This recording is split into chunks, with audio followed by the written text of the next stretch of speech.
comedy. I mean, sometimes it can be funny, comedy, but like in terms of like, bipartisan relationship building. C-O-M-I-T-Y. C-O-M-I, yeah, exactly. I-T. There's no I-T-Y. And that's a problem. So when you're looking at a deal like this, yes, I could see certain senators maybe thinking, hey, this is a great idea. Let's talk to this person.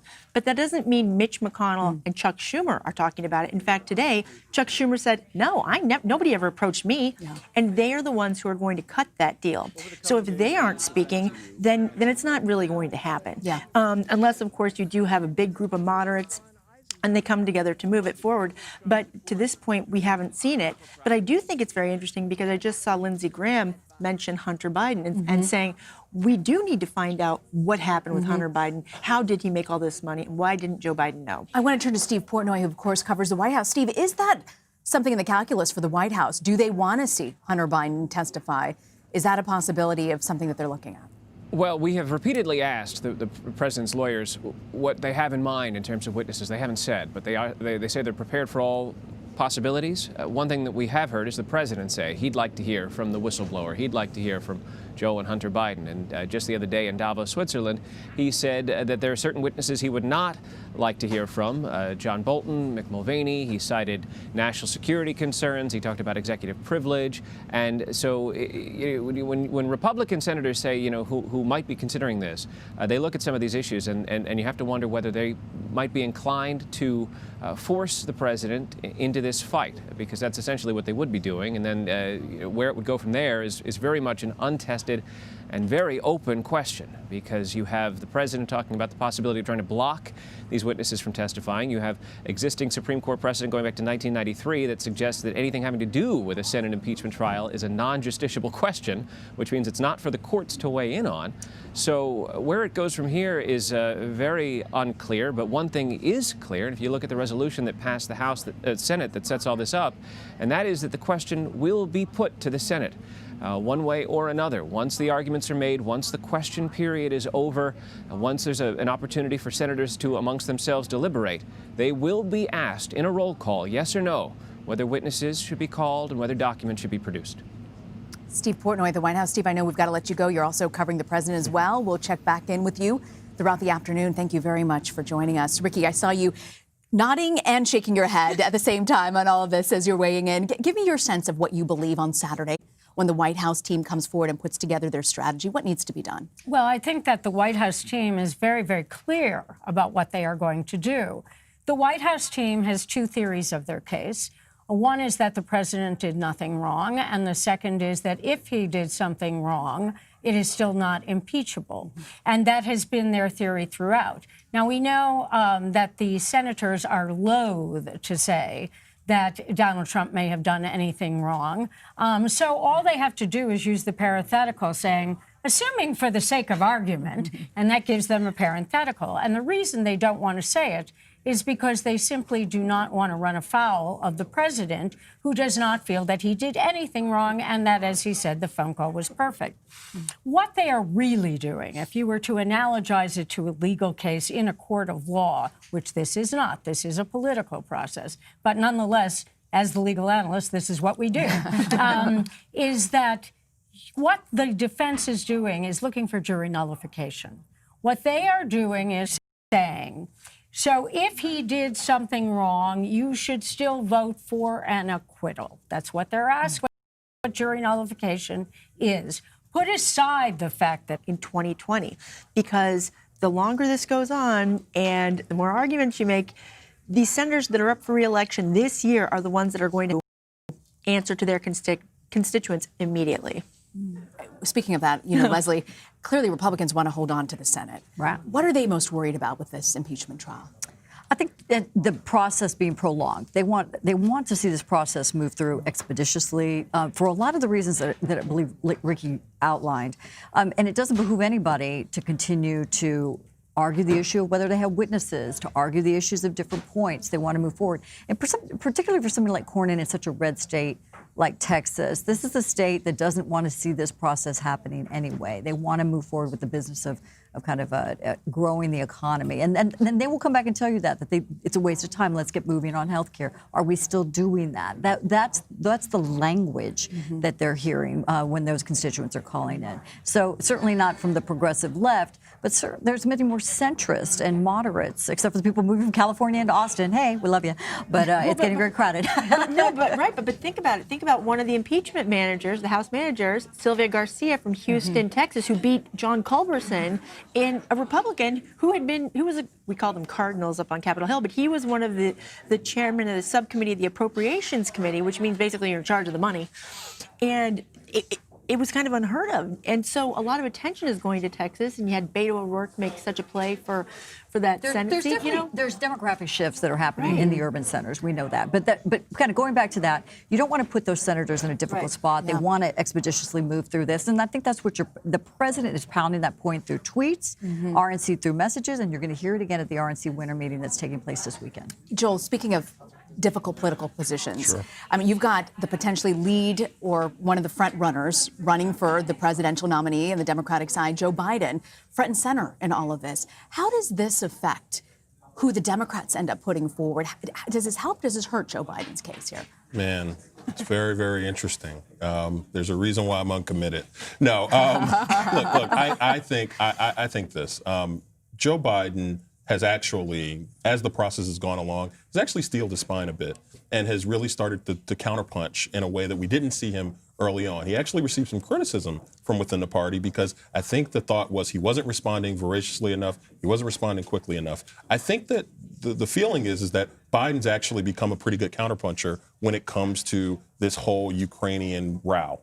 And I think that he has figured out a way not only to defend his honor, his son's honor, but actually turn it into a bit of a political advantage for him. Essentially, he's saying Donald Trump is so afraid of me that he staked his entire presidency around a scheme to commit these impeachable offenses. I mean, that's a pretty strong argument from a Joe Biden. You know, there was actually a human moment yesterday I want to point to. It was yesterday when Senator Lindsey Graham actually shook Chairman Adam Schiff's hand, and I mentioned this at the top of the show, and he actually said, good job. Graham, of course, was a former impeachment manager himself, but senators also expressed concern about the rhetoric from these managers.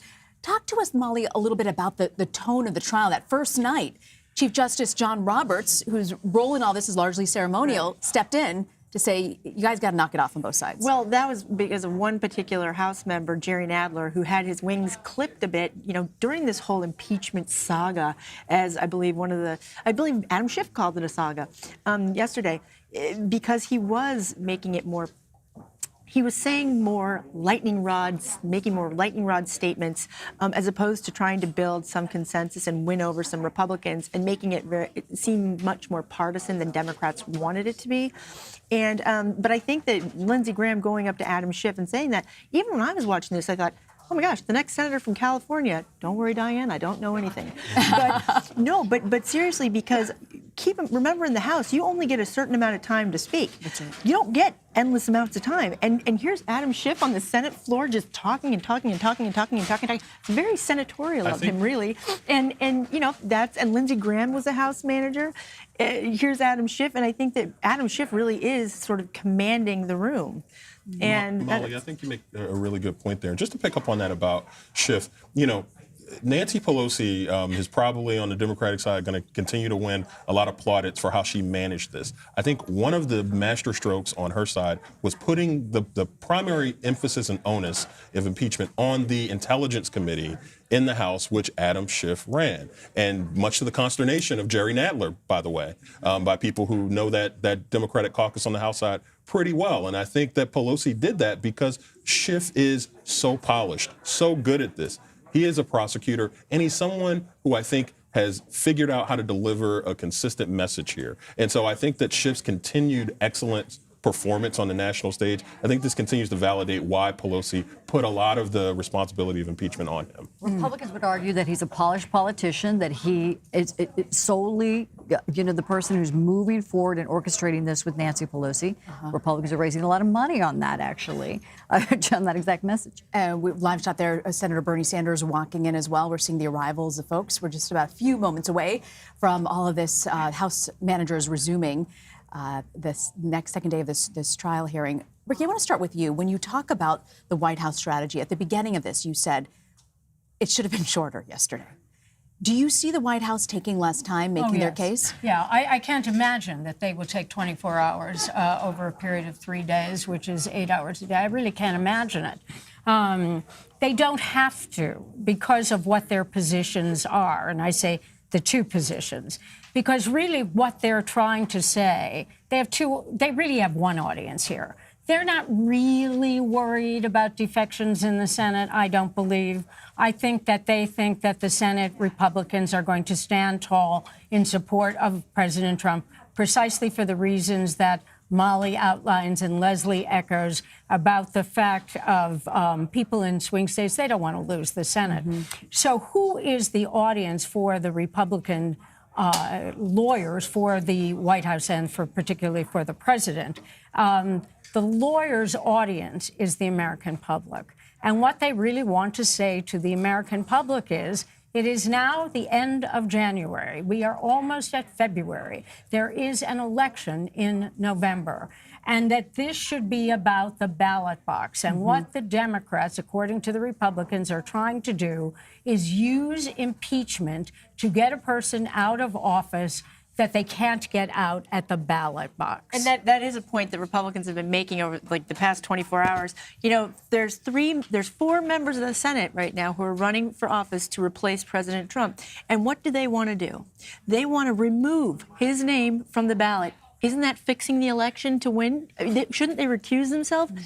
Quote unquote.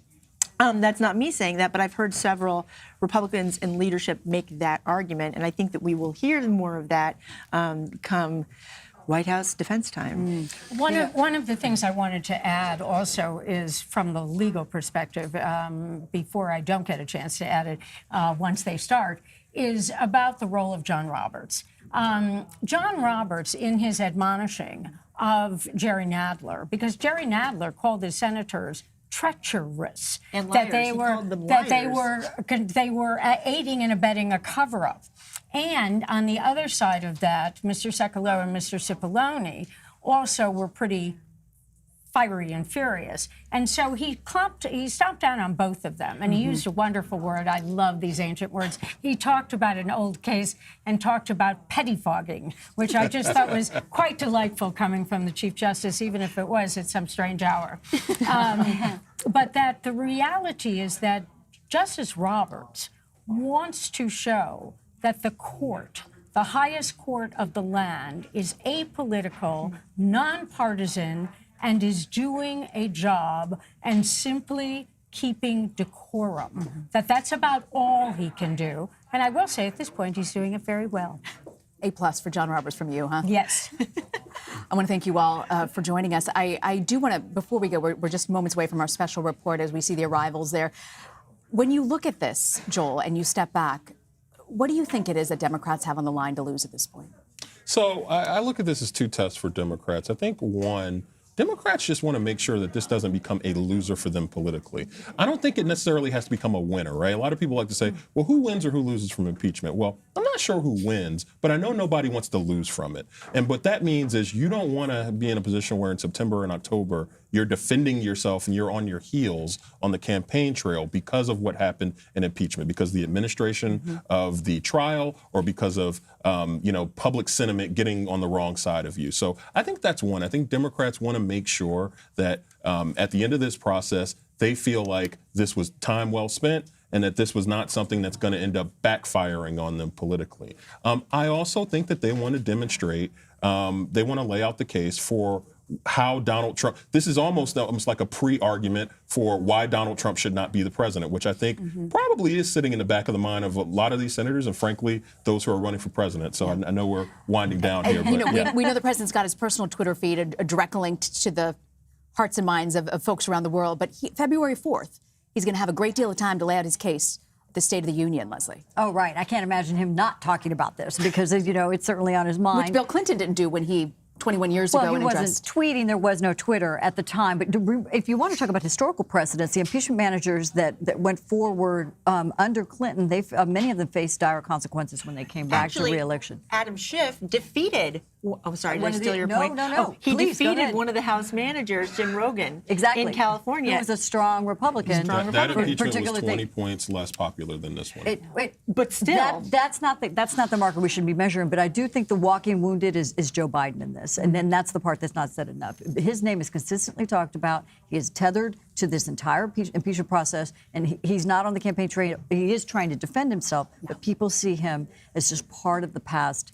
Ricky, we've got 30 seconds left. I want to get your final thoughts of what you're looking for this afternoon. What I'm looking for this afternoon is what are the impeachment managers going to use that will persuade people that is not repetitive. I think that I think that if they had not had all of those arguments about the question of documents and they had started from the position of their opening arguments, which I really think are as good as can be, then it would not seem repetitive.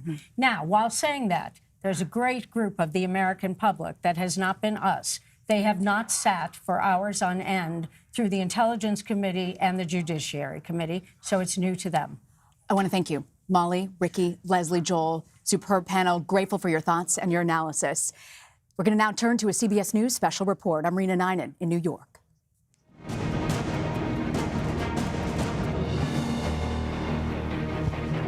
This is a CBS News special report. I'm Nora O'Donnell in Washington. Welcome. And in just a few minutes, we will take you over to the Senate chamber for day 2 of opening arguments in the Senate impeachment trial. I want to show you now live pictures from inside the Capitol. That's known as the Ohio Clock, where many senators make their way into the Senate chambers and many reporters are roped off trying to get comment from them.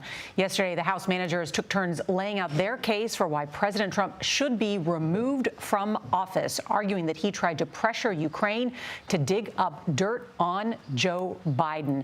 We heard from the lead House manager, Adam Schiff, who says they are trying the case to 2 juries, the Senate and the American people. We've also heard from Republican Senator Lindsey Graham, who says so far no one has changed his mind. I thought they did a good job of taking bits and pieces of the evidence and creating a quilt out of it. So what I will tell my colleagues is the other side gets to talk and see if they can pull a thread here and pull a thread there and see if it holds up.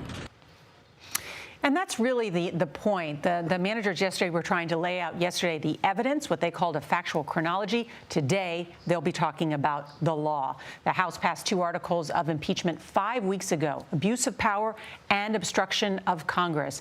And Schiff saying yesterday that although abuse of power is not in the Constitution, it was Alexander Hamilton who once wrote about, quote, those offenses which proceed from the misconduct of public men, or in other words, from the abuse or violation of some public trust. That quote is from a letter Hamilton wrote to President George Washington in 1792, warning against a leader who would pursue his own interests in seeking office. Now, the senators and the American people have heard more than 8 hours of arguments so far. That means we've got about 16 more to follow before the president's team gets to present its own defense. We want to go straight to Nancy Cortez, who has been spending mornings, afternoons, and evenings on Capitol Hill following all of this. Nancy, and lay out what we're going to see today, because I hope I summarized it correctly, that today is about the law and also that first article, abuse of power.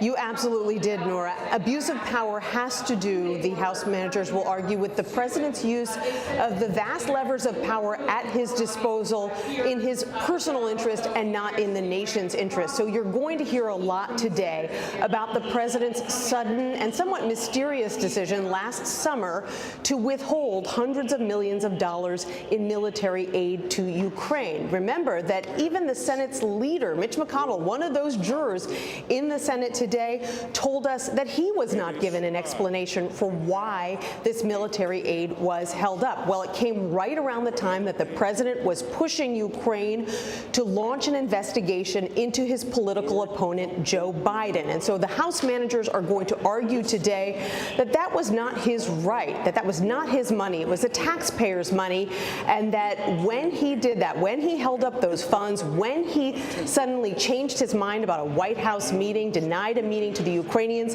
that he was improperly abusing his power and therefore should be removed from office.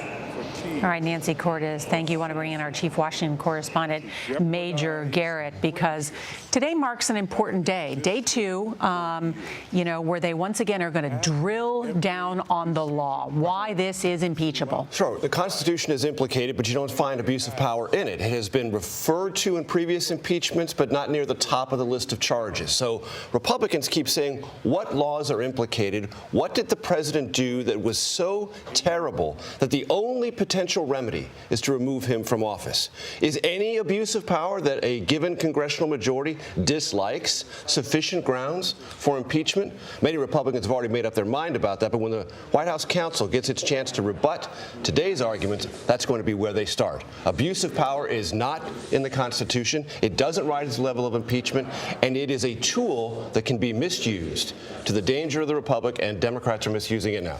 Senators, please be seated.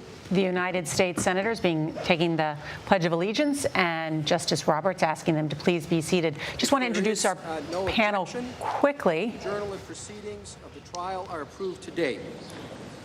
The Sergeant at Arms will make the proclamation.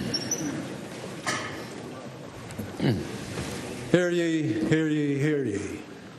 All persons are commanded to keep silent on pain of imprisonment while the Senate of the United States is sitting for the trial of the articles of impeachment exhibited by the House of Representatives against Donald John Trump, President of the United States. Mr. Chief Justice. Majority Leader is recognized. It's my understanding the schedule today will be similar to yesterday's proceedings.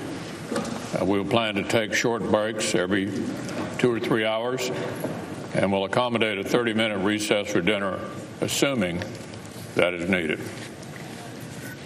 Thank you. Pursuant to the provisions of Senate Resolution 483, the managers of the House of Representatives have 16 hours and 42 minutes remaining to make the presentation of their case. The Senate will now hear you. The presiding officer recognizes Mr. Manager Schiff to continue the presentation of the case for the House of Representatives.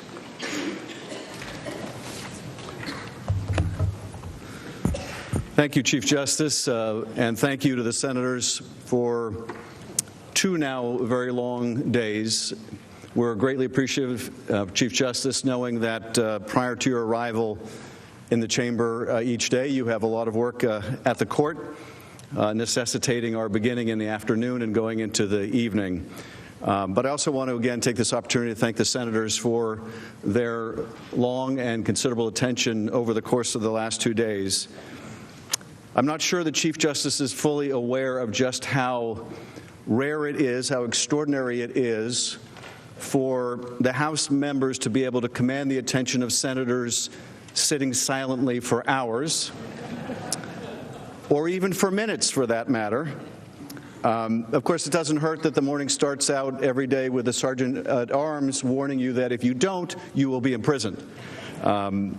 It's our hope that when the trial concludes, and you've heard us and you've heard the President's counsel over a series of long days, that you don't choose imprisonment instead of anything further. 2 days ago, we made the case for documents and for witnesses in the trial. Yesterday, we walked through the chronology, the factual chronology at some length. Today, we'll go through Article 1, the constitutional underpinnings of abuse of power, and apply the facts of the President's scheme to the law and Constitution. And here I must ask you for some forbearance.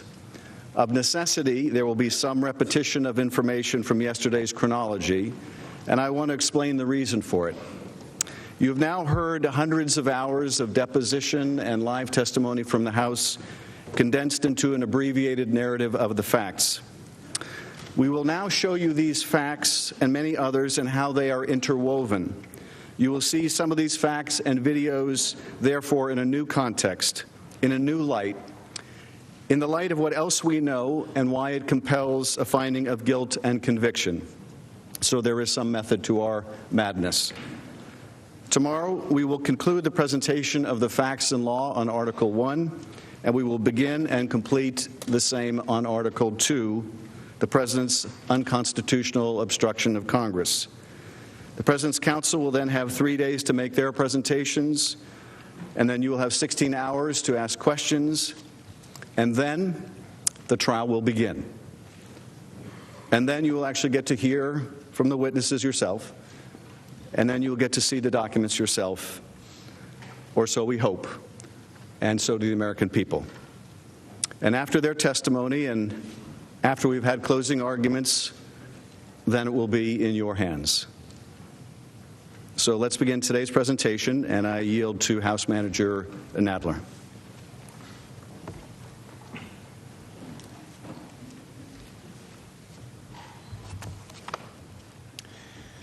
Good morning, Mr. Chief Justice, Senators, my fellow House managers, and counsel for the President.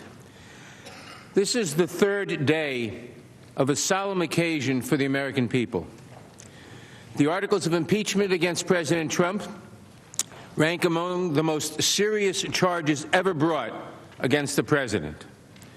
And as our recital of the facts indicated, the articles are overwhelmingly supported by the evidence amassed by the House, notwithstanding the President's complete stonewalling, his attempt to block all witnesses and all documents from the United States Congress.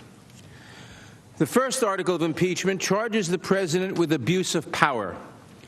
President Trump used the powers of his office to solicit a foreign nation to interfere in our elections for his own personal benefit. Note that the act of solicitation itself, just the ask, constitutes an abuse of power. But President Trump went further. In order to secure his favor from Ukraine, he withheld two official acts of immense value. First, he withheld the release of $391 million in vital military assistance appropriated by Congress on a bipartisan basis, which Ukraine needed to fight Russian aggression. And second, President Trump withheld a long sought-after White House meeting, which would confirm to the world that America stands behind Ukraine in its ongoing struggle. The President's conduct is wrong. It is illegal. It is dangerous.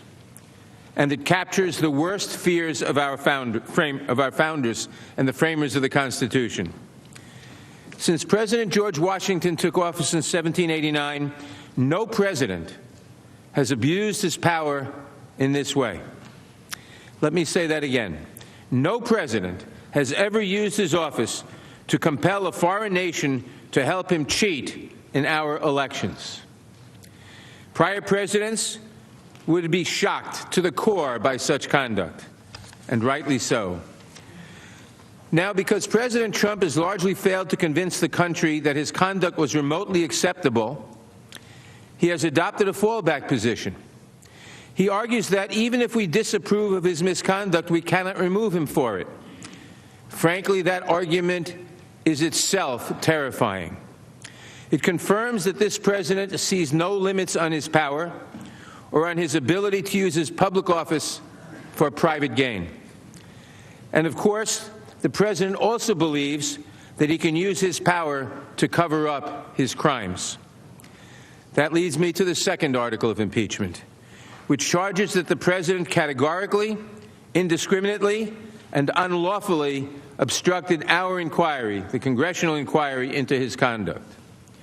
This presidential stonewalling of Congress is unprecedented in the 238-year history of our constitutional republic. It puts even President Nixon to shame. Taken together, the articles and the evidence conclusively establish that President Trump has placed his own personal political interests first.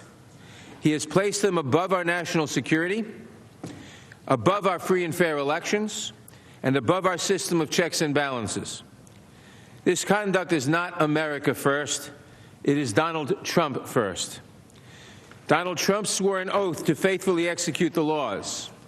That means putting the nation's interests above his own. And the president has repeatedly, flagrantly violated his oath. I just want to stress that if what we're talking about is not impeachable, then nothing is impeachable.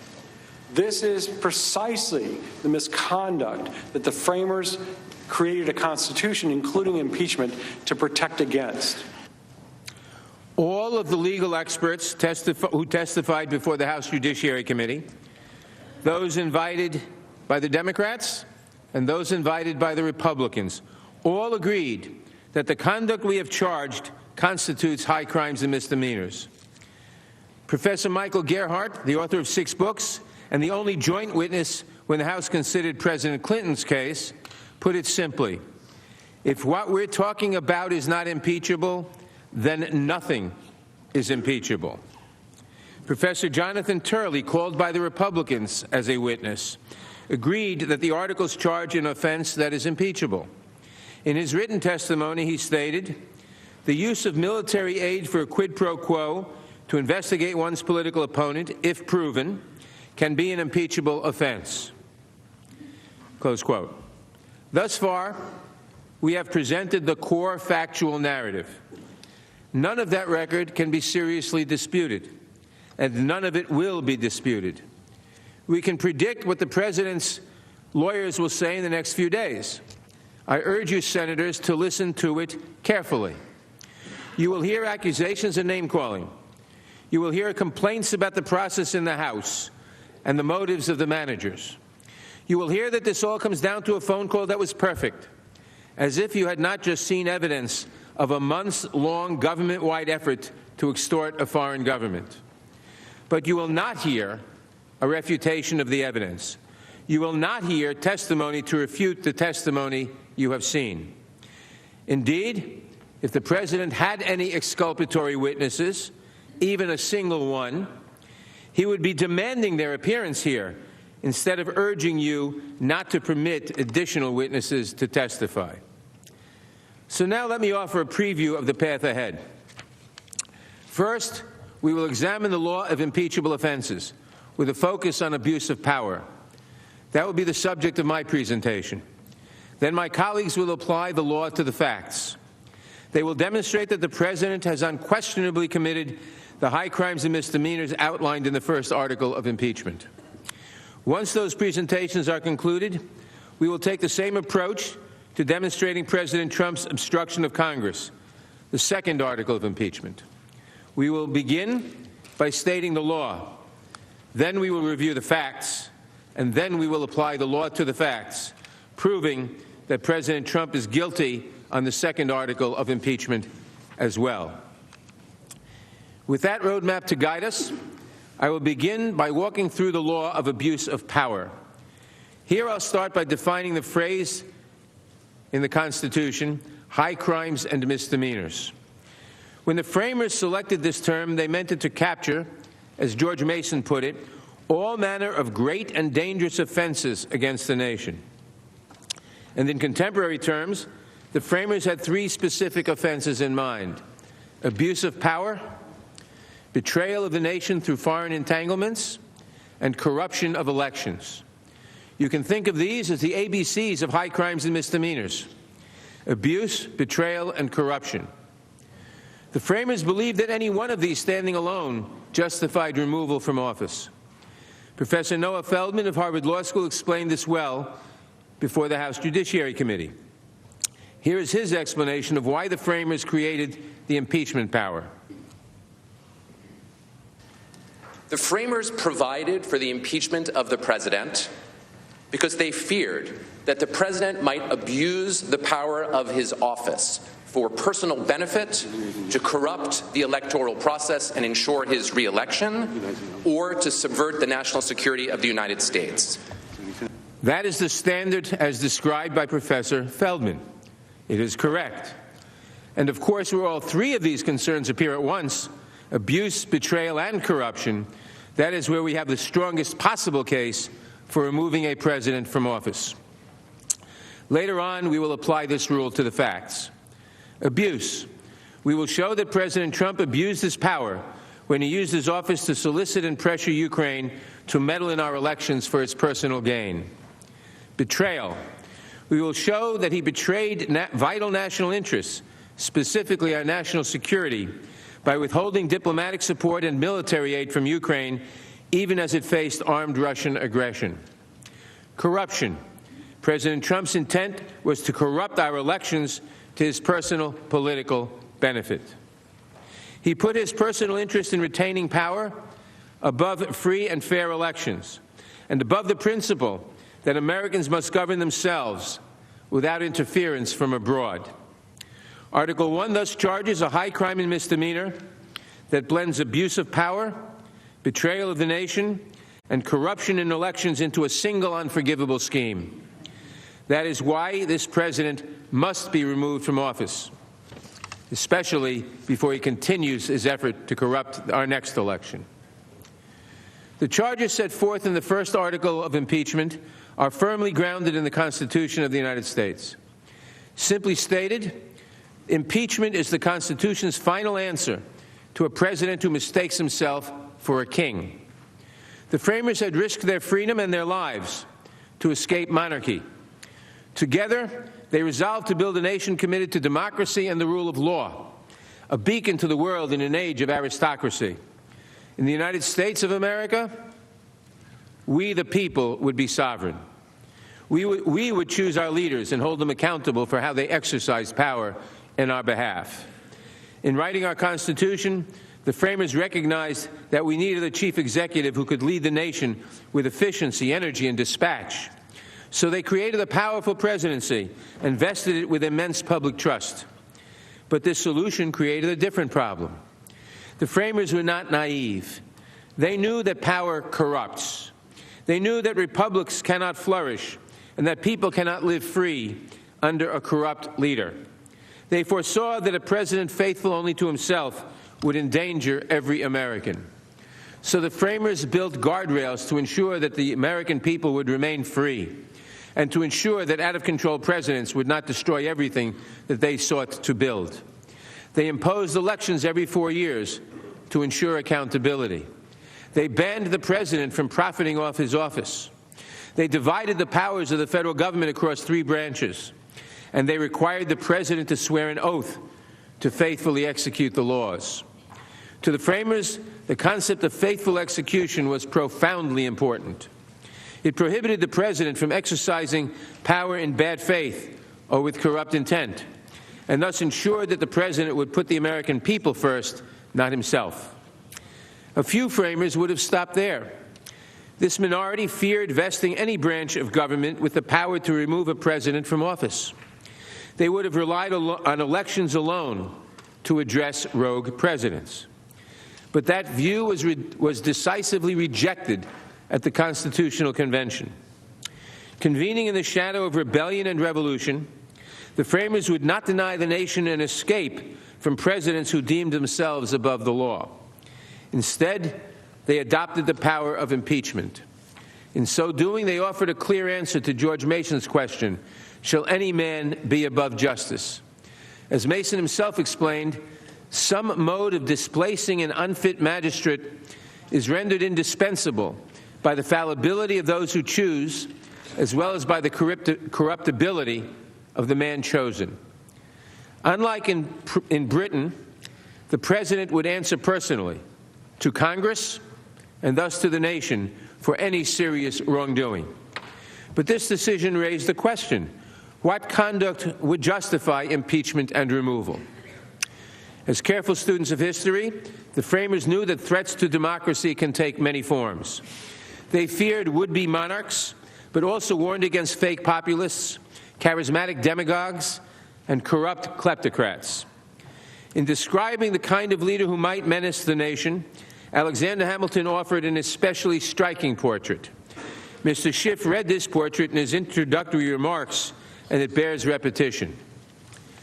When a man unprincipled in private life, desperate in his fortune, bold in his temper, known to have scoffed in private at the principles of liberty, when such a man is seen to mount the hobby horse of popularity, to join in the cry of danger to liberty, to take every opportunity of embarrassing the general government and bringing it under suspicion, to flatter and fall in with all the nonsense of the zealots of the day, it may justly be suspected that his object is to throw things into confusion, that he may ride the storm and direct the whirlwind. Hamilton was a wise man. He foresaw dangers far ahead of his time. Given the many threats they had to anticipate, the framers considered extremely broad grounds for removing presidents. For example, they debated setting the bar at maladministration to allow removal for run-of-the-mill policy disagreements between Congress and the president. They also considered very narrow grounds, strictly limiting impeachment to treason and bribery. Ultimately, they struck a balance. They did not want presidents removed for ordinary political or policy disagreements, but they intended impeachment to reach the full spectrum of presidential misconduct that might threaten the Constitution, and they intended our Constitution to endure for the ages. So they adopted a standard meant, as Mason put it, to capture all manner of great and dangerous offenses incompatible with the Constitution. This standard, borrowed from the British Parliament, was high crimes and misdemeanors.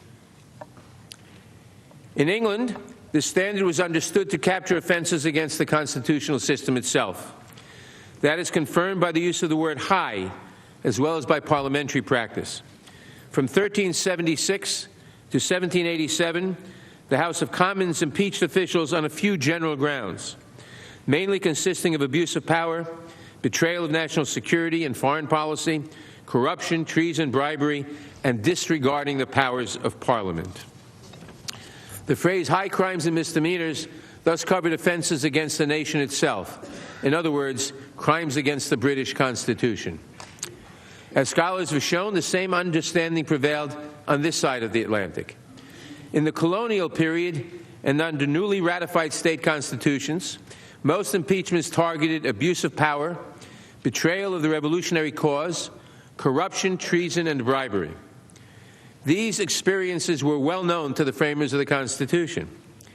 History thus teaches that high crimes and misdemeanors referred mainly to acts committed by officials using their power or privileges that inflicted grave harm on society. Such great and dangerous offenses included treason, bribery, abuse of power, betrayal of the nation, and corruption of office. And they were unified by a clear theme. Officials who abused, abandoned, or sought to benefit personally from their public trust and who threatened the rule of law if left in power faced impeachment and removal. Abuse, betrayal, corruption. This is exactly the understanding that the framers incorporated into the Constitution. As Supreme Court Justice Robert Jackson wisely observed, the purpose of the Constitution was not only to grant power, but to keep it from getting out of hand. Nowhere is that truer than in the presidency. As the framers created the formidable chief executive, they made clear that impeachment is justified for serious abuse of power. James Madison stated that impeachment is necessary because the president, quote, might pervert his administration into a scheme of oppression, close quote. Hamilton set the standard for removal at an abuse or violation of some public trust. And in Massachusetts, Reverend Samuel Stillman asked, with such a prospect of impeachment, who will dare to abuse the powers vested in him by the people? Time and again, Americans who wrote and ratified the Constitution confirmed that presidents may be impeached for abusing the power entrusted to them. To the framing generation, moreover, abuse of power was a well-understood offense. It took two basic forms. The first occurred when someone exercised power in ways far beyond what the law allowed, or in ways that destroyed checks on their own authority. The second occurred when an official exercised power to obtain an improper personal benefit while ignoring or injuring the national interest. In other words, the president may commit an impeachable abuse of power in two different ways: by engaging in clearly forbidden acts, or by taking actions that are allowed, but for reasons that are not allowed, for instance, to obtain corrupt private benefits. Let me unpack that idea, starting with the first category: conduct clearly inconsistent with the law, including the law of checks and balances. The generation that rebelled against George III knew what absolute power looked like. It was no abstraction to them. They had a different idea in mind when they organized our government. Most significantly, they placed the president under the law, not above it. That means the president may exercise only the powers vested in him by the Constitution. He must also respect the legal limits on the exercise of those powers. A president who egregiously refuses to follow these restrictions by engaging in wrongful conduct may be subject to impeachment for abuse of power. 2 American impeachment inquiries have involved claims that a president grossly violated the Constitution's separation of powers. The first was in 1868, when the House impeached President Andrew Johnson, who had succeeded Abraham Lincoln after his assassination at Ford's Theater. In firing the Secretary of War, President Johnson allegedly violated the Tenure of Office Act, which restricted the president's power to remove cabinet members during the term of the president who had appointed them. The House of Representatives approved articles charging him with conduct forbidden by law. That is an action that is an abuse of power on its face. Ultimately, the Senate acquitted President Johnson by 1 vote. This was partly because there was a strong argument that the Tenure of Office Act, which President Johnson was charged with violating, was itself unconstitutional, a position the Supreme Court later accepted. Of course, historians have also noted that a key senator appears to have changed his vote at the last minute in exchange for promises of special treatment by President Johnson. So perhaps that acquittal means a little less than meets the eye. In any event, just over 100 years later, the House Judiciary Committee accused the second chief executive of abusing his power in a manner egregiously inconsistent with the law. Now, the committee charged President Nixon with obstruction of Congress based on his meritless assertion of executive privilege to cover up key White House tape recordings. We will have more to say about the obstruction charge in a moment. But the Nixon case also exemplifies the second way a president can abuse his power. President Nixon faced 2 more articles of impeachment. Both of these articles charged him with abusing the powers of his office with corrupt intent. One focused on his abuse of power to obstruct law enforcement. The other targeted his abuse of power to target political opponents.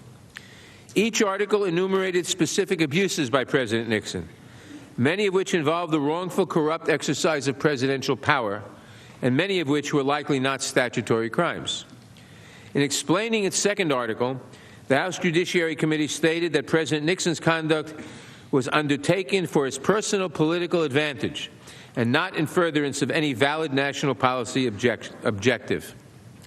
That should sound familiar to everyone here. It reflects the standard I've already articulated: the exercise of official power to corruptly obtain a personal benefit while ignoring or injuring the national interest.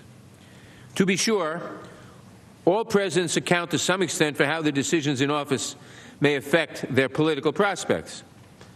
The Constitution does not forbid that. Elected officials can and should care about how voters will react to their decisions. They will often care about whether their decisions make it more likely that they will be reelected. But there is a difference that matters between political calculus and outright corruption. Some uses of presidential power are so outrageous, so obviously improper, that if they are undertaken for a president's own personal gain, with injury or indifference to core national interests, then they are obviously high crimes and misdemeanors. Otherwise, even the most egregious wrongdoing could be justified as disagreement over policy or politics, and corruption that would have shocked the framers, that they expressly sought to prohibit, would overcome the protections they established for our benefit. And there should be nothing surprising about impeaching a president for using his power with corrupt motives. The House and Senate have confirmed this point in prior impeachments. More important, the Constitution itself says that we can do so. To start, the Constitution requires that the president faithfully execute the law. A president who acts with corrupt motives, putting himself above country, has acted faithlessly, not faithfully executed the laws. Moreover, the two impeachable offenses that the Constitution enumerates, treason and bribery, each require proof of the president's mental state. For treason, he must have acted with a disloyal mind, according to the Supreme Court. And it is well established that the elements of bribery include corrupt motives. In sum, to the framers, it was dangerous for officials to exceed their constitutional power. But it was equally dangerous, perhaps more so, for officials to use their power with corrupt, nefarious motives, thus perverting public trust for private gain. Abuse of power is clearly an impeachable offense under the Constitution.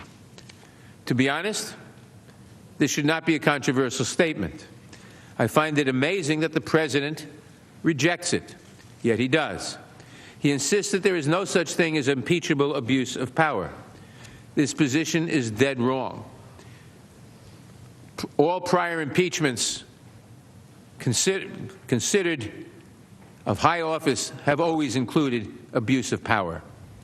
All of the experts who testified before the House Judiciary Committee, including those called by the Republicans, agreed that abuse of power is a high crime and misdemeanor. Here is testimony from Professor Pam Karlan of Stanford Law School, joined by Professor Gerhardt.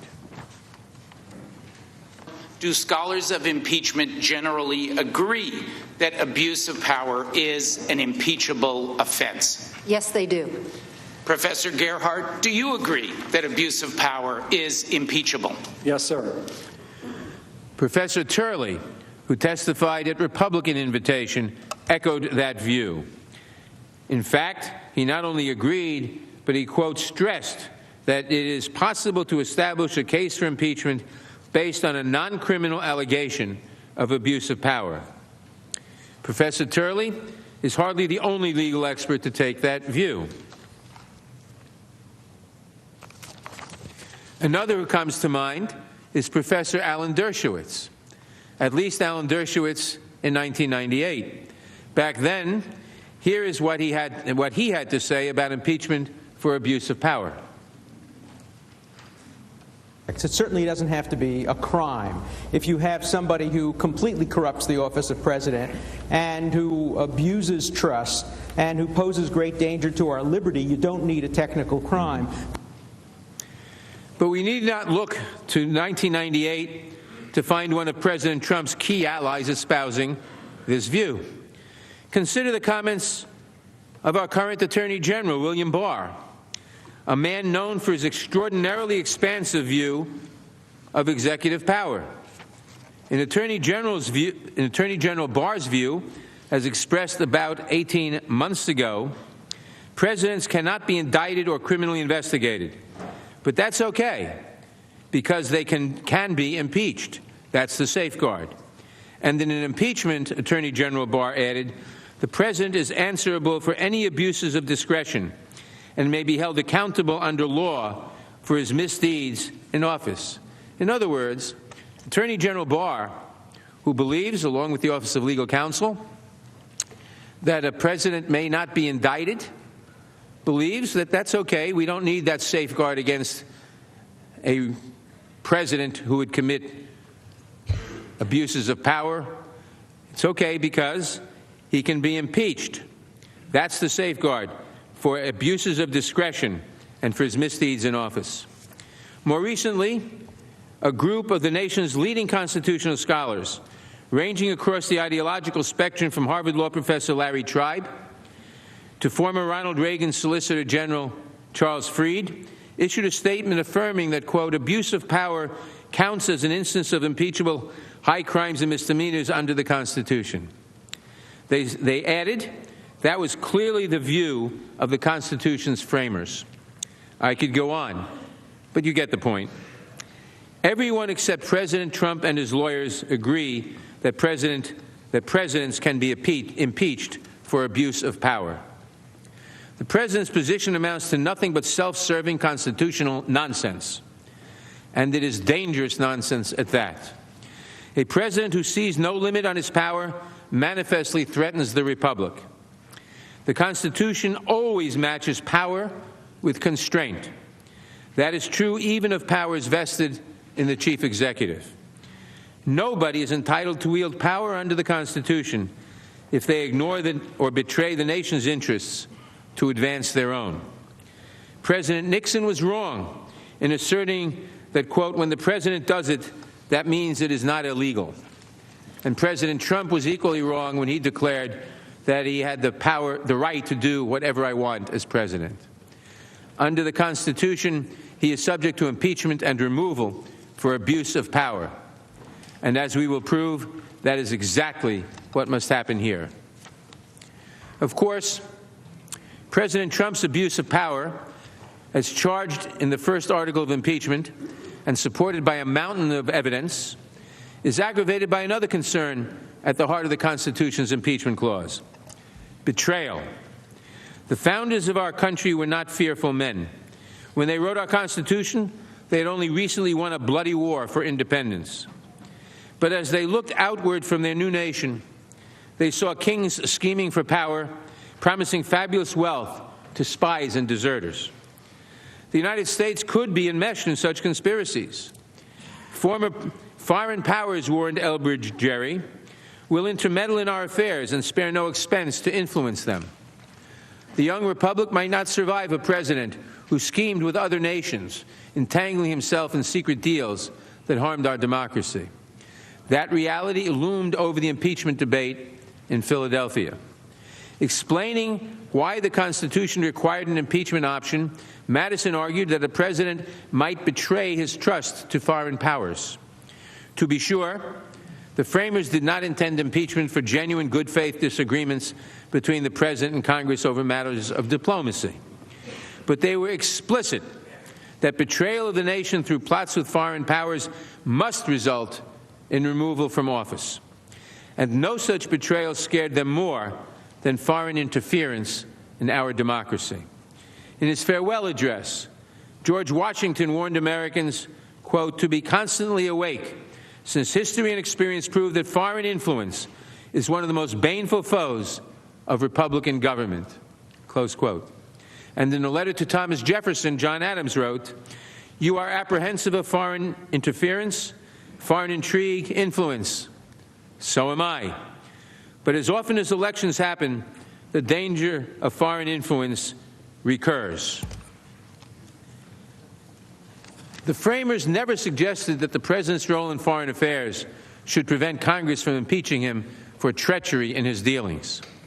Case in point, they wrote a Constitution that gives Congress extensive responsibility over foreign affairs, Congress, including the power to declare war, regulate foreign commerce, establish a uniform rule of naturalization, and define offenses against the law of nations.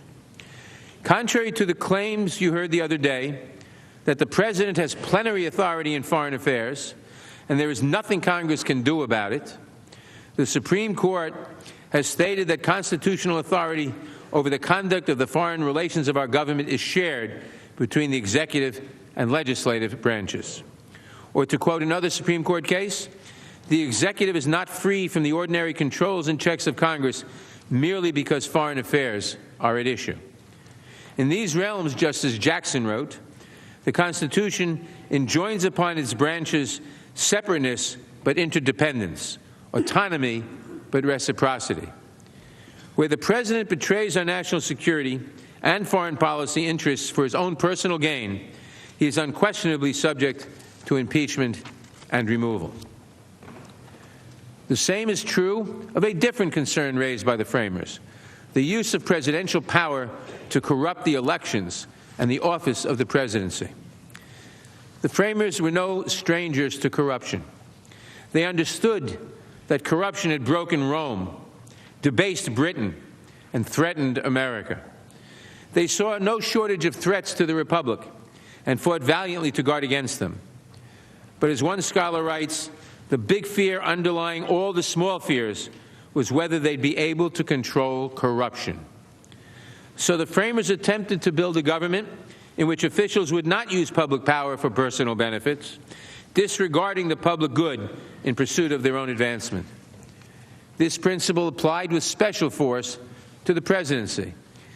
As Madison emphasized, because the presidency was to be administered by a single man, his corruption might be fatal to the Republic. Indeed, no fewer than 4 delegates to the Constitutional Convention, Madison, plus Morris, Mason, and Randolph, listed corruption as a central reason why presidents must be subject to impeachment and removal from office. Impeachment was seen as especially necessary for presidential conduct corrupting our system of political self-government. The framers foresaw and feared that a president might someday place his personal interest in re-election above our abiding commitment to democracy. Such a president, in their view, would need to be removed from office. Professor Feldman made this point in his testimony before the House Judiciary Committee. The framers reserved impeachment for situations where the president abused his office, that is, used it for his personal advantage, and in particular, they were specifically worried about a situation where the president used his office to facilitate corruptly his own re-election. That's in fact why they thought they needed impeachment and why waiting for the next election wasn't good enough. Professor Feldman's testimony is grounded in the records of the Constitutional Convention. There, William Davey warned that a president who abused his office might spare no efforts or means whatever to get himself reelected and thus to escape justice. George Mason built on Davey's position, asking, shall the man who has practiced corruption and by that means procured his appointment in the first instance be suffered to escape punishment by repeating his guilt? Mason's concern was straightforward. He feared that presidents would win election by improperly influencing members of the Electoral College. Governor Morris later echoed this point, urging that the executive ought therefore to be impeachable for corrupting his electors. Taken together, these debates demonstrate an essential point. The framers knew that a president who abused power to manipulate elections presented the greatest possible threat to the Constitution. After all, the beating heart of the Framers Project was a commitment to popular sovereignty. At a time when democratic self-government existed almost nowhere on earth, the framers imagined a society where power flowed from and returned to the people. That is why the President and members of Congress must stand before the public for re-election on fixed terms. And if a president abuses his power to corrupt those elections, he threatens the entire system. As Professor Carlin explained in her testimony,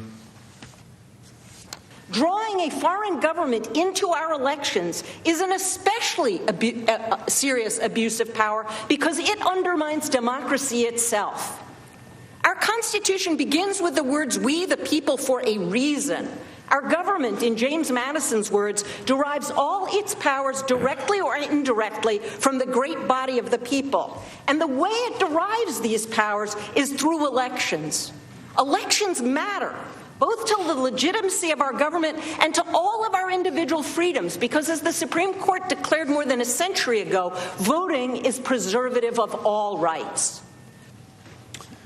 Professor Carlin is right. Elections matter. They make our government legitimate, and they protect our freedom.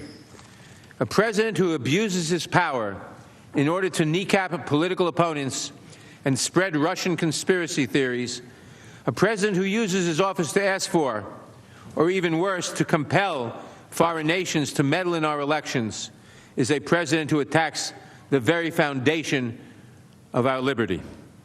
That is a grave abuse of power. It is an unprecedented betrayal of the national interest. It is a shocking corruption of the election process.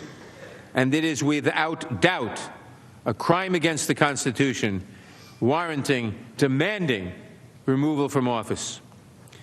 The framers expected that free elections would be the usual means of protecting our freedoms. But they knew that a president who sought foreign assistance in his campaign must be removed from office before he could steal the next election. In a last-ditch legal defense of their client, the president's lawyers argue that impeachment and removal are subject to statutory crimes or to offenses against established law, that the president cannot be impeached because he has not committed a crime. This view is completely wrong. It has no support in constitutional text and structure, original meaning, congressional precedents, common sense, or the consensus of credible experts. In other words, it conflicts with every relevant consideration. Professor Gerhardt succinctly captured the consensus view in his testimony. Professor Gerhardt, does a high crime and misdemeanor require an actual statutory crime? No, it plainly does not. Everything we know about the history of impeachment reinforces the conclusion that impeachable offenses do not have to be crimes, and again, not all crimes are impeachable offenses. We look at, again, at the context and gravity of the misconduct. This position was echoed by the Republicans' expert witness, Professor Turley, in his written testimony. There he stated that it, quote, "It is possible to establish a case for impeachment based on a non-criminal allegation of abuse of power." He also stated, "It is clear that high crimes and misdemeanors can encompass non-criminal conduct." More recently, Professor Turley, again the Republican witness at our hearing, wrote an opinion piece in the Washington Post entitled, "Where the Trump Defense Goes Too Far." In this piece, he stated that the president's argument is as politically unwise as it is constitutionally short-sighted. He added, if successful, it would also come at a considerable cost for the Constitution. Although I disagree with Professor Turley on many, many issues, here he is clearly right. And I might say the same thing of then-House Manager Lindsey Graham, who in President Clinton's trial flatly rejected the notion that impeachable offenses are limited to violations of established law. Here is what he said. What's a high crime? How about if an important person hurts somebody of low means? It's not very scholarly, but I think it's the truth. I think that's what they meant by high crimes. Doesn't even have to be a crime. It's just when you start using your office and you're acting in a way that hurts people, you've committed a high crime. There are many reasons why high crimes and misdemeanors are not and cannot be limited to violations of the criminal code. We address them at length in the briefs we have filed and the report of the House Judiciary Committee respecting these articles of impeachment. But I would like to highlight a few especially important considerations. I'll tick through them quickly. First, there is the matter of the historical record. The framers could not have meant to limit impeachment to statutory crimes. Presidents are to be impeached and removed from office for treason, bribery, and other high crimes and misdemeanors. But bribery was not made a statutory crime until 1837. Second, the president's position is contradicted by the Constitution's text. The framers repeatedly referred to crimes, offenses, and punishment elsewhere in the Constitution. But here they refer to high crimes. That matters. It matters because the phrase high crimes refers to offenses against the state rather than to workaday crimes. And it matters because the phrase high crimes and misdemeanors had a rich history in England where it had been applied in many, many cases that did not involve crimes under British law. When the framers added high crimes here, but nowhere else in the Constitution, they made a deliberate choice. Any doubt on that score is dispelled by the framers' own statements. In Federalist Number 65, Alexander Hamilton explained that impeachable offenses are defined fundamentally by the abuse or violation of some public trust. A few years later, James Wilson, a Constitutional Convention delegate, agreed with Hamilton. Wilson stated, "Impeachments and offenses and offenders impeachable come not within the sphere of ordinary jurisprudence. They are founded on different principles, are governed by different maxims, and are directed to different objects." George Mason expressed concern that the president might abuse the pardon power to, quote, "screen from punishment those whom he had secretly instigated to commit a crime, and thereby prevent a discovery of his own guilt." Sound familiar? James Madison responded directly to Mason's concern, because Mason's concern was that the pardon power might be too broad. The president might misuse his broad pardon power to pardon his own co-conspirators and prevent the discovery of his own guilt. Madison responded, "If the president be connected in any suspicious manner with any person, and there be grounds to believe he will shelter him, the House of Representatives can impeach him. They can remove him if found guilty." At the North Carolina ratifying convention, James Iredell, who would go on to serve on the Supreme Court, responded to the same concern. He assured delegates that if the president abused his power with, quote, "some corrupt motive or other," he would be liable to impeachment. In the early 1800s, this understanding was echoed by Supreme Court Justice Story, who wrote his famous treatise on the Constitution. There he rejected the equation of crimes and impeachable offenses, which he stated must be examined upon very broad and comprehensive principles of public policy and duty.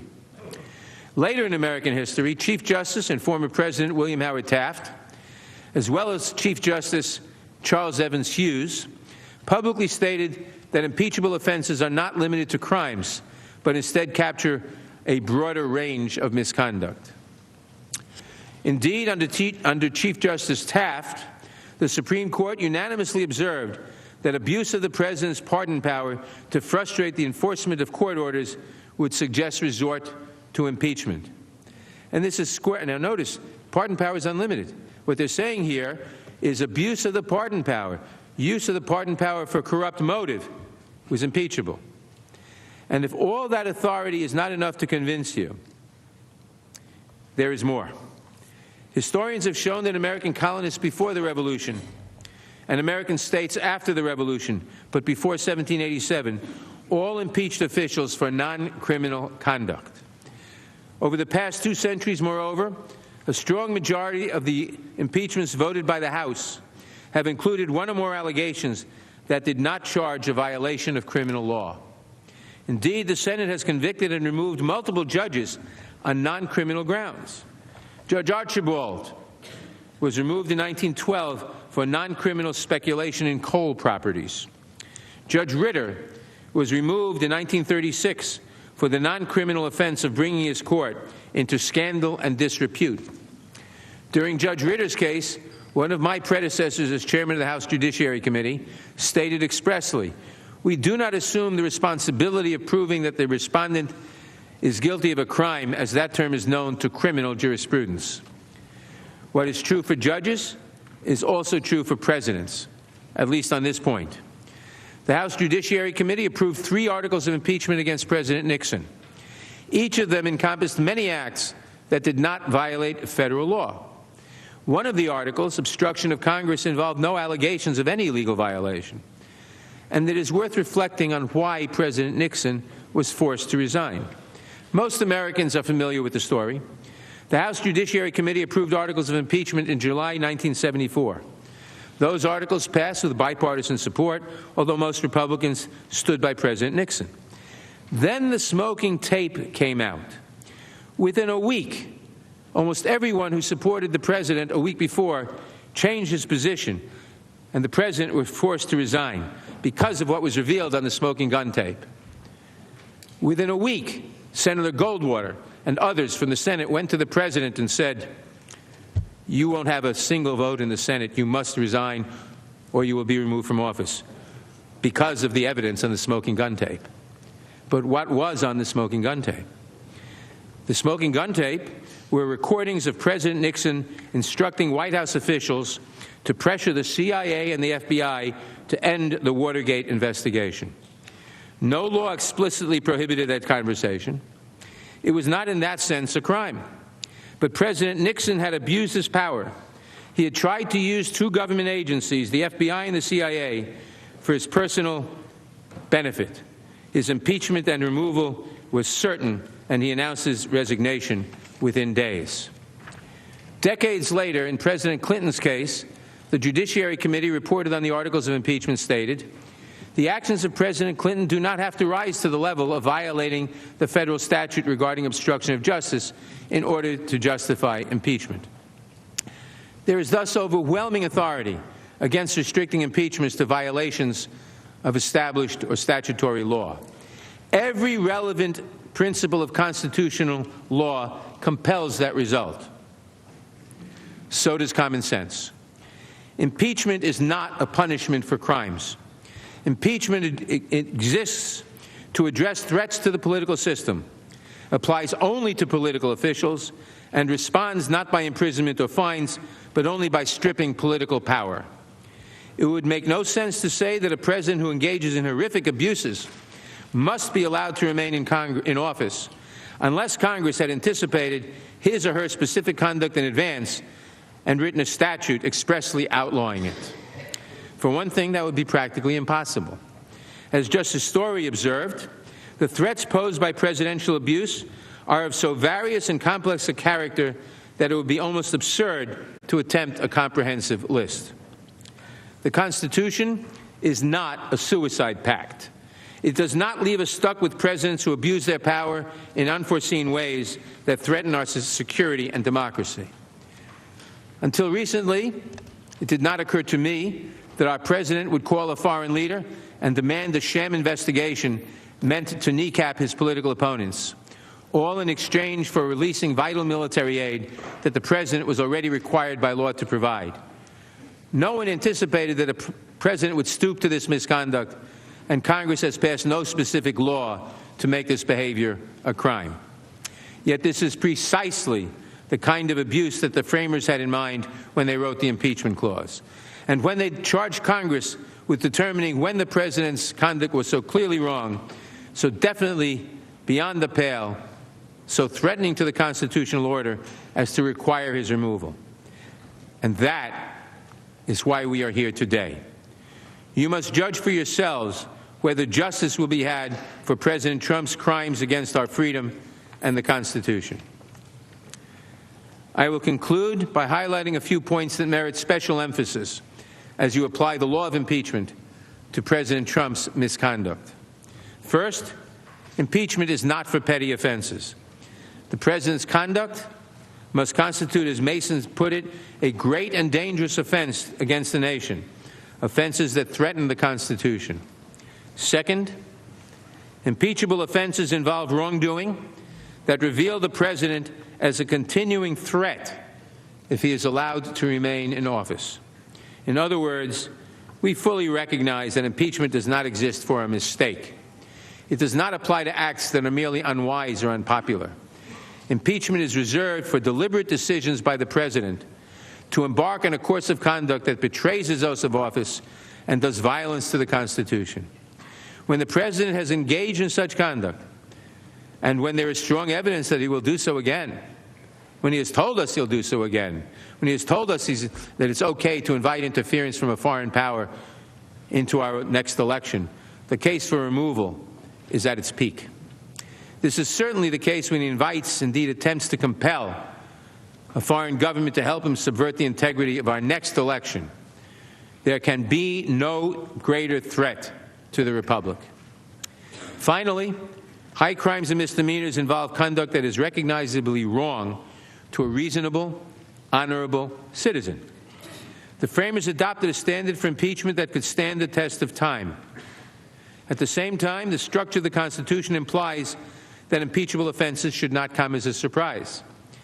Impeachment is aimed at presidents who act as if they are above the law, at presidents who believe their own interests are more important than those of the nation, and thus at presidents who ignore right and wrong in pursuit of their own gain. Abuse, betrayal, corruption. Here are each of the core offenses the framers feared most. The president's abuse of power, his betrayal of the national interest, and his corruption of our elections plainly qualify as great and dangerous offenses.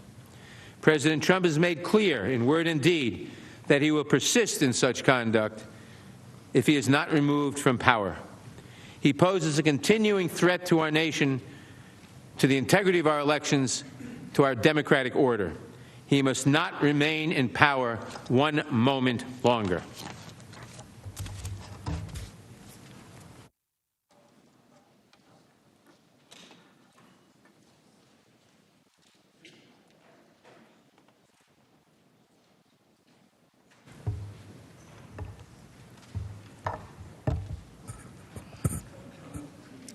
Mr. Chief Justice, Senators, President's Council, we will now walk through the President's abuse of power, the corrupt object of his scheme, his 3 official acts carrying out his scheme, his attempted cover-up and exposure, and the harm to our nation and continuing threat caused by his misconduct. Let's start first with the object of the President's scheme. And Senators, we have today provided handouts that you can follow along in our slides. So as this first slide indicates, in this portion of our presentation, we will discuss the evidence that shows overwhelmingly that President Trump directed this scheme with corrupt intent, with one corrupt objective: to obtain foreign assistance in his re-election bid in the 2020 United States presidential election. We will walk through first how the president wanted Ukraine to help in his re-election campaign. He wanted Ukraine to publicly announce 2 investigations, one into his political rival, Joe Biden, and the second into the debunked conspiracy theory related to Ukraine interference in the 2016 election. President Trump himself later confirmed this intent in public statements. We will then explain how we know these investigations were solely for President Trump's personal political gain. First, President Trump made clear he cared only about the announcement of the investigations, not the actual investigations. Second, President Trump similarly made clear he cared only about the big stuff,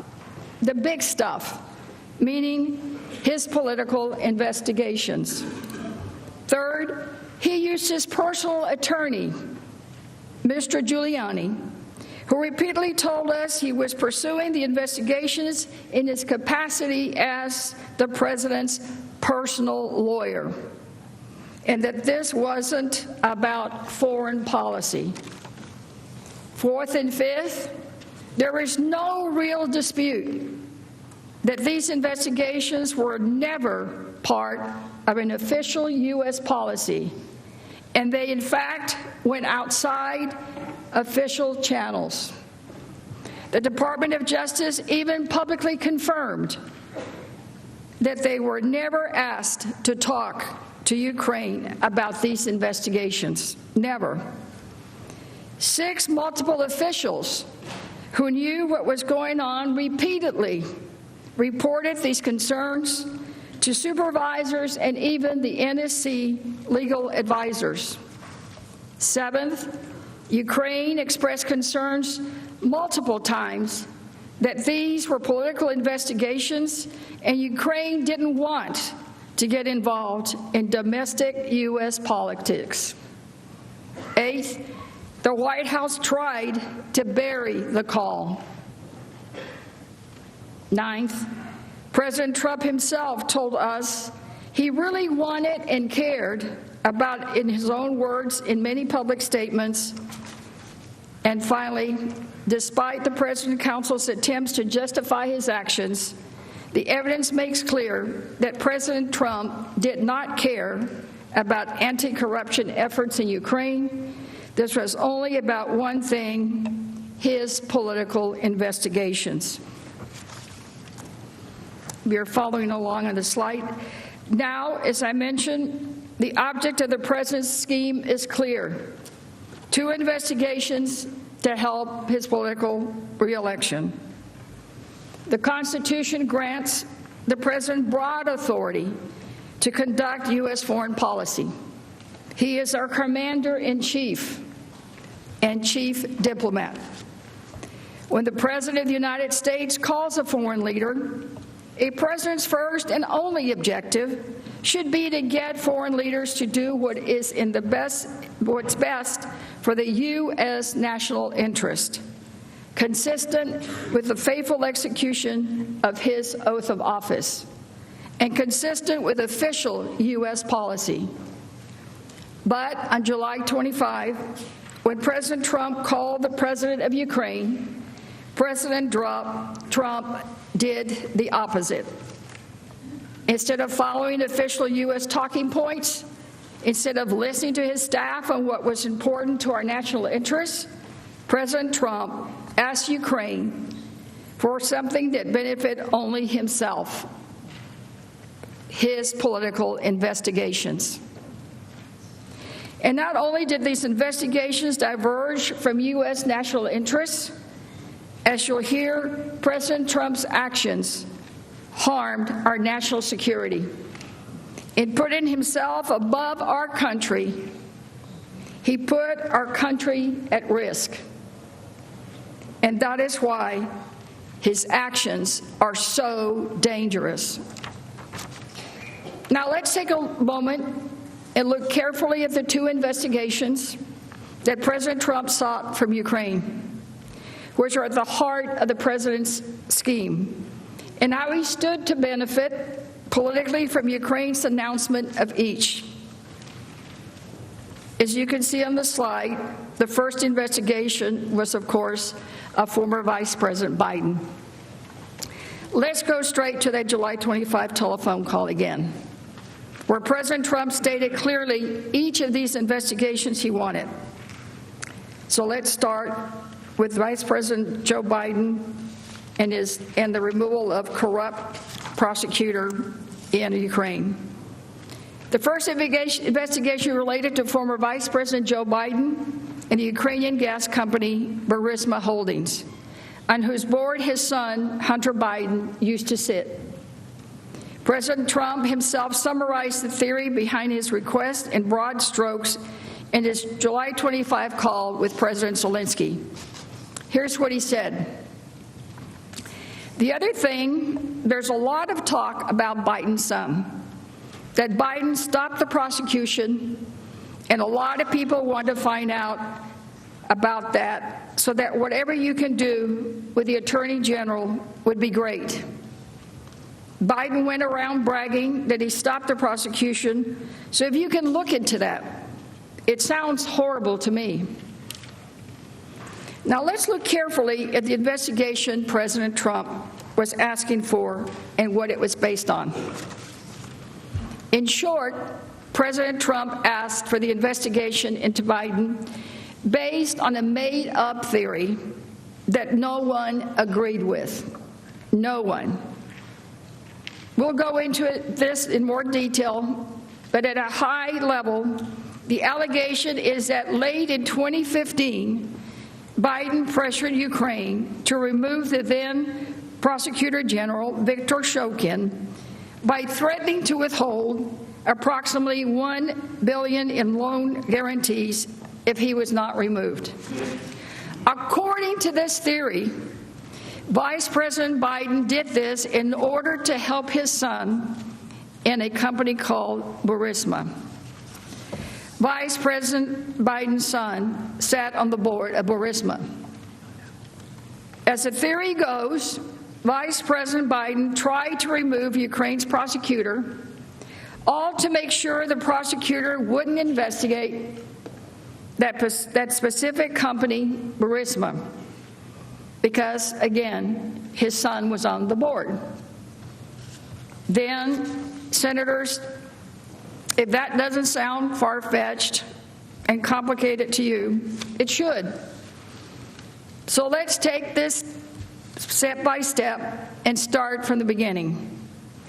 In 2014, Vice President Biden's son, Hunter, joined the board of the Ukrainian natural gas firm Burisma Holdings. At the time, Burisma's owner, a Ukrainian oligarch and former government minister, was under investigation.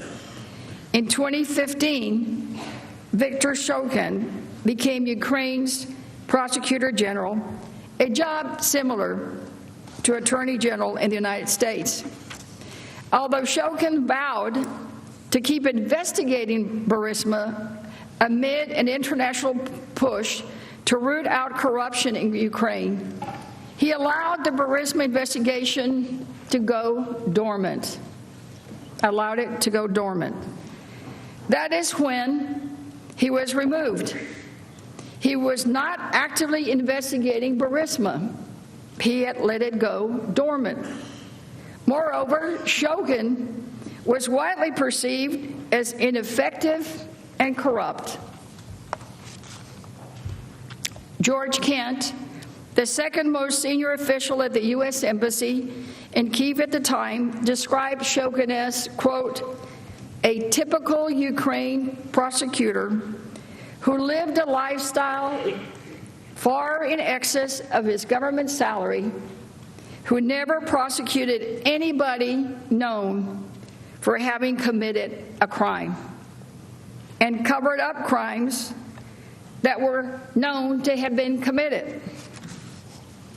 In late 2015, Vice President Biden, who had assumed a significant role in U.S. policy toward Ukraine, publicly called for the removal of Mr. Shokin because of his failure to adequately combat corruption.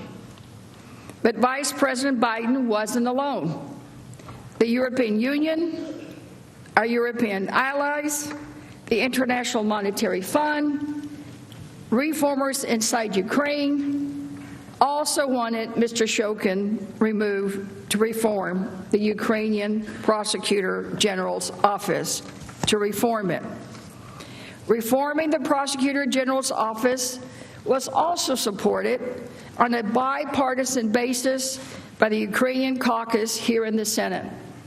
On February 12, 2016, after Vice President Biden had urged for the removal of Mr. Shokin, but before the Ukrainian parliament voted to remove him, a bipartisan group of senators, including Senators Portman, Durbin, Shaheen, Ron Johnson, Murphy, Kirk, Blumenthal, and Sherrod Brown, sent a letter to President Poroshenko that urged him to make urgent reforms to the Prosecutor General's office. The month after the senators sent that letter, Mr. Shokin was fired. He was fired. So let's be very, very clear. Vice President Biden called for the removal of this prosecutor at the official direction of U.S. policy because the prosecutor was widely perceived as corrupt, and with the support of all our international allies.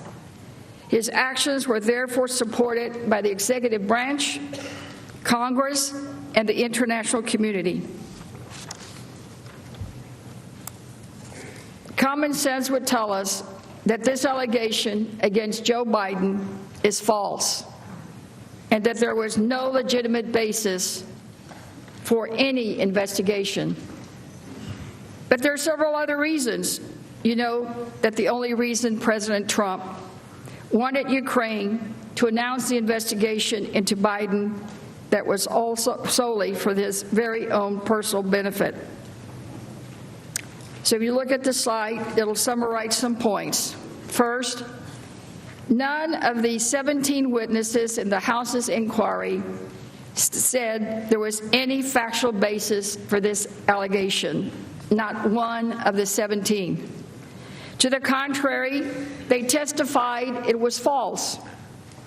Second, as I mentioned, the former Prosecutor General, Vice President Biden, was widely considered to be corrupt and failed to investigate corruption in Ukraine.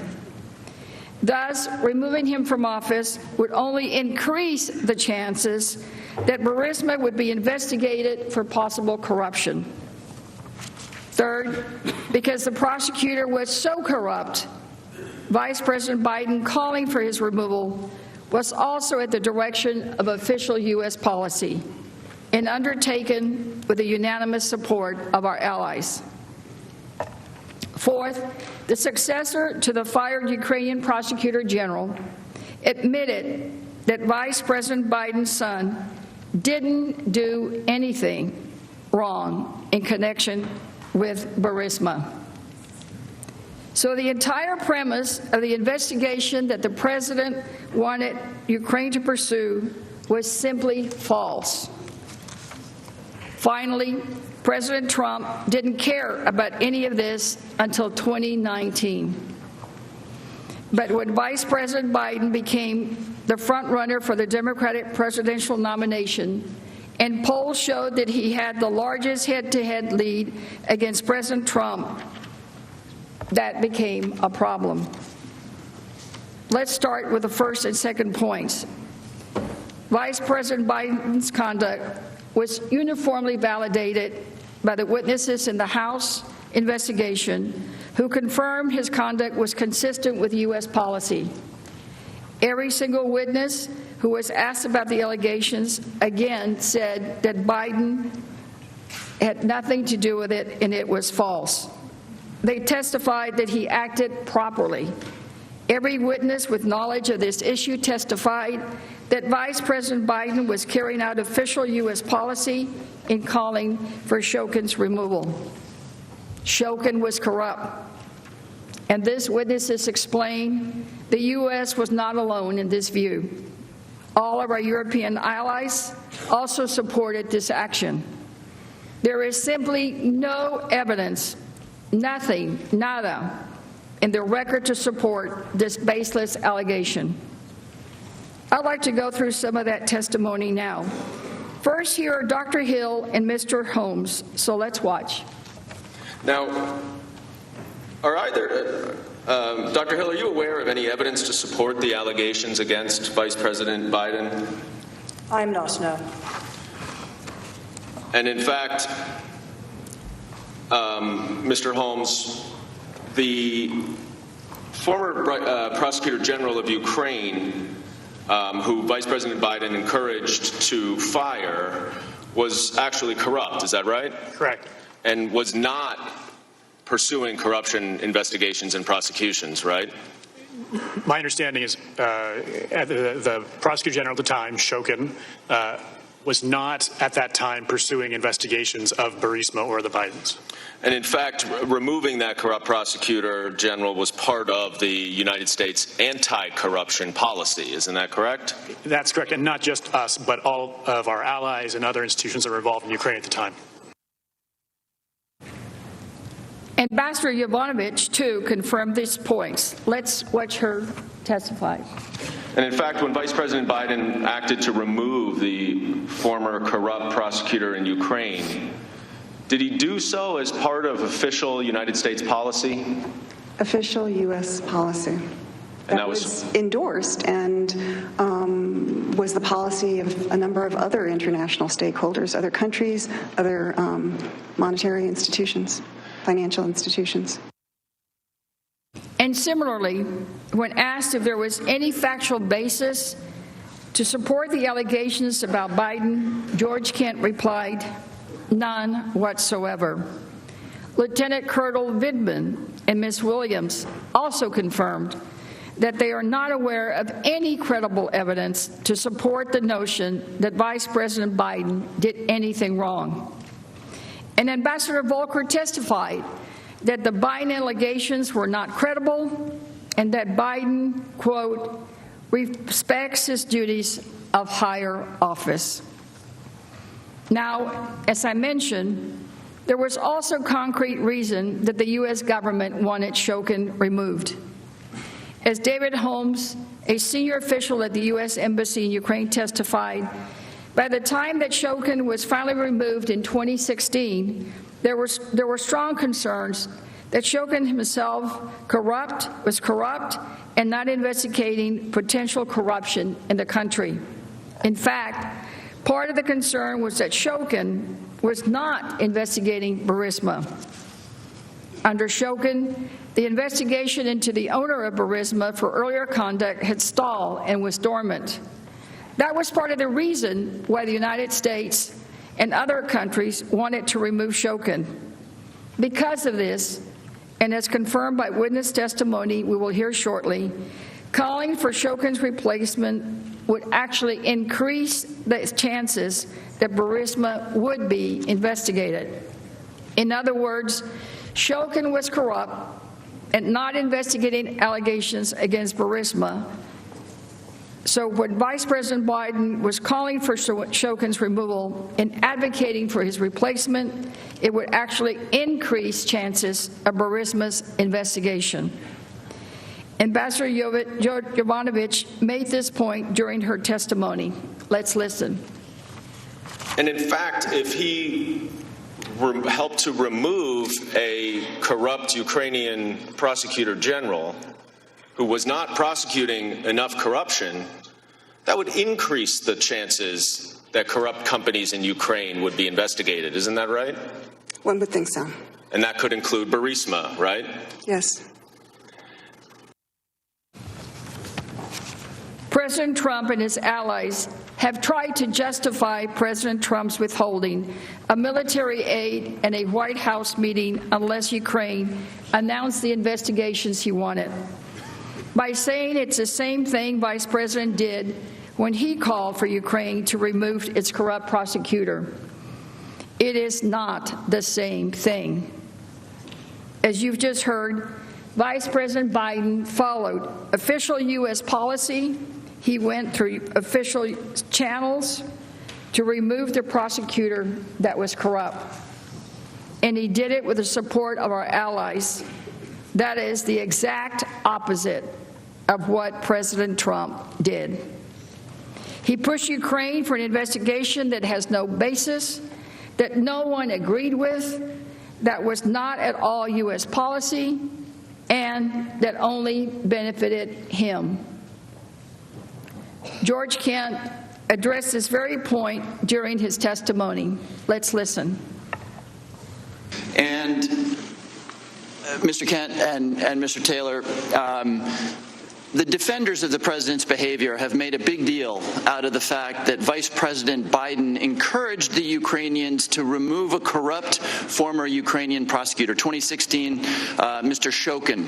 And in fact, Senator Rand Paul on Sunday said, and I quote him, "They're impeaching the President Trump for exactly the same thing that Joe Biden did." Is that correct? Is what the president did in his phone call and what Joe Biden did in terms of Mr. Shokin, are those exactly the same things? And if not, how are they different? I do not think they are the same things. What former Vice President Biden requested of former President of Ukraine, Poroshenko, was the removal of a corrupt prosecutor general, Viktor Shokin, who had undermined a program of assistance that we had spent, again, U.S. taxpayer money, to try to build an independent investigator unit to go after corrupt prosecutors. And there was a case called the Diamond Prosecutor case in which Shokin destroyed the entire ecosystem that we were trying to help create. The investigators, the judges who issued the warrants, the law enforcement that had warrants to do the wiretapping, everybody to protect his former driver whom he'd made a prosecutor. That's what Joe Biden was asking, remove the corrupt prosecutor. So Joe Biden was participating in an open effort, established whole of government effort to address corruption in Ukraine. That is correct. Great. So, Mr. Kent, as you look at this whole mess, Rudy Giuliani, President Trump, in your opinion, was this a comprehensive and whole of government effort to end corruption in Ukraine? Referring to the requests in July? Exactly. I would not say so. No, sir. In short, the allegations against Vice President Biden are groundless. And so there is no comparison, none at all, between what he did and the President Trump's abuse of power.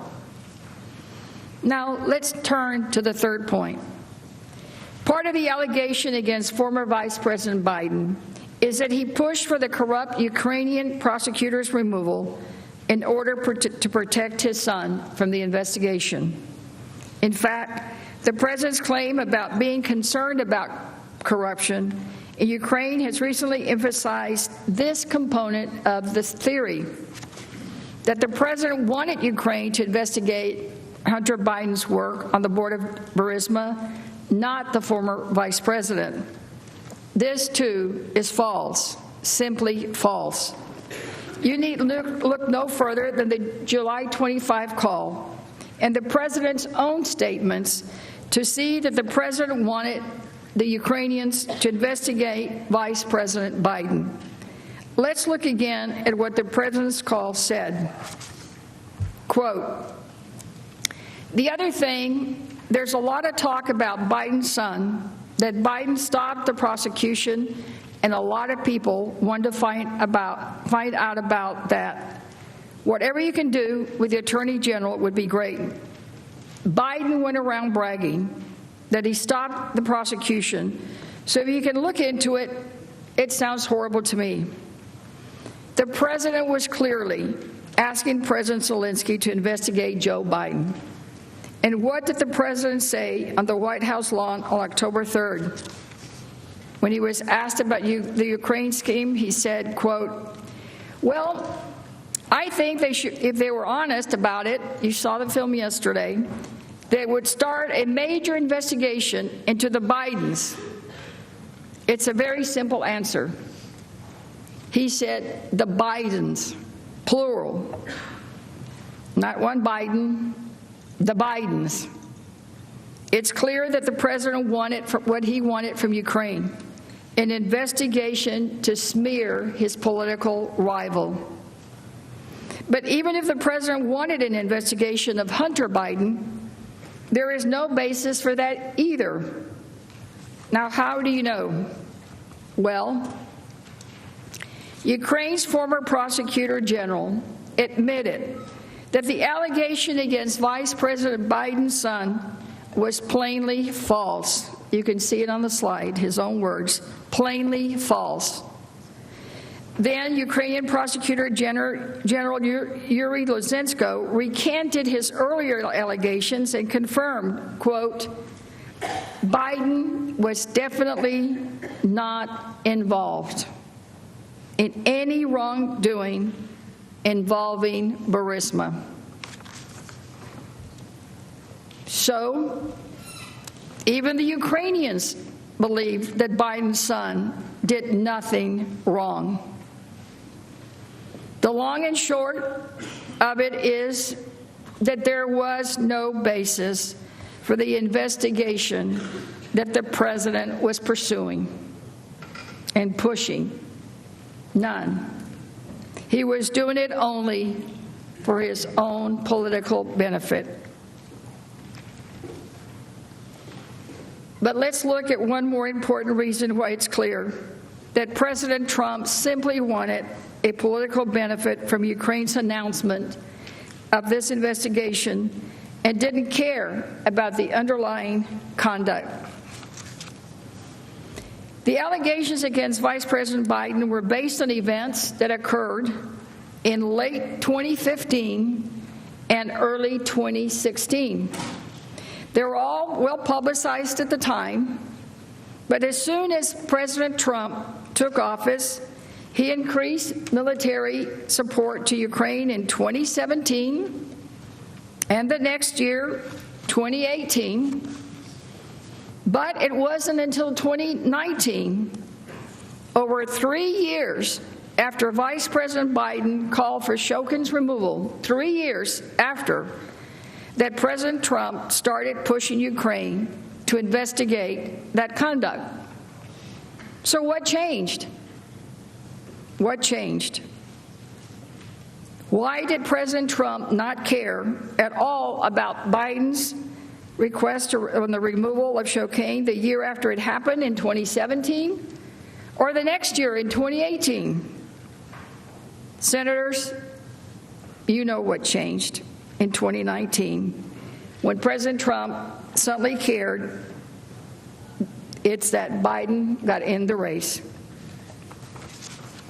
On April 25, Vice President Biden announced he would run for president in 2020. If President Trump was so concerned about this alleged corruption, why didn't he push Ukraine to investigate when he entered office in 2017? Or in 2018, after Biden gave public remarks about how he pressured Ukraine to remove Shokin?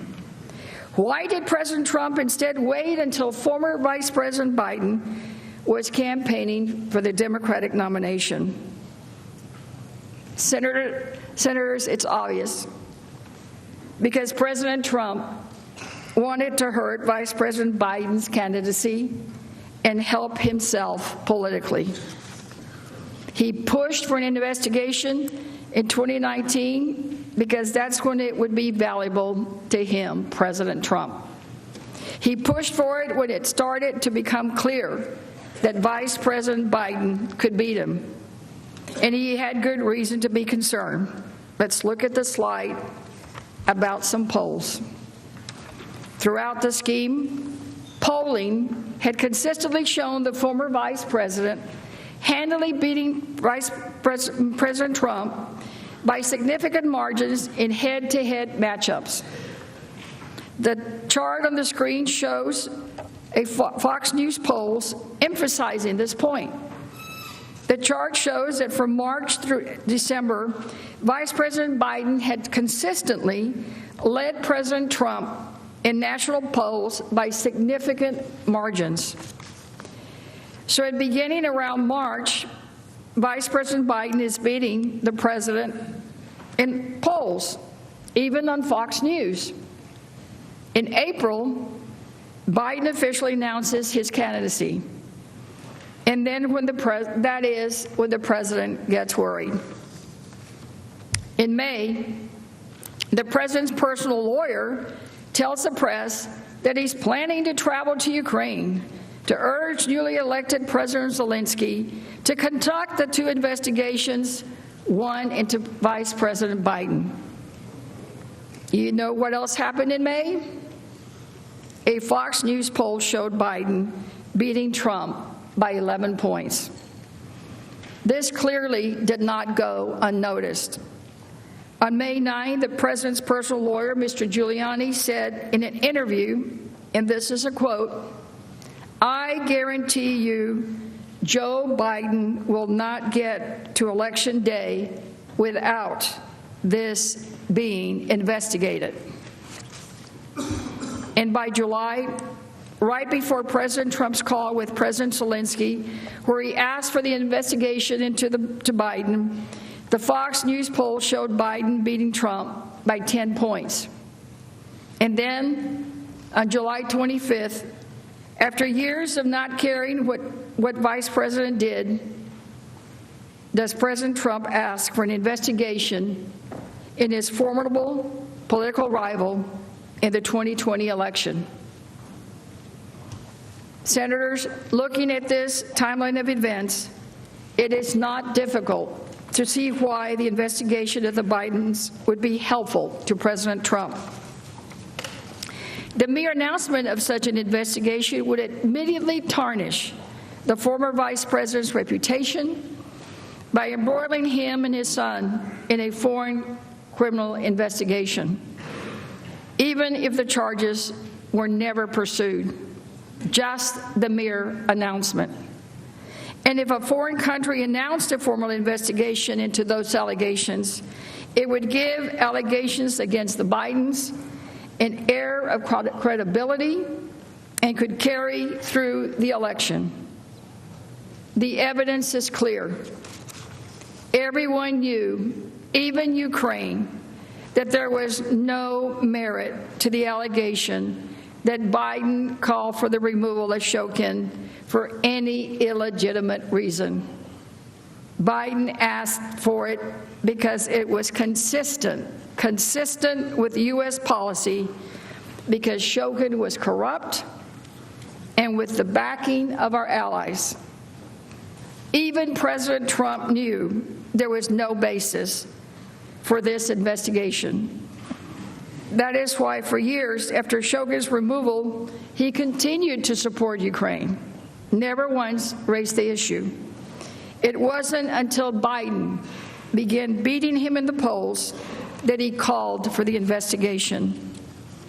The president asked Ukraine for this investigation for one reason and one reason only, because he knew it would be damaging to an opponent who was consistently beating him in the polls, and therefore it could help him get reelected in 2020. President Trump had the motive, he had the opportunity, and the means to commit this abuse of power. Now let's turn to the second investigation that President Trump wanted.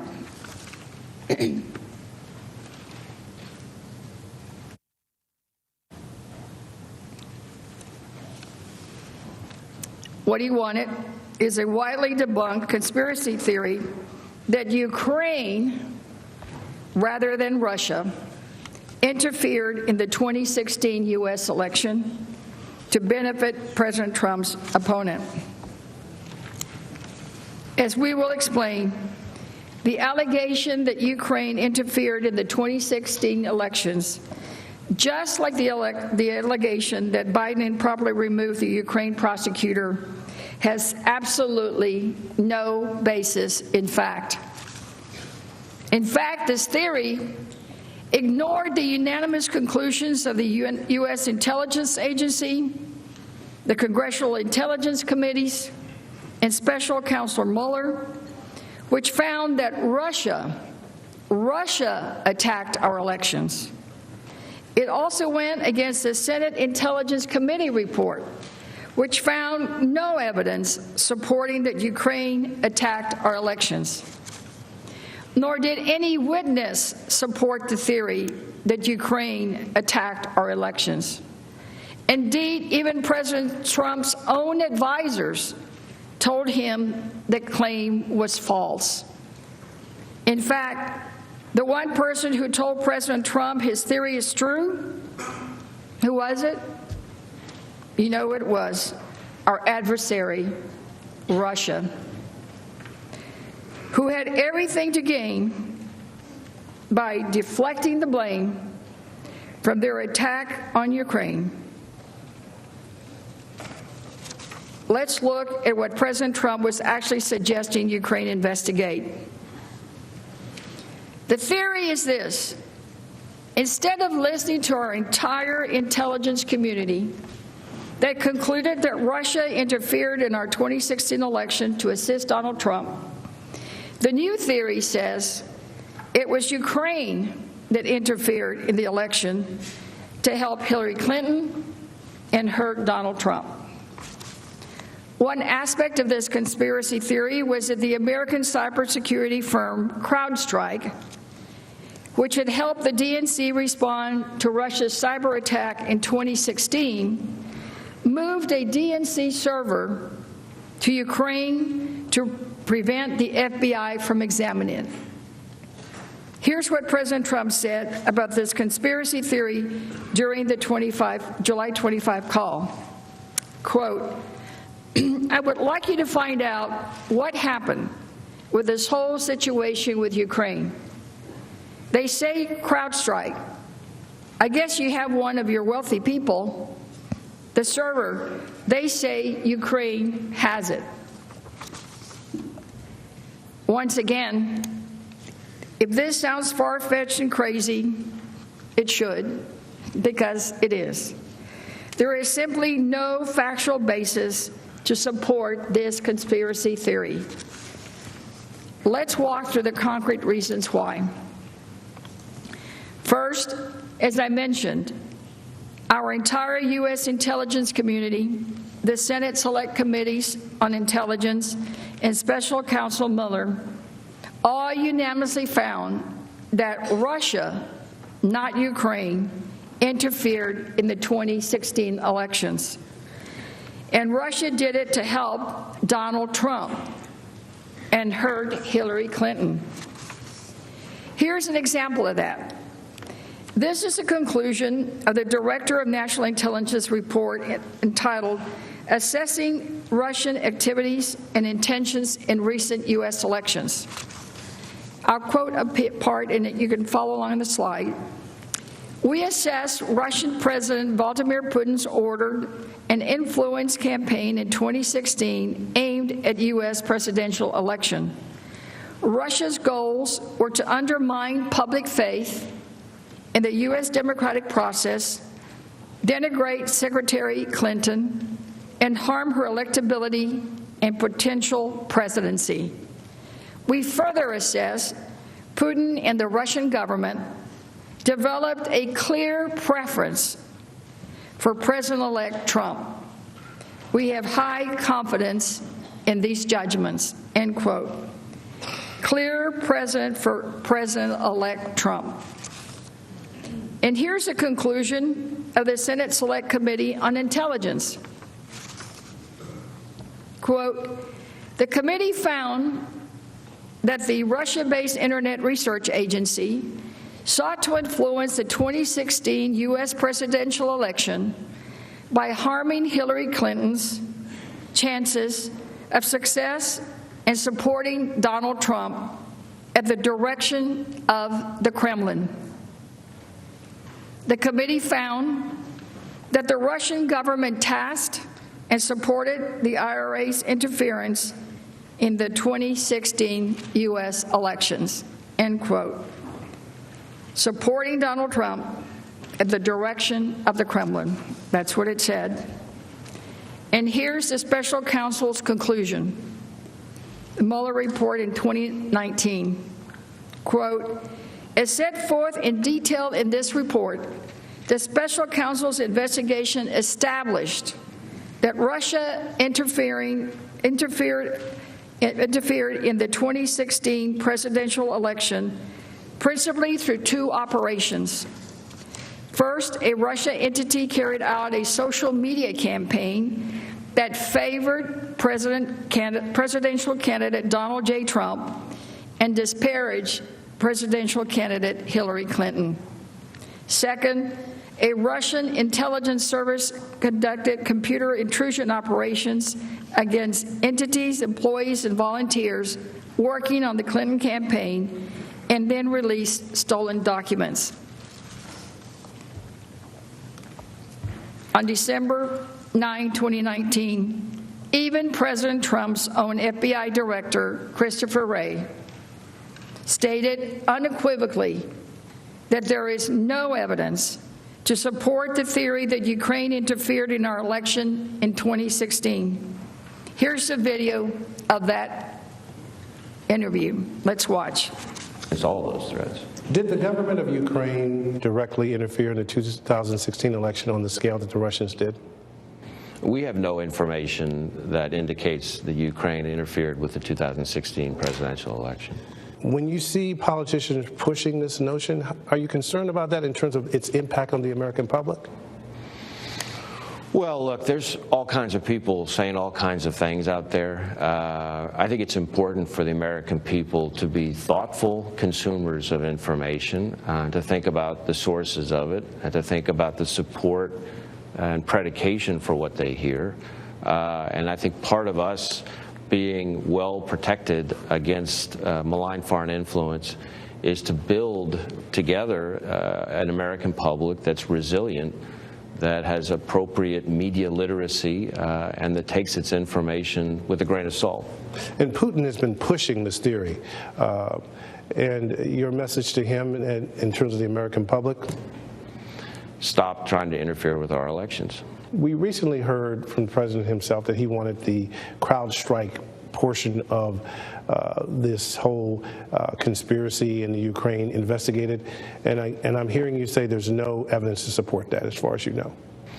As I said, we at the FBI have no information that would indicate that Ukraine tried to interfere in the 2016 presidential election. Mr. President.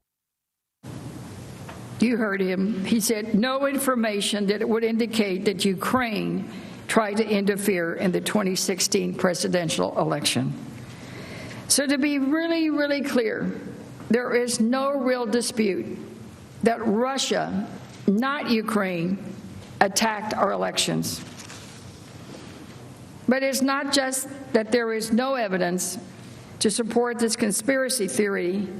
It's more dangerous than that. Because where did this theory come from? You guessed it, the Russians. Russia. Russian President Vladimir Putin and Russian intelligence services perpetuated this false, debunked conspiracy theory. Now remember, there is no dispute among the intelligence community that Russia attacked our 2016 election. The Senate's own Intelligence Committee published a report telling us that as well. So it's no surprise that Russia wants to blame somebody else. In fact, President Trump even said that. President Putin is the one who told him it was Ukraine who interfered in our elections. In short, this theory that the Russians are promoting to interfere yet again in our democratic process and deflect blame from their own attacks against us. But what is so dangerous is that President Trump is helping them perpetuate this. Our own president is helping our adversary attack our processes and to help his own reelection. Dr. Hill, an expert on these matters, explains it in more detail as to why this is very concerning. Let's watch. This relates to the second thing I want to communicate. Based on questions and statements I have heard, some of you on this committee appear to believe that Russia and its security services did not conduct a campaign against our country, and that perhaps, somehow, for some reason, Ukraine did. This is a fictional narrative that has been perpetrated and propagated by the Russian security services themselves. The unfortunate truth is that Russia was the foreign power that systematically attacked our democratic institutions in 2016. This is the public conclusion of our intelligence agencies, confirmed in bipartisan congressional reports. It is beyond dispute, even if some of the underlying details must remain classified. The impact of the successful 2016 Russian campaign remains evident today. Our nation is being torn apart. Truth is questioned. Our highly professional and expert career foreign service is being undermined. US support for Ukraine, which continues to face armed Russian aggression, has been politicized. The Russian government's goal is to weaken our country, to diminish America's global role, and to neutralize a perceived US threat to Russian interests. Their goal is to weaken our country, to diminish America's global role, and to neutralize a perceived U.S. threat to Russian interests. That's why it's so dangerous. Because despite the lack of any evidence to support this debunked conspiracy theory, the unanimous conclusion of the intelligence community, Congress, Special Counsel Mueller, and the FBI to the contrary, President Trump continued to promote this fake conspiracy theory just because it would be beneficial and helpful to his own reelection campaign. Even President Trump's own senior advisors told him these allegations were false. Tom Bossert, President Trump's former Homeland Security advisor, stated publicly that the CrowdStrike theory had been debunked. Here's that interview. Let's watch. It's not only a conspiracy theory, it is completely debunked. You know, I don't want to be glib about this matter, but last year, retired former Senator Judd Gregg wrote a piece in the Hill magazine saying the 3 ways or the 5 ways to impeach oneself. And the third way was to hire Rudy Giuliani. And at this point, I am deeply frustrated with what he and the legal team is doing and repeating that debunked theory to the president. It sticks in his mind when he hears it over and over again. And for clarity here, George, let me just again repeat that it has no validity. The United States government reached its conclusion on attributing to Russia the DNC hack in 2016 before it even communicated it to the FBI and long before the FBI ever knocked on the door at the DNC. So a server inside the DNC was not relevant to our determination to the attribution. It was made up front and beforehand. And so while servers can be important in some of the investigations that followed, it has nothing to do with the U.S. government's attribution of Russia for the DNC hack. The theory has no validity. That's what he said. Dr. Hill, too, testified that White House officials, including Mr. Bussard and former National Security Advisor H.R. McMaster, spend a lot of time refuting the CrowdStrike conspiracy theory to President Trump. Let's hear it. Now, Dr. Hill, is this a reference to this debunked conspiracy theory about Ukraine interference in the 2016 election that you discussed in your opening statement as well as with Chairman Schiff? The reference to CrowdStrike and the server, yes, that's correct. And it is your understanding that there is no basis for these allegations, is that correct? That's correct. Now, isn't it also true that some of President Trump's most senior advisors had informed him that this theory of Ukraine interference in the 2016 election was false? That's correct.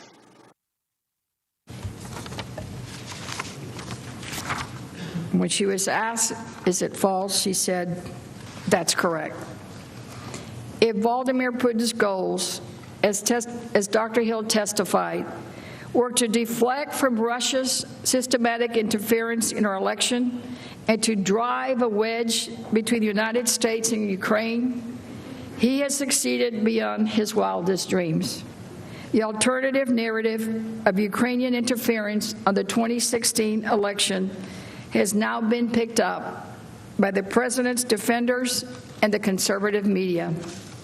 It has muddled the waters regarding Russia's own interference in our elections, efforts that remain ongoing, as we have learned this week from reporting that Russia hacked Burisma.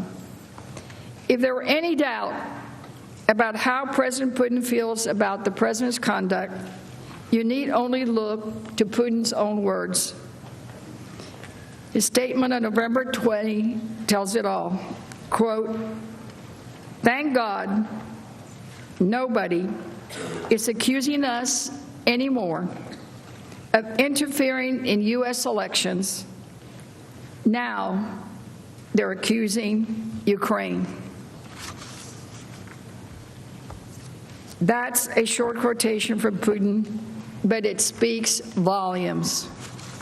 Even though President Trump knew that there was no factual basis for the theory that it was Ukraine that interfered in the 2016 election rather than Russia, and knew that Russia was perpetuating this theory, he still wanted President Zelensky to pursue the investigation. Why? Because while Putin and Russia clearly stood to gain by promoting this conspiracy theory about Ukraine, so did Donald Trump. He knew it would be politically helpful to his 2020 election. An announcement of an investigation by Ukraine would have breathed new life into a debunked conspiracy theory that Ukrainian election interference was there in 2016, and it lended great credibility. It would have cast doubt on the conclusions of the Intelligence Committee and Special Counsel Mueller, that Russia interfered in the 2016 election to help President Trump. And it would have helped eliminate a perceived threat to the legitimacy of Donald Trump's presidency that he was only elected because of the help he received from President Putin. I now yield to Mr. Schiff. The Majority Leader is recognized. Man, that we take a 15-minute break at this point. Without objection, so ordered.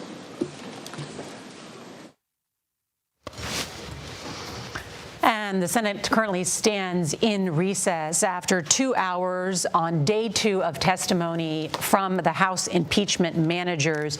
Yesterday, we heard the evidence that the Democrats say proves the president should be removed from office. Today, they sought to explain the law as it relates to Article 1 of the impeachment articles, including abuse of power. I want to bring in our panel here. Major Garrett is our chief Washington correspondent. Also want to welcome our CBS News contributor, Jamal Simmons. And since we're talking about the law today, we've got some legal experts, of course. Kim Whaley, a visiting law professor at American University, and Jonathan Turley, a constitutional law expert. If that name sounds familiar to you, it's because it was frequently invoked over the past 2 hours.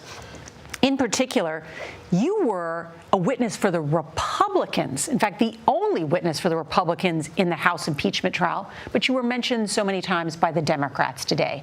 Explain, and did they misrepresent your position? Well, it's curious when you're cited by both sides in a trial, but it's not the first time that people selectively choose positions. But what the Democrats, what the House managers were saying is accurate. During the testimony, I stated that I believe that there were 2 articles that would be legitimate in going forward if proven, and one of them was, actually both of them were the articles that were approved, abuse of power and obstruction of Congress. On abuse of power, in my view, it's clear. You can impeach a president for abuse of power. You can impeach a president for non-criminal conduct. It's just not easy. You know, what's different in this case is that they're solely going up to the Senate on a non-criminal case for impeachment. Usually these types of claims have been combined with criminal acts. Now, that doesn't mean that you are categorically prevented from doing so. It just means that practically it's a more difficult case to make. But what's fascinating to me is that the White House has built its case so solidly around a theory that is so widely rejected. That there has to be a crime. That it has to be a crime. And you testified not only in the Trump impeachment hearings, but in the Clinton impeachment hearings, that in fact a president can be impeached for a non-criminal act. That's right. And that's widely agreed to, except for Alan Dershowitz. You two are the legal experts, but that's my understanding. Well, the framers actually did make repeated reference to non-criminal conduct that could result in impeachment. And also in the English impeachments historically, they were often based on non-criminal conduct. In fact, the framers were trying to apply a narrower standard, but they never said that indictable is synonymous with impeachable. Impeachment obviously goes beyond the criminal code. And Kim, in listening to the legal underpinnings for abuse of power today, what struck you? Well, I think the question really is, what's the line between abuse of power and business as usual? A good faith disagreement between the president and Congress, between the president and other people in the cabinet about how to exercise his massive authority. And we also heard about President Nixon, the idea that pressuring the FBI, pressuring the CIA to stop an investigation. Historically, Republicans thought that was an abuse of power that justified his resignation from office. So in the moment we are now, the question I think for Americans is whether using the office of the presidency to get the Ukrainians to announce an investigation into a political opponent is more in the Nixon camp, or if it's more in the camp of business as usual foreign policy. We also saw the counter-narrative, I think, debunked in part by the clip of the FBI Director Chris Wray, who said, listen, as far as corruption, Ukrainian corruption being a justification for withholding the aid,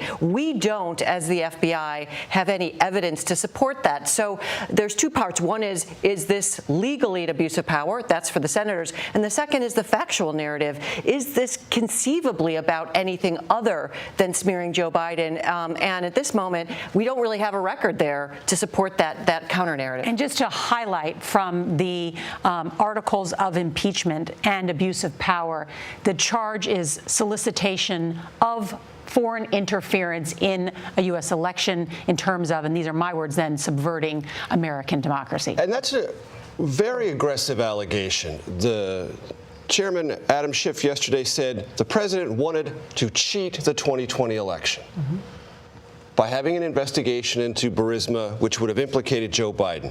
Now, is the Democratic position, if the president had used Interpol, an international policing organization, to raise these questions, would that have been cheating in the 2020 election? What if you'd asked the Justice Department to at least look into that as something that might have been something of curiosity legitimately for the U.S. government? Would that have been cheating the 2020 election? I mean, is it only because it was off the books and run by Rudy Giuliani that it makes it an effort to cheat the 2020 election? I will tell you, Senate Republicans don't believe that meets the cheating 2020 election standard by a long shot. And it's a very aggressive contention. And unlike the Nixon and Clinton impeachments, where the body of facts were not only obvious, but agreed upon largely and implicated underlying law, that simply isn't the case here yet. Well, and developed by an independent counsel or a special prosecutor with grand jury authority. And I think the point that you raised suggests why someone like John Bolton would be very helpful in this process with firsthand knowledge of why the president did that. We don't have that kind of record here because we did not have a grand jury. And that gets to the point of intent and the president's motivations here. And that's the real question that we're all arguing about. Because, of course, the president can do all sorts of things if it's to benefit the country. And I think people are willing to give him that kind of leeway. But if it's to benefit himself in his own political career, it's a very different question. And I'd just love to know, when else did the President of the United States, President Trump, ask any other country to investigate any other corrupt instances? Did he ask Ukraine to investigate any other corrupt instances? Right.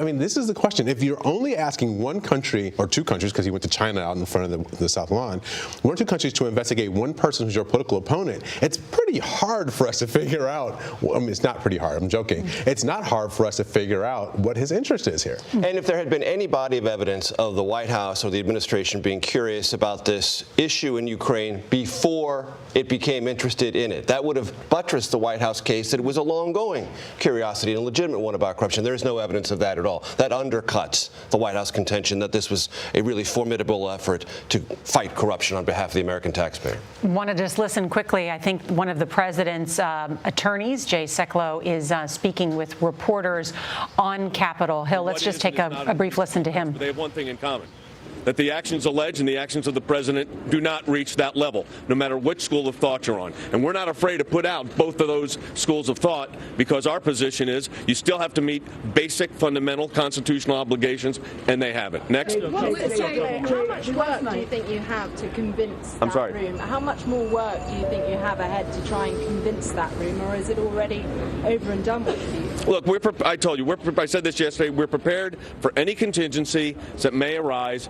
The case has a long way to go then. Remember this. This is the second day of their case. They get another day. Then we get our time. Then there could be 2 days of questions. And then more voting. So we may be at this for a little bit. Jay, last night, the Democrats submitted supplemental testimony that Jennifer Williams and Penn State provided.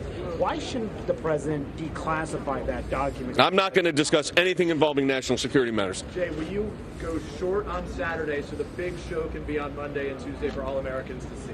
Look, here's the situation. The senators are they have the rules.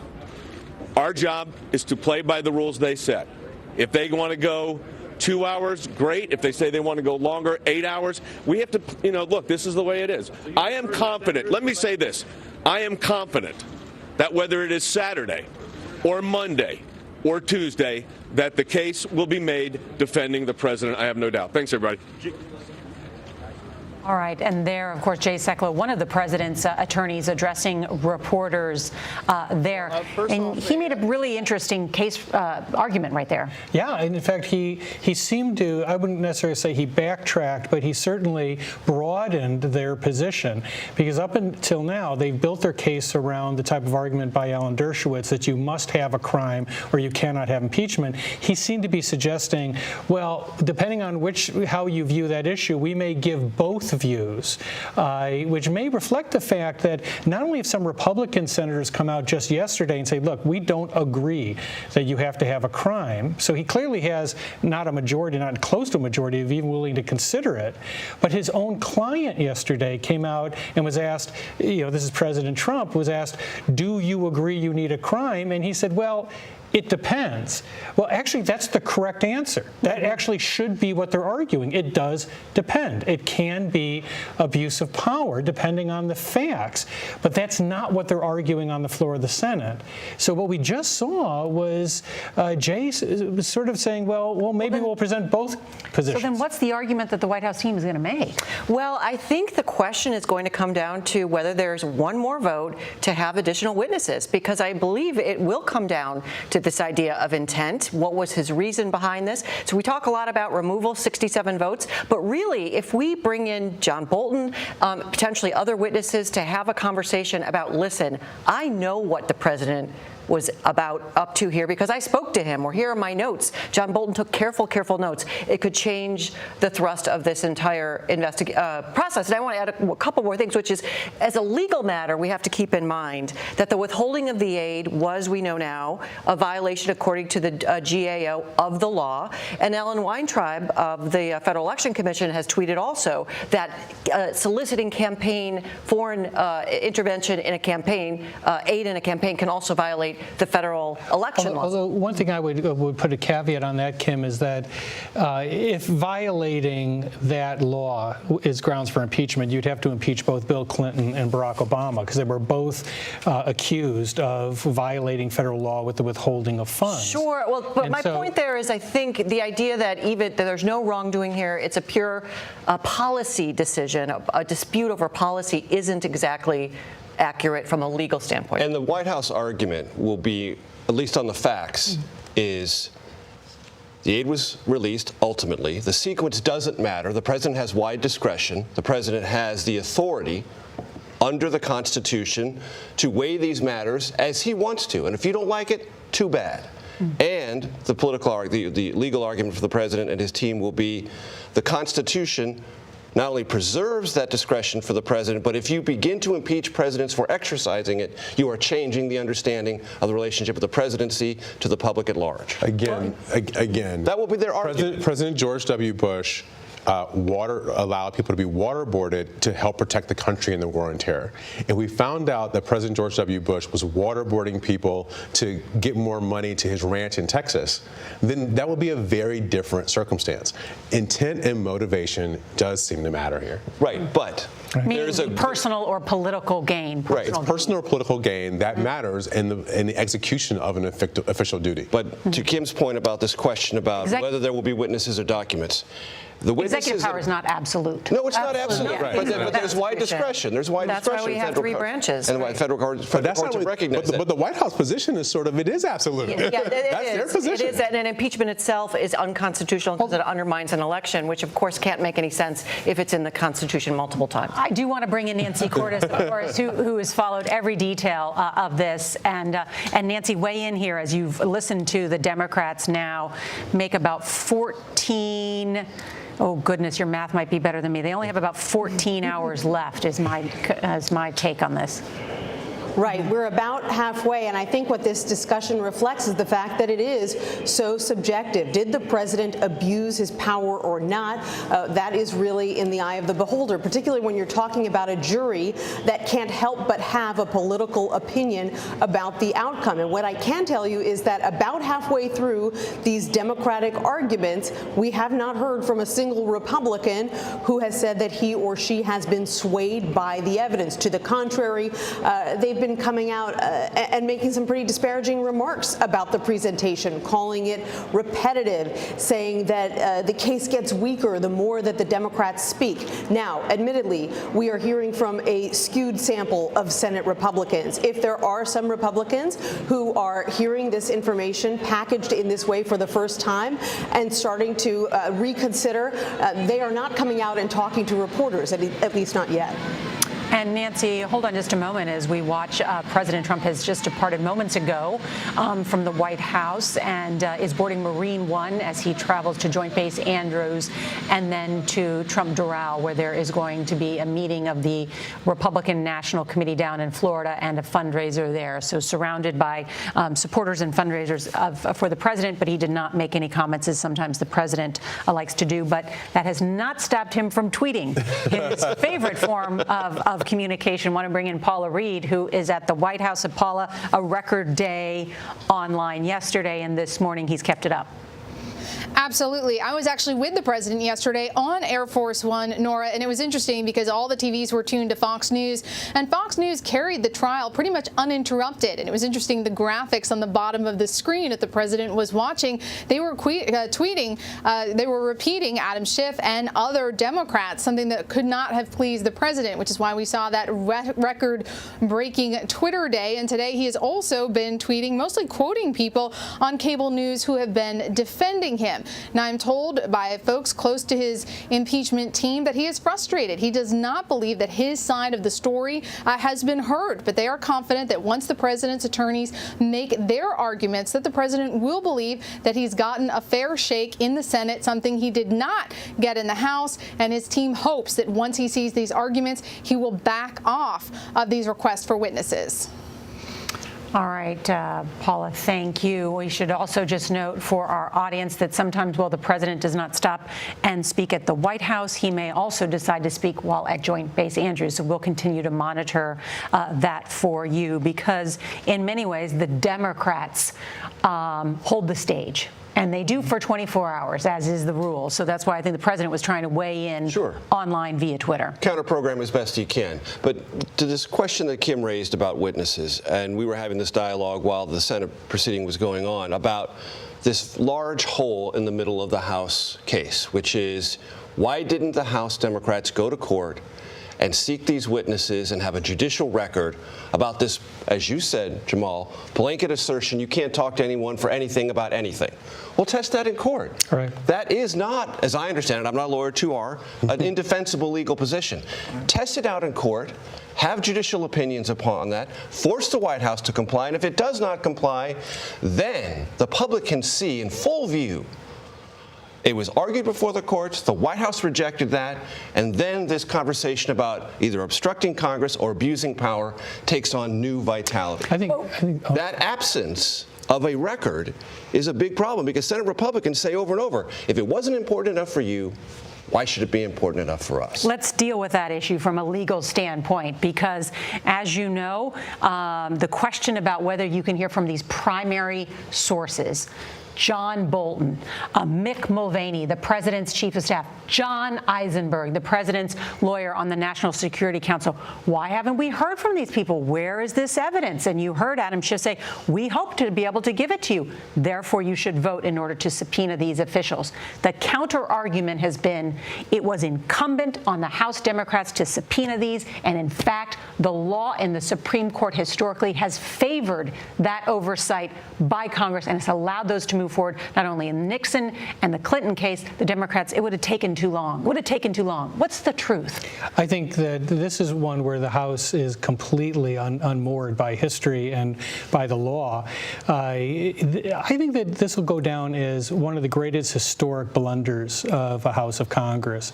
In rushing the vote by Christmas, in my testimony I said, if you just take 2 months, you can get, not just, in my view, probably at least 2 of these witnesses, but you could get a number of court orders supporting your position, and that would allow you to go forward with a complete record. And instead, they said, no, we have to get this to the Senate, and then they waited a month and destroyed their own narrative. The fact is, it took 3 months to go from the filing before Judge Sirica and Nixon to the final decision of the Supreme Court. Both Nixon and Obama were able to litigate to the Supreme Court before facing impeachment. Is it required? No. But it's a difference between a technical case and a compelling case. And what the Supreme Court said, what? That it is within... Ruled against both of them.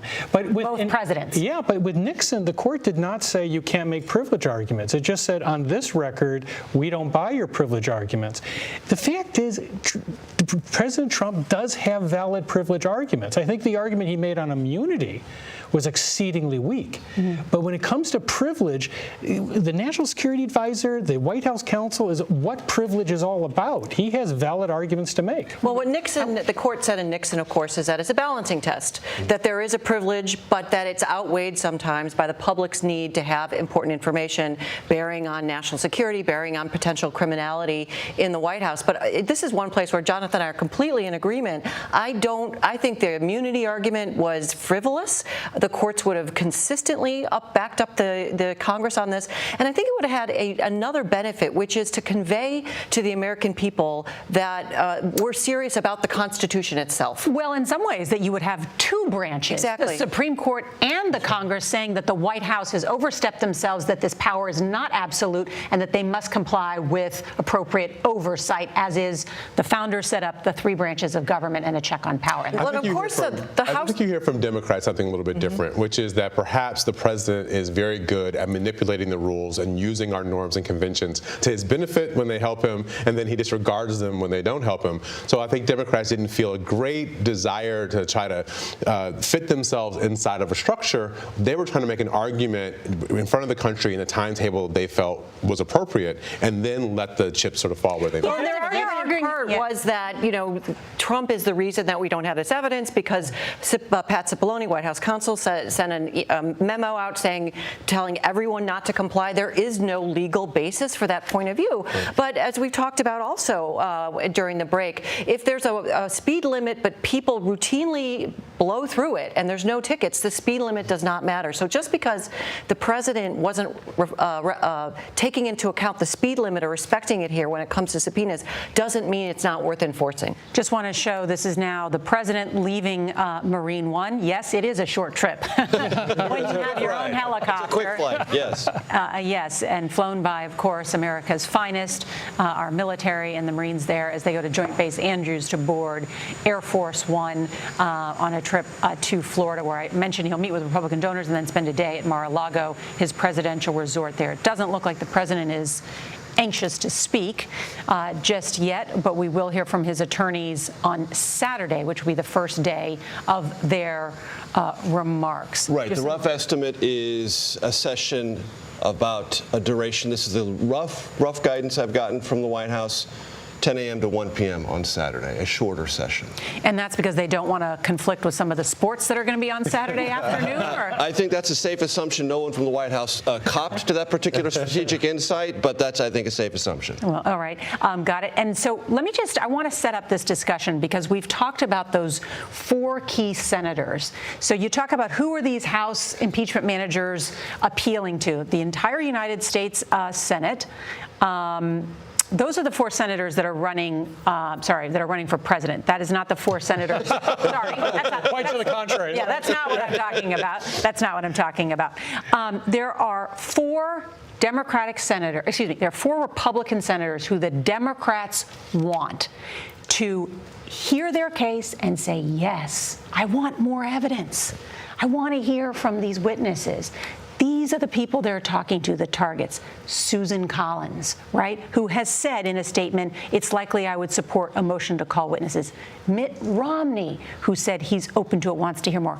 Lisa Murkowski, Alaska. And, of course, Lamar Alexander, who has suggested he could be willing to vote with the Democrats to give them the 51 votes, the majority, to call witnesses. Yeah, they need four. The universe of possibly persuadable Republicans is larger than four, but for Democrats, 4 is the magic number. And they all assume, the Senate Democrats that is, if they get full Republicans, they might even get 5 or 6 because there'll be safety in numbers. And if that many shift, then the other ones who feel similarly might also shift. But we haven't seen anyone demonstrably shift yet, not one iota. And the White House does not feel it's in any worse position than it was 48 hours ago on this central question. You have a body of votes now that stack up along the lines of what the White House wants and what the Senate Majority Leader wants, which is quick, sure acquittal. And quick, sure acquittal does not include new documents and witnesses. So. And in Chuck Schumer, the Senate Minority Leader, said today, I have no sense that this is going to happen. We're going to keep pressing and pressing and pressing. But if you're asking me, am I confident about this, meaning 4 Republicans coming over, I'm not. But we're going to keep pushing and pushing and pushing, because that's what we have. We have, from his perspective, his voice. We have the truth on our side, the facts on our side, and we're going to relentlessly pursue that. You're making, of course, the political argument for many of them. However, there are a number of Republican senators who are in difficult re-election campaigns this year, including Susan Collins. Including Susan Collins, Cory Gardner from Colorado, Martha McSally out in Arizona, who, remember, she's the only senator who had lost her last Senate election, right? So she's got to really win this seat for the first time. And in a presidential year where Democrats are really going to be focused. So I think they are focused on these senators and trying to figure out how to move them over. But they're not just focused on the senators there, because the great likelihood is those senators will not budge. Exactly. What they're also focused on is who else is paying attention to this out in the country.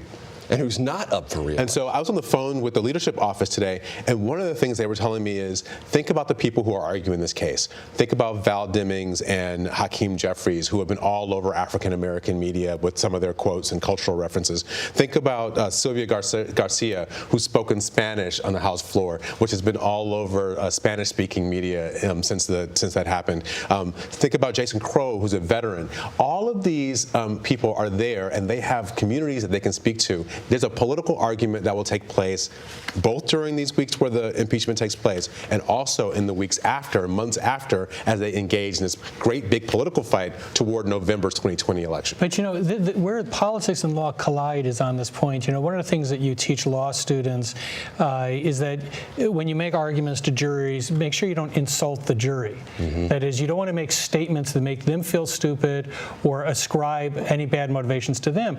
And if there was one major blunder during the argument, it was Jerry Nadler, who got ahead of his skis a bit and said that the Senate could be engaged in a cover-up. And when he said that, people on the floor recounted later that there was sort of a hush, a reaction from the senators. This is not the place for that. And what was notable is that it was Lisa Murkowski, one of the senators they're trying to get, who was the first to object outside the chambers and said that she was deeply insulted. You know, this is not just the most deliberative body, it's the most defensive body. And if you actually call them traitors or conspirators in a cover-up, it's more likely they're going to join together than break apart. Well, the rules of decorum are a little different in the House side, different on the Senate side, so that's just a little more tougher give and take. There are a number of things on trial here, not just the president, right? The Senate is in part on trial when we have a majority of Americans wanting more evidence, right? So they're watching to see not just what happens with the president, which I think people assume will not be removal, but how their representatives are voting on this logical notion of, listen, facts give us more information, we can make better decisions if we have more facts. And I think the other piece that is somewhat, for those paying attention, that's on trial is the Constitution itself. And we heard some of this yesterday and today, the idea being, if this behavior is given the thumbs up by the Senate, we have to assume that presidents going forward will use that tool in their toolbox. Both Democrats and Republicans will say, listen, I can use the power of my presidency to stay in power. And that's really the other question that I think is on the table. Political argument, but why aren't the facts powerful enough in themselves? Well, I mean, 53 of these senators are lawyers. Why aren't the facts powerful enough? Because it's sort of a, do we care? The facts are fairly well established. We're not hearing, we'll see in the next couple days, but we're not hearing a strong counter narrative, another story. As Jonathan can say, when you're teaching law students, there are two ways of getting at things. Here is one factual scenario, here's another. Which is the right thing that happened, right? That's one way. The other could be on legally. Even if this happened, it doesn't amount to an abuse of power. Option number 3 might be, listen, let's distract from Donald Trump and talk about Hunter Biden, because then we won't pay attention to Donald Trump. And just to add to the point that you were making, the Democrats have said in their briefs that Donald Trump is an imminent threat to national security and to the rule of law. That is a tough charge to make against a sitting U.S. president. They are saying this is so grave that soliciting foreign interference by the Ukrainians is so grave, is so egregious, that it not only warrants removal from office, it warrants that he could never run for office again. And for some reason, most of the senators have said that that does not meet, or they don't believe that that is Republicans the case. do not believe Do that not that's believe a fact. that is They the don't case. believe that's a fact. They don't believe that is even a credible assertion of what happened here. And they don't accept that. And to your quick point about these four potentials, if you're running for re-election right now, I guarantee you the White House messaging and subtly the RNC messaging has been this: if you go against the president, the base will come against you, and you'll get zero credit from Democrats. Democrats will not consider you a hero, and you will not get their favor in this upcoming general election. You will hamstring yourself if you abandon the president now, to your immediate political detriment. There was an interesting bit of data that came out yesterday. Reuters Ipsos poll, which is an excellent piece of polling. Not all polls are equal. Reuters does a nice job. And in that poll, it said 65% of Americans are following the trial in some capacity, whether watching it every day or a few times a week, or the news reports. And 72% agreed that the trial should allow witnesses with first-hand knowledge of the impeachment charges to testify. 84% of Dems, 69% of Republicans. That's got to weigh in when people think about the people that they represent there in Congress and in the U.S. Senate. People watch a lot of court TV, right? Like exactly. A lot of, it's logical. It makes sense First 48. Like people watch a lot of television about crime shows, and they have a sense about what courtrooms look like, and witnesses and documents. Even on the People's Court, they have documents, right? And they're able to say they need some money. I think the problem is also you have the other polls. A recent poll came out to show that Trump is now approaching 90% with Republican voters. 90%, it's almost a record. I mean, a poll done of a religious poll showed that Jesus Christ got 68%, and he has two holidays that people like. So the fact that you're polling at 90% of Republicans, I think is the poll that is really keeping these Republicans tethered to the defense. But I think your point's still the best one. The optics are not good if you say, I don't want to hear any witnesses, regardless of what mistakes the House made. Right. Yeah, the question is, what do we do now? How do we make a good decision? And I think people understand keeping information off the table is not the way to make a decision of this gravity, and it's quite grave for both sides. Well, here's the thing. The process matters a lot, and Nora, you mentioned the point about whether or not it was a cover-up. If, for some reason, people think this process is flawed, the argument that it was a cover-up will gain a lot more saliency among the American people. Or that the president, in the words of the Democrats, tried to cheat the election. There's so much more to learn because we're just on day 2 from the Democrats. They have one more, and then, of course, we're going to hear the arguments from the White House and his legal team as well. We're going to step away as the House managers continue with their opening arguments, and we'll be back with any updates as news warrants. Our coverage is going to continue on our 24-hour streaming network, CBSN. You can watch it at CBSNews.com. Hi, everyone. I'm Rena Ninen in New York, continuing our CBSN special report. We want to take you back live to the Senate impeachment trial. To the server itself, meaning that it was Ukraine that hacked the Democratic server, not the Russians. This theory was brought to you by the Kremlin. Okay? So we're not talking about generic interference. We're talking about the server. We're talking about CrowdStrike. At least that's what Donald Trump wanted to investigate or announced. This completely bogus, Kremlin-pushed conspiracy theory. Now, I was also struck by that video you saw of Tom Bossert, the former Homeland Security advisor for the president, in which he talked about how completely debunked and crazy this conspiracy theory is. And there was that, rather glib line that was, he admitted was glib, but nonetheless made a point. 3 or 5 ways to impeach oneself, and the third way was to hire Rudy Giuliani. Now, it struck me in watching that clip again that it's important to emphasize that Rudy Giuliani is not some Svengali here who has the president under his control. there may be an effort to say, okay, the human hand grenade, Rudy Giuliani, it's all his fault. He had the president in his grip.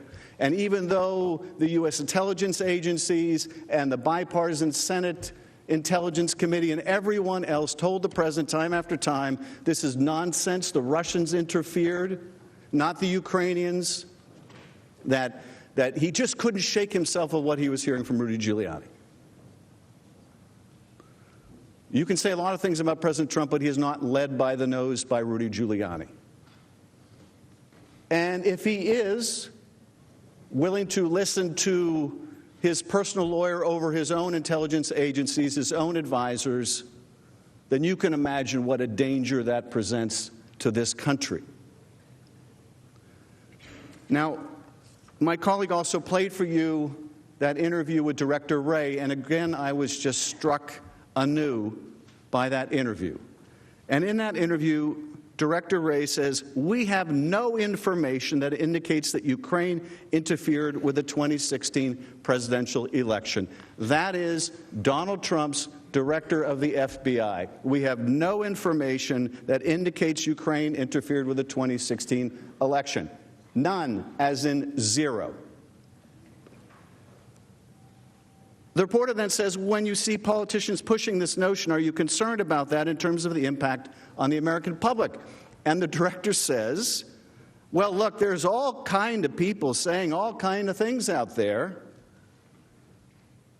Well, yes, there are, but this person was the President of the United States.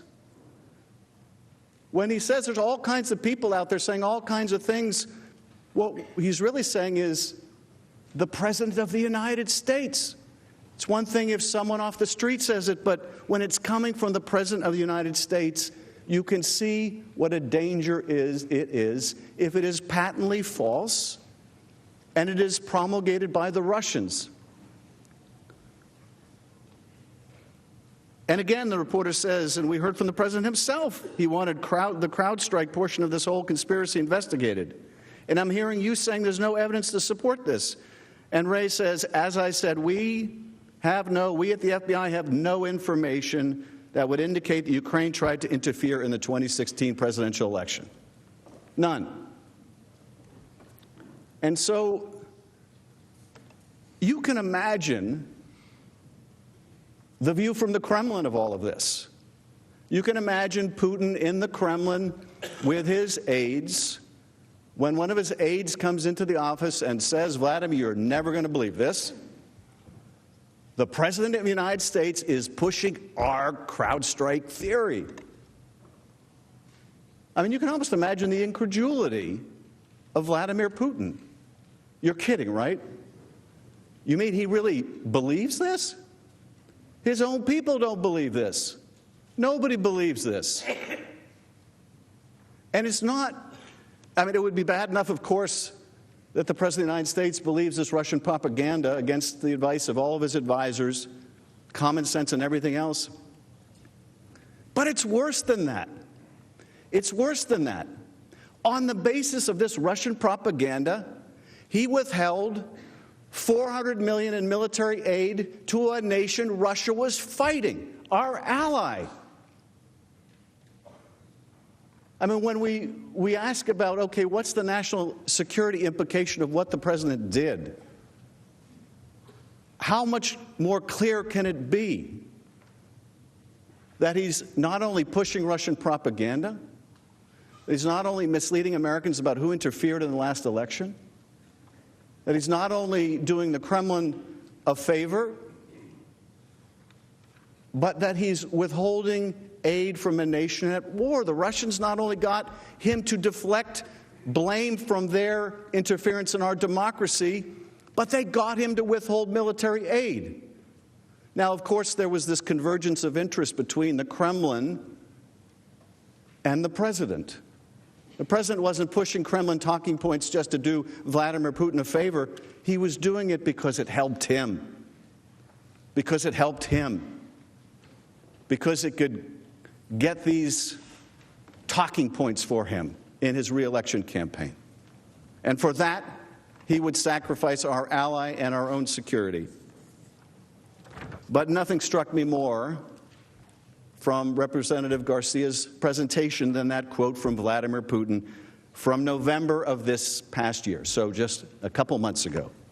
Thank God, Putin said, thank God nobody is accusing us anymore of interfering in U.S. elections. Now they're accusing Ukraine. Thank God, Putin says. Well, you got to give Donald Trump credit for this. He has made a religious man out of Vladimir Putin. But I don't think we really want Vladimir Putin, our adversary, to be thanking God for the President of the United States, because they don't wish us well. They don't wish us well. They are a wounded animal. They are a declining power, but like any wounded animal, they are a dangerous animal. Their worldview is completely antithetical to ours. We do not want them thanking God for our president and what he is pushing out. We don't want them thanking God for withholding money from our ally, although we can understand why they may. And to me, that's what stuck out from that presentation.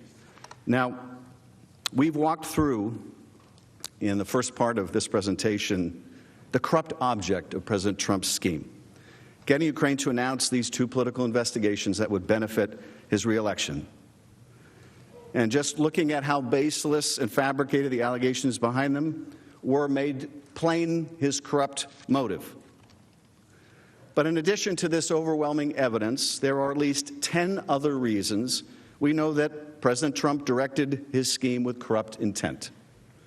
There are at least 10 other reasons we know that President Trump was interested in his own personal gain and not the national interest in pressing for these investigations. First, the president only wanted these investigations to be announced publicly, not even conducted. Second, the president's only interest in Ukraine was the big stuff that mattered to himself, not issues affecting Ukraine or the United States. Third, the president tasked his personal lawyer, Rudy Giuliani, to pursue these investigations on his behalf, not government officials. Fourth, both before and after the July 25th call, the investigations were never part of U.S. official foreign policy. NSC officials, too, make clear that this was not about foreign policy. And other witnesses confirmed the investigations, in fact, diverged from U.S. official policy. Fifth, the investigations were undertaken outside of normal channels. Sixth, Ukrainian officials understood that the investigations were purely political in nature. Seventh, multiple administration officials reported the president's July 25th call. Eighth, the White House buried the call. Ninth, President Trump confirmed he wanted Ukraine to conduct investigations in his own words. And finally, President Trump did not care about anti-corruption efforts in Ukraine. Let's go through these one by one. First, perhaps the simplest way that we all know that President Trump wanted these investigations done solely to help his personal political interests and not the national interest is that he merely wanted a public announcement of the investigations, not an assurance that they would actually be done. If his desire for these investigations was truly to assist Ukraine's anti-corruption efforts, or because he was worried about the larger issues of corruption in Ukraine, someone actually investigating the facts underlying the investigations would have been most important. But he didn't care about the facts or the issues. He just wanted the political benefit of the public announcement of an investigation that he could use to damage his political opponent and boost his own political standing. Ambassador Gordon Sondland, who is at the center of the scheme, made this quite clear in his testimony. Now, from Mr. Giuliani, by this point, you understood that in order to get that White House meeting that you wanted President Zelensky to have, and that President Zelensky desperately wanted to have, that Ukraine would have to initiate these two investigations. Is that right? Well, they would have to announce that they were going to do it. Right, because Giuliani and President Trump didn't actually care if they did them, right? I never heard, Mr. Goldman, anyone say that the investigations had to start or had to be completed. The only thing I heard from Mr. Giuliani or otherwise was that they had to be announced in some form, and that form kept changing. Announced publicly? Announced publicly. The other evidence gathered by the House's investigation confirms Ambassador Sondland's understanding. For example, recently the House received documents from Lev Parnas, an associate of Rudy Giuliani's, now indicted in response to a subpoena. As you know, Parnas was indicted by the Southern District of New York for crimes including election law violations. As part of the documents that Parnas turned over, we obtained handwritten notes that Parnas apparently took sometime in 2019. One of those notes lays out the scheme very clearly and succinctly. Now, it's not every day that you get a document like this, what appears to be a member of the conspiracy writing down the object of the conspiracy. But that's exactly what we see here. The scheme that ultimately was directed by President Trump to coerce Ukraine to announce the investigation of the Bidens. I repeat, to announce the investigations, not investigate, not conduct. The only thing that mattered was the public announcement. As this note says with an asterisk, get Zelensky to announce that the Biden case will be investigated. And in early September, after Mr. Giuliani and Ambassadors Volker and Sondland had tried but failed to get President Zelensky to issue a public statement, President Trump made this clear himself. He explained to Ambassador Bolton that he wanted Zelensky in a public box. That is, President Trump would only be satisfied if Zelensky made a public announcement of the investigations, which he subsequently agreed to do on CNN. Here's Ambassador Taylor's testimony on this. And so even though President Trump was saying repeatedly that there is no quid pro quo, Ambassador Sondland relayed to you that the facts of the matter were that the White House meeting and the security assistance were conditioned on the announcement of these investigations. Is that your understanding? That's my understanding. Now, you reference a television interview and a desire for President Trump to put Zelensky in a public box, which you also have in quotes. Was that in your notes? It was in my notes. And what did you understand that to mean, to put Zelensky in a public box? I understood that to mean that President Trump, through Ambassador Sondland, was asking for President Zelensky to very publicly commit to these investigations, that it was not sufficient to do this in private, that this needed to be a very public statement.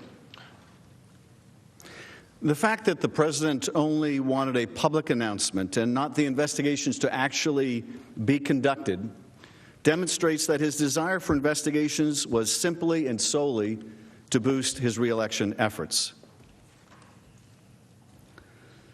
Number two, turning to the second reason, President Trump's agents who helped carry out this scheme confirmed that his desire for Ukraine to announce the investigations was solely for his personal political benefit.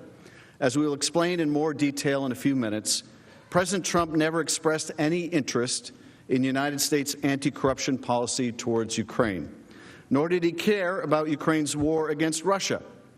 He only expressed interest in one thing: investigating his political opponent. This was unequivocally confirmed by the testimony of David Holmes, the senior official in the U.S. Embassy in Kyiv. The day after the July 25th call, Holmes overheard a conversation between President Trump and Ambassador Sondland, who was in Kyiv. The only topic they discussed related to Ukraine was the investigations. Here's his testimony. Ambassador Sondland placed a call on his mobile phone, and I heard him announce himself several times along the lines of Gordon Sondland holding for the president. It appeared that he was being transferred through several layers of switchboards and assistants, and I then noticed Ambassador Sondland's demeanor changed and understood that he had been connected to President Trump. While Ambassador Sondland's phone was not on speakerphone, I could hear the president's voice through the earpiece of the phone. The president's voice was loud and recognizable, and Ambassador Sondland held the phone away from his ear for a period of time, presumably because of the loud volume. I heard Ambassador Sondland greet the president and explain he was calling from Kyiv. I heard President Trump then clarify that Ambassador Sondland was in Ukraine. Ambassador Sondland replied yes, he was in Ukraine, and went on to state that President Zelensky, quote, loves your ass. I then heard President Trump ask, so he's going to do the investigation. Ambassador Sondland replied that he's going to do it, adding that President Zelensky will do anything you ask him to do. After the call, Ambassador Sondland confirmed to Holmes that the investigations were the president's sole interest with Ukraine because, and this is very important, they benefit the president. After the call ended, Ambassador Sondland remarked that the president was in a bad mood. As Ambassador Sondland stated, it was often the case early in the morning. I then took the opportunity to ask Ambassador Sondland for his candid impression of the president's views on Ukraine. In particular, I asked Ambassador Sondland if it was true that the president did not give an expletive about Ukraine. Ambassador Sondland agreed that the president did not give an expletive about Ukraine. I asked why not. And Ambassador Sondland stated that the president only cares about big stuff. I noted there was big stuff going on in Ukraine, like a war with Russia. And Ambassador Sondland replied that he meant big stuff that benefits the president, like the Biden investigation that Mr. Giuliani was pushing. The conversation then moved on to other topics. This understanding by Ambassador Sondland is independently confirmed by President Trump's own interaction with Ukraine. During his 2 telephone calls with President Zelensky, first on April 21st and then on July 25th, President Trump did not refer to any anti-corruption efforts or the war against Russia. He never even uttered the word corruption. Instead, he only spoke about investigating his political opponents. He later confirmed this narrow and singular focus to the press. On October 3rd, when asked about the Ukraine scheme, he said, well, I would think if they were honest about it, they would start a major investigation into the Bidens. It's a very simple answer. Here's that conference. What exactly did you hope Zelensky would do about the Bidens after your phone call? Exactly. Well, I would think that if they were honest about it, they'd start a major investigation into the Bidens. It's a very simple answer. So we know from witnesses, the president's personal agents, and most importantly, the president himself, the only thing President Trump cared about with Ukraine was his investigations to benefit himself. To see this even more starkly, it's helpful to remember what presidential head of state calls are normally used for. Talk to any former occupant of the Oval Office, and they will tell you that the disparity in power between the President of the United States and other heads of state is vast. Since World War II, and consistent with the requirement to faithfully execute their oath of office, U.S. presidents from both political parties have made good use of the disparity in power in their telephone calls with foreign leaders. They've used those calls to secure commitments that bolstered American security and prosperity. Acting as our chief diplomat, President Reagan used his calls to European allies like Prime Minister Margaret Thatcher to rally the world against the Soviet threat, the shining city on the hill standing up to the evil empire. His calls laid the foundation for landmark nonproliferation agreements that averted a nuclear Armageddon. It was during a phone call on Christmas Day, 1991, that President George H.W. Bush learned that Mikhail Gorbachev intended to resign as Soviet premier, marking the end of the Soviet Union. Historians credit his deft diplomacy, including numerous one-on-one phone calls, for bringing about a peaceful end to the Cold War. Following September 11th, President George W. Bush used his calls with heads of state to rally global support for the U.S. campaign to defeat al-Qaeda, to work with our allies to protect and defend U.S. national security and combat terrorism. President Obama used his calls with foreign leaders to contain the fallout from the global economic crisis, assemble an international coalition to fight the Islamic State, and, of course, to rally support for Ukraine following Russia's invasion of Crimea. No matter what you think of the policy views or priorities of these prior presidents, there is no question that they are examples of the normal diplomacy that happens during presidential telephone calls. And there is no doubt when you're the President of the United States and you call a foreign leader, you are on the clock for the American people. Consistent with the faithful execution of his or her oath of office, a president's first and only objective is to get foreign leaders to do what is in the best interests of the United States. That's not what happened on July 25th. On that date, President Trump used a head of state call with the leader of Ukraine to help himself, to press a foreign leader to investigate the president's political opponent in order to help his re-election campaign. President Trump abused his authority as commander-in-chief and chief diplomat to benefit himself, and he betrayed the interests of the American people when he did so. Let's go to the third reason that we know the president put his interests first. The third reason you know that the investigations were politically motivated is the central role played by President Trump's personal attorney, Mr. Giuliani, who has never had an official role in government, in this government, but instead was at all times representing the president in his personal capacity. There's no dispute about this. For example, Mr. Giuliani made this point clearly in his May 10 letter to the president of Ukraine himself, where he wrote, "Dear President-elect Zelensky, I am private counsel to President Donald J. Trump. Just to be precise, I represent him as a private citizen, not as President of the United States." This is quite common under American law because the duties and privileges of a president and a private citizen are not the same. Separate representation is the usual process. Mr. Giuliani also repeated this publicly. For example, he confirmed this point on May 9th in the New York Times, where he said, well, many things. He said, we're meddling in an election. We're not meddling in an election, we're meddling in an investigation, which we have a right to do. There's nothing illegal about it, he said. Somebody could say it's improper, and this isn't foreign policy. He went on to say, referring to the president, he basically knows what I'm doing, sure, as his lawyer. My only client is the President of the United States, he said.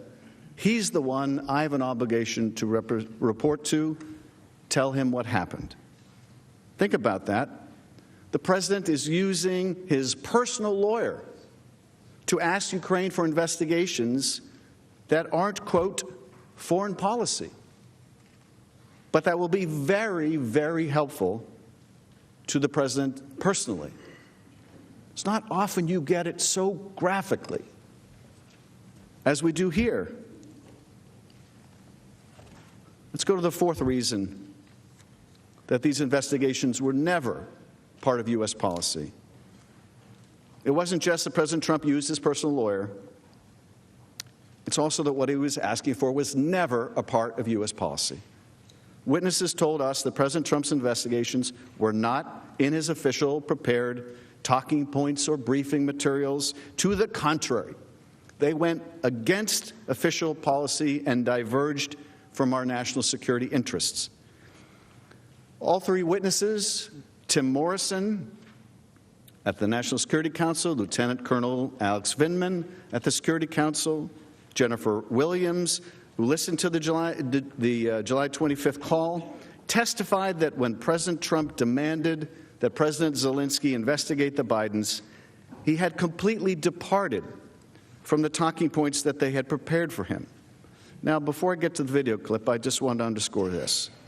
He's not obligated to use his talking points. He's not obligated to follow the recommendations of his staff, no matter how sound they may be. But what this makes clear is it wasn't U.S. policy that he was conducting. It was his private, personal interest that he was conducting. If it was U.S. policy, it probably would have been in the talking points and briefing materials, but of course it was not. Let's look at Mr. Morrison's testimony on this point. Now, Mr. Morrison, were these references to CrowdStrike, the server, in 2016 election, and to Vice President Biden and his son, were they included in the president's talking points? They were not.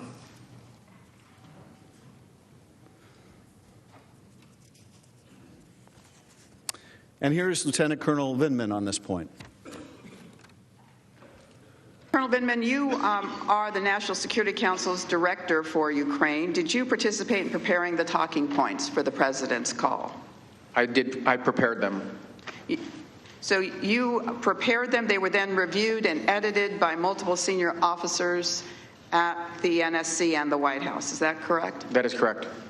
Did the talking points for the president contain any discussion of investigations into the 2016 election, the Bidens, or Burisma? They did not. Are you aware of any written product from the National Security Council suggesting that investigations into the 2016 election, the Bidens, or Burisma are part of the official policy of the United States? No, I'm not. Dr. Hill also elaborated on this point. My point, Mr. Nunes, is that we at the National Security Council were not told, either by the President directly or through Ambassador Bolton, that we were to be focused on these issues as a matter of U.S. foreign policy toward Ukraine. So when you're talking about Ukraine in 2016, I never personally heard the President say anything specific about 2016 in Ukraine. I've seen him saying plenty of things publicly, but I was not given a directive. In fact, I was given a directive on July 10th by Ambassador Bolton very clearly to stay out of domestic politics. So to be clear, when President Trump asked for these investigations, he was not asking for them based on an official U.S. policy. His top official advisors had not even been told about these investigations. To the contrary, they were told to stay out of U.S. politics. And it gets worse. It was not just that President Trump ignored official U.S. policy and the talking points he was given. It was that what he was doing, withholding support from Ukraine, was actually contrary to and harmful to U.S. policy. There is clear and undisputed bipartisan support for Ukraine. Ukraine is our ally. What's more, they're at war with our adversary. So our goal should be helping President Zelensky's anti-corruption reforms and helping Ukraine fight its adversary, Russia, in any way that we can. President Trump's own national defense strategy stated that the United States and its European allies, quote, will deter Russian adventurism, end quote, a clear reference to Russia's usurpation of Ukrainian territory and sovereignty. Consistent with that strategy, we have currently approximately 68,000 troops stationed in Europe. Roughly 10,000 of those U.S. troops are deployed on NATO's eastern border with Russia to countries like Poland, Hungary, Lithuania, and Bulgaria. These American forces are literally holding the line against another land grab by Vladimir Putin. The author of that strategy, former U.S. National Security Advisor Lieutenant General H.R. McMaster, issued this stark warning about Russia's aggression. For too long, some nations have looked the other way in the face of these threats. Russia brazenly and implausibly denies its actions, and we have failed to impose sufficient costs. The Kremlin's confidence is growing as its agents conduct their sustained campaigns to undermine our confidence in ourselves and in one another. What General McMaster says obviously makes sense. Russia's confidence, sadly, is growing. We need to stand up to them, and that's why we support Ukraine, to help defeat Russian aggression. So on July 25th, when President Zelensky spoke with President Trump, that's what he, McMaster, was hoping to discuss, or he would be hoping that he would discuss, how we can support Ukraine in its fight against a huge adversary, our confidence in one another. That's what President Zelensky was most worried about when he got on the line with the president on July 25th. whether Ukraine could have confidence in U.S. support. Nearly 70% of Ukraine's territory, nearly 7% of Ukraine's territory had been annexed by Russian-backed forces. More than 15,000 troops have been lost in the hot war over the past 5 years. But when President Zelensky raised the issue of U.S. military aid needed to confront Russian aggression, President Trump did nothing to reassure the Ukrainian leader of our steadfast support for Ukraine's sovereignty. Instead, he made personal demands. It is for these reasons that President Trump's investigations went against official U.S. policy.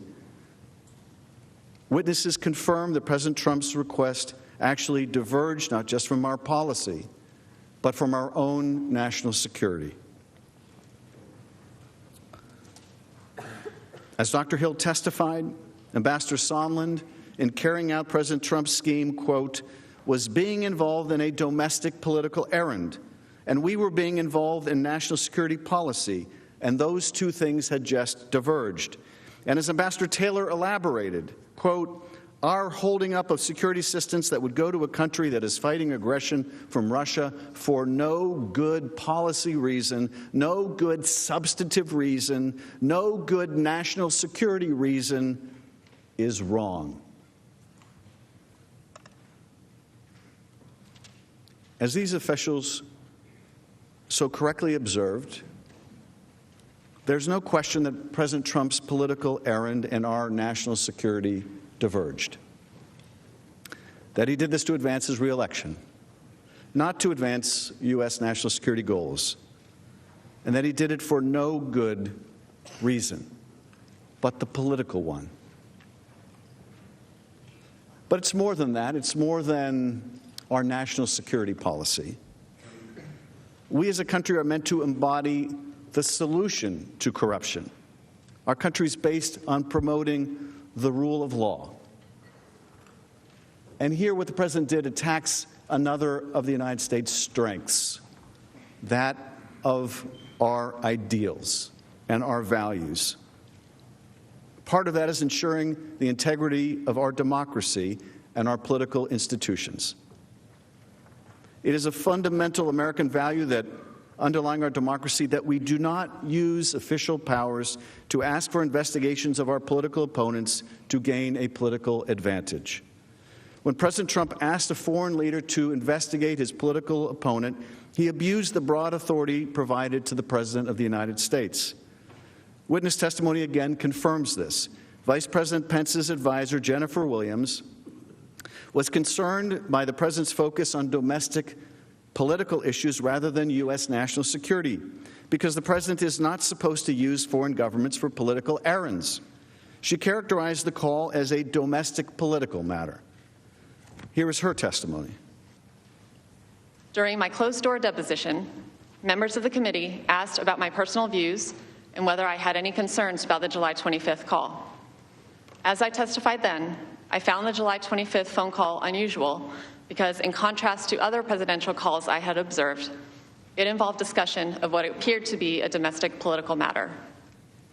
Lieutenant Colonel Vindman also thought the call was improper and unrelated to the talking points he had drafted for the President. It is improper for the President of the United States to demand a foreign government investigate a U.S. citizen and a political opponent. I was also clear that if Ukraine pursued an investigation, it was also clear that if Ukraine pursued an investigation into the 2016 elections, the Bidens and Burisma, it would be interpreted as a partisan play. This would undoubtedly result in Ukraine losing bipartisan support, undermining U.S. national security, and advancing Russia's strategic objectives in the region.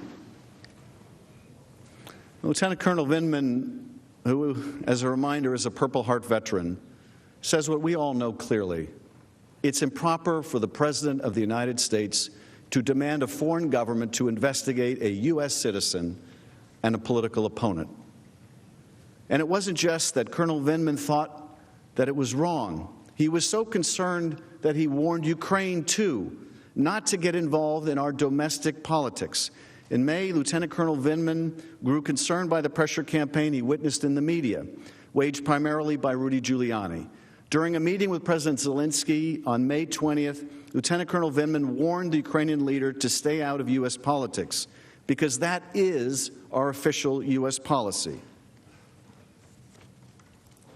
During a bilateral meeting in which the whole delegation was meeting with President Zelensky and his team, I offered two pieces of advice. To be particularly cautious with regards to Ukraine, to be particularly cautious with regards to Russia and its desire to provoke Ukraine, and the second one was to stay out of U.S. domestic policy. You mean politics? Politics, correct. And why did you feel it was necessary to advise President Zelensky to stay away from U.S. domestic politics? Chairman, in the March and April timeframe, became clear that there were actors in the U.S.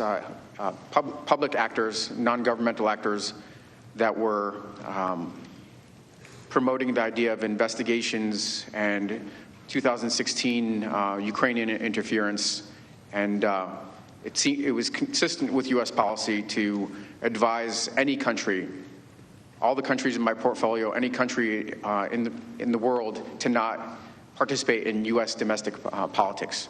So I was passing the same advice consistent with U.S. policy. He once again makes this clear. It was consistent with U.S. policy to advise any country, all the countries in my portfolio, any country in the world, we do not participate in U.S. domestic politics.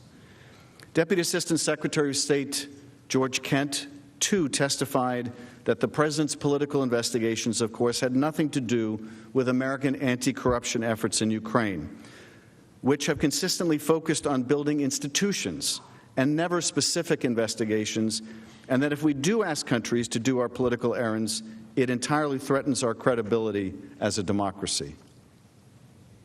You also testified on October 15th in the deposition about fundamental reforms necessary for Ukraine to fight corruption and to transform the country. And you cited the importance of reforming certain institutions, notably the security service and the Prosecutor General's office.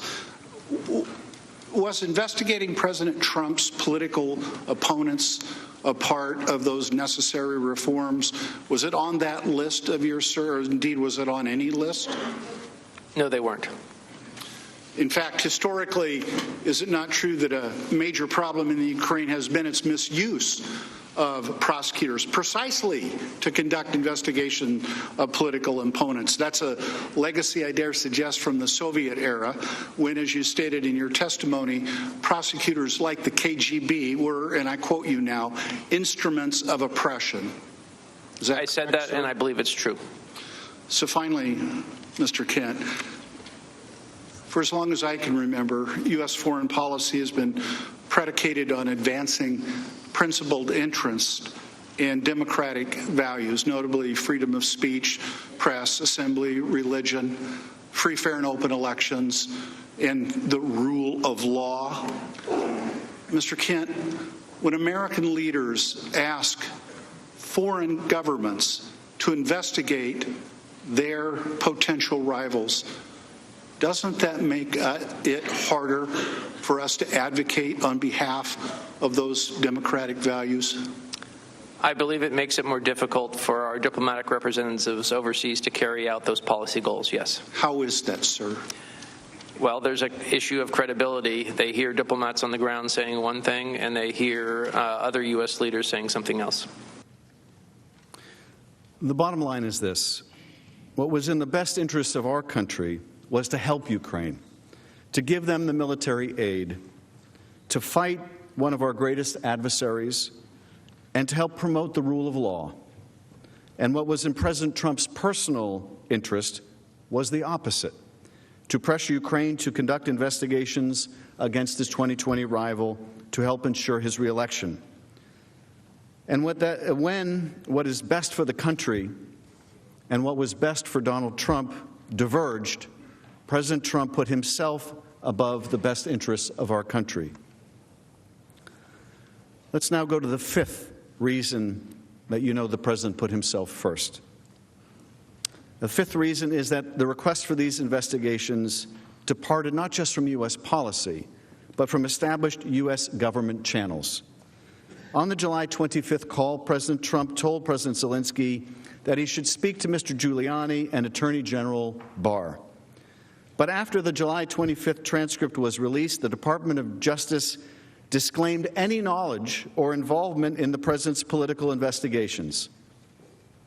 The Department of Justice statement from the day the July 25th call was released says this. This was from September 25th. The president has not spoken with the Attorney General about having Ukraine investigate anything relating to former Vice President Biden or his son. The president has not asked the Attorney General to contact Ukraine on this or any other matter. The Attorney General has not communicated with Ukraine on this or any other subject, nor has the Attorney General discussed this matter or anything relating to Ukraine with Rudy Giuliani. Now, this is pretty extraordinary. You can say a lot of things about the Attorney General, but you cannot say that he ever has looked to pursue something he thought was not in the president's interest. This is pretty extraordinary, where he is saying the moment this transcript is publicly released, I've got nothing to do with this scheme. I don't know why they brought me up in this call. I don't know why the president brought me up in this call. He hasn't asked me to do anything about this. I want nothing to do with this business. I suspect the Attorney General can recognize a drug deal when he sees it too. And he wanted nothing to do with this. Now, if this was some legitimate investigation, you would think the Department of Justice would have a role. That's traditionally how an investigation with an international component would work. But this wasn't the case. This wasn't the case. And the Attorney General wanted nothing to do with it. If these were legitimate investigations that were in the national interest, why was Bill Barr's Justice Department so quick to divorce themselves from it? The simple answer is that, as we see so clearly, they were against U.S. official policy and our national security. The Justice Department wanted nothing to do with it. And by asking for these investigations, the president was abusing his power. Let's go to the sixth reason. You know President Trump put himself first. It wasn't just that these witnesses told us what these witnesses told us in the impeachment hearings about this being wrong. They reported the president's conduct in real time. So it's not just that they came forward later. They came forward in real time to report the president's conduct. And of course, you've seen over the last couple of days how many times people are told, go talk to the lawyers. Both Tim Morrison, former Republican congressional staffer, and Colonel Vindman were sufficiently concerned by what they heard President Trump solicit on that July 25th call that they both immediately went to speak to the lawyers. John Eisenberg, the NSC legal advisor. Let's take a look. Now, Mr. Morrison, shortly after you heard the July 25th call, you testified that you alerted the NSC legal advisor, John Eisenberg, pretty much right away. Is that right? Correct. And you indicated in your opening statement, or at least from your deposition, that you went to Mr. Eisenberg out of concern over the potential political fallout if the call record became public and not because you thought it was illegal. Is that right? Correct.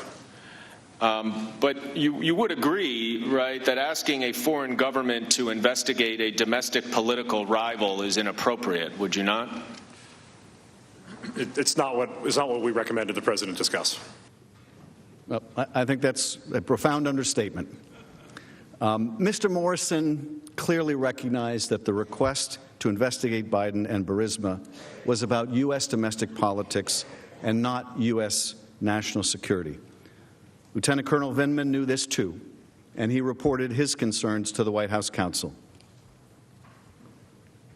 Now, you said you also reported this incident to the NSC lawyers, is that right? Correct. And what was their response? John Eisenberg said that he took notes while I was talking, and he said that he would look into it. Why did you report this meeting and this conversation to the NSC lawyers? Because it was inappropriate, and following the meeting, I had a short conversation, following the post-meeting meeting in the wardroom, I had a short conversation with Dr. Hill, and we discussed the idea of needing to report this. In fact, Colonel Vindman reported concerns twice, and Mr. Morrison did so multiple times as well. They weren't, of course, the only ones. As this slide shows, Dr. Hill reported her concerns to the NSC legal advisor. Mr. Kent reported his concerns at the State Department's failure to respond to House document requests. The lawyers were awfully busy. And why did President Trump's own officials, not so-called never-Trumpers, not Democrats or Republicans, but career public servants, report this conduct in real time? Because they knew it was wrong. Dr. Hill said it was improper and it was inappropriate, and we said that in real time. Lieutenant Colonel Vindman said the July 25th call was wrong, and he had a duty to report it. Ambassador Taylor said, quote, holding up of security assistance for no good policy reason, no good substantive reason, no good national security reason is wrong. Mr. Morrison admitted that he reported the July 25th call pretty much right away and recommended to them that we restrict access to the package. And Ms. Williams said that the July 25th call struck me as unusual and inappropriate and more political in nature. The consensus is once again clear. The President's demand for political investigations was improper, inappropriate, and wrong, and again confirms that these requested investigations were not about anything except Donald Trump's political gain. Let's go to the seventh reason why you know President Trump put himself first. American officials weren't the only ones who recognized the political nature of these requests. Ukrainian officials did too. And that brings us to the seventh reason we know that this was against our national interest. Ukrainian officials themselves expressed concern that these corrupt investigations would drag them into U.S. domestic politics. For example, in mid-July, Ambassador Taylor texted Sondland, and Taylor explained President Zelensky's reluctance to become a pawn in U.S. politics.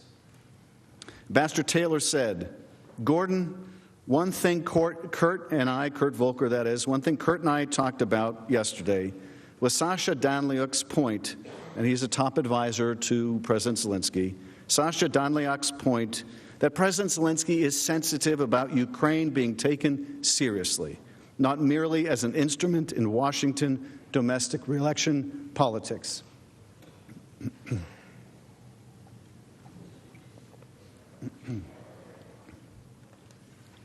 So here you have Sasha Danliuk, one of the top advisors to Zelensky, affirming that his president wants to be taken seriously. It's pretty extraordinary when a foreign leader has to communicate to this country that they want to be taken seriously and not just as some kind of a pawn for political purposes. When an ally wholly dependent on us for military support, for economic support, for diplomatic support, has to say, please take us seriously. But this is what the Ukrainians are saying. They understood this wasn't American policy as much as we did. And they didn't want to be used as a pawn. Ambassador Taylor explained this text during his testimony. The whole thrust of this irregular channel, he said, was to get these investigations, which Danliuk and presumably Zelensky were resisting because they didn't want to be seen to be interfering, but also to be a pawn. So this is an important point, too, which is it wasn't just that they didn't want to be seen as getting involved in U.S. politics, because if they did, and it looked like they were getting involved on the side of Donald Trump, then it would hurt their support with Democrats. If it looked like they were getting involved on the other side, it would hurt them with the president. It wasn't just that there was no benefit to Ukraine to be dragged into this. There was no benefit to Ukraine by this. But they also didn't want to be viewed as a pawn. When President Zelensky's got his own electorate. He's this new leader. He's a former comedian. And he wants to be taken seriously. He needs to be taken seriously, because if the U.S. won't take him seriously, you can darn well bet Vladimir Putin isn't going to take him seriously.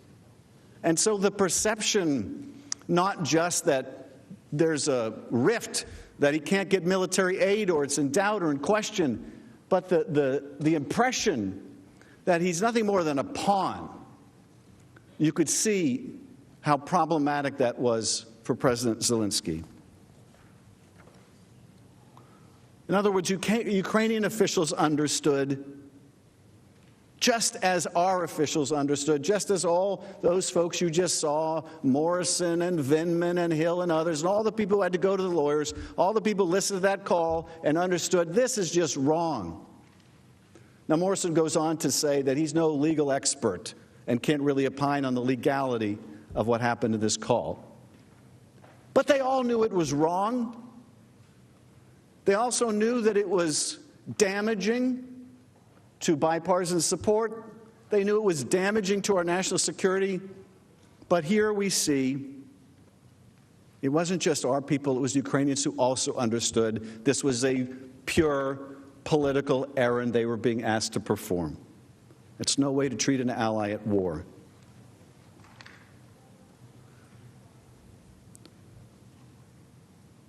Now, it wasn't just the testimony of U.S. officials on this. We know this directly from the Ukrainians. Indeed, we know this directly from President Zelensky himself, who said, quote, "I'm sorry, but I don't want to be involved to democratic open elections of the USA." Here's Zelensky saying, I don't want to be involved. I don't want to be involved. And he shouldn't be involved. He shouldn't be involved in our elections. That's not his job. And he knows that. And it's a tragic fact that the world's oldest democracy has to be told by the struggling democracy, this isn't what you're supposed to do. But that's what's happening here.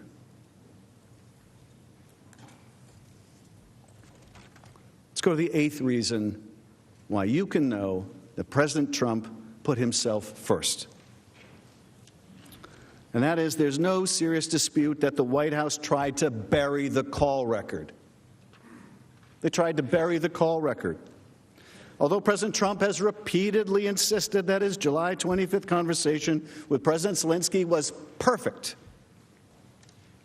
the White House apparently believed otherwise. Their own lawyers apparently believed otherwise. Following a head of state call, the White House normally issues a public summary or readout to lock in any commitments made by the foreign leader and publicly reinforce the core elements of the president's message. However, no public readout was posted on the White House website following the July 25th call. I wonder why that was. The White House instead provided reporters with a short, incomplete summary that, of course, omitted the major elements of that conversation. The short summary said, today, President Donald J. Trump spoke by telephone with President Vladimir Zelensky of Ukraine to congratulate him on his recent election. President Trump and President Zelensky discussed ways to strengthen the relationship between the United States and Ukraine, including energy and economic cooperation. Both leaders also expressed that they look forward to the opportunity to meet. That was it. Now, I don't know about you, but that does not seem like an accurate summary of that call. As you can see, that summary did not mention President Trump's repetition of a debunked conspiracy theory about the 2016 election promoted by Russian President Putin. The summary did not mention President Trump's demand that Ukraine announce an investigation into his domestic political rival, former Vice President Biden. The summary did not mention that President Trump praised a corrupt Ukrainian prosecutor who to this day continues to feed false claims to the president through Rudy Giuliani. If the call was perfect, if these investigations were legitimate, if the White House had nothing to hide, then ask yourselves, why did the White House readout omit any mention of these investigations? Why not publicly confirm that Ukraine had been asked by the president to pursue them? Why? Because it would have exposed the president's corruption. But sanitizing the call readout wasn't the only step taken to cover up the president's wrongdoing. The White House counsel's office also took irregular efforts to hide the call record away on a secure server used to store highly classified information. National Security Council Senior Director Tim Morrison, who you saw video clips of, testified that he requested that access to the electronic file of the call record be restricted so that it couldn't leak. Mr. Morrison said the call record did not meet the requirements to be placed on the highly classified system. And Mr. Eisenberg later claimed the call record had been placed on the highly classified system by mistake. Sure, it was a very innocent mistake. However, mistake or no mistake, it remained on that system until at least the third week of September 2019. So that mistake continued from July all the way through September. Why were they trying to hide what the president did? If this was U.S. policy, if they were proud of it, if they were really interested in corruption, if this was about corruption, if this had nothing to do with the president's re-election campaign, if Biden was merely an interesting coincidence, why did they bury the record? Why did they hide the record? Why did they put the record on a system meant for highly classified information, which the folks in here on the Intelligence Committee and many others can tell you is usually used for things like covert action operations, the most sensitive secrets? Well, this was a very sensitive political secret. This was a covert action of a different kind and character. This was a corrupt action, and it was hidden, and they knew it was wrong, and that's why they hid it. Innocent people don't behave that way. Let's go to the ninth reason that you know President Trump put himself first. This is perhaps the clearest reason that we can tell that all President Trump cared about is that President Trump confirmed his desire for these investigations in his statements to his agents and when the scheme was discovered to the American people. The very day after he solicited foreign interference to help him cheat in the 2020 election, President Trump spoke with Gordon Sondland, who was in Ukraine. President Trump had only one question for Ambassador Sondland. So, he's going to do the investigation? Here is David Holmes recounting the call between President Trump and Sondland. I then heard President Trump ask, so he's going to do the investigation. Ambassador Sondland replied that he's going to do it, adding that President Zelensky will do anything you ask him to do. So here we are. This is July 26th. President Zelensky doesn't want to be used as a pawn. He doesn't want to be drawn into U.S. politics. But at this point, he feels he has no choice. Sondland tells David Holmes he's going to do it. Of course, that's the only thing the president asked about in that call. Sondland says he's going to do it, adding that Zelensky will do anything you ask him to do, including, apparently, be his pawn. Now, although Sondland didn't remember the details of this conversation, he did not dispute Holmes' recollection of it. In fact, Ambassador Sondland had an interesting take on it, which you should hear. Actually, I would have been more surprised if President Trump had not mentioned investigations, particularly given what we were hearing from Mr. Giuliani about the president's concerns. Well, that's pretty telling. That in this call, the day after he's had this head of state call, they finally got the call arranged between these two presidents. And Ambassador Sondland, this major supporter of the president, says, I'd have been more surprised if he didn't bring it up. The president doesn't bring up the war with Russia. He doesn't bring up anything else. He just brings this up, and Sondland confirms, frankly, I'd have been surprised if it was any different because we're all in the loop here. Everybody understood what this president wanted, and apparently everybody also understood just how wrong it was, how damaging it was. In September 2019, even after President Trump learned that his scheme was in danger of becoming publicly exposed, he would not give up. He still expected Ukraine to announce the investigations into Joe Biden and this alleged Ukrainian interference in 2016. According to 3 witnesses, President Trump emphasized to Ambassador Sondland during a call on September 7th that President Zelensky, quote, should want to do it. And then you have the president's remarks on October 3rd.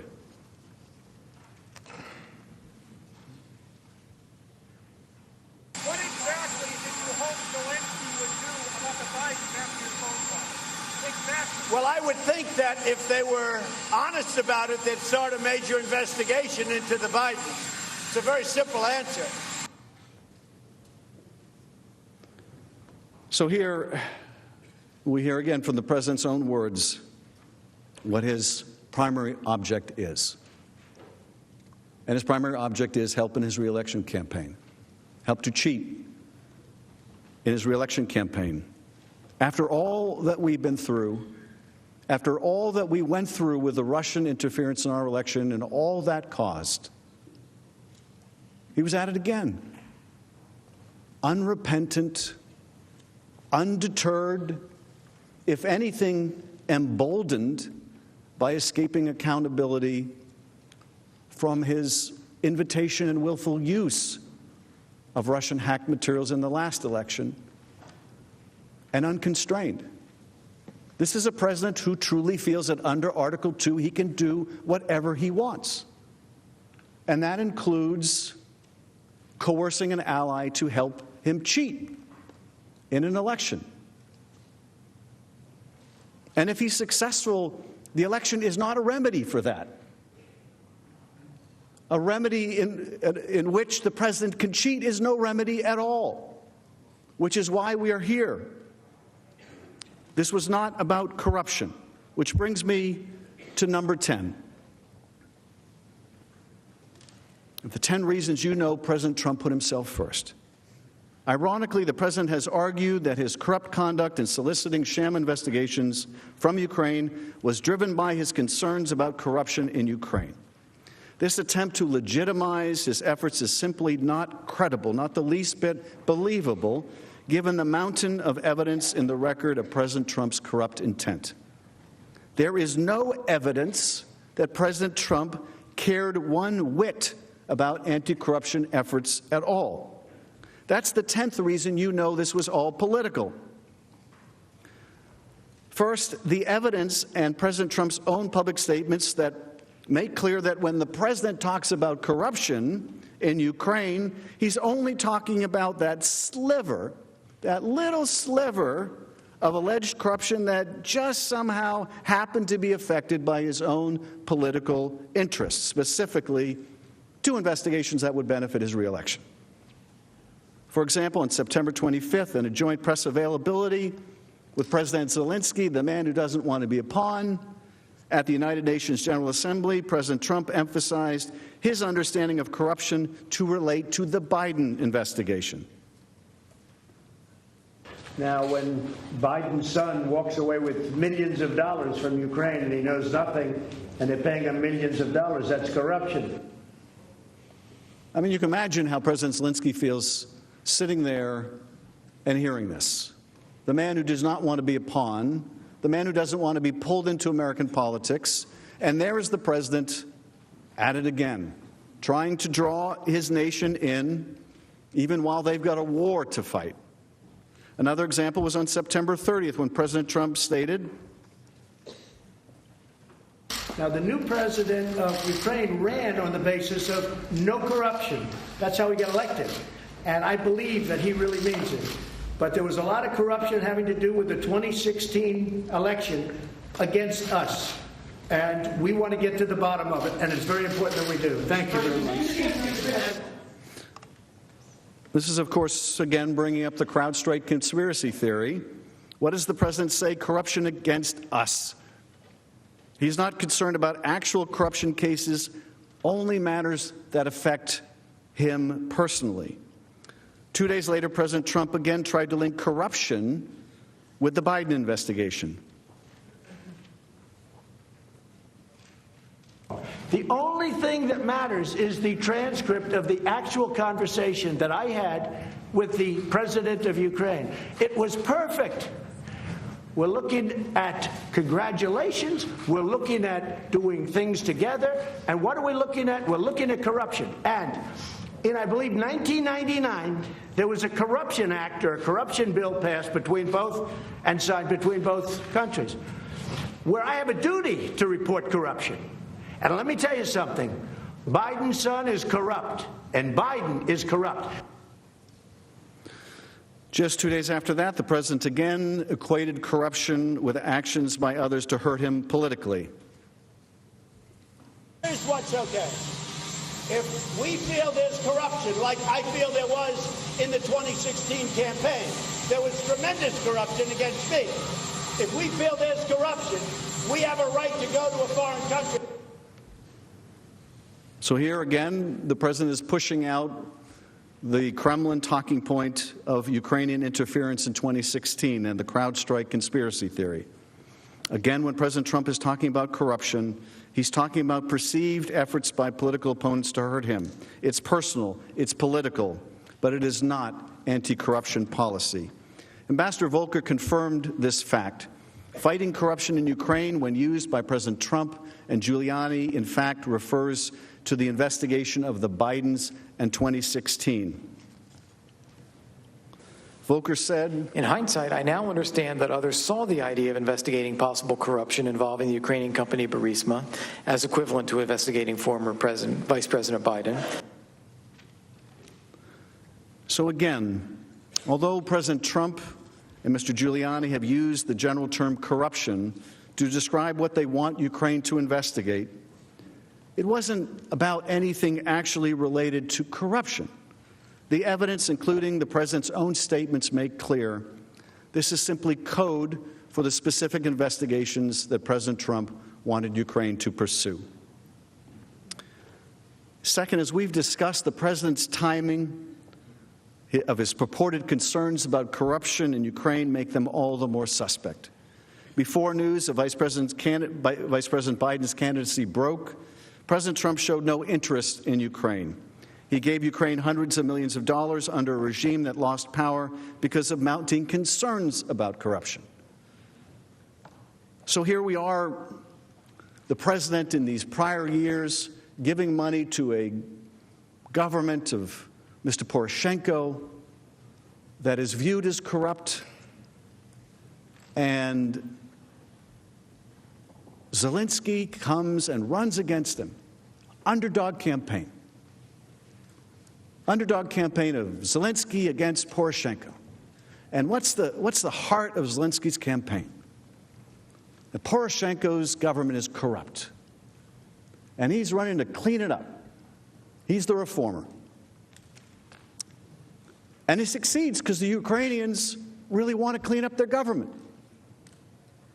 We see this reformer win and carry the hopes of the Ukrainian people.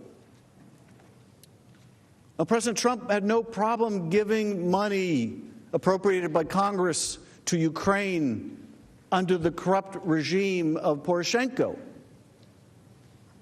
or the corruption that existed during Poroshenko. But a reformer gets elected, devoted to fighting corruption, and suddenly there's a problem. That was a reason to give more support to Ukraine. They had a president, this was their central pillar of his campaign. He came from outside of the government. People placed their hopes in him. You can see President Zelensky trying to flatter the president in that July 25th call by saying, yeah, I'm up for draining the swamp too. He ran on a campaign of reform. So no problem giving money to the prior regime where there were abundant concerns about corruption, but you get a reformer in office and now there's a problem. Of course, we know what changed. The emergence of Joe Biden as a candidate. Prior regime, corruption was no problem. Reformer comes into office, suddenly there's a problem. I mean, if you need any more graphic example, again, you look to that call. No one disputes that Marie Yovanovitch was and is a devoted fighter against corruption. That's her reputation. That was part of the reason they had to get rid of her. You look at that July 25th call, the president is bad-mouthing this person fighting corruption. He's praising the former Ukrainian prosecutor who's corrupt. Are we to really believe that this is about fighting corruption? No problem supporting a former regime with corruption problems, but problems supporting a reformer trying to clean it up. No problems with a corrupt former Ukrainian prosecutor that he praises in that call. It's a good man. Problems with a U.S. ambassador who's devoted her life to this country.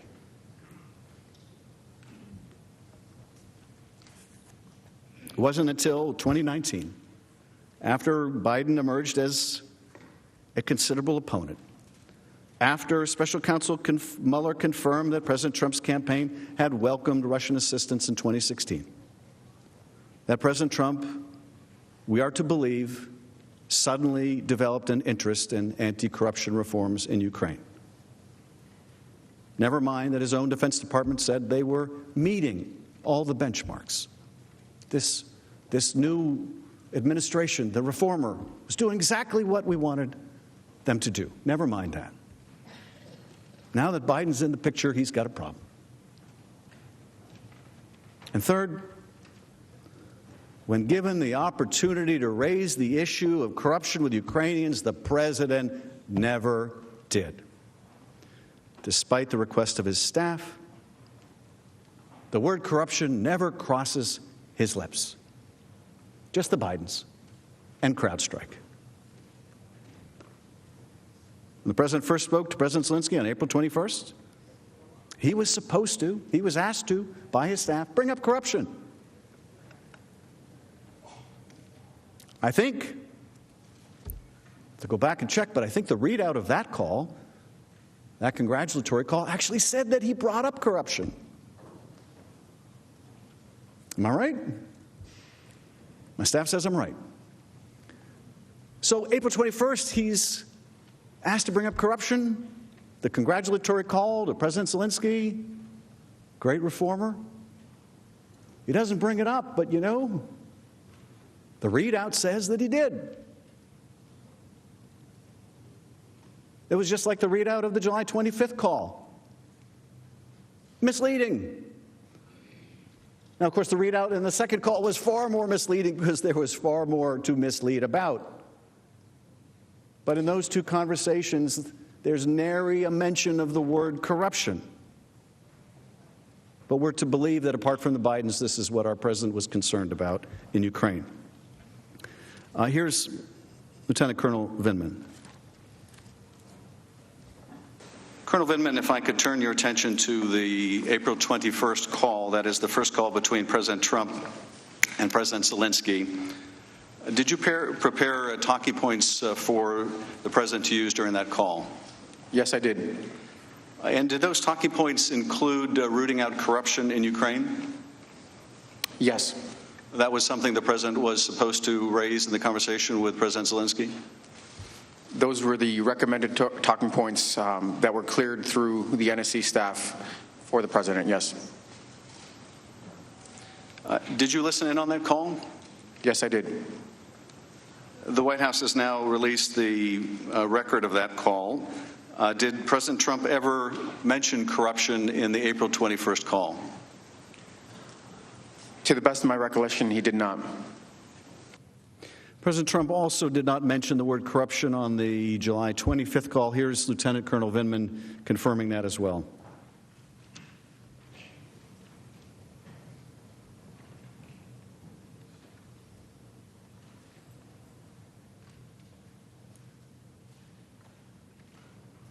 Well, that slide is what I was referring to earlier, the good work of my staff. This is the readout of the April 21st call, which ends by saying, well, it says, President Trump spoke today with President-elect Vladimir Zelensky to congratulate him on his victory in Ukraine's April 21st election. The president wished him success and called the election an important moment in Ukraine's history, noting the peaceful and democratic manner of the electoral process. President Trump underscored the unwavering support of the United States for Ukraine's sovereignty and territorial integrity within its internationally recognized borders and expressed his commitment to work together with President Zelensky and the Ukrainian people to implement reforms that strengthen democracy, increase prosperity, and root out corruption. Except that he didn't. Let's hear Colonel Vindman. No, we don't have that? Okay, let's not hear Colonel Vindman. You've heard enough of Colonel Vindman. When President Trump had the ear of President Zelensky during the April 21st and July 25th calls, he did not raise that issue, the word corruption, a single time. There is ample other evidence as well. White House officials made clear to President Trump that President Zelensky was anti-corruption, that President Trump should help him fight corruption.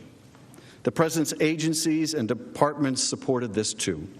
The Defense Department and State Department certified that Ukraine satisfied all anti-corruption benchmarks before President Trump froze the aid.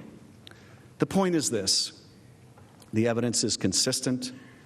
It establishes clearly that President Trump did not care about corruption. To the contrary, he was pursuing a corrupt aim. He wanted Ukraine to do the exact thing that American policy officials have tried for years to stop foreign governments from doing: corrupt investigations of political rivals. To sum up, the evidence is unmistakably clear. On July 25th, while acting as our nation's chief diplomat and speaking to the leader of Ukraine, President Trump solicited foreign interference in the U.S. election for one particular objective: to benefit his own re-election, to seek help in cheating in a U.S. election. He requested, effectively demanded, a personal political favor: that Ukraine announced 2 bogus investigations that were only of value to himself. This was not about foreign policy. In fact, it was inconsistent with and diverged from American national security and American values. His own officials knew this, and they reported it. Ukraine knew this, and his own White House attempted to bury the call. The president has confirmed what he wanted in his own words. He has made it clear he didn't care about corruption. He cared only about himself. Now it is up to us to do something about it, to make sure that this president cannot pursue an objective that places himself above our country.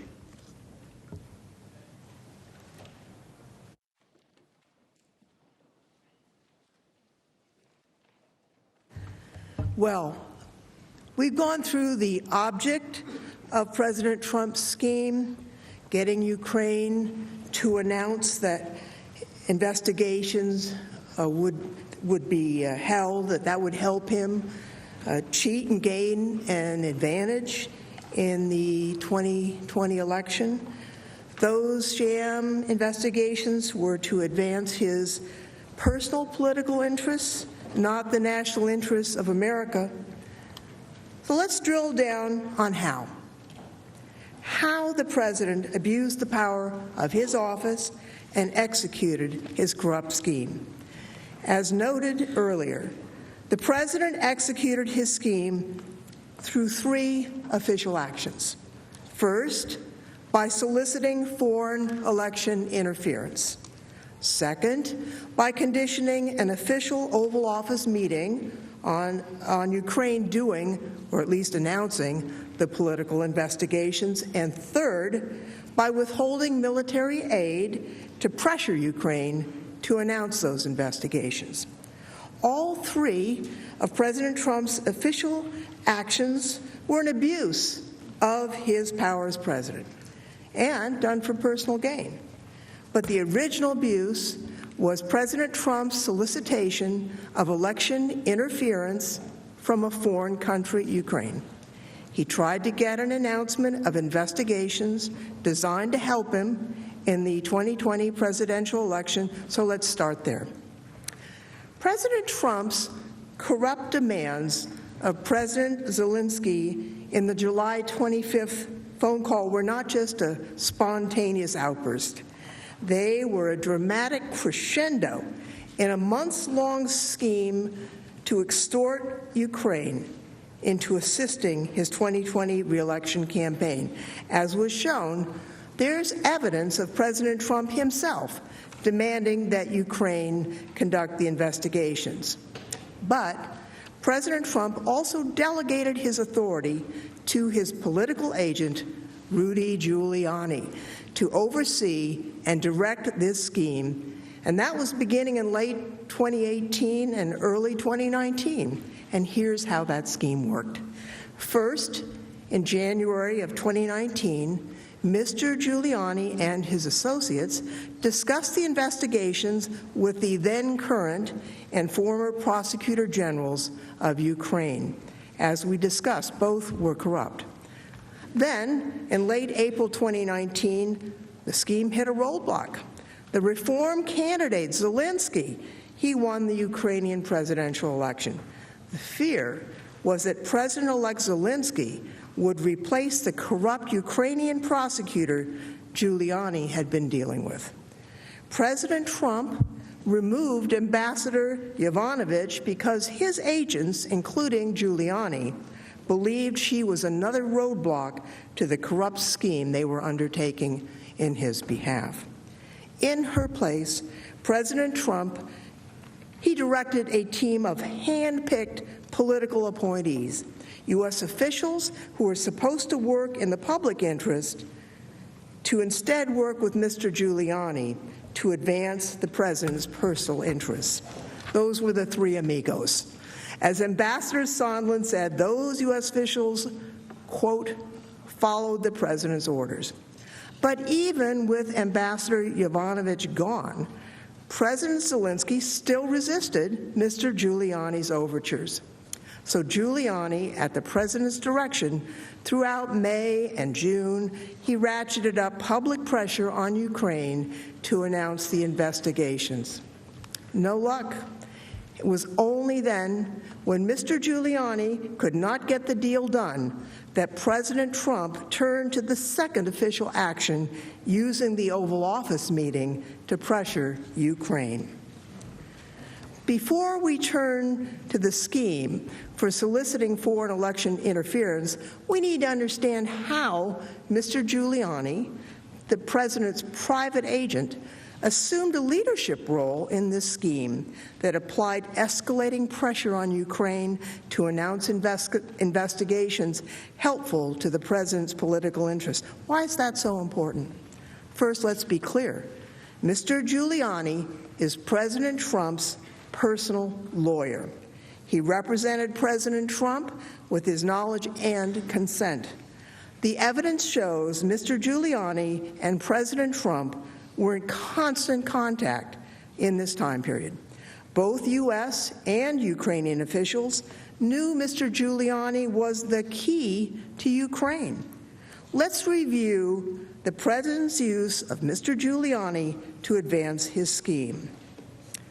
First, No one disputes that Mr. Giuliani was and is President Trump's personal lawyer. President Trump has said this. Mr. Giuliani says it. We all know it's true. Second, President Trump at all times directed and knew about Mr. Giuliani's actions. How do we know this? Let's start with a letter signed by Giuliani to President Zelensky. And here is that letter. On May 10th, 2019, Mr. Giuliani wrote to a foreign leader, President-elect Zelensky. The letter reads, and I quote, "In my capacity as a personal counsel to President Trump and with his knowledge and consent. Rudy Giuliani, not a government official, to speak about President Trump's specific request." And he makes it clear it was in his role as the president's counsel. Now, Mr. Giuliani didn't just tell the foreign leader that, he also told the press. The day before Mr. Giuliani's letter to Zelensky, the New York Times published an article about Mr. Giuliani's upcoming trip to Ukraine. And here is the slide about that article. It said, and I quote, "Rudy Giuliani plans Ukraine trip to push for inquiries that could help Trump." Mr. Giuliani said his trip was to press Ukraine to initiate investigations into false allegations against the Bidens and the 2016 election, and that it was at the request of the president. He stated that President Trump, and I quote, "basically knows what I'm doing, sure, as his lawyer." President Trump repeatedly admitted knowledge of Mr. Giuliani's activities and to coordinating with him about the Ukrainian activities. Politico reported on May 11th, 2019, and I quote, "In a telephone interview with Politico on Friday, Trump said he didn't know much about Giuliani's planned trip to Ukraine, but wanted to speak with him about it. I've not," and this is a quote of the president, "I've not spoken to him in any great length, but I will," Trump said in the interview. "I will speak to him about it before he leaves." President Trump knew and directed Mr. Giuliani's activities in May 2019 when Mr. Giuliani was planning his visit to Kiev, and that remains true today. The Wall Street Journal reported that when Rudy Giuliani returned from a trip to Kiev just last month, quote, "the president called him as the plane was still taxiing down the runway. President Trump asked his lawyers, quote, 'What did you get?' Giuliani answered, 'More than you can imagine.'" Even as President Trump faced impeachment in the House of Representatives, he was coordinating with his personal attorney on the Ukraine scheme. The president asked Rudy, "What did you get?"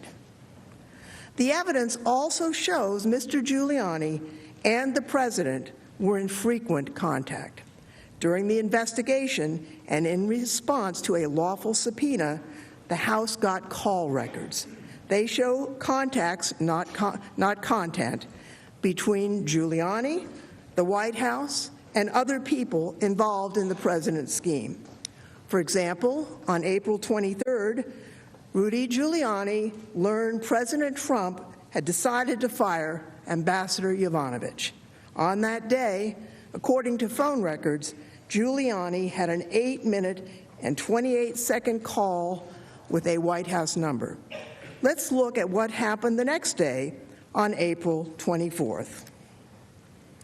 Giuliani was again in repeated contact with the White House.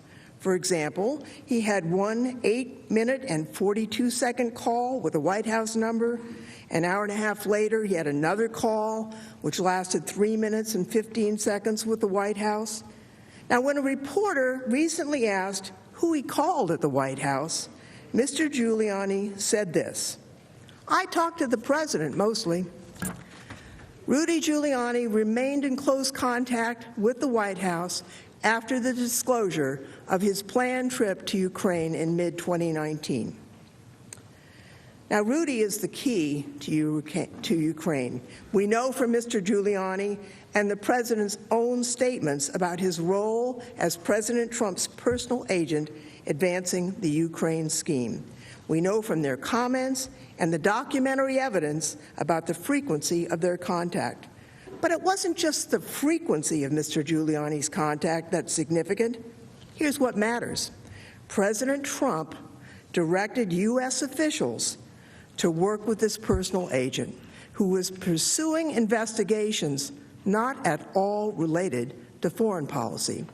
U.S. officials, including the president's own national security advisor, knew there was no getting around Rudy Giuliani when it came to Ukraine. Witnesses repeatedly testified to the constant presence of Rudy Giuliani on television and in the newspapers. A State Department official, Christopher Anderson, said that John Bolton, quote, joked about every time Ukraine is mentioned, Giuliani pops up. After Ambassador Yovanovitch's dismissal, Ambassador Bolton told Dr. Hill that Rudy Giuliani was a, quote, hand grenade that's going to blow everybody up. Dr. Hill testified that Ambassador Bolton issued guidance for the National Security Council staff to not engage with Rudy Giuliani. That made sense. Why? Because Mr. Giuliani was not conducting official U.S. foreign policy. He was doing a domestic political errand for President Trump. Now, these phone records, as I say, lawfully obtained, reveal potential contact between Ambassador Bolton and Rudy Giuliani on May 9th, the day the New York Times reported his trip to Kiev. Rudy Giuliani's role in Ukraine policy is yet another topic that Ambassador Bolton could speak to. You should call him and hear what he has to say about it. Even without Ambassador Bolton's testimony, multiple other administration officials confirmed Mr. Giuliani's central role. Ambassador Sondland said, quote, it was apparent to everyone that the key to changing the president's mind on Ukraine was Giuliani. David Holmes, the U.S. political counselor in Kiev, said Giuliani, a private lawyer, was taking a direct role in Ukrainian diplomacy.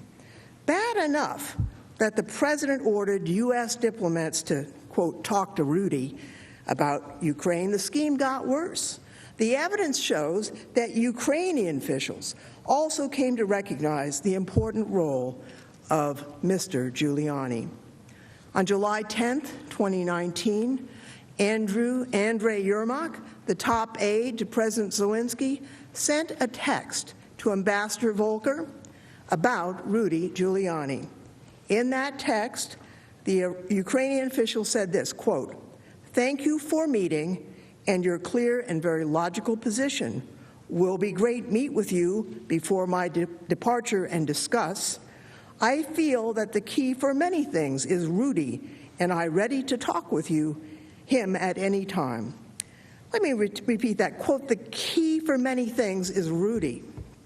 So, the president used his personal agent to conduct his scheme with Ukraine. They were in frequent contact. Everyone, White House officials and Ukrainian officials, knew they had no choice but to deal with Giuliani. What was Mr. Giuliani doing that was so important to Ukraine? Again, the evidence is clear. Mr. Giuliani's focus was to get investigations into President Trump's political rival to help the president's reelection. Now, we've walked through some of the timeline of Mr. Giuliani's actions and statements about Ukraine, but let's just line them up briefly because it makes the story so clear. April 2019, Vice President Biden officially announced his campaign for the Democratic Party's presidential nomination. And a reminder, at the time of Biden's announcement and for months after, public polling, including from Fox News, showed that Biden would beat President Trump. The Fox News polling data is up on the chart. Right after President Biden announced his candidacy, and while Biden was beating President Trump in the polls, Mr. Giuliani said in a public interview with the New York Times that he was traveling to Ukraine to pursue investigations. He wanted to make sure that, quote, Biden will not get to Election Day without being investigated. The scheme was all about President Trump's reelection. This continued in June. Mr. Giuliani tweeted on June 21st and urged President Zelensky to pursue the investigation. The scheme continues even now. Mr. Giuliani has tweeted about Joe Biden over 65 times since September. And President Trump told you himself. He admitted on October 2nd, quote, we've been investigating on a personal basis through Rudy and others, lawyers, corruption in the 2016 election. Again, to review, President Trump used his personal agent for Ukraine. He's made this clear to U.S. officials and to the Ukrainians. The evidence shows President Trump and Rudy Giuliani were in constant contact during this period. President Trump directed him to pursue investigations. He told U.S. officials to work with Rudy. He told Ukrainians to work with Rudy. Rudy and his associates pressed Ukraine for investigations into the president's political rival. Giuliani said, quote, Biden will not get to Election Day without this being investigated.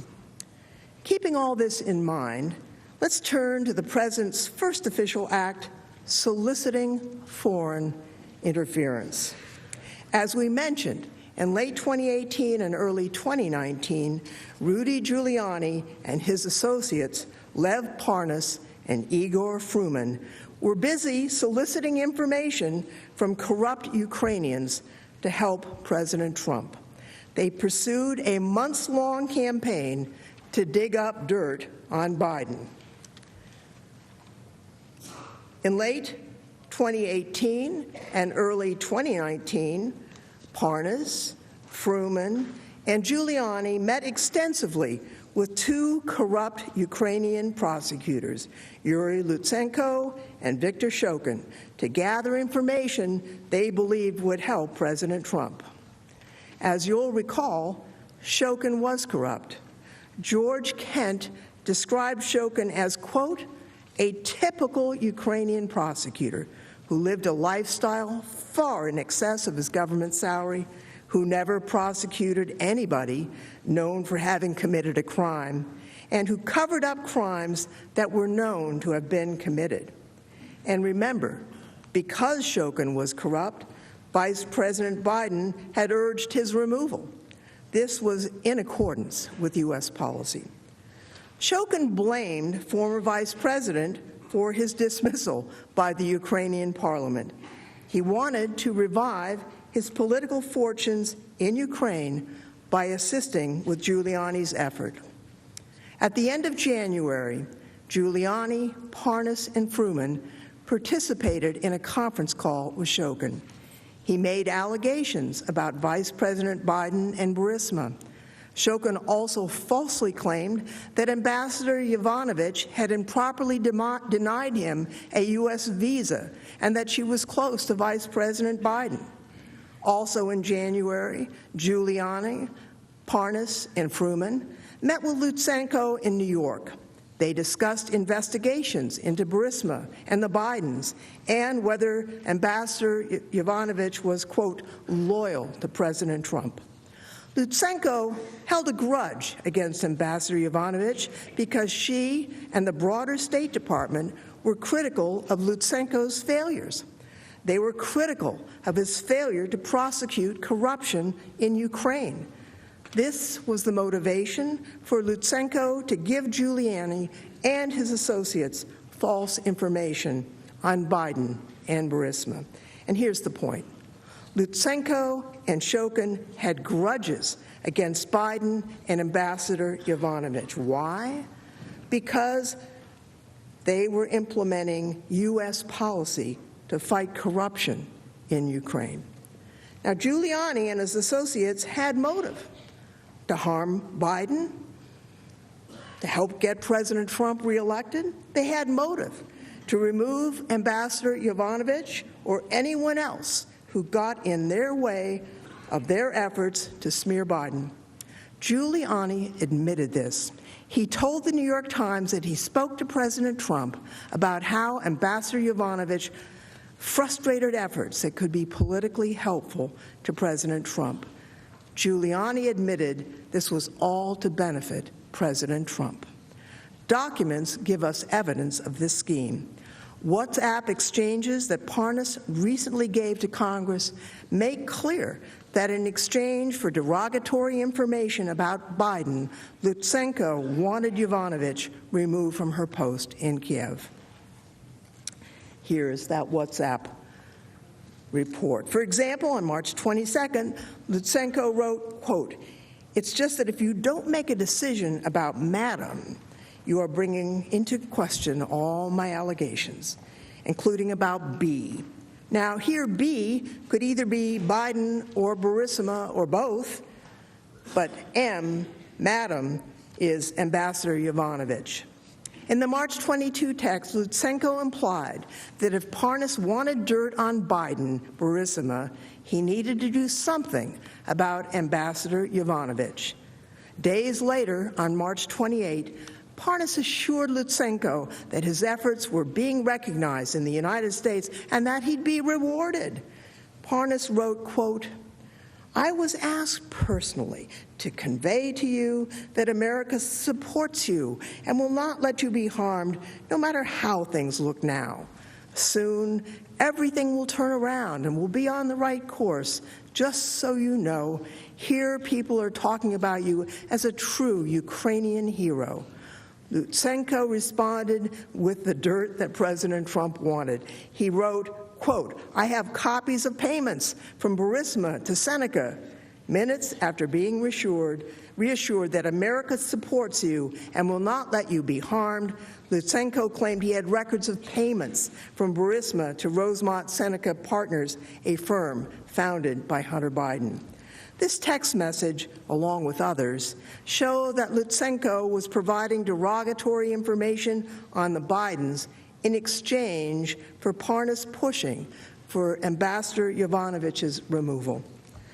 Now, in late March and throughout April 2019, the smear campaign against the Bidens and against Ambassador Yovanovitch entered a more public phase through a series of opinion pieces published in The Hill. The public airing of these allegations was orchestrated by Giuliani, Parnas, and Lutsenko.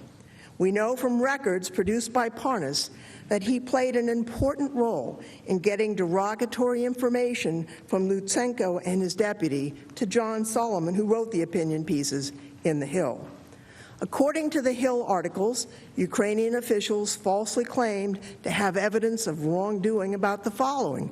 One, that Vice President Biden's efforts in 2015 to remove Shokin. Two, Hunter Biden's role as a Burisma board member. Three, Ukrainian interference in the 2016 election in favor of Hillary Clinton. Four, the misappropriation and transfer of Ukrainian funds abroad. This was what President Trump wanted from the Ukrainians. The same information Mr. Giuliani and his agents were scheming up with Ukraine to hurt Biden and in exchange to have Ambassador Yovanovitch removed. Now, Mr. Giuliani was very open about this, and here is a clip worth watching. Let me tell you my interest in that. I got information about 3 or 4 months ago that a lot of the explanation for how this whole phony investigation started will be in the Ukraine. That there were a group of people in the Ukraine that were working to help Hillary Clinton and were colluding, really, with the Clinton campaign. And it stems around the ambassador and the embassy being used for political purposes. So I began getting some people that were coming forward and telling me about that. And then all of a sudden, they revealed this story about Burisma and Biden's son. Okay, let me just explain to the audience. Well, Mr. Giuliani got laughed at on Fox News for advancing the crowdsourced conspiracy theory, but the clip shows that he had been making an effort to get derogatory information from the Ukrainians on behalf of his client, President Trump. My colleague, Ms. Demings, will now further detail how the scheme evolved.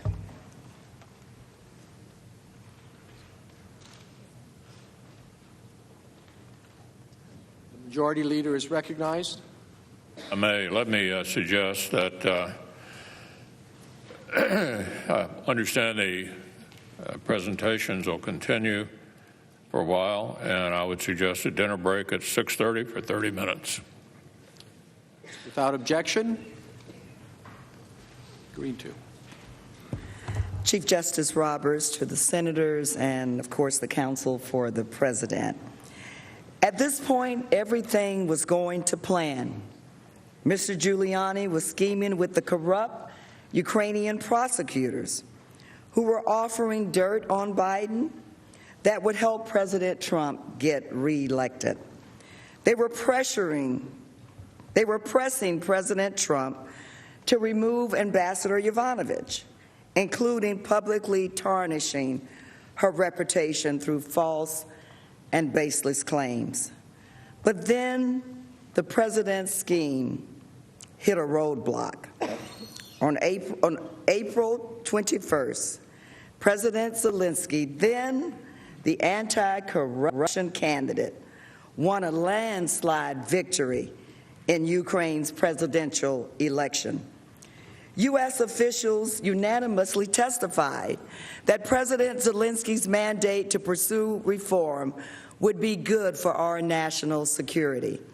However, it was potentially bad news for President Trump's scheme. Mr. Giuliani did not have a relationship with Zelensky.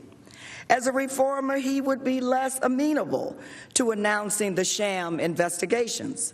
Zelensky would not want to get dragged into U.S. domestic politics. Additionally, the election of a new Ukrainian president raised concern that Lysenko, with whom Mr. Giuliani had been plotting, would be replaced by a new Ukrainian prosecutor general. A new prosecutor general, especially one appointed by an anti-corruption regime, would likely be less willing to conduct sham investigations to please an American president. Mr. Giuliani decided to attack the issue from both sides. He pressed President Trump to remove Ambassador Yovanovitch, which would keep Lysenko happy. He continued to work hard to get dirt on Biden, and he tried to get a meeting with Zelensky to secure the new Ukrainian leader's commitment to press the investigations. This strategy played out on April 23rd and 24th. First, on April 23rd, Parnas and Fruman were in Israel trying to arrange a meeting between Giuliani and the newly minted Ukrainian President Zelensky. On April 23rd, Giuliani left a voicemail message for Parnas. Let's play that voicemail.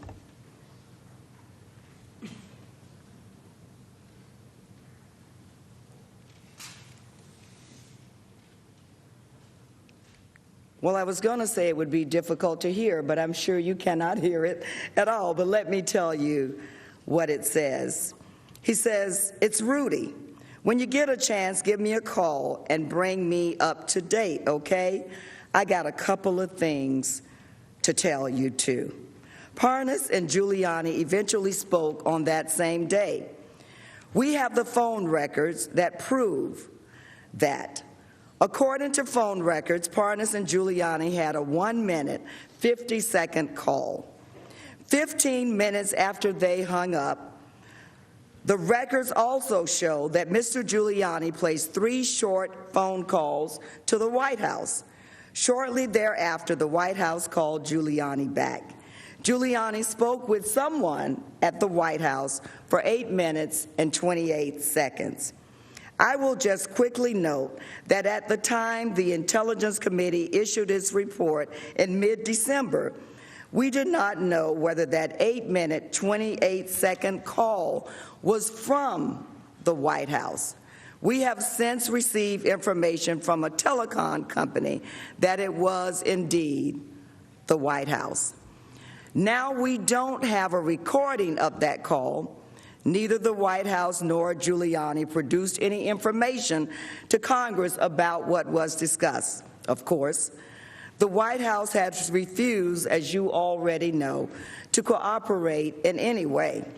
But even without the evidence that the White House is hiding, with the evidence we do have, these phone records prove that Mr. Giuliani was keeping President Trump informed about what was going on when he was trying to meet President Zelensky and get Ukraine to commit to the investigations.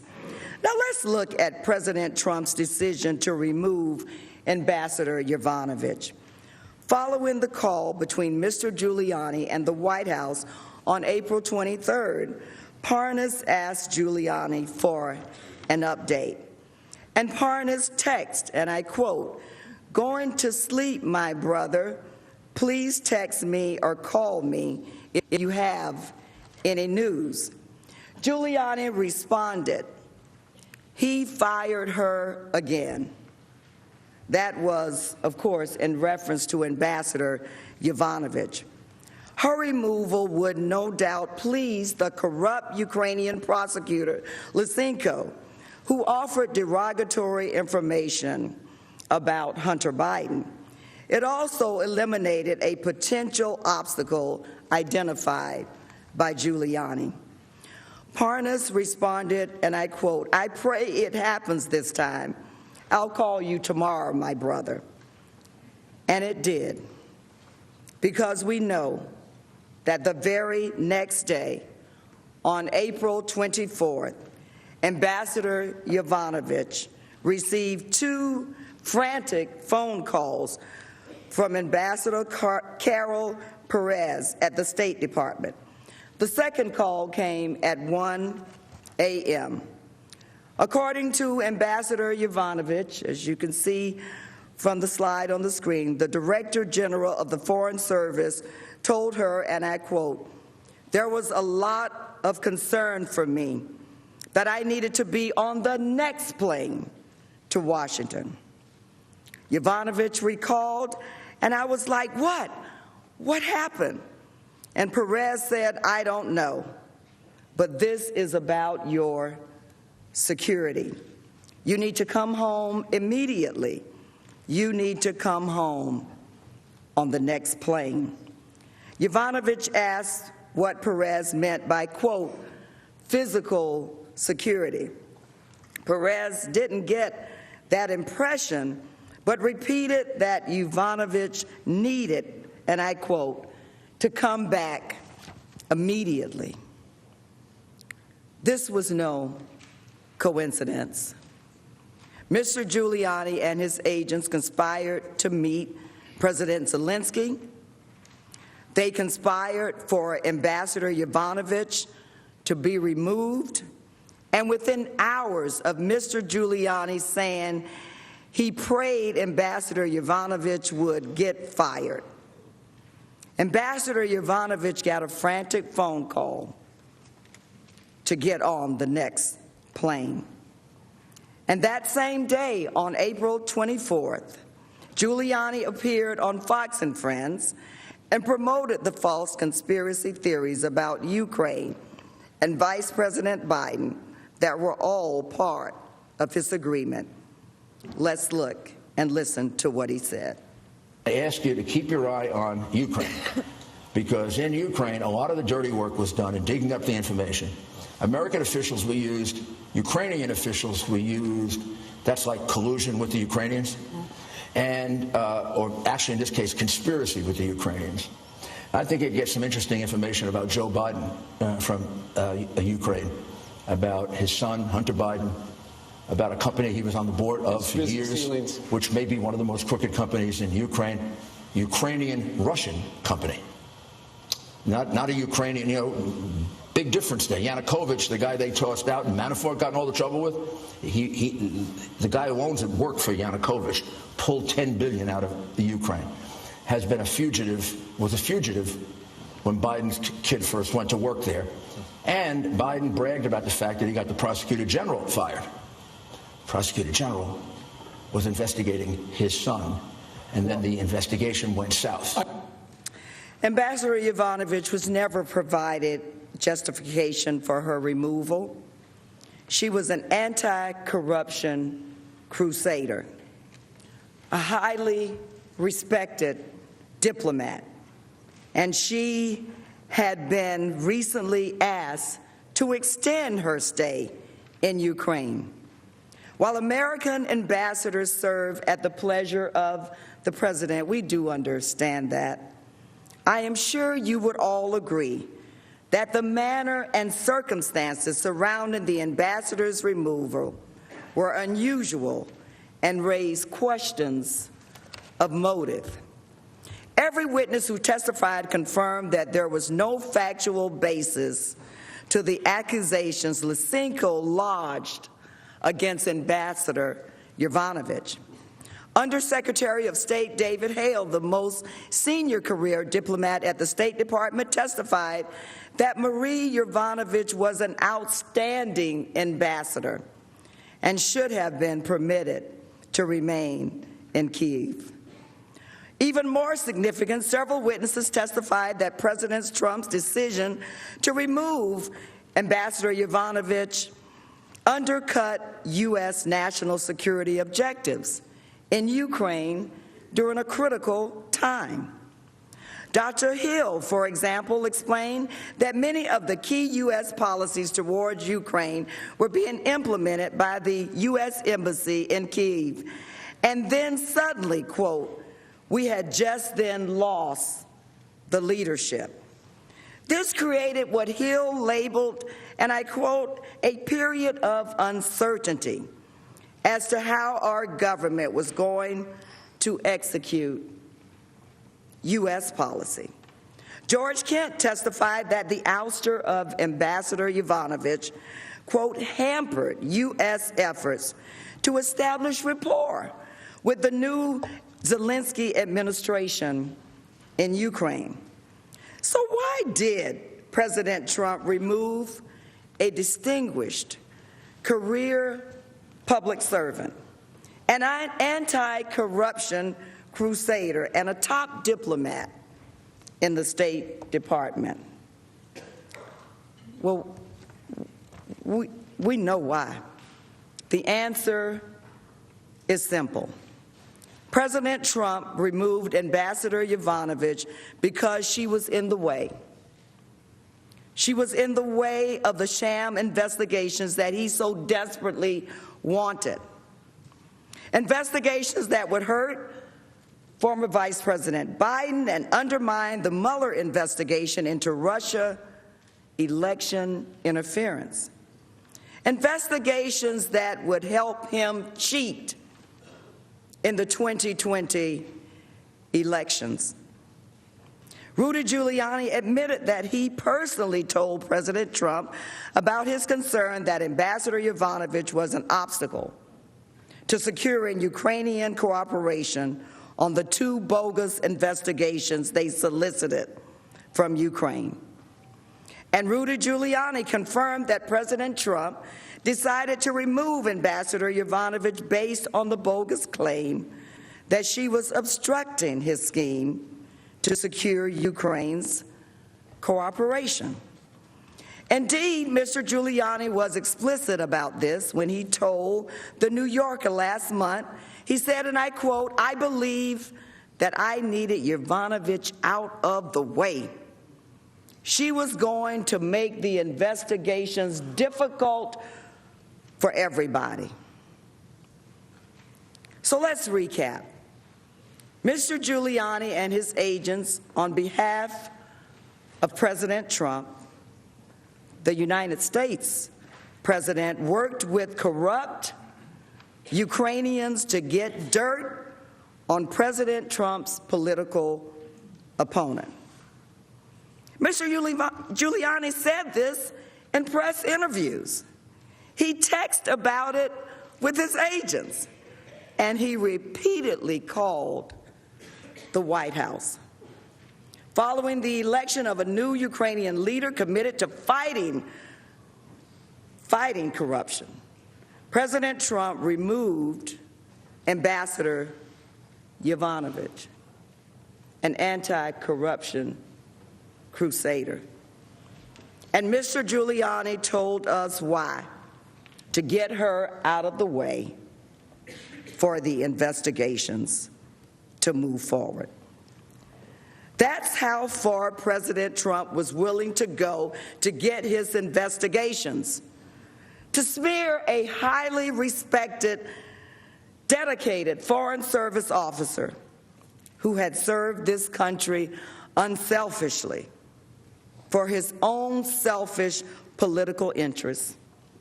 And I think that's disgraceful. Even with the removal of Ambassador Yovanovitch, President Zelensky's election victory threw a wrench into the president's scheme. That's because Lysenko was reportedly going to be replaced. And after Mr. Giuliani told the New York Times on May 9th that he intended to travel to Ukraine on behalf of President Trump in order to, and I quote, meddle in an investigation, Ukrainian officials publicly pushed back. Now, please hear what I said. Ukrainian officials publicly pushed back on the suggestions of corruptions proposed by Mr. Giuliani, who was working on behalf of the U.S. president. Well, Mr. Giuliani canceled his trip on May 10th and claimed on Fox News that President Zelensky was surrounded by, and I quote, enemies of President Trump. Let's listen. So I've decided, Sharon, I'm not going to go to the Ukraine. You're not going to go? I'm not going to go because I think I'm walking into a group of people that are enemies of the president. It appears Giuliani's statement influenced President Trump's view of Ukraine as well. And at an Oval Office meeting on May 23rd, U.S. officials learned of Giuliani's influence. Ambassador Volker testified that President Trump, quote, didn't believe the positive assessment government officials gave the new Ukrainian president. Instead, President Trump told them that Giuliani, quote, knows all of these things, and said that President Zelensky had some bad people around him. At this point, the scheme had stalled. Mr. Giuliani and the president knew that they were going to have trouble with President Zelensky fulfilling his corrupt demand for investigations that would benefit President Trump's re-election campaign.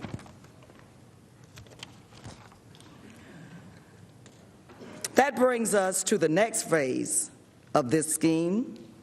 Although his corrupt scheme was in trouble due to the results, the unexpected results of the Ukrainian election, the election which yielded an anti-corruption reformer, President Trump doubled down on his scheme to solicit investigations for his personal benefit.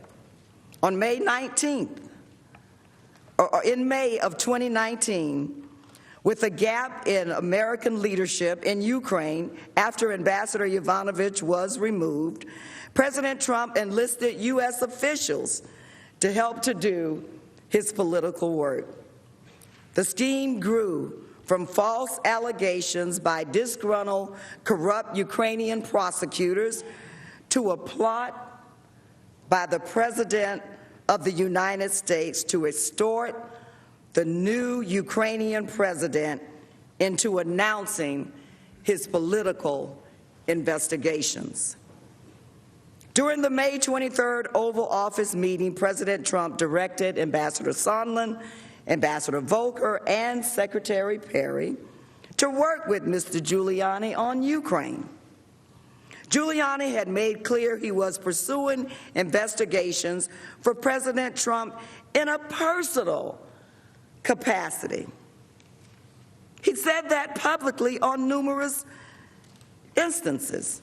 And he was only working for the president in a personal capacity and not on foreign policy. Yet, President Trump still told White House officials that they had to work with Mr. Giuliani to get anywhere on Ukraine. We heard significant testimony on this point. For example, Ambassador Volker recalled that at the Oval Office meeting on May 23rd, President Trump directed the U.S. officials to talk to Rudy. Ambassador Sondland testified that President Trump directed them to talk to Rudy, and that in that moment, the U.S. diplomats saw the writing on the wall and concluded, quote, that if we did not talk to Rudy, nothing would move forward on Ukraine. Pay attention to Ambassador Sondland's testimony. In response to our persistent efforts in that meeting to change his views, President Trump directed us to, quote, talk with Rudy. We understood that talk with Rudy meant talk with Mr. Rudy Giuliani, the president's personal lawyer. Let me say again, we weren't happy with the president's directive to talk with Rudy. We did not want to involve Mr. Giuliani.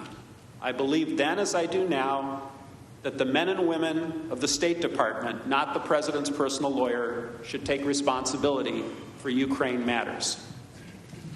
Nonetheless, based on the president's direction, we were faced with a choice. We could abandon the efforts to schedule the White House phone call and a White House visit between Presidents Trump and Zelensky, which was unquestionably in our foreign policy interest, or we could do as President Trump had directed and talk with Rudy. We chose the latter course, not because we liked it, but because it was the only constructive path open to us. And just like that, U.S. officials charged with advancing U.S. foreign policy, U.S. officials who were supposed to act in our country's interest, were directed to instead advance President Trump's personal interests.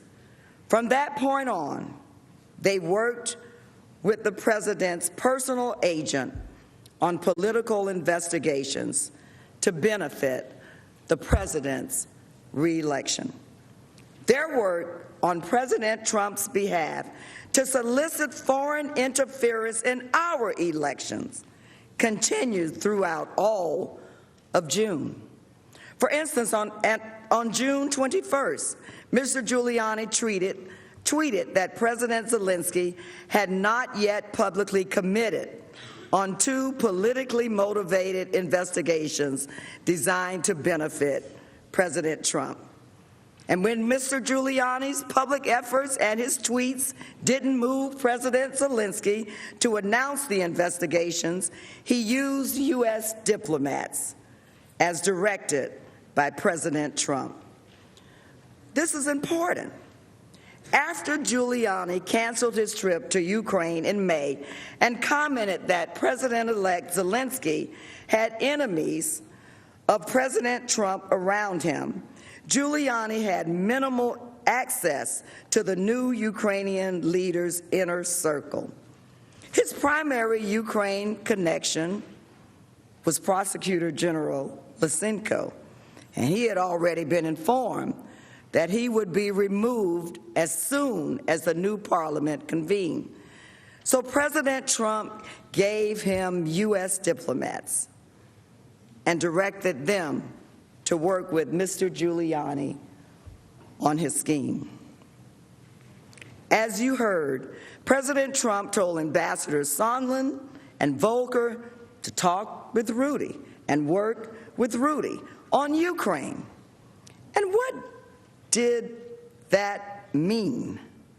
Well, Mr. Giuliani tried to use Ambassadors Sondland and Volker to gain access to President Zelensky and his inner circle through their official State Department channels, and made clear to President Zelensky that he had to announce the investigations.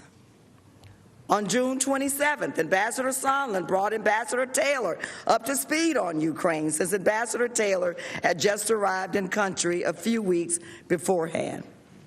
Ambassador Sondland explained that President Zelensky needed to make clear that he was not standing in the way of the investigations that President Trump wanted. That President Zelensky needed to make clear that he was not standing in the way of the investigations that President Trump wanted. And here is his testimony. On June 27th, Ambassador Sondland told me during a phone conversation that President Zelensky needed to make clear to President Trump that he, President Zelensky, was not standing in the way of investigations. Ambassador Taylor relayed this conversation to one of his deputies, U.S. diplomat David Holmes, who testified that he understood the investigations to mean the Burisma Biden investigations that Mr. Giuliani and his associates had been speaking about publicly. Let's listen to Mr. Holmes.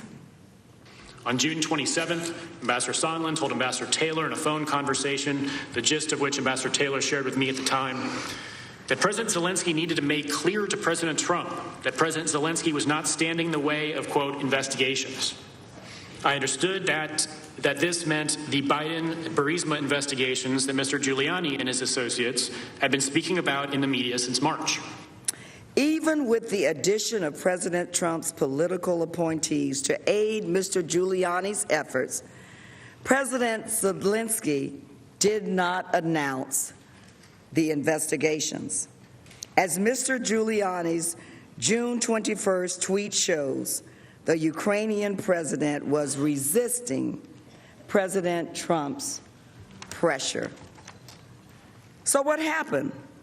Well, that brings us to the president's next official act, turning up the pressure by conditioning an official White House meeting on Ukraine announcing his political investigations. Senators, I know we have covered a lot of ground.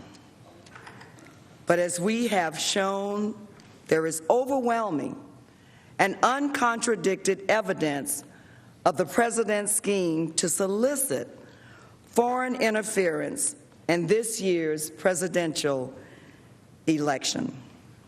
Now let me say this also. Each time that we remind this body of the president's scheme to cheat to win, some of his defenders say that we are only concerned about winning the next election, that Democrats are only doing this to win the next election, but you know better. Because this trial is much bigger than any one election, and it's much bigger than any one president. This moment is about the American people. This moment is about ensuring that every voter, whether a maid or a janitor, whether a nurse, a teacher, or a truck driver, whether a doctor or a mechanic, that their vote matters, and that American elections are decided by the American people. President Trump acted corruptly. He abused the power of his office by ordering U.S. diplomats to work with his political agent to solicit 2 politically motivated investigations by Ukraine. The investigations were designed solely to help his personal interests, not our national interests.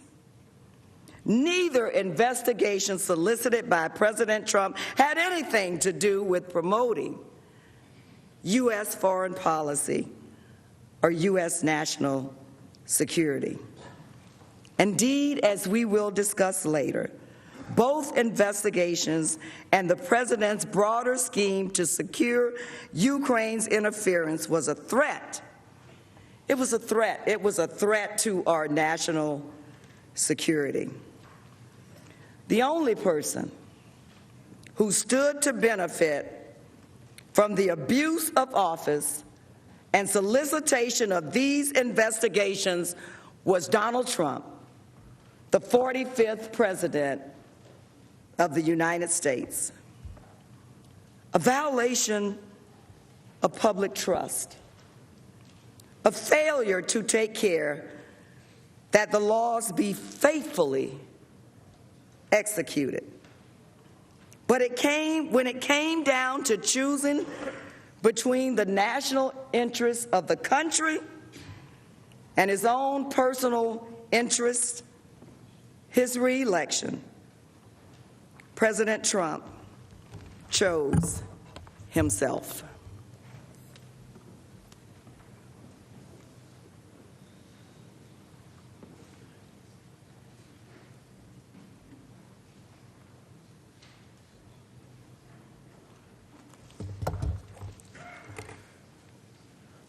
Mr. Chief Justice, to the distinguished members of the Senate, Council, to the President, all those who are assembled here today. Earlier this morning, I was on my way to the office and I ran into a fellow New Yorker who just happens to work here in Washington, D.C. And he said to me, "Congressman, have you heard the latest outrage?" And I wasn't really sure what he was talking about, so to be honest, I thought to myself, well, the president is now back in town. What has Donald Trump done now? And so I said to him, what outrage are you talking about? And he paused for a moment, and then he said to me, someone voted against Derek Jeter on his Hall of Fame ballot. Life is all about perspective.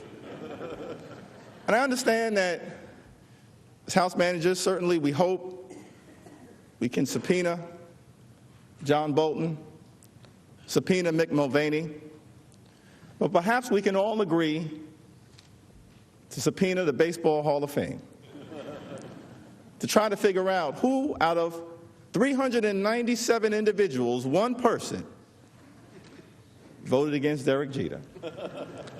I was thinking about that as I prepared to rise today, because what's more American than baseball and apple pie?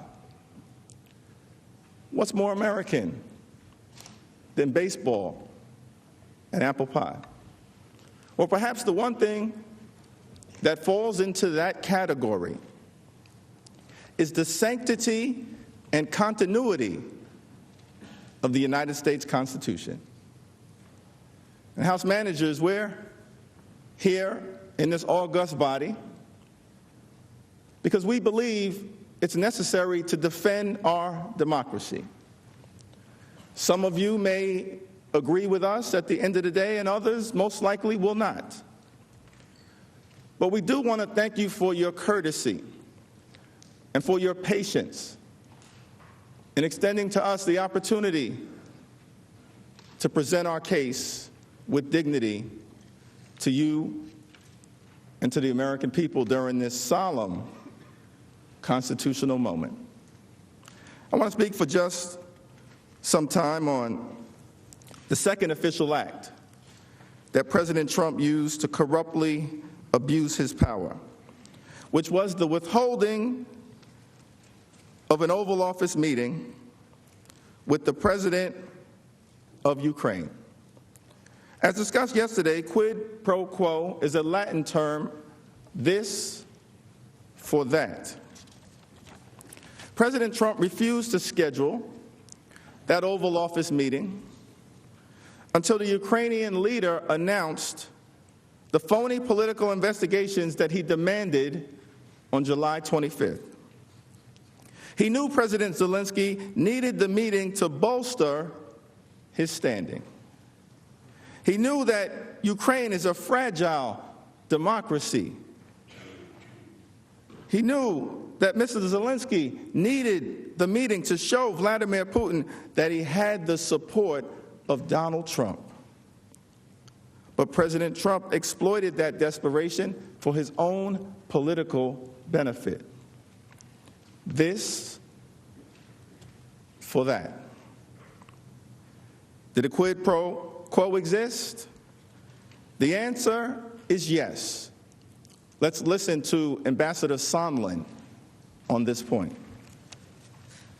I know that members of this committee frequently frame these complicated issues in the form of a simple question. Was there a quid pro quo? As I testified previously, with regard to the requested White House call and the White House meeting, the answer is yes. Did President Trump abuse his power and commit an impeachable offense? The answer is yes. The phony political investigations that President Trump demanded from Ukraine were part of a scheme to sabotage a political rival, Joe Biden, and cheat in the 2020 election. No national interest was served. The president used his awesome power to help himself and not the American people. He must be held accountable. The president's defenders may argue, as Mick Mulvaney tried to do, that quid pro quo arrangements are a common aspect of U.S. foreign policy. Nonsense. There are situations where official United States acts, like head of state meetings or the provision of foreign assistance, are used to advance the national interests of the United States. That is not what happened here. Here, President Trump sought to advance his own personal political interests, facilitated by Rudolph Giuliani, the human hand grenade. Let's walk through the overwhelming evidence of how President Trump withheld an official White House meeting that was vitally important to Ukraine as part of a corrupt scheme to convince President Zelensky to announce two phony political investigations. First, the Oval Office meeting President Trump corruptly withheld constitutes an official act. President Trump chose to withhold this meeting for a reason. It was not some run-of-the-mill meeting. It was one of the most powerful tools he could wield in his role as a leader of the free world. It would have demonstrated U.S. support for Ukraine's newly elected leader at a critical time. Ukraine is under relentless attack by Russian-backed separatists in Crimea and in the East. Ukraine desperately needed an Oval Office meeting, and President Trump knew it. Second, President Trump withheld that Oval Office meeting to increase pressure on Ukraine to assist his re-election campaign by announcing two phony investigations. As my colleagues have detailed extensively throughout the day, This is a classic quid pro quo. Third, multiple administration officials, including the president's own hand-picked supporters and appointees, confirmed that a corrupt exchange was being sought. Finally, contemporaneous documentation makes clear that the president corruptly abused his power to advance this scheme, to try and cheat in the 2020 election. This for that. Let's explore whether the granting or denial of an official Oval Office meeting constitutes an official act. As we discussed earlier today, an abuse of power occurs when the president exercises his official power to obtain a corrupt personal benefit while ignoring or injuring the national interest. Pursuant to the Constitution and more than 200 years of tradition, as president, Donald Trump is America's head of state and chief diplomat. Article 2 grants the president wide latitude to conduct diplomacy and specifically receive ambassadors and other public ministers. The president decides which head of state meetings best advance the national interest and which foreign leaders are deserving of an official reception in the Oval Office. Perhaps one of the most prestigious non-religious venues in the world. In diplomacy, perception matters. Meetings between heads of state are make or break moments that can determine the trajectory of global events. And a meeting with the President of the United States in the Oval Office is unquestionably monumental, particularly for a fragile democracy like Ukraine. The Oval Office is where foreign leaders facing challenges at home, like a war with Russia, go in pursuit of a strong and public demonstration of American support. That is especially true in this particular case. The decision to grant or withhold an Oval Office meeting to President Zelensky had profound consequences for the national security interests of both Ukraine and the United States. To understand the full context of President Trump's corrupt demands to the Ukrainian leader, it's important to consider the geopolitical context that all of you are very familiar with confronting the Ukrainian people. Ukraine is at war with Russia. In 2014, Russia annexed Crimea by force. The United States and other European countries rallied to Ukraine's defense, providing economic assistance, diplomatic support, and later, with strong advocacy from this body, lethal aid. This support meant Russia faced consequences for its aggression. Here is Ambassador Yovanovitch's testimony explaining just how important the United States is to Ukraine.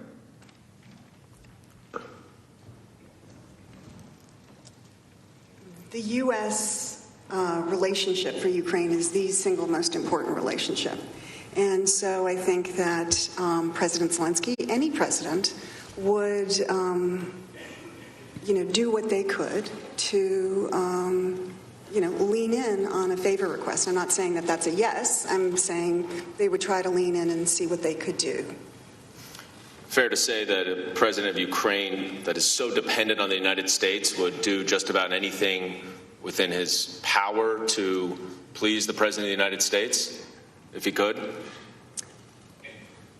If he could. I mean, I'm sure there are limits, and I understand there were a lot of discussions in the Ukrainian government about all of this. But yeah, I mean, we are an important relationship on the security side and on the political side. And so the president of Ukraine, one of the most important functions that individual has is to make sure the relationship with the U.S. is rock solid. But it isn't just the relationship itself. It was a public meeting in the White House that would show U.S. support for Ukraine. A meeting with the President of the United States in the Oval Office is one of the most forceful diplomatic signals of support that the United States can send. Veteran diplomat George Kent testified to this.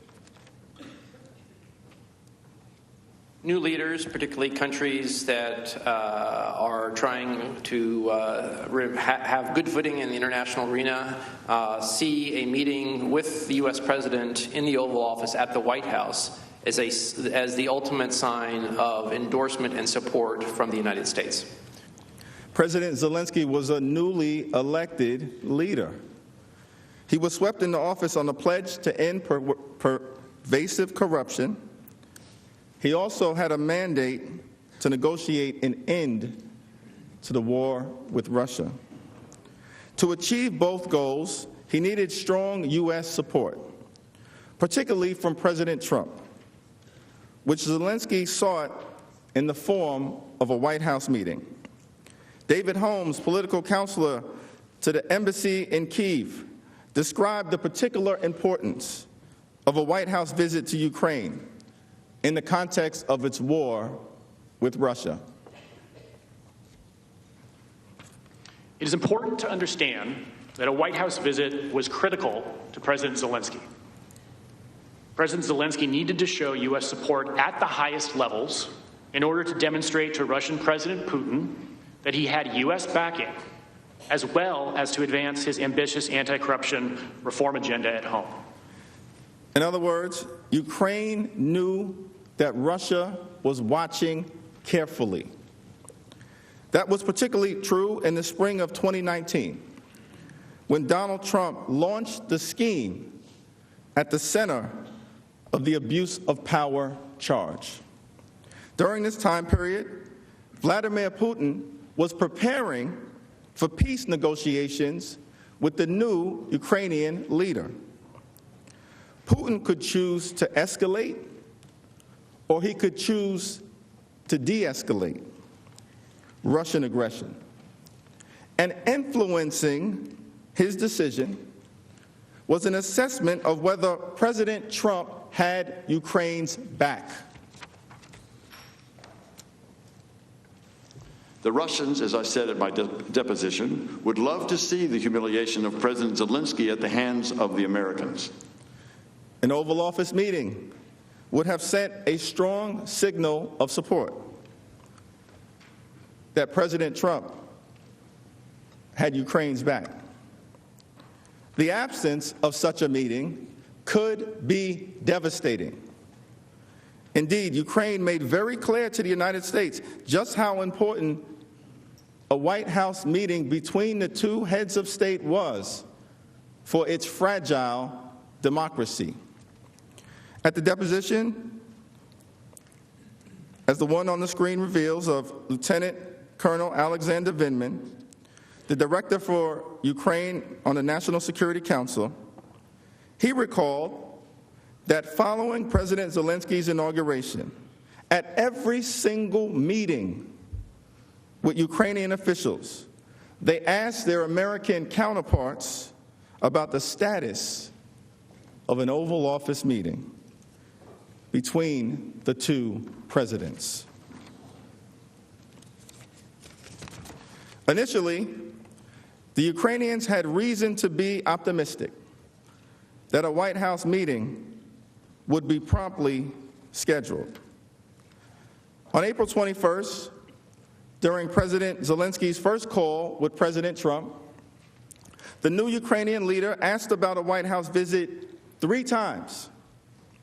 As part of that brief congratulatory call, President Trump himself did extend an invitation. Ukraine's dependence on the United States and its desperate need for a White House meeting created an unequal power dynamic between the two presidents.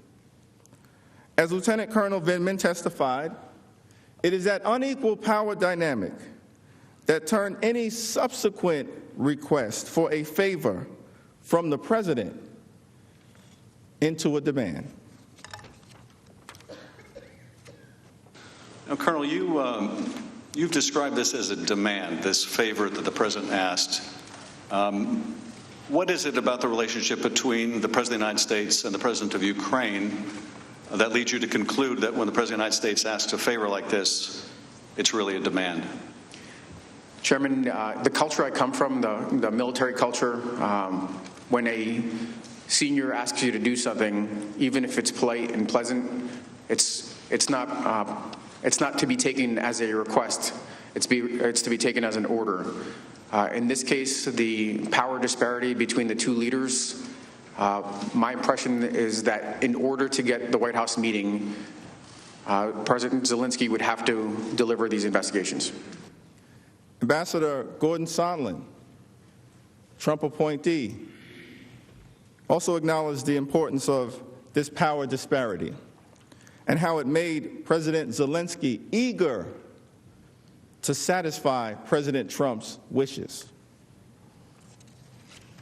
Holmes then said that he heard President Trump ask, quote, "Is he," meaning Zelensky, "going to do the investigation?" To which you replied, "He's going to do it." And then you added that President Zelensky will do anything that you, meaning President Trump, ask him to. Do you recall that? I probably said something to that effect because I remember the meeting. President Zelensky was very solicitous is not a good word. He was just very willing to work with the United States and was being very amicable. And so putting it in Trump speak by saying he loves your ass, he'll do whatever you want, meant that he would really work with us on a whole host of issues. He was not only willing, he was very eager, right? That's fair. Because Ukraine depends on the United States as its most significant ally. Isn't that correct? One of its most, absolutely. In other words, any request President Trump made to Ukraine would be difficult to refuse. So when President Trump asked Ukraine to investigate Joe Biden, as well as the wild conspiracy theory about the 2016 election, those were absolutely interpreted by President Zelensky and his staff as a demand. And that is where the White House meeting enters into the equation. When Ukraine did not immediately cave to Rudy Giuliani in the spring and announced the phony investigations, President Trump ratcheted up the pressure. As leverage, he chose the White House meeting he dangled during his April 21st call, precisely because President Trump knew how important the meeting was to Ukraine. Following their visit to Kyiv for the new Ukrainian leader's inauguration, Ambassador Sondland, Ambassador Volker, and Secretary Perry met with President Trump, and each of them encouraged the president to schedule the meeting. Here is what Ambassador Sondland had to say. We advised the president of the strategic importance of Ukraine and the value of strengthening the relationship with President Zelensky. To support this reformer, we asked the White House for two things.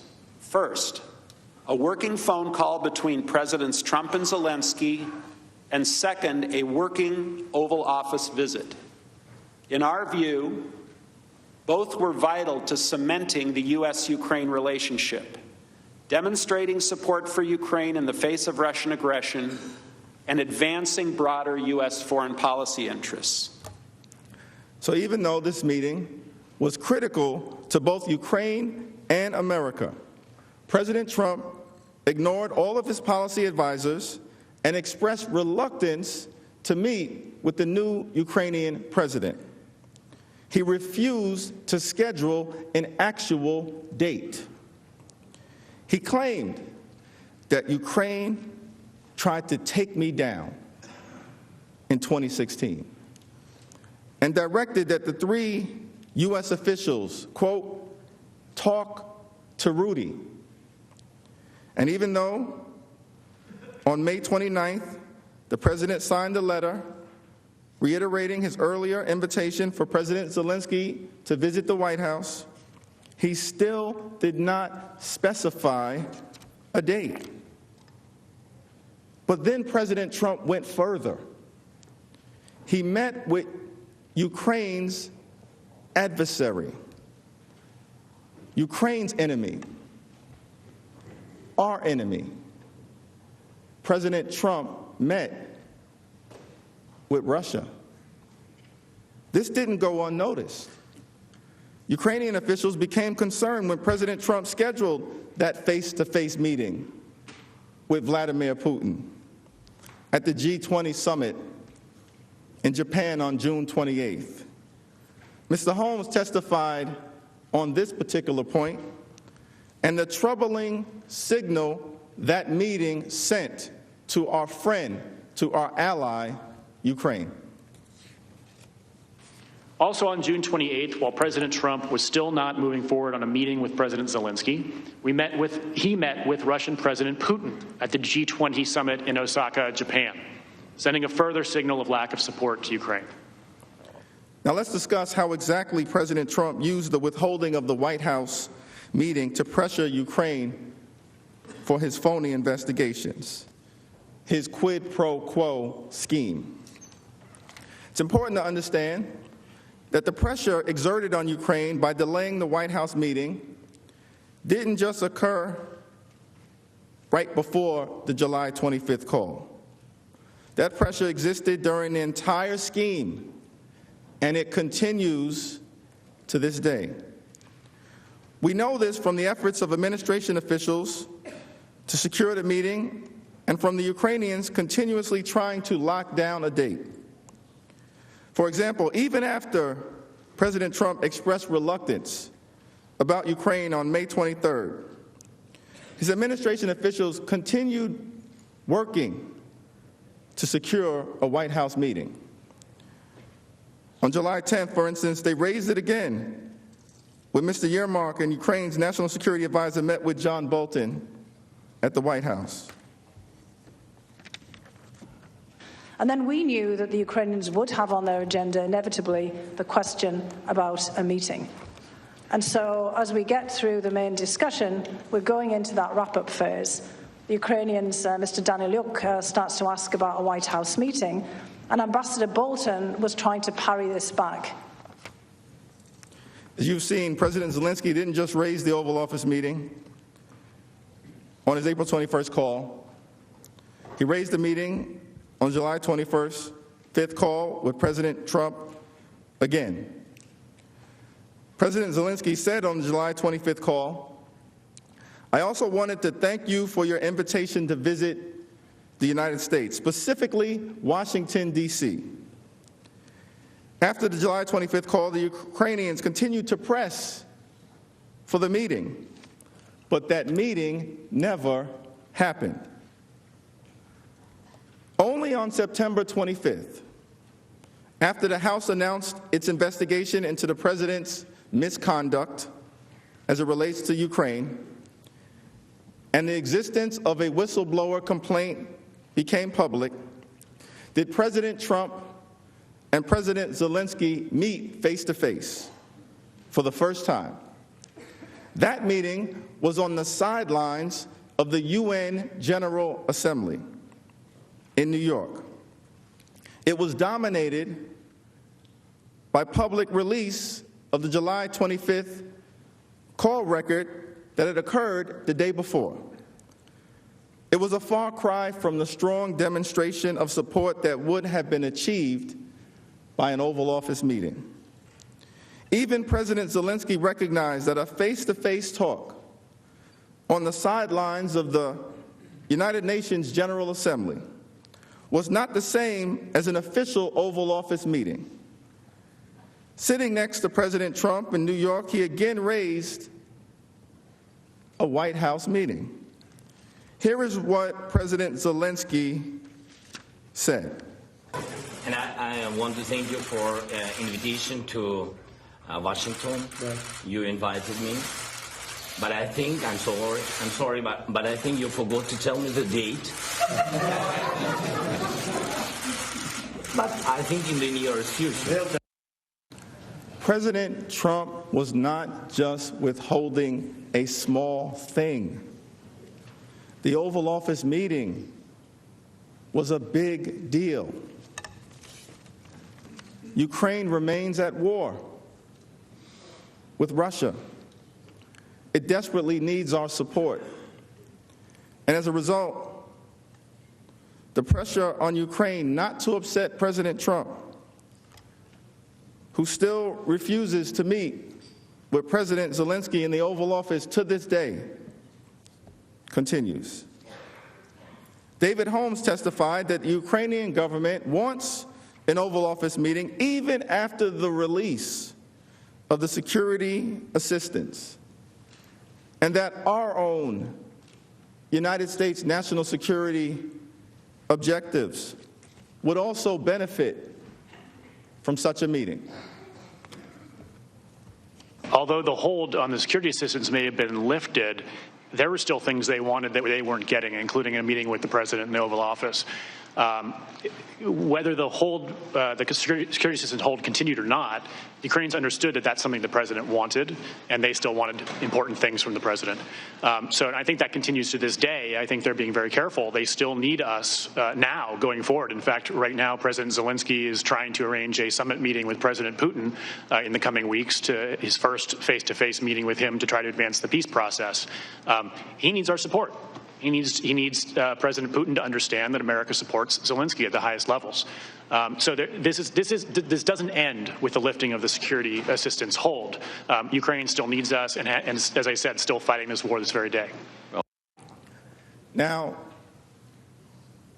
let's evaluate how exactly President Trump made clear to Ukraine that a White House meeting was conditioned on Ukraine announcing 2 phony political investigations that would help with President Trump's reelection in 2020, help him cheat and corrupt our democracy.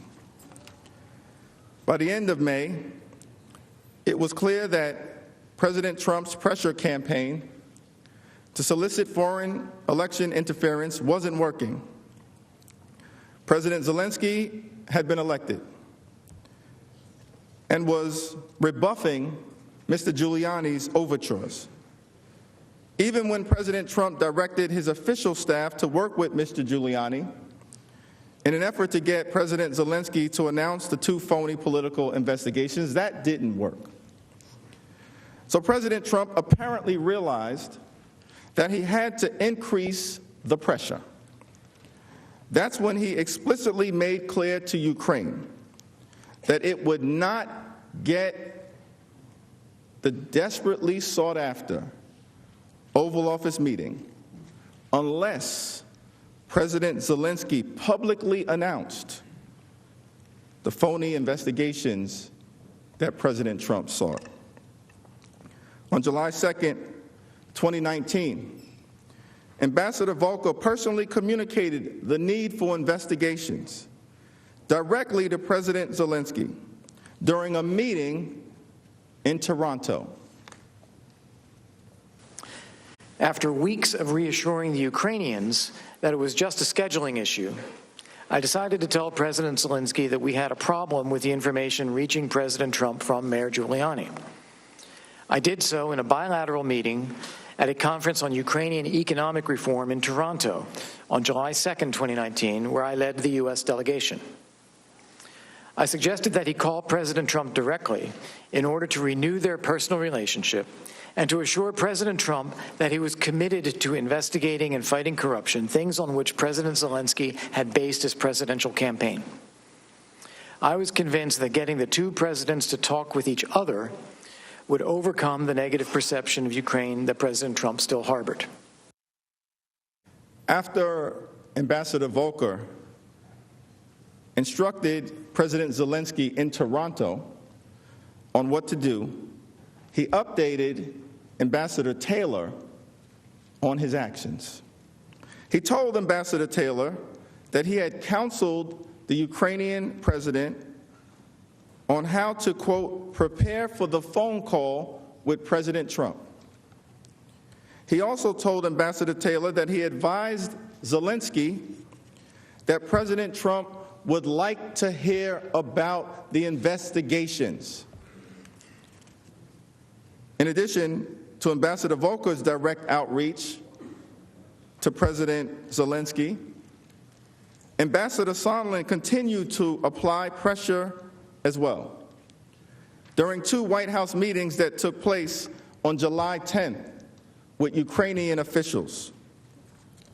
The first meeting included National Security Advisor John Bolton, Dr. Fiona Hill, Lieutenant Colonel Alexander Vindman, Secretary Rick Perry, Ambassador Volker, as well as Bolton's Ukrainian counterpart and Ukrainian presidential aide, Andriy Yermak. After a discussion on Ukraine's national security reform plans, Ambassador Sondland broached the subject of the phony political investigations. Fiona Hill, who attended the meeting, recalled that Ambassador Sondland blurted out the following in that meeting with the Ukrainians. Well, we have an agreement with the Chief of Staff for a meeting if these investigations in the energy sector start. That's code for Burisma, which is code for the Bidens.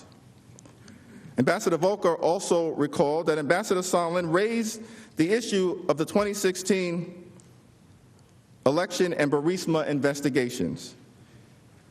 Ambassador Volker found Ambassador Sondland's comments in that meeting to be inappropriate.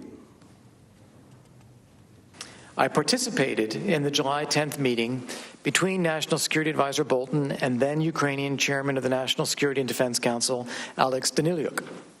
As I remember, the meeting was essentially over when Ambassador Sondland made a general comment about investigations. I think all of us thought it was inappropriate.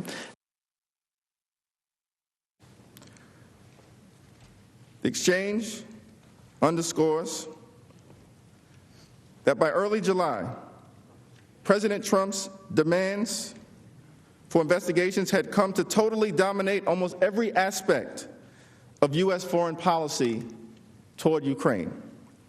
Securing a Ukrainian commitment to do the investigations was a major priority of senior U.S. diplomats as directed by President Donald John Trump. The July 10th meetings also confirmed that the scheme to pressure Ukraine into opening investigations was not a rogue operation, but one blessed by senior administration officials at 1600 Pennsylvania Avenue.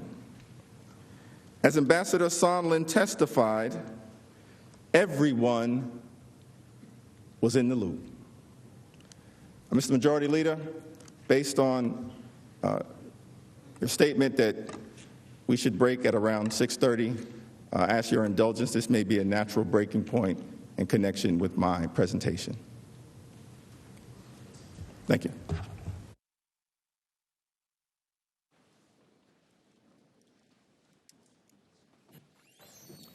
Mr. Majority Leader? I ask consent that we have a break for 30 minutes. Without objection, so ordered.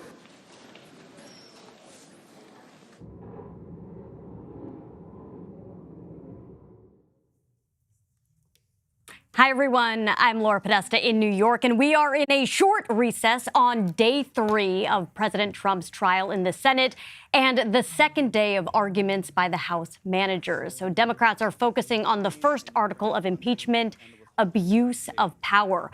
5 of the 7 managers have spoken thus far today. They say the president and his administration committed an impeachable offense by withholding aid as a way to pressure Ukraine into publicly announcing an investigation into President Trump's political rival, Joe Biden.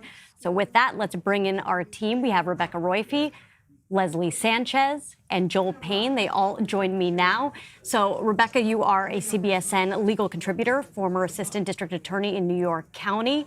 Leslie is a CBS News contributor and Republican strategist.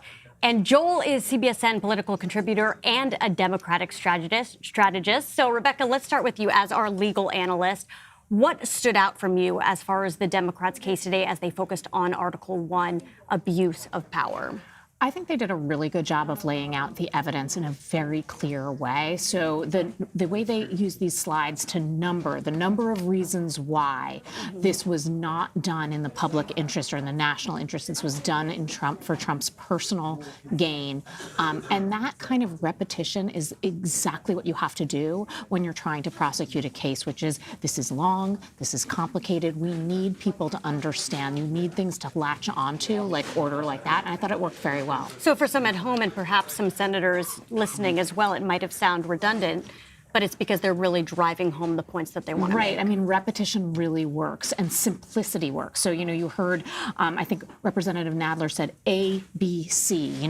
A stands for abuse, B stands for betrayal, C stands for corruption. And that kind of mnemonic is great for a jury being able to absorb information.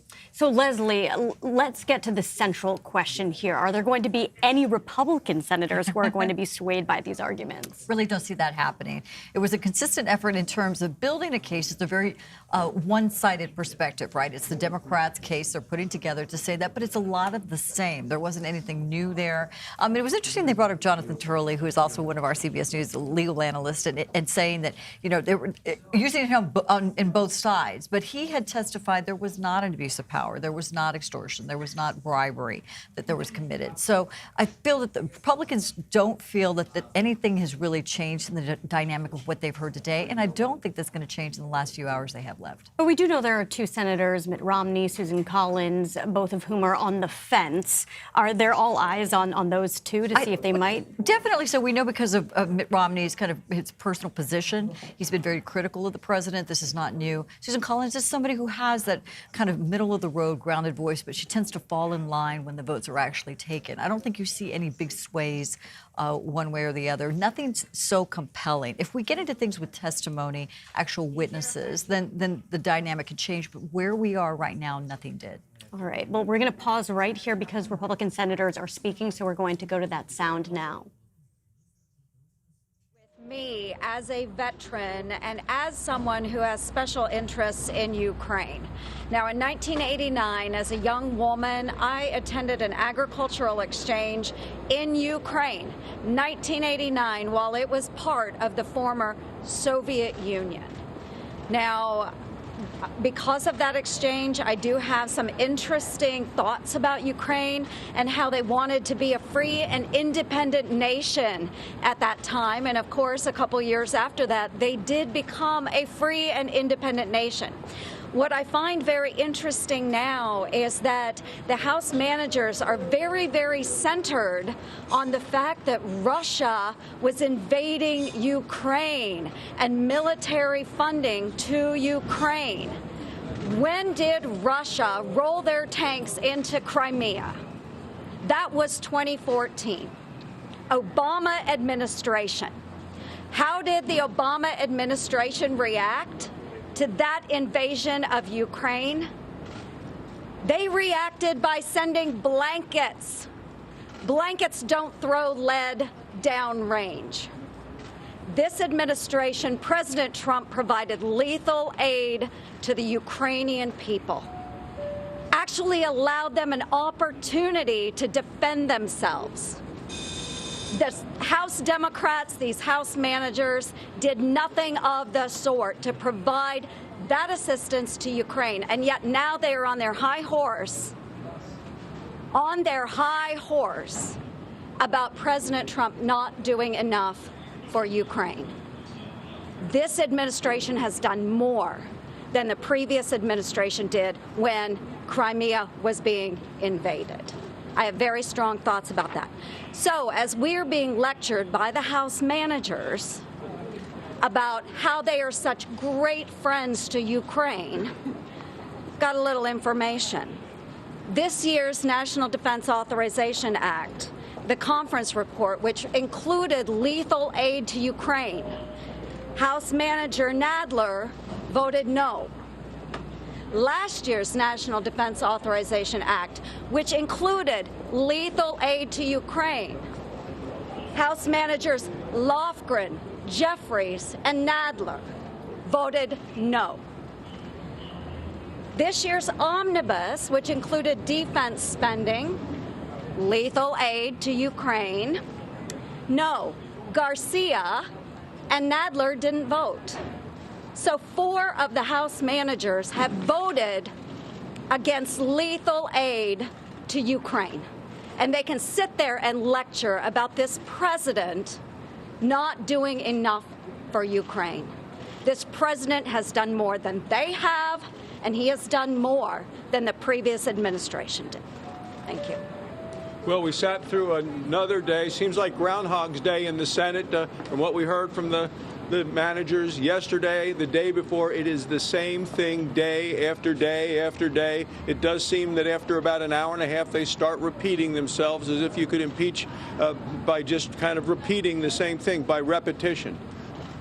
We are ready for the president's team to put their defense on. The president didn't have a chance to do that in the House. We have heard plenty from the House now. They say that they've had overwhelming evidence. They said it 11 times in their opening documents. Today, Representative Nadler said there is a mountain of evidence. I am ready to hear from the president's defense. There's a lot of discussion of, do we need witnesses or not? This is a very serious issue. The serious thing for the country, taking a president and removing him or her from office. We've never done it in the entire history of the United States.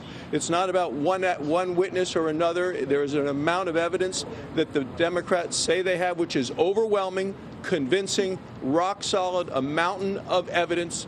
They've been a couple of days now of opening arguments. It's time for the president to get to have his defense presented, and it's time for the Senate to ask our questions and then make a decision on final judgment, a decision of, do we need more information or have we heard enough? There are 4 members of the Senate who are running against the president. Voting is starting in a few days. From Schiff's opening arguments, it sure sounded like me as if he was saying the voters cannot be trusted. He was saying the voters couldn't be trusted in 2016 and the voters can't be trusted in 2020, and he's the one that ought to determine who the president of the United States is. It is time for the voters to speak. They're going to start speaking in 9 or 10 days in Iowa, and the whole country will have a chance to make its decision in November. I say I have a lot more confidence in the voters of the United States to make the right decision for our country. It seems to me to be very clear what's happening, and this old saying that says that if you say it often enough, it must be true. And the good news is the Democrats have literally bought into that premise that if you just say it often enough, it must be true. And we've heard the same story. Rinse it, recycle it, and repeat it. Rinse it, recycle it, and repeat it. And what is that story? The story is that the President of the United States has no responsibility whatsoever to look for injustice, corruption anywhere, even in the 2016 election. And you've been listening to Republican senators speaking during a dinner break following day 3 of the impeachment trial into President Trump. We want to bring CBS News White House correspondent Paula Reed and Wall Street Journal congressional reporter Natalie Andrews. So, Paula, the president broke a tweet record yesterday, tweeting and retweeting 142 times. He's already tweeted at least a dozen times today. So how is he handling this trial? Has he been paying attention? Clearly, he has been paying attention, and I have confirmed with White House officials that today the president was able to watch some of the Senate trial in between phone calls and other meetings. And this was, of course, before he left the White House to head to Florida, where the Republican National Committee was having its winter meeting at his Doral resort. But as for that tweet storm yesterday, Laura, I was on Air Force One with the president. The TVs were tuned to Fox News. They carried most of the trial uninterrupted, and little graphics on the bottom of the screen they would summarize and mostly what Adam Schiff was saying. And we all thought to ourselves, wow, the president can't be too happy with this. So when we landed and saw all those tweets, it really did make sense, because clearly he was watching this trial uninterrupted, hearing Democrats make their arguments, and have spoken with sources close to the president's impeachment team. And Laura, they tell me the president is frustrated because he feels that his side of the story has not been shared. He feels that this process has been one-sided, and their hope is once he hears his lawyers come out this weekend and early next week and present their argument, they hope that he'll see that this process has been more fair to him than what happened in the House. They're also hoping, hope springs eternal here, that once he sees his lawyers make their argument, that he may back off of any desire to call witnesses and drag this out any longer. So, and let's talk a little bit about that, the White House position on witnesses. And is the White House getting concerned at all about Republicans breaking ranks to vote in favor of hearing from someone like John Bolton? Look, publicly, the president's legal team, GOP leaders, they say that they're open to the possibility of witnesses, but behind closed doors, they are clear. They do not want to call witnesses. They do not want to drag this out. And that's why the president has sort of been inconsistent in his messaging on this. Just yesterday at his press conference in Davos, he told me he'll leave it up to the Senate, but then he told other people, sure, I'd like to hear from some of these witnesses. That's why you're seeing some of this confusion. But there is concern about Republicans who are on the fence, who may actually seek to gather additional information. Those Republicans include Senators Collins, Murkowski, Senator Romney, and then there are other questions about Senators Cory Gardner and even Lamar Alexander. He's a moderate who's retiring next year. And CBS News has learned that there is an effort underway to make it clear to those senators that if they vote against the president's interests, that the base will remember that and the White House will remember that. They need 4 votes to call witnesses. Those 3 that I mentioned, Collins, Murkowski, and Romney, it does appear they've been pretty vocal. They want to hear from witnesses. It's just an open question about whether they'll get that 4th vote. But it is something that the White House is monitoring and they're concerned about. And that does sound like a threat to say we will remember your vote. Paula, the president's legal team spoke to reporters during an earlier recess. So let's play what Jay Sekulow had to say. We're hearing the same things over and over. That's the way they're going to do the case. I will assure you this. We will be putting on a vigorous defense of both fact and rebutting what they've said. Our job here is to defend both the president, the office of the presidency, and the Constitution. We're going to do that. So, Paula, how exactly do you think they're going to try and rebut what these Democrats are saying? Well, we've gotten a little indication through the briefs that the team has filed. One of their core arguments, though, is that because the president has not been charged with a specific crime, that this impeachment trial is not legitimate. But let's be clear, that's a theory that has been dismissed widely by constitutional scholars. Laura, the framers, they considered specific crimes for impeachment, treason, and bribery. But instead, they made this broader category of high crimes and misdemeanors. They didn't want to make it so broad that this could be weaponized politically. They wanted there to be a standard, but there is no requirement that there be a specific crime. Another argument the president's legal team has made is one that former President Nixon's legal team made during his impeachment proceedings. They argue that this is just politically motivated, that this is part of an effort to overturn the results of an election. Also, an interesting argument, but there does appear to be a considerable amount of evidence here to suggest that this is not purely politically motivated. Now, another route that they've taken, because remember, this isn't just about the Senate, this is also about the court of public opinion, is to argue that this was just about one phone call. And we know, based on the evidence that's been presented, that's not true. There was a broad campaign to pressure Ukraine. Whether that rises to the level of the president being removed, well, that's up to the Senate. But of course, the president loves to say, read the transcript. That's been a very effective message for his base, but we know They didn't release a transcript. They released a partial message, and presumably that defense is based on an expectation that people won't actually read the transcript because, as we know, it's pretty damning. Paula Reed, we know you will keep a close eye on this entire impeachment proceedings. Thank you so much for your analysis. On Capitol Hill now, Trump's lawyer Jay Sekulow is about to speak, so we're going to go to that. Listens to the other side's arguments, and you respond accordingly. We will build our, as I said before, we will refute their case, and we will present our case. Next question. Mr. Sekulow, you personally appear in an email authorizing signing off on behalf of Donald Trump. Yes. On the attorneys for Lev Parnas and Igor Fruman, to John Dowd. To John Dowd. Yeah, it's called the professional responsibility and ethics. That's how you do it. Next question. Well, no. Yes. Have the House managers informed you that they're going to run late tonight and go possibly? I'm hearing that it could go. I heard till 1 o'clock in the morning. I don't know if that's true or not. Next question. Jay, understanding y'all don't make the Senate rules. Would it have been helpful for y'all to present y'all's case if y'all could do a tick for tack instead of waiting 3 days? It's just not the way. It's just not the way it's done. I mean, it's in a Supreme Court argument. It's one side goes for 30 minutes, the next side goes for 30 minutes, and then there's sometimes occasionally they'll allow for you can have rebuttal if you reserve time. We did that kind of in the motions. You saw more of that, but once the proceedings start for that party, in this case the managers, they get, under the rules that were adopted, the resolution adopted by the Senate, they get 24 hours over 3 session days. So there's no I know people are looking for objections, and there's not. That's just not the way it works. Is there any new evidence or any new witnesses that you plan to introduce? Excuse me? Is there any new evidence or any new witnesses that you want to introduce, since Republicans have the majority and can do that? Well, I'm not talking. I just said we're not talking about witnesses right now. No, I mean, well, if we thought witnesses were not necessary, we would not bring witnesses ourselves unless we thought that there was a need for witnesses. If the other side were to get witnesses, we would have a series of witnesses. But we are nowhere near that process yet. Next question. How important is your defense is putting the Bidens on trial and not President Trump? Well, I mean, what I don't understand is for the last 5 hours, it's been a lot about Joe Biden and Burisma. They kind of opened the door for that response. So we'll determine as a defense team the appropriate way to do it. Let's do one more. Yep, one more. Are you conceding that Trump knows Lev Parnas since you signed? No, let me be crystal clear.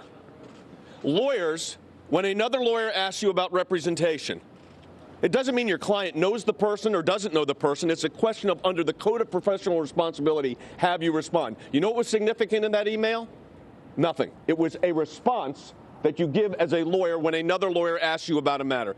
Because John Dowd, remember, represented the president. That's why you have representation issues that you make sure comply with ethics. So that's the end of that question. I'm going to take one more because that was a repeat.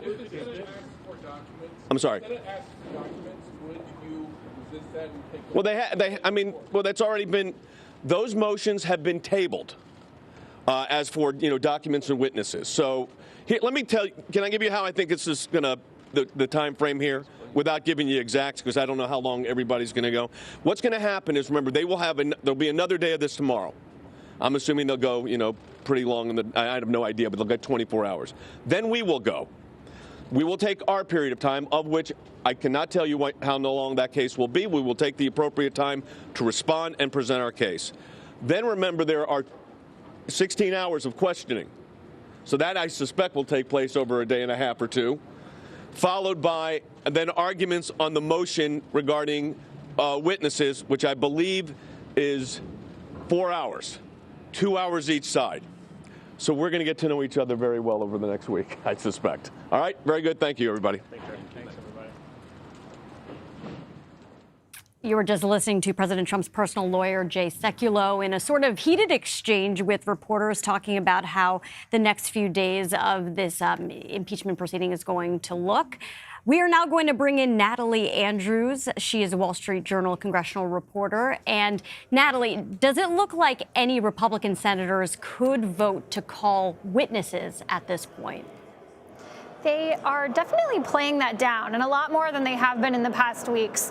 Lindsey Graham said that while he has a lot of questions for Hunter Biden and Joe Biden, he does not want to extend the trial and bring them in. And so it does seem like Republicans and their talk of witness swapping that we had followed for the past few weeks, that volume is lower, and now they're on a message of, we want to get this done quickly, we want to allow the president's legal team to to talk, and we'll look at witnesses next week. But again, on the issue of witnesses, Senator Chuck Schumer, a Democrat, shot down the idea of witness reciprocity. So it had been suggested that if Democrats got to call someone like John Bolton, then Republicans could call Hunter or Joe Biden. So here's what Biden had to say about that yesterday. The reason why I would not make the deal, the bottom line is, this is a constitutional issue, and we're not going to turn it into a farce, into some kind of political theater. So let's bring in Joel Payne. So we know that some are arguing that if calling Hunter Biden gets you John Bolton, then that's a good deal. So why not go for it? Oh, well, look, Democrats would tell you that they want to focus on material witnesses or witnesses that are actually germane to the evidence that's being presented. And they'd argue that Hunter and Joe Biden don't do that, that the very sideshow that Republicans claim that they want to avoid, they'd be turning it into a sideshow. So that's, the Democrats who I talked to in the Senate, that's their response to that. Look, I'm sure like any good negotiation, both sides will try to set the parameter where they think it should be, and then they'll probably meet somewhere in the middle. What's interesting to me about today is the idea that we feel like Republicans are stepping away from that ledge on witnesses and documents. And, I actually look at it a bit differently. I saw some reporting earlier that said Susan Collins re-emphasized the fact that she was open to it. Romney doesn't seem like he's moved. So I actually think that, Republicans are trying this delicate dance where you saw a very animated Jay Sekulow there who clearly got a call from somebody at 1600 Pennsylvania Avenue that said, amp up the defense a little bit. But you've also got those moderates who want to demonstrate some independence. So they're trying this dance of demonstrating to the president that they're fighting a vigorous case, but also demonstrating to people in the middle and independents that they can be that independent type of voice. It's a tough dance that Republicans are trying to navigate there. Leslie, you want to respond? I think it's a really fair point because there are many senators, there's many Republicans who are uncomfortable with the call, right? They're going to say, okay, there's something there, not comfortable with the nature of it, the tone of it, questions about the legality of it, but they don't feel it's a crime or an impeachable offense. It has to be those two parts.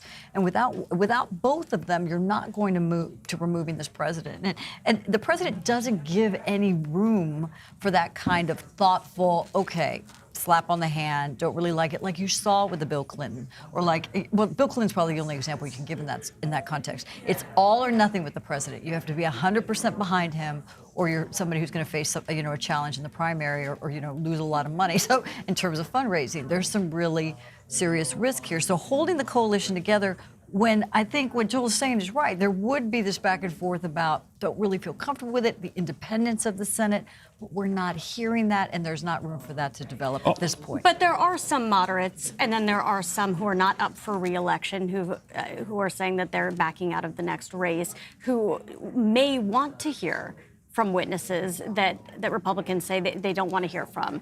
So where does that play? Well, not necessarily. It's a question of this, do they really feel this is an impeachable offense? And there hasn't been a case made on the House side for all the different reasons we talked about. You didn't have a special counsel that came forward. If this was Mueller that had put forward something like this and you built articles of impeachment along that would be a different conversation. Had there been witnesses in the House side, this would be a different conversation, somebody like a Josh Bolton. But we didn't. It looks so partisan that the cake's already baked, so to speak.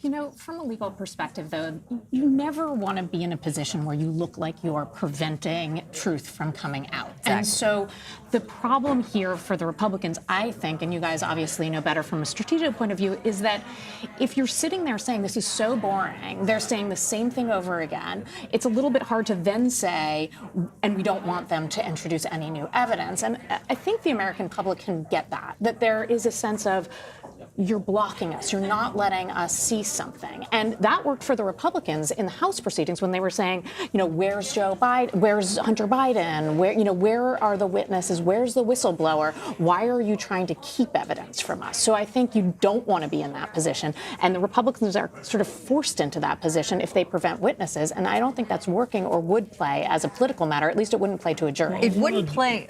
It wouldn't play if there was a special counsel that had come forward. It wouldn't play if there was independent versus a hyper, a partisan investigation that you had in the Intelligence Committee moved forward. And then it was basically, as some of the House members said, just a bunch of articles and a very thick partisan report. Because of that undercurrent, it's really difficult to pull that back and say, oh, we're all going to be objective and fair now that we're in the Senate, when you have kind of the backdrop is that it's a hoax, that it's just this effort. But they seem to want to president. have it both ways, because they say this is a partisan investigation. We have nothing to hide. This is all a hoax, and yet we don't want to call certain witnesses. Well, they don't want to build on a case that they feel is fabricated against the president. So you're right. It's kind of, you're in a really a difficult spot both ways. But where the public comes in on this, at least up until this point, is they feel it's so partisan, it's hard to listen to these sensible voices in the middle, and they do expect the Senate to parse that out. I don't want to keep Natalie hanging in the rotunda. So, Natalie, House Speaker Nancy Pelosi is currently on a state visit to Israel, but that reportedly isn't stopping her from keeping an eye on this trial. So, what can you tell us about what she said and what she is inferring? She is in Israel. She's taking meetings, but we know from talking to aides that she is following the trial very closely. This is something that she has managed up to the tiniest detail throughout the process. So when she decided to do impeachment, she was very involved in how it looked. And so she's given these House managers who she picked reign to go out and present the case, but she's definitely wanting to understand how they're presenting the case, asking a lot of questions, talking to Adam Schiff, and we know that she's catching it on TV whenever she walks by a screen. Okay, so Leslie, back to you. We know that a former national security advisor and who the Democrats are calling a key witness who they want to speak, John Bolton, is writing a book. So if there are no witnesses called in this trial and that book then comes out and this information comes to light, what is that going to do for a lot of Republicans that maybe that are up for re-election or who said he didn't have pertinent information? You know, that's really difficult to say that. I feel that the Democrats see that as an opportunity. You know, whenever somebody's cashing in to write a book, you never really know what their intentions are. But I believe that to the Democrat in terms of, I think it would be a lot more a partisan spin, because many would say they've always been out to get the president. They're just going to go back and start impeachment all over again. Okay, so you're not fearful, or you don't think any Republicans are fearful of what could potentially be in this book? No, I don't. I think every Republican is fearful of what can happen tomorrow. You know, we haven't had a normal day since 2015. So in that context, it's really hard to say. All right, and Natalie, back to you. The average age in the Senate is 63 years old, and several members are in their 80s. So how have senators been handling the long days of this trial so far? Probably better than me, frankly. I've been watching them popping into the gallery. Yesterday at about 9:30, I looked in and I made sure to check on the octogenarians. There's 5. And Dianne Feinstein went home a little bit early. She was feeling ill, but she was back today. And the other 4 were paying attention. Yesterday, you could tell that it was wearing on people. There were a lot of people kind of standing and just watching, but standing, so they didn't maybe fall asleep or doze. Today, people seemed a little more alert. We know that Richard Burr hosted the lunch and gave out fidget spinners to people, to the Republican side. Fidget spinners, okay. So we saw a little bit of that. But mostly people seem to be paying attention. We know Chuck Grassley got up early, but early for him, he slept in. He got up at 7:30 instead of 4 a.m., and he still went for his usual 3-mile run. So Chuck Grassley, maybe 86 years old. I didn't go on a 3-mile run today, so that's amazing. They're doing okay. We all need his stamina. Oh, yeah. So, and we know that there's no phones allowed. So there have been some courtroom sketches where we've seen some senators falling asleep. So we're hoping that these fidget spinners are keeping them alert. It is a lot of information to process. So we feel for them if they do have to get up and stretch their legs and maybe grab something to eat. You know, we don't blame them. And we know that they're blasting. Some members have kind of disappeared off the floor for a bit, and we've seen in tweets that they get called out. But Senator Tim Kaine and both Republicans and Democrats have let us know that the trial is blasting in the cloakroom. So even if they escape to the restroom or something, it's blast. They can hear it just It's fine. always on. And we've also seen some reports that senators may change the timing of Saturday's trial day because they were planning to work until Saturday, then take a break on Sunday. because President Trump's team is set to begin their opening arguments on Saturday, but maybe not. What are we hearing? The 1 p.m. start time for the day is because of Chief Justice John Roberts' schedule. He's spending his mornings at the Supreme Court and then coming over to the Capitol. And on Saturday, he won't have to do that. So we have heard both from White House and Senate sources that this is something that is up for discussion and being talked about, but we don't have a final schedule yet. All right. So before we move on, I want to ask each of you here what your biggest remaining question is. So Rebecca, let's start with you. So I think that the remaining question is how Sekulow is going to organize the defense. And I think it's hard for a defense attorney, and essentially Sekulow is playing the role of defense attorney, because in some ways you have to perform for your client. And he has a particularly strong-willed client who wants to see splashy defenses and everything thrown in. And that's not always the most effective way of presenting a defense. So is he going to go with, please my client, throw everything at the wall and see what sticks, and do a lot of, loud, dramatic things that make my client happy? Or am I going to try to pick what I think are the most effective, the best arguments instead? Well, based on the way we just saw him speaking with reporters, he is feisty. It does sound like he would be splashy. Well, I'm sure he's going to be a little bit of that. He has to be to please his client, but his client being President Trump. Right, being the president. But he also, how much will he do that, and how much will he also say to himself, in order to be convincing, I also have to be a little bit selective. Some arguments are better than other arguments. So, which ones am I going to pick here? And I think we heard him earlier on in the day suggesting a little bit that in response to some of the pushback that Paula was suggesting, that this argument about how it has to be a crime to be impeachable is not a very persuasive one, especially if you care about the original meaning of this Constitution. Schiff went on today in a very convincing way, quoting the Federalist Papers and others, making it very clear that that was never the intent. And so if the Republicans are going to go with that argument, it's a tough one. And so I think Sekulow is backing off a little bit from that today, perhaps saying, oh, that one's is not so successful. So even if the president wants me to argue that, that may not be where we go. And you don't know the answer to this, but if you could guess, what kind of argument do you think he would push forward? I think they have several different ways to go. In my mind, the best way to go is to suggest, even if this happened, it does not amount to an impeachable offense. Imagine the number of presidents who have done things for their own political gain that also maybe were also in the country's gain. We can't impeach somebody for that, because then we would have had to impeach every single president in the past. That's the best argument. So this is more of a foreign diplomacy. Maybe it's mixed. Maybe it's mixed. It was, it was anti-corruption and a little bit, maybe, of course, that would also be politically beneficial for him. But it was always above board. He was always clear. Why did he appear on TV? It's because there's nothing wrong with it, right? He didn't feel like there was anything wrong with it. He thought he was doing what was in the nation's interest. That's the best argument they have, and they should stick with that one, in my mind. All right, let's see if they take your advice.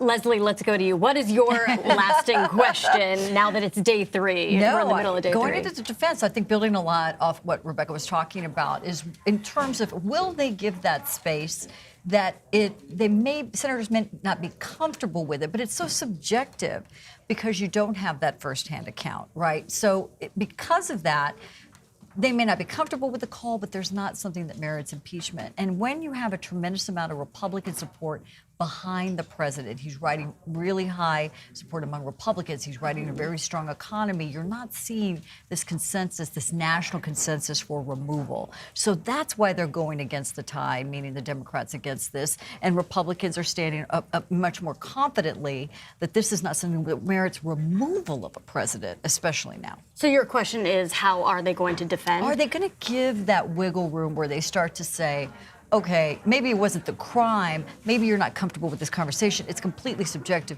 but it doesn't merit removal from office. So it's allowing them to be uncomfortable with the call, but allowing them to also have an acquittal. Okay. What about you, Joel? A lasting question right now. I think it comes down to witnesses and documents at this point. I think that's the last remaining game changer that exists here. If you get to a place where you have people like John Bolton, where you have Duffy, where you have some of these other folks that Democrats are calling on, that fundamentally changes how these arguments are going to go and what the discussion is going to be and what the questions are before all the senators, Democrats and Republicans. Republicans are going to have a different set of facts to which they have to either, stand beside the president with or go against the president with. So I think whether or not that new information is introduced will be a big question going forward. Yeah, I think for a lot of people, the witness question is just the pending one. Yeah. Natalie, let's go to you. Do you have a lasting question? My forever question that I'm trying to understand is what is happening behind the scenes right now as we get to the Great point one. where, as we get to the point where the witness debate will be center stage again. I want to know, and we're looking into what's happening behind the scenes. What is McConnell doing to talk to Susan Collins and Lisa Murkowski and Romney and maybe that elusive fourth senator to tell them that witnesses might not be in their best interest? Is he making that argument? It's something that we'll certainly be reporting in the next few days because that could change everything. We know witnesses would have to be deposed, and that would take more days and go into some big political moments like the Iowa caucus and the State of the Union. And so we'll see if McConnell can make that case. And questions about backdoor deals, we don't even know if they would be able to be immediately answered. That's very true. So Natalie Andrews, Rebecca Roiphe, Leslie Sanchez, and Joel Payne, thank you so much. Thank you. In case you're just tuning in, senators are on a dinner break during the third day of the Senate impeachment trial of President Trump. So here's a quick run through of what you may have missed. A president who abuses his power in order to kneecap political opponents and spread Russian conspiracy theories, a president who uses his office to ask for, or even worse, to compel foreign nations to meddle in our elections, is a president who attacks the very foundation of our liberty. That is a grave abuse of power. It is an unprecedented betrayal of the national interest. It is a shocking corruption of the election process. And it is without doubt a crime against the Constitution, warranting, demanding removal from office.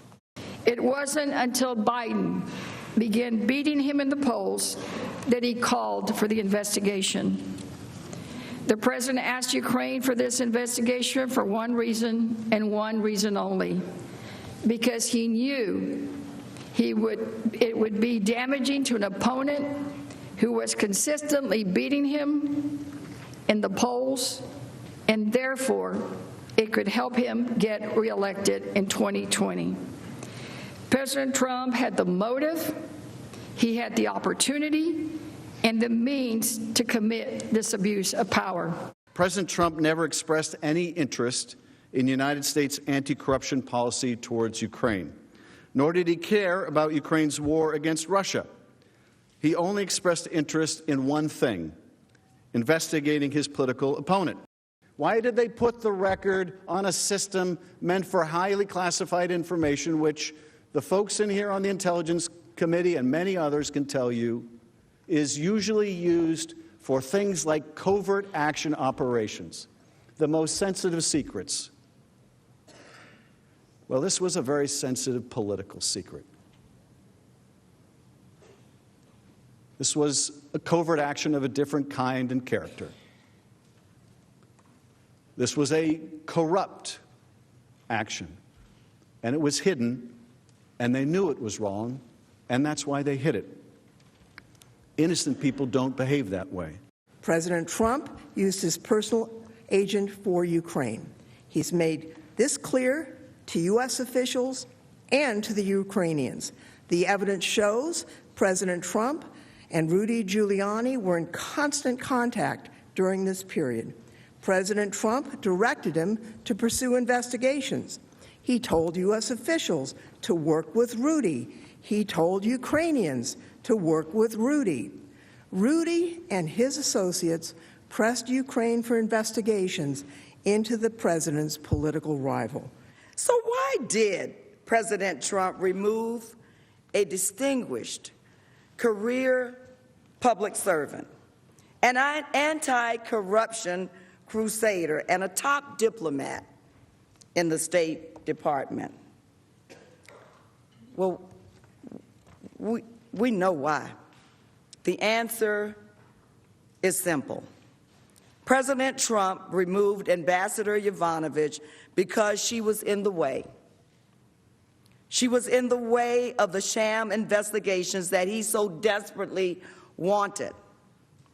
Investigations that would hurt former Vice President Biden and undermine the Mueller investigation into Russia election interference. Investigations that would help him cheat in the 2020 elections. So Grace Seegers is a CBS News political reporter, and she has been watching the Senate trial from the viewing gallery. So Grace, your view of the trial has been a little bit different from ours. Ours has been limited to the official Senate TV feed of just that single podium. So tell us what the vibe has been like inside the Senate chamber. Well, it's pretty interesting because the vibe has kind of been like that of a college lecture where you have a lot of senators they're kind of acting like students, where some of them are really paying attention and they're taking notes. Others are leaning back in their chair and chatting to each other. So there's a wide variety, but really, especially with the focus on the Constitution today, feels like you're in a civics classroom. So you have some A students who are really taking those notes on their, on their laptop, although they're not allowed to have laptops in there, and then maybe some failing students that are passing notes? Yes, that's the case. And the clerk says at the beginning of the day that if any senators speak, that they could be imprisoned. But clearly that is not the case, because I have witnessed a lot of senators chatting on the floor, and so far no handcuffs. Wow. And Grace, what has the attendance been like among the senators? Are there empty seats? Well, for the most part, they have all been there. Sometimes they get up to stretch their legs, walk around. You expect that can get pretty boring to be stuck there. But as the hours wear on, more of them, especially on the Republican side, tend to duck out for a few minutes, and they go in the Senate cloakroom. So we're not really sure what they're doing while they're gone. But for the most part, most senators stay in their seat, or at least standing behind their seat. And this is more of a lighter question. We've been talking so much about the arguments being made, but we want to know, what are the senators drinking inside the chamber? We know that there's only a few drinks they're allowed to have, and why is that? So they're only allowed to have water or milk. And it's been a bit exciting for the reporters who have been sitting in the press gallery as we've done a milk watch, because mostly every senator is drinking water. Very few are drinking milk. But yesterday, yesterday when Tom Cotton got a glass of milk, I was among several reporters who stood up and immediately ran out of the chamber so that we could email the whole bureau, "Tom Cotton's got milk, thrilling news." So it's kind of a little bit of levity in the middle of all of this seriousness and substance. It's a bit fun to see what the senators are drinking and which ones are the ones who are having milk. I agree. We need some levity. Grace Seegers, thank you so much. Thank you. And we're going to be heading to break now. You've been watching CBSN and the very latest on the impeachment trial into President Donald Trump.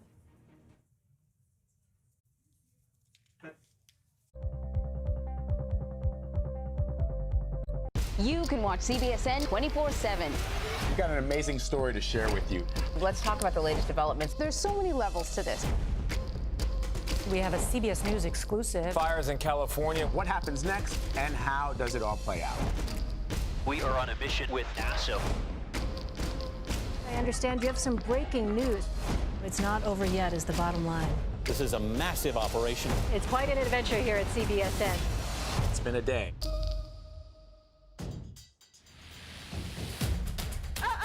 Wow. That's not normal.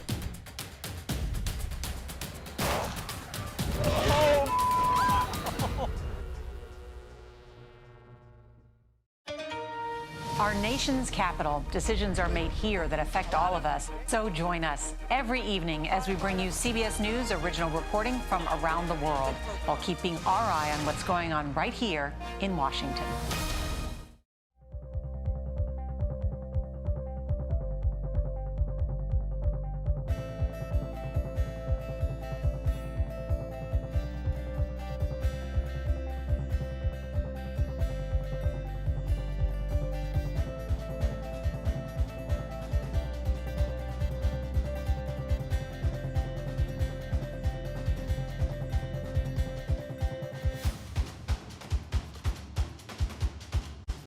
Wherever we have to go. We've just flown along the coastline. Whatever we have to do.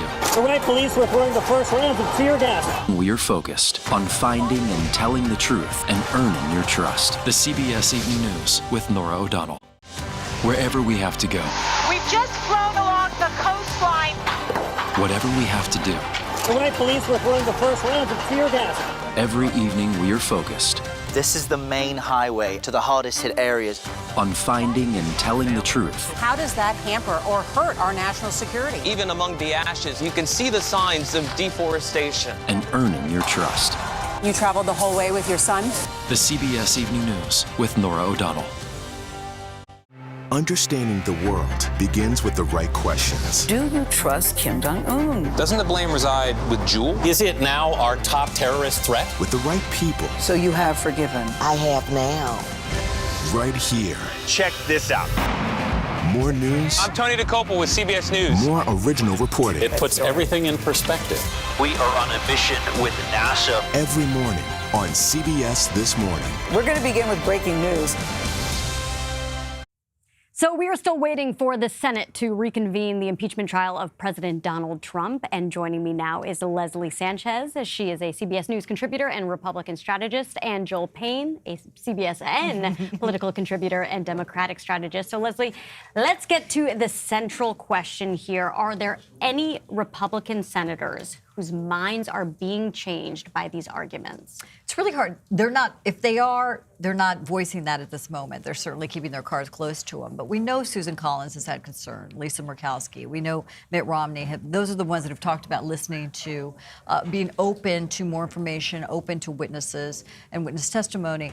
But will that get to 20 Republican senators that they need to make any meaningful change? I don't see that happening. The big thing I think that was really interesting is Republicans came out in full force support of the president immediately after they had their dinner break. They were standing together and saying that this is more of the same partisan effort, and they're really laying a foundation, I believe, for the president's defense is going to start Saturday. Yeah, we heard from 4 of them. One of them said this is like Groundhog's Day, and they want to hear from the president's defense. They just want to get to the defense and really have this be over with, it sounded like. They really do, because many feel that it's not a legitimate, it's so partisan that it doesn't allow for consensus building, which you really need. Even though impeachment is a political exercise, it's still a consensus one. And with the tremendous amount of support the president has within the Republican Party, we talked about the strong economic numbers he's having, and he's riding a wave kind of moving into the 2020 election. That's not the foundation or the backdrop you would think for removal of a president. So that's why you're seeing Republicans accelerating the pace, building on what they're going to see as the defense. And what we don't know is how long the Republicans are going to take in terms of the president's defense. Are they going to take all their time allotted, or are they going to compress that down and continue to delegitimize this process? But I guess my remaining question is there even a smoking gun that could somehow be brought up and end up swaying some Republican minds? You just don't think, you think they're always going to be aligning themselves with the president? Absolutely, and that's because of the way that the precedents for this within the House. If there was anybody, I think you look to somebody like a Texas member who's retiring, Will Hurd, Texas 23, who's this kind of swing district Republican who listened there and said, didn't like the call, very uncomfortable with it, but does not merit impeachment. And a lot of Democrats were disappointed because they said if the cards were going to fall, it was going to be somebody like Will Hurd, and he didn't. After hours of testimony, listening to that, when it moves over, they're looking for fairness on the Senate side because they felt it wasn't fair on the House side. And you're going to hear more of the same. And it's so partisan. I don't see it removing that aspect to get consensus together. Joel, on the issue of witnesses, it had been suggested that if Democrats got to call someone like John Bolton, who we know they want to hear from, could Republicans say, if you're calling John Bolton, then we want to call Hunter Biden or we want to call Joe Biden? Could that happen? Well, certainly, I think Republicans would try to set that frame up. I think what Democrats would say in response is that Joe Biden and Hunter Biden aren't material witnesses to this case in terms of you don't need to hear information from them to decide whether or not Donald Trump committed an impeachable offense. They are only tertiarily involved in the case. They don't really have any direct involvement in the case other than their names being dragged in the mud. But what's interesting, I want to pick up on something that Leslie said regarding the partisanship. And I think that's a fair point. And there's certainly blame on both sides. But, leadership starts at the top. And Mitch McConnell made this a partisan process from Joel, minute I have to one. Pause just for a moment because we're going to head back to the chamber because that is where the Senate impeachment trial is picking back up. So let's listen in.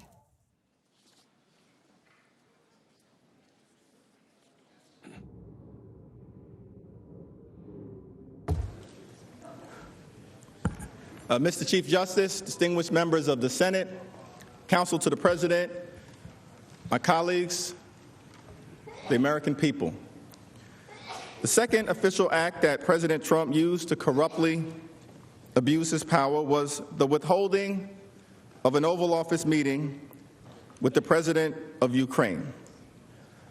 Before we took the break, we started walking through the overwhelming evidence about how President Trump withheld this official White House meeting that was vitally important to Ukraine as part of a corrupt scheme to convince President Zelensky to announce 2 phony political investigations. These investigations were entirely unrelated to any official U.S. policy and solely benefited President Trump. We talked about why withholding the meeting was so significant to our ally, Ukraine. Ukraine is a fragile democracy under relentless attack from Russian-backed separatists in the east. U.S. support is vitally important to Ukraine in that war. They desperately need our support. They desperately need our assistance. Because of this vast power disparity, President Trump had immense power over Ukraine, and President Trump knew it. So when President Trump asked for a favor on a July 25th call, he knew that President Zelensky would feel incredible pressure to do exactly what President Trump wanted.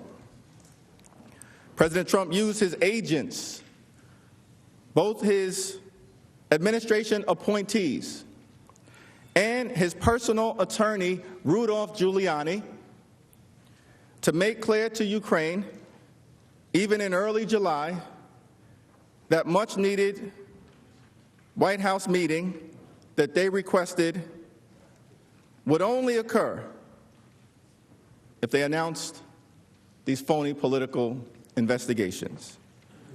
Now, to be clear, as Ambassador Sondland testified, everyone was in the loop. That includes Acting Chief of Staff Mick Mulvaney, Secretary of State Mike Pompeo, and Secretary of Energy Rick Perry. Even ahead of the July 25th call, Ambassador Sondland was in close, repeated contact with these officials. His mission? Schedule a telephone conversation during which the new Ukrainian leader would personally commit to do the phony investigations sought by President Trump in order to unlock a meeting in the Oval Office. This for that. A quid pro quo. Now, this isn't just based on the testimony of witnesses. It is corroborated by texts and emails as well. Let's look at some of that evidence now. On July 13th, for example, Ambassador Sondland emailed National Security Council official Timothy Morrison and made the case for President Trump to call the Ukrainian leader prior to the parliamentary elections scheduled for July 21st. In that email, as the highlighted text shows, Ambassador Sondland said, "The sole purpose of the call was to assure President Trump that investigations will be allowed to move forward." In other words, to get the Oval Office meeting, President Zelensky had to move forward on the phony political investigations, part of the scheme to cheat in the 2020 presidential campaign. This for that. On July 19th, Ambassador Sondland spoke directly with President Zelensky.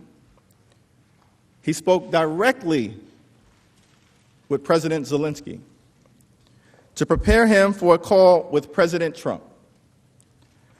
Ambassador Sondland coached President Zelensky to use key phrases and reassure President Trump of Ukraine's intention to bend to President Trump's will with respect to the phony investigations that President Trump sought. Ambassador Sondland told Kurt Volker that he gave the Ukrainian leader a full briefing. He's got it. That's what Sondland told Volker. In response, Volker texted, "Most important is for Zelensky to say that he will help with the investigations." That same day, Ambassador Sondland emailed top administration officials, including Acting Chief of Staff Mulvaney, Secretary Pompeo, and Secretary Perry, to summarize his conversation with Zelensky. In that email, Ambassador Sondland said Zelensky is, quote, "prepared to receive POTUS's call.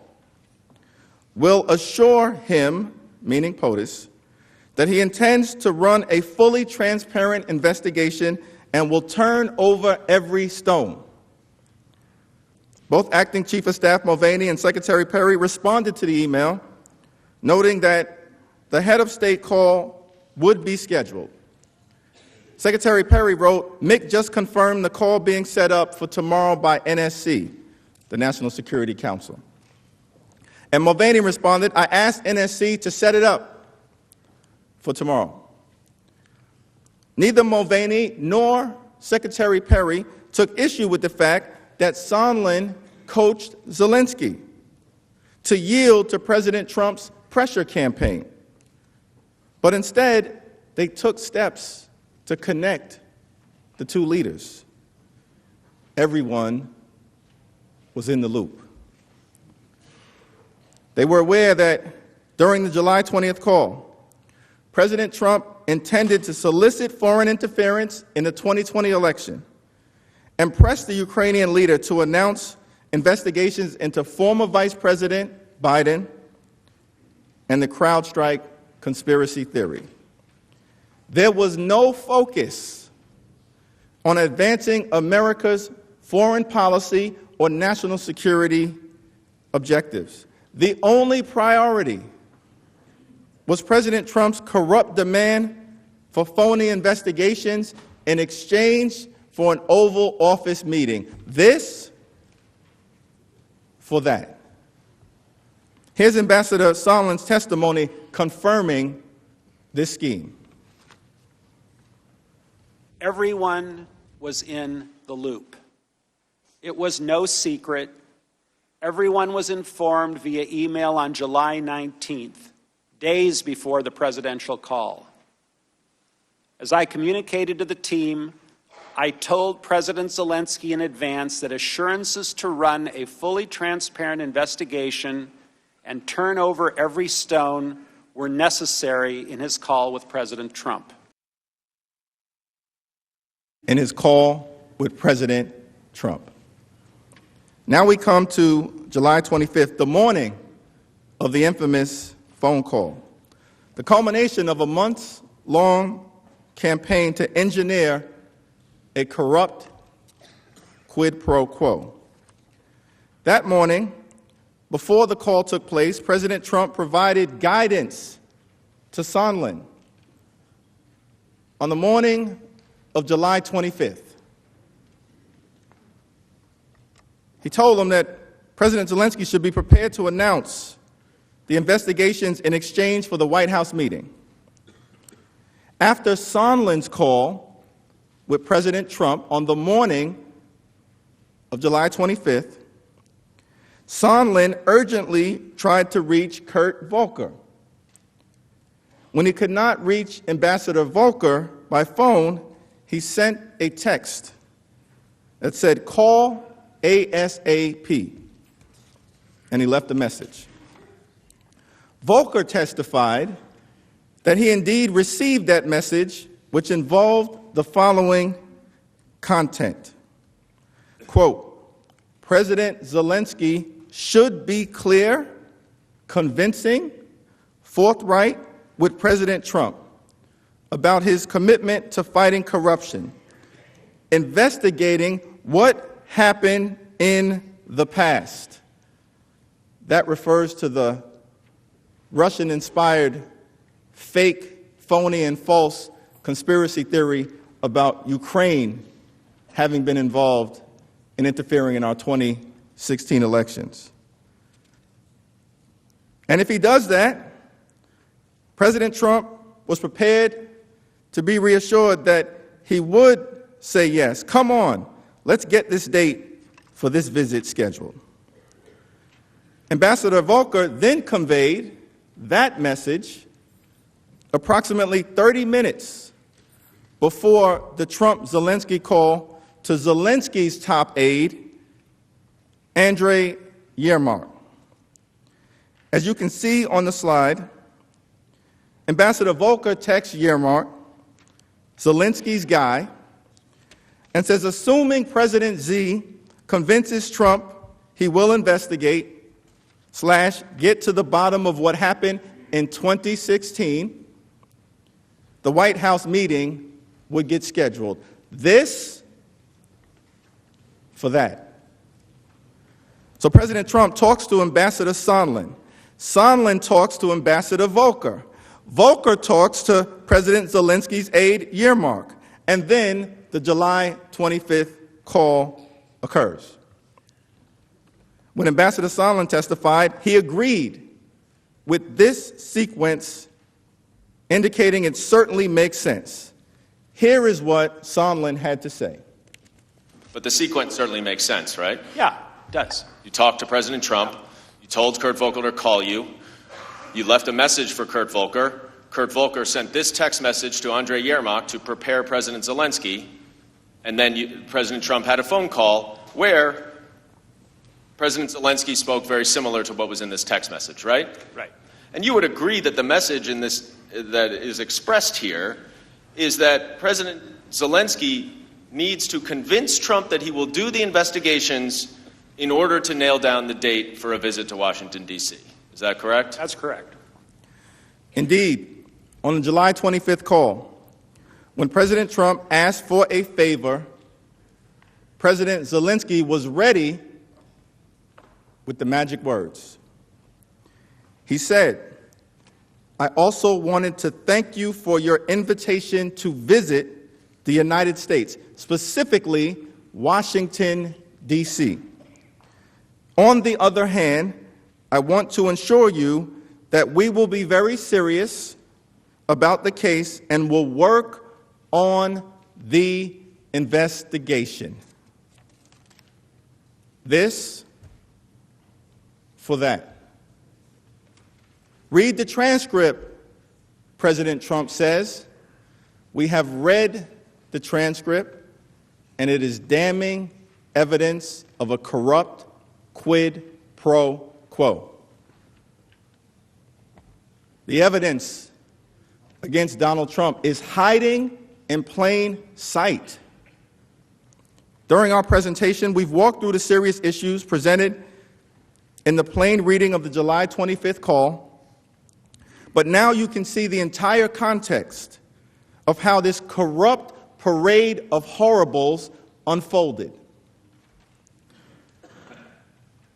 quid pro quo was discussed in text messages, emails, voicemails, calls, and meetings amongst top administration officials and top Ukrainian officials.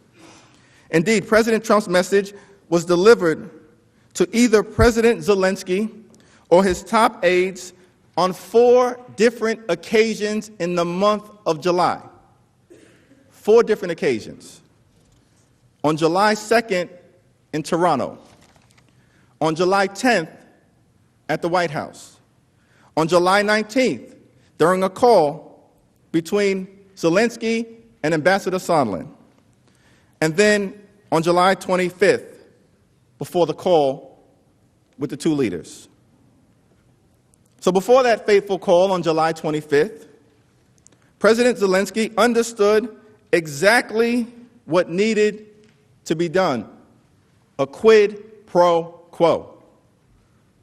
The evidence of President Trump's grave misconduct does not end with that July 25th call.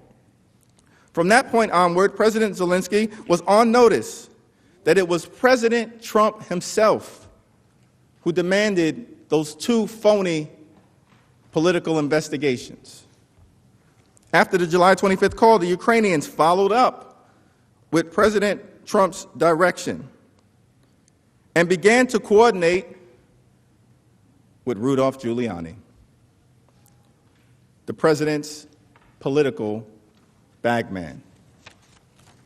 Acting on the president's orders, U.S. diplomats, including Ambassador Sondland and Ambassador Volker, worked with Mr. Giuliani to continue pressuring Ukraine to announce the phony investigations that President Trump sought in exchange for that Oval Office meeting. This is corruption and abuse of power in its purest form. Over the next 2 weeks, Mr. Giuliani directed Ambassadors Sondland and Volker to negotiate a public statement from President Zelensky announcing the investigations that President Trump corruptly demanded. Here is how Ambassador Sondland described this August timeframe. Mr. Giuliani conveyed to Secretary Perry, Ambassador Volker, and others that President Trump wanted a public statement from President Zelensky committing to investigations of Burisma and the 2016 election. Mr. Giuliani expressed those requests directly to the Ukrainians, and Mr. Giuliani also expressed those requests directly to us. We all understood that these prerequisites for the White House call and the White House meeting reflected President Trump's desires and requirements. Deputy Assistant Secretary of State George Kent described the pursuit of President Trump's corrupt demands as, quote, infecting U.S. engagement with Ukraine. Here is his full testimony. In mid-August, it became clear to me that Giuliani's efforts to gin up politically motivated investigations were now infecting U.S. engagement with Ukraine, leveraging President Zelensky's desire for a White House meeting. In short, U.S. diplomats responsible for Ukraine policy understood that Giuliani had de facto control over whether the Oval Office meeting would be scheduled and under what circumstances. Mr. Giuliani had been given that level of authority by President Trump, and it was infecting official U.S. policy toward Ukraine. To shake loose the White House meeting, top Ukrainian officials knew that they had to meet with Mr. Giuliani, who John Bolton described as a human hand grenade, who was going to blow everybody up. So on August 2nd, Mr. Giuliani met with Mr. Yermak, President Zelensky's top aide, in Madrid. Giuliani in Madrid, meeting with Zelensky's top aide on August 2nd. Mr. Giuliani made clear in that meeting that President Trump needed more private assurances that Ukraine would pursue the investigations. Mr. Giuliani made clear that President Trump needed a public statement. According to Ambassador Sondland, and this is very important, President Trump did not require that Ukraine actually conduct the investigations in order to secure that White House meeting. The Ukrainian government only needed to announce the investigations because they were phony, and they were simply designed to cheat in the 2020 election, solicit foreign interference, and corrupt our democracy to the benefit of President Trump. So the goal was not the investigations themselves, but the corrupt political benefit that President Trump would receive as a result of these announcements. He also wanted to shake this Russia thing and instead blame Ukraine with the fairy tale that Ukraine interfered in the 2016 election. The facts didn't matter to President Trump. He only cared about the personal political benefit of these sought-after investigative announcements. Over the next few weeks, Ambassadors Sondland and Volker worked with Mr. Yermak to draft a public statement for President Zelensky to issue. Ambassador Volker was also in frequent contact with Rudy Giuliani regarding the content of that statement. Now, Rudy Giuliani, of course, is not a Secretary of State, he's not an ambassador, he's not a member of the diplomatic corps. He was working in the political, personal interests of President Trump, interacting with Ukrainian officials. On August 9th, Ambassador Volker texted Mr. Giuliani and requested a call to update him on the progress of the negotiations for the statement and discuss the content of what it should include. Volker said that Yermak had, quote, mentioned Z, President Zelensky, making a statement.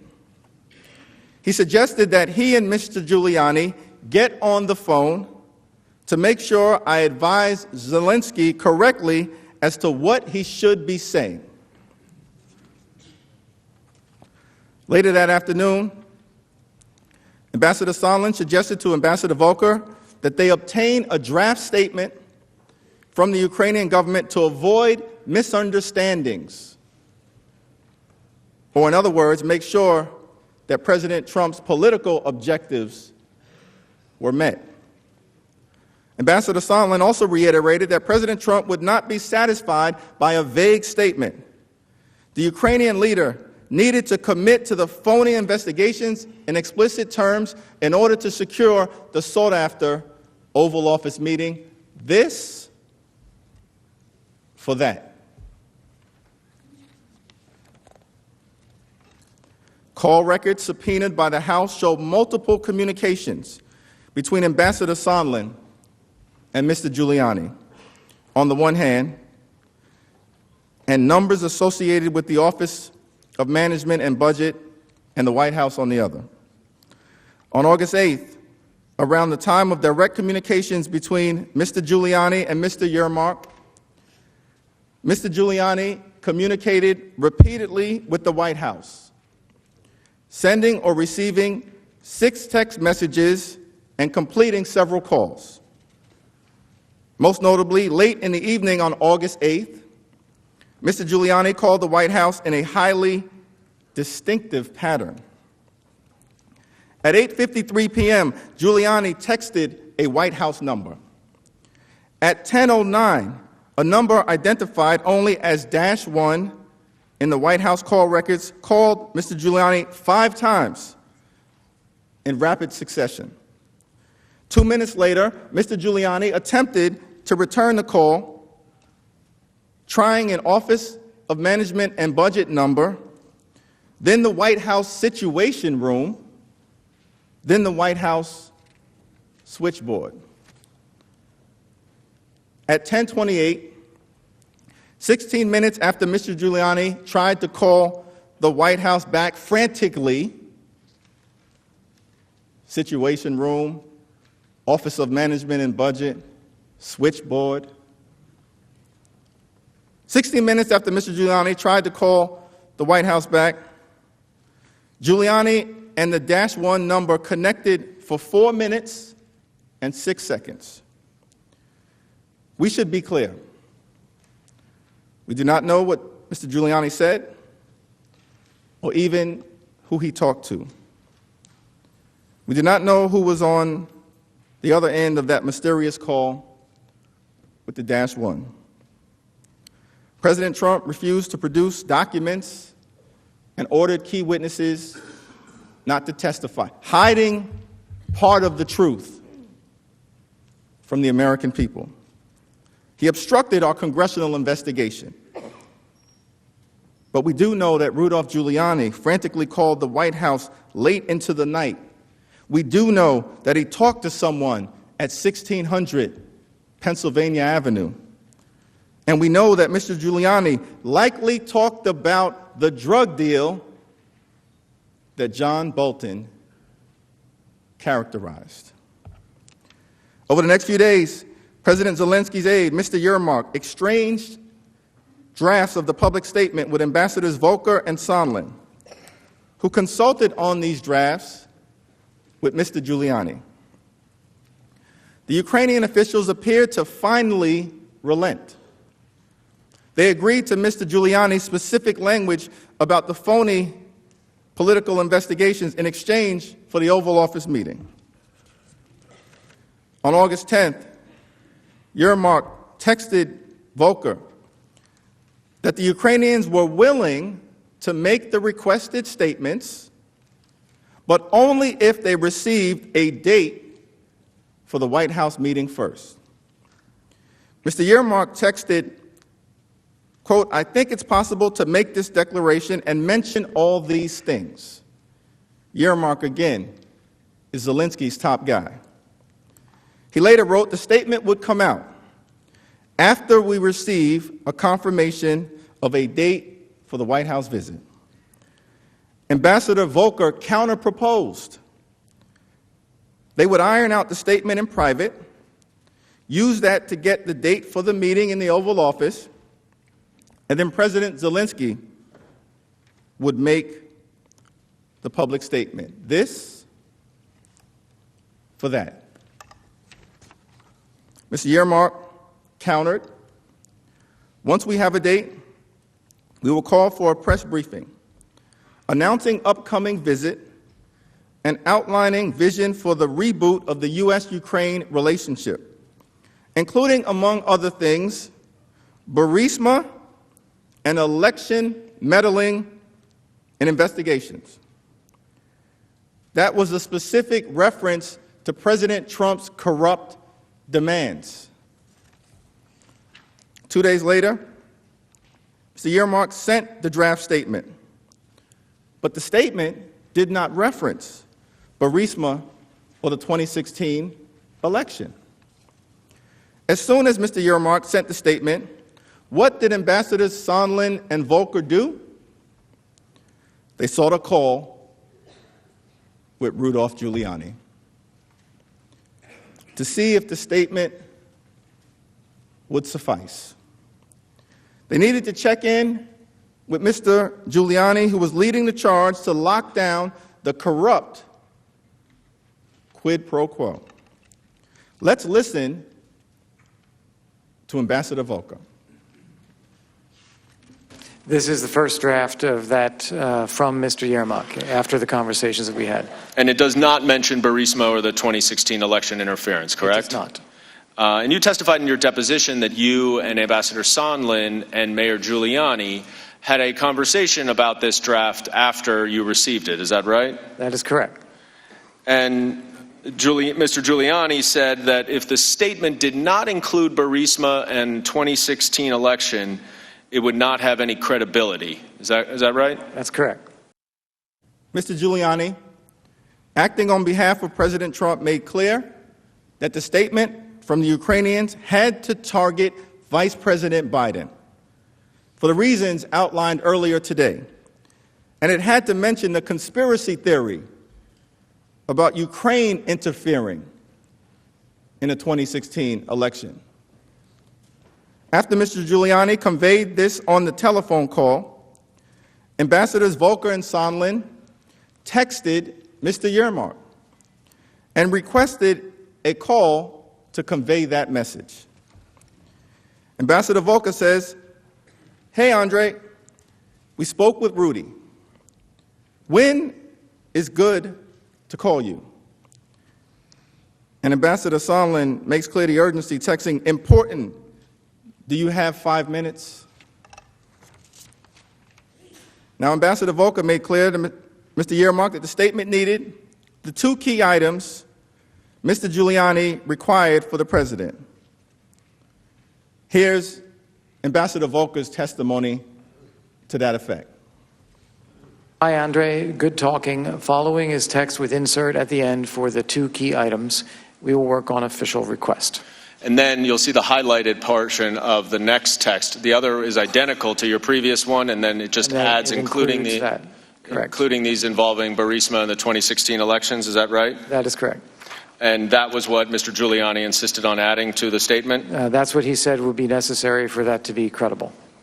And the Ukrainians ultimately did not issue this statement. Is that right? That is correct. And President Zelensky ultimately did not get the Oval Office meeting either, did he? Not yet. President Zelensky is still waiting for that Oval Office meeting. Ronald Reagan, in a speech that he delivered in 1987 at the foot of the Berlin Wall, in the midst of the Cold War, said to the world, "East and West do not mistrust each other because we are armed. We are armed because we mistrust each other. And our differences are not about weapons, but about liberty." The Trump-Ukraine scandal is certainly about weapons. It's about the unlawful withholding of $391 million in security aid. It's about a withheld, sought-after Oval Office meeting. It's about trying to cheat in the 2020 election. It's about corrupting our democracy. It's about undermining America's national security. It's about a stunning abuse of power. It's about obstruction of Congress. It's about the need for us here in this great chamber to have a fair trial with witnesses and evidence. It's about a corrupt quid pro quo. But perhaps above all else, it's about liberty. Because in America, for all of us, what keeps us free from tyranny is the sacred principle that in this great country, no one is above the law.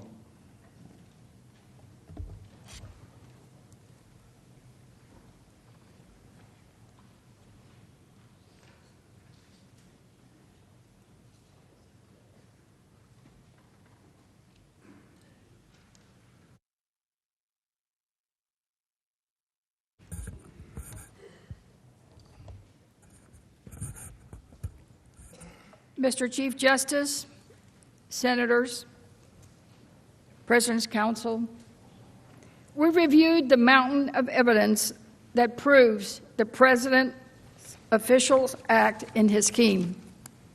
The corrupt bargain of a White House meeting in exchange for Ukraine announcing sham political investigations. You heard from each relevant witness with first-hand knowledge of the President's corrupt scheme: Sondland, Taylor, Volker, Hill, and Vindman. That there was a corrupt deal An Oval Office meeting for investigations. Quid pro quo. This for that. You also saw inescapable documentary proof that clearly proves a corrupt quid pro quo. The evidence is consistent, corroborated. It comes from in many forms, from many individuals who are lifelong public servants with no motivation to lie. In short, the evidence is overwhelming. Given how much we have gone through, let's review some of those career public servants' testimony who state clearly that they too believed it was a quid pro quo, a this for that. Because it is really powerful to hear directly from them. So let's watch Ambassador Taylor. By mid-July, it was becoming clear to me that the meeting President Zelensky wanted was conditioned on the investigations of Burisma and alleged Ukrainian interference in the 2016 U.S. elections. It was also clear that this condition was driven by the irregular policy channel I had come to understand was guided by Mr. Giuliani. It was clear these were conditions driven by irregular policies. And we know this too because Ambassador Sondland said so at the July 10 meeting. Dr. Fiona Hill described the scene in Ambassador Bolton's office where the quid pro quo was made clear. Let's watch. The Ukrainians, Mr. Danylyuk, starts to ask about a White House meeting, and Ambassador Bolton was trying to parry this back. Although he's the National Security Advisor, he's not in charge of scheduling the meeting. We have input recommending the meetings, and this goes through a whole process. So it's not Ambassador Bolton's role to start pulling out the schedule and start saying, right, well, we're going to look and see if this Tuesday and this month is going to work with this. And he does not, as a matter of course, like to discuss the details of these meetings. He likes to leave them to, the appropriate staff for this. So this was already going to be an uncomfortable issue. And as Ambassador Bolton was trying to move that part of the discussion away, I think he was going to try to deflect it onto another wrap-up topic, Ambassador Sondland leaned in basically to say, well, we have an agreement that there will be a meeting if specific investigations are put underway. And that's when I saw Ambassador Bolton stiffen. I was sitting behind him in the chair, and I saw him sit back slightly like this. He'd been more moving forward like I am to the table. And for me, that was an unmistakable body language, and it caught my attention. And then he looked up to the clock, and, at his watch, or towards his wrist in any case. Again, I was sitting behind him, and basically he said, well, it's been really great to see you. I'm afraid I've got another meeting. Ambassador Bolton stiffened. Quite a description. Lieutenant Colonel Vindman's testimony is consistent with Dr. Hill's recollection of the July 10 meeting. And it was made clear that the deal for the White House meeting was investigations. Let's watch Lieutenant Colonel Vindman. I want to move now to that July 10th meeting that you referenced, Colonel Vindman. What exactly did Ambassador Sondland say when the Ukrainian officials raised the idea of a White House meeting? As I recall, he referred to specific investigations that Ukrainians would have to deliver in order to get these meetings. Lieutenant Vindman, first-hand knowledge, they would have to deliver in order to get these meetings. It was also clear that this wasn't about general investigations about corruption. This was about corruption. It wasn't about corruption at all. Ambassador Sondland directed everyone, including the Ukrainian officials, to reconvene in the war room where he discussed the arrangement he had reached with Mr. Mulvaney in more detail. And he made clear that it was about specific investigations that would benefit President Trump personally. Here's Lieutenant Colonel Vindman testifying where he explains that Ambassador Sondland referred to the Bidens, Burisma, and the 2016 election, which had nothing to do with national security policy. Let's watch. Were the investigations, the specific investigations that Ambassador Sondland referenced in the larger meeting, also discussed in the War Room meeting? They were. And what did Ambassador Sondland say? Ambassador Sondland referred to investigations into the Bidens, Burisma in 2016. How did you respond, if at all?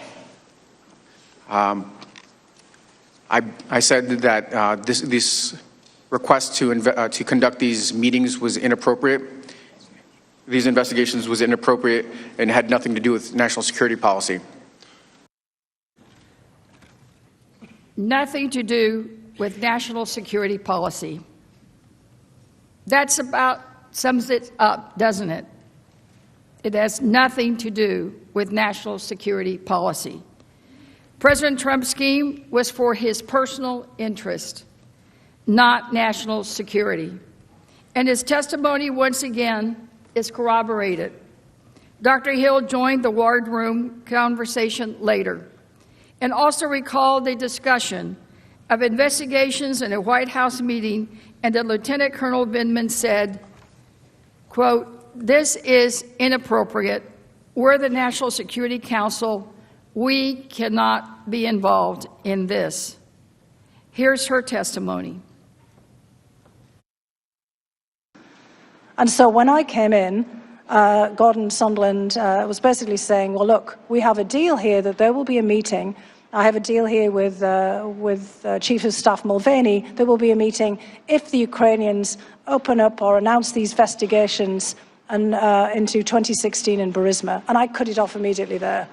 Because by this point, having heard Mr. Giuliani over and over again on the television and all of the issues that he was asserting, by this point it was clear that Burisma was code for the Bidens, because Giuliani was laying it out there.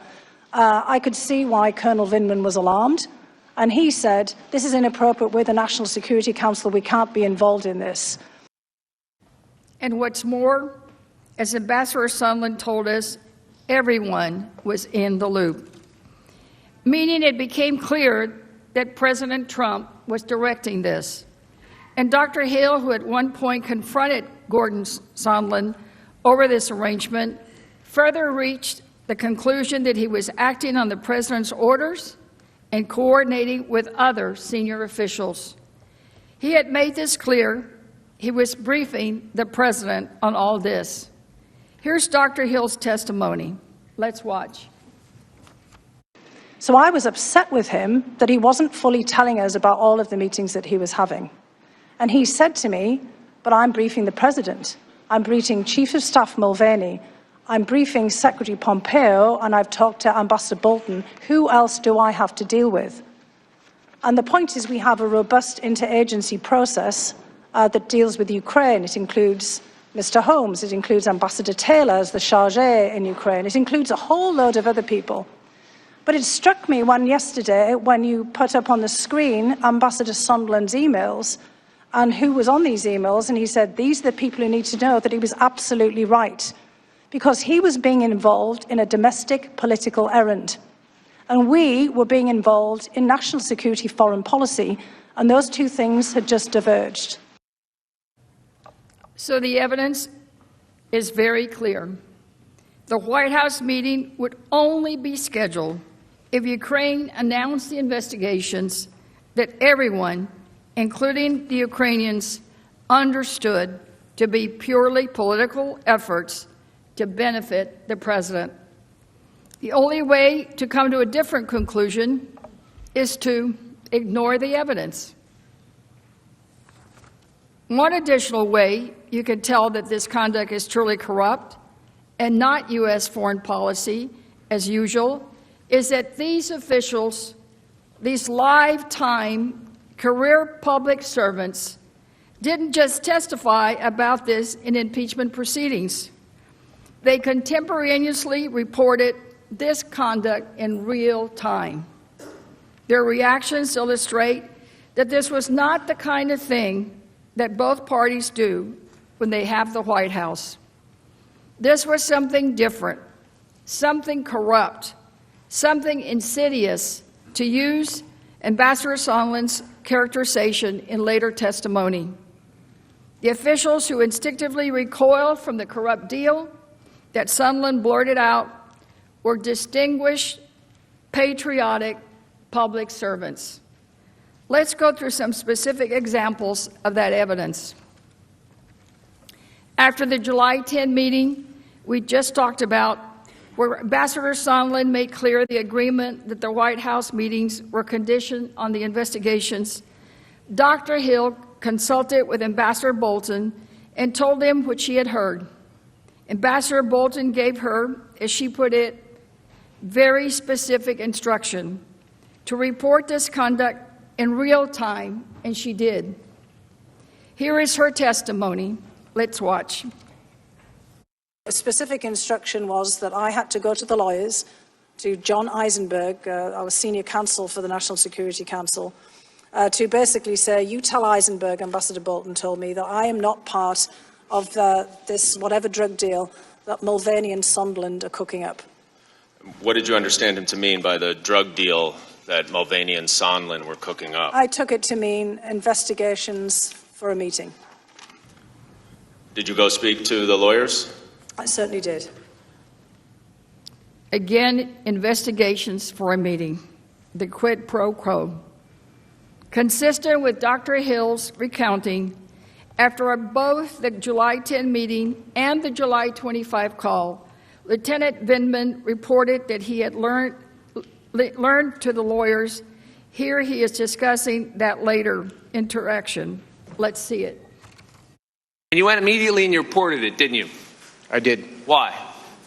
Because that was my duty. Vindman said he reported this conduct again because that was his duty.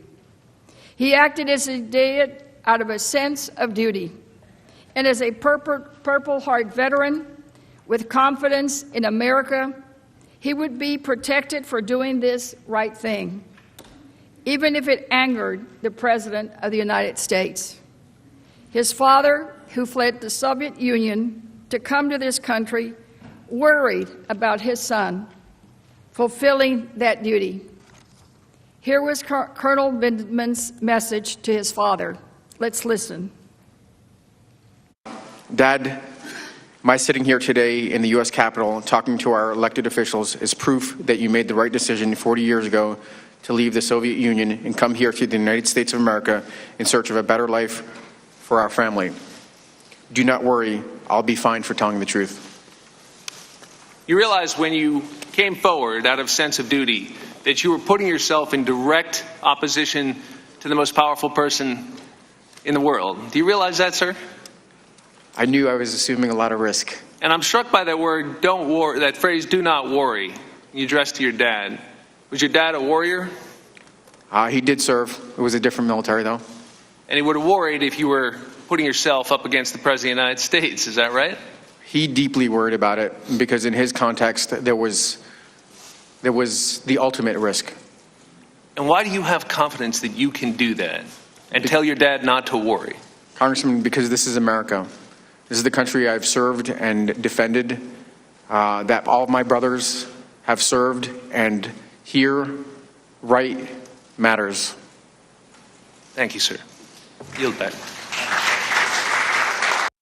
Imagine he had to tell his father, do not worry, I'll be fine for telling the truth. It was his duty because in America, right matters. President Trump has suggested that all of the witnesses are never Trumpers. That couldn't be further from the truth. As we just saw, these U.S. officials are brave public servants, It is wrong, just flat wrong, to suggest that we're doing anything other than testifying out of a sense of duty, as Lieutenant Colonel Vindman testified.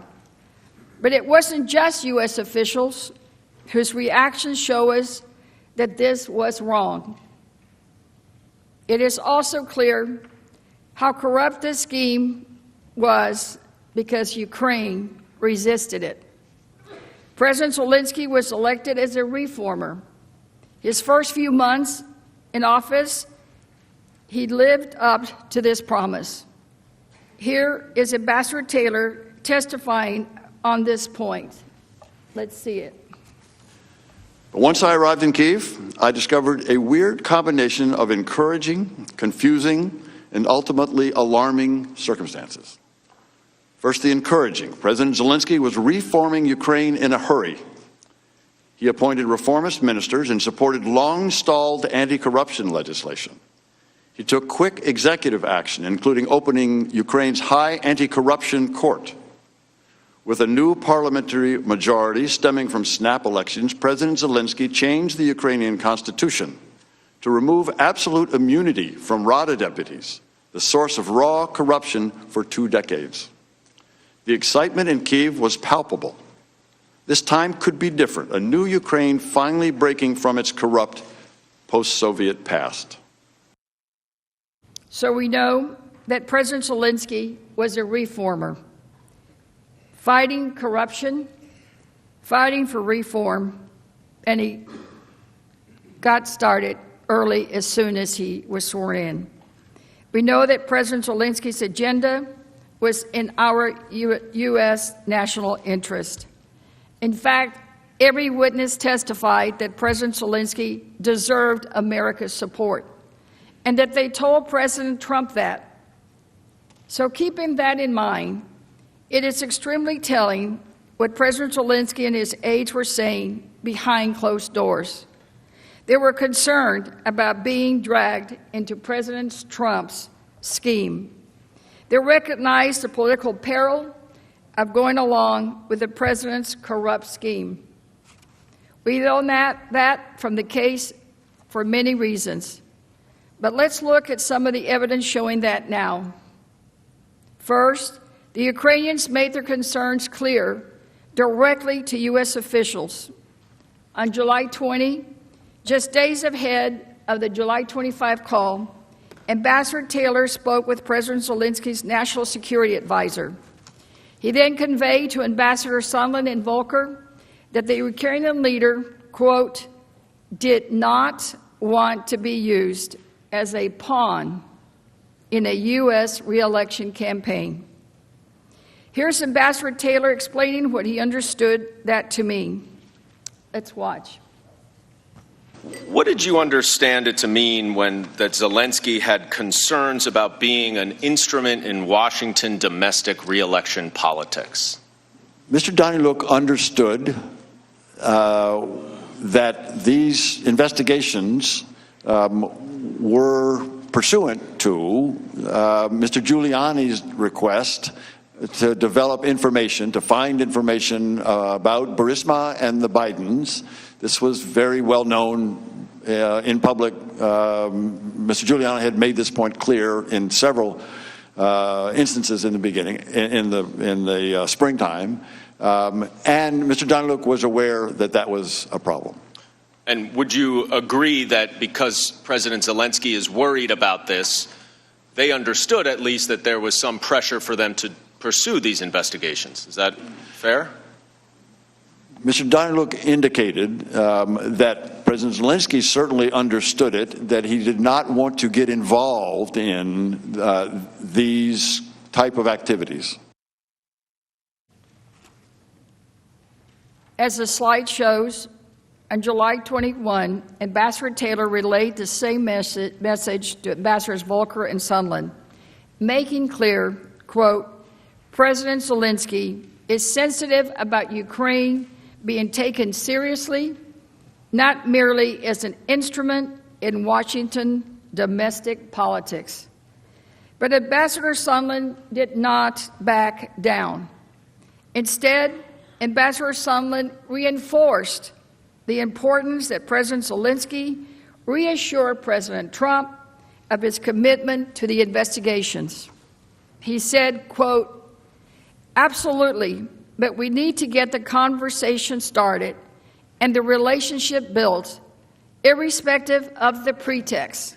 I am worried about the alternative."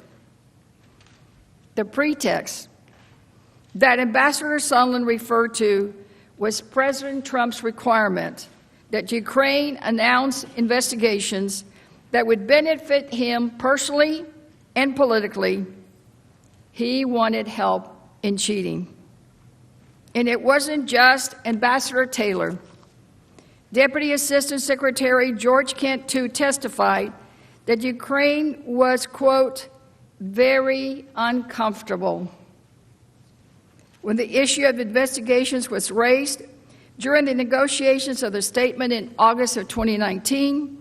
As the slide shows, Mr. Kent said, quote, "I had a conversation with Sergei Taylor in which he indicated that Special Representative Volker had been engaging with Andriy Yermak, that the President and his private attorney, Rudy Giuliani, were interested in the initiation of investigations, and that Yermak was very uncomfortable when this was raised with him, and suggested that if that were the case, if that were really the position of the United States, it should be done officially and put in writing.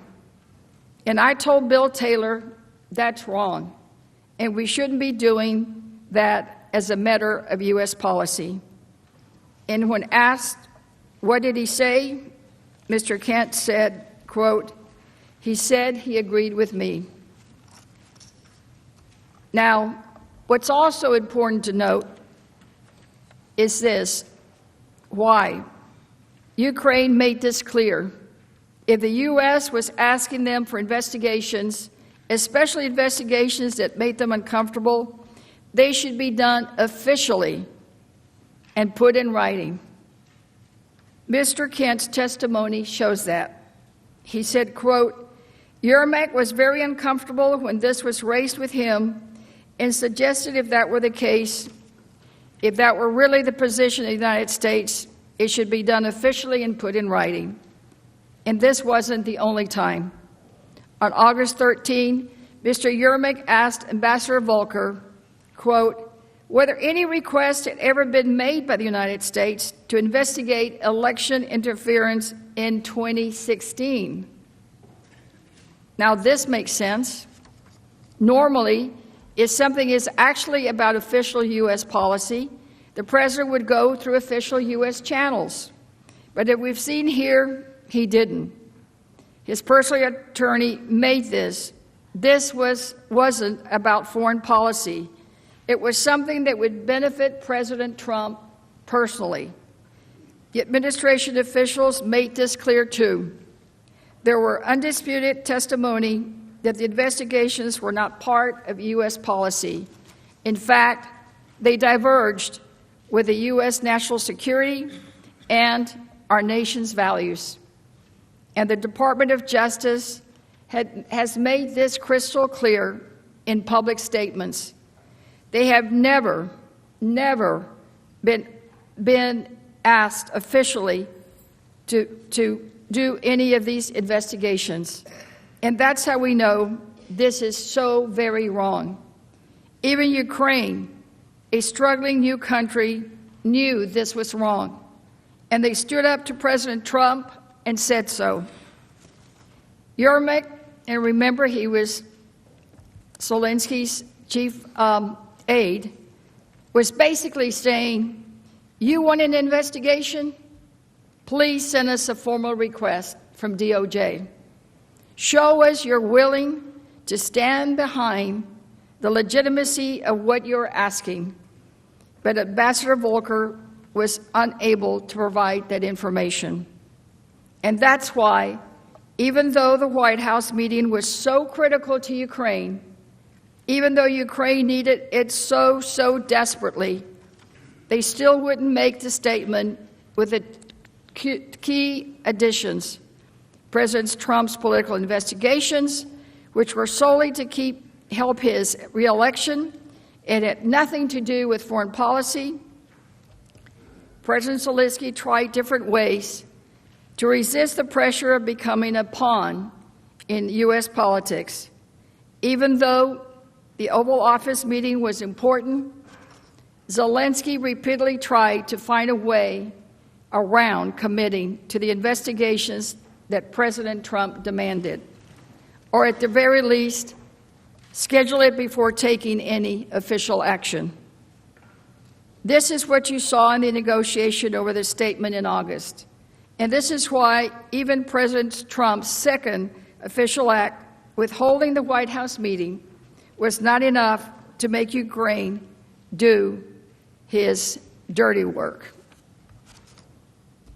Senators, we're coming to the end of this section of the presentation regarding the withholding of the White House meeting. So I want to just quickly remind us one last time about the central points that we have covered. President Trump exercised his official power when he withheld an Oval Office meeting that was critical to Ukraine. And he did this for only one reason, and one reason only. President Trump conditioned that Oval Office meeting on Ukraine, announcing investigations that would help him politically. This had nothing to do with official U.S. policy. President Trump directed U.S. officials were supposed to work for the American people, to work instead with his personal agent, Rudy Giuliani, and focus only on his personal political interests. Acting on behalf of the President and with the President's full knowledge, Mr. Giuliani worked with those U.S. officials to carry out the President's scheme. They pressured the Ukrainian government to ask as a personal opposition research firm for President Trump. They tried to use a foreign government to dig up dirt on his client's rival, former Vice President Biden, an American citizen. And so President Trump could win his election. And they made clear that Ukraine would not get the official U.S. government support that it so desperately needed. Support that the President's national security team conveyed was necessary to advance our own national security objectives unless President Zelensky announced the sham investigations. Remember that an abuse of power occurs when the President corruptly exercises official power to obtain a personal benefit in a way that ignores or injures the national interest. Senators, that is exactly what happened here. By withholding a White House meeting, President Trump used official power to corruptly pressure Ukraine. Indeed, the entire quid pro quo, the this for that, the entire campaign to use the Oval Office meeting as some kind of asset for the President's reelection campaign was corrupt. Officials knew this. Ukrainians knew this too. And I think deep down, we all know it. And I think the American people know it. Senators, I ask you this one question. Is that not an abuse of power? Was it okay? If it's not an abuse of power, then what is?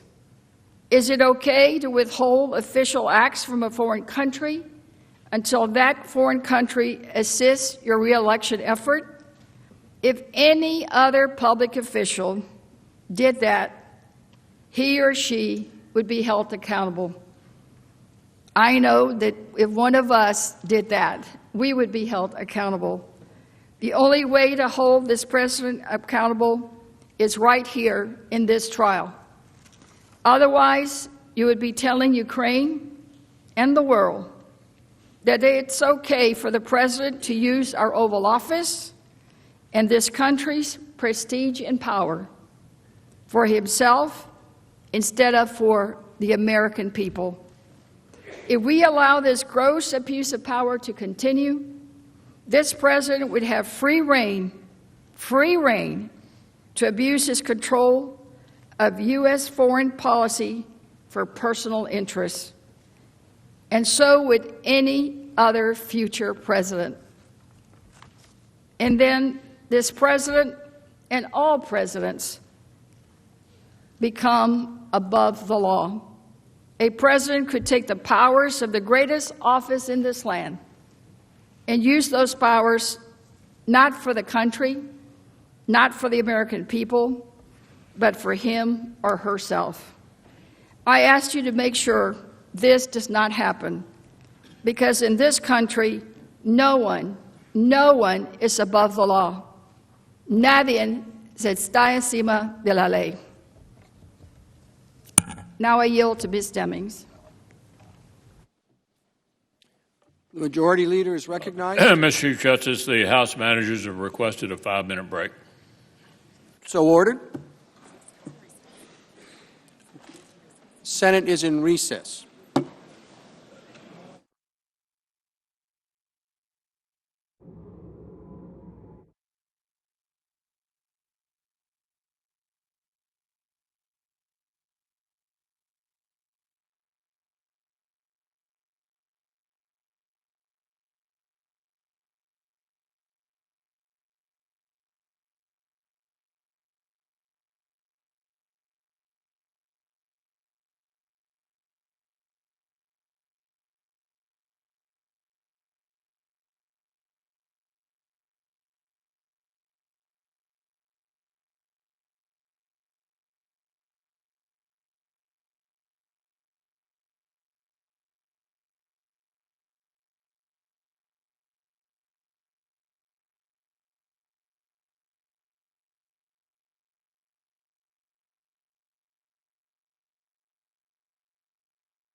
The Senate is on a short recess from the impeachment trial into President Trump, and I am joined now by Molly Hooper. She is a CBSN political contributor and veteran Capitol Hill reporter. So day 3, we're almost done. They're supposed to wrap by 10:30 tonight? 10:30 tonight, but then they're back tomorrow. And I think that's the big question. How much more time will the House managers decide to take? Because even though it's day 3 of the impeachment trial, right?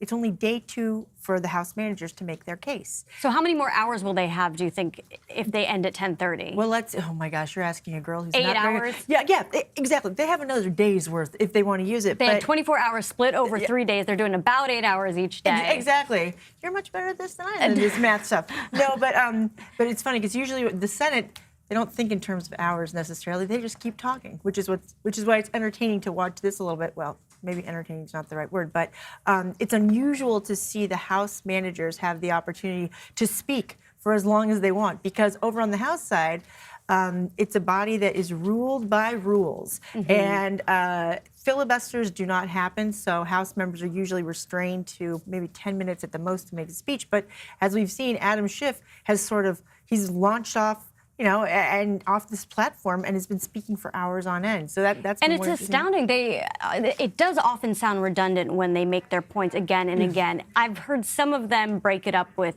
perhaps some jokes.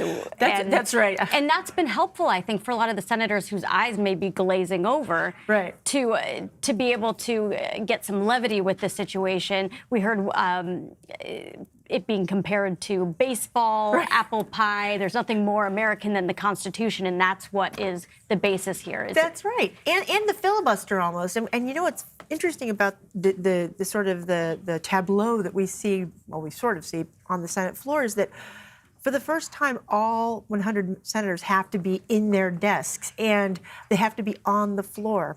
And that's an unusual sight in Washington, D.C. You'd think that on major pieces of legislation that would be the case, but it's not. Not always. Not always. And so they've really had to sit down and pay attention.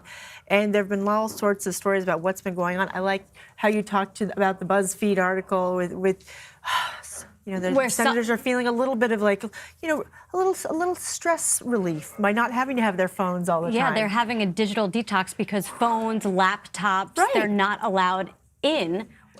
They can just take notes and pass notes amongst each other or to their pages in order to communicate. Exactly. So it's all in an effort and an exercise to really pay attention to what is going on. The question is, are these senators paying attention? And if they are paying attention, are they really being swayed? Because I think there are so many Republicans who are saying, hey, I'm listening, but my mind's made up. Well, exactly. And I'm listening, it's interesting, I haven't heard this before, but it's not impeachable.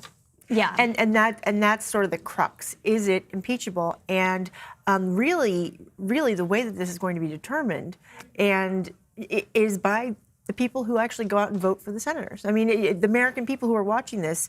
I thought it was interesting today, Chuck Schumer, during one of these breaks, the minority leader, came to the floor and he said, I have a lot of hope, because each day with this case that the House managers are making, more and more senators are paying attention and asking questions. And more people are calling senators to say, we want to hear from witnesses.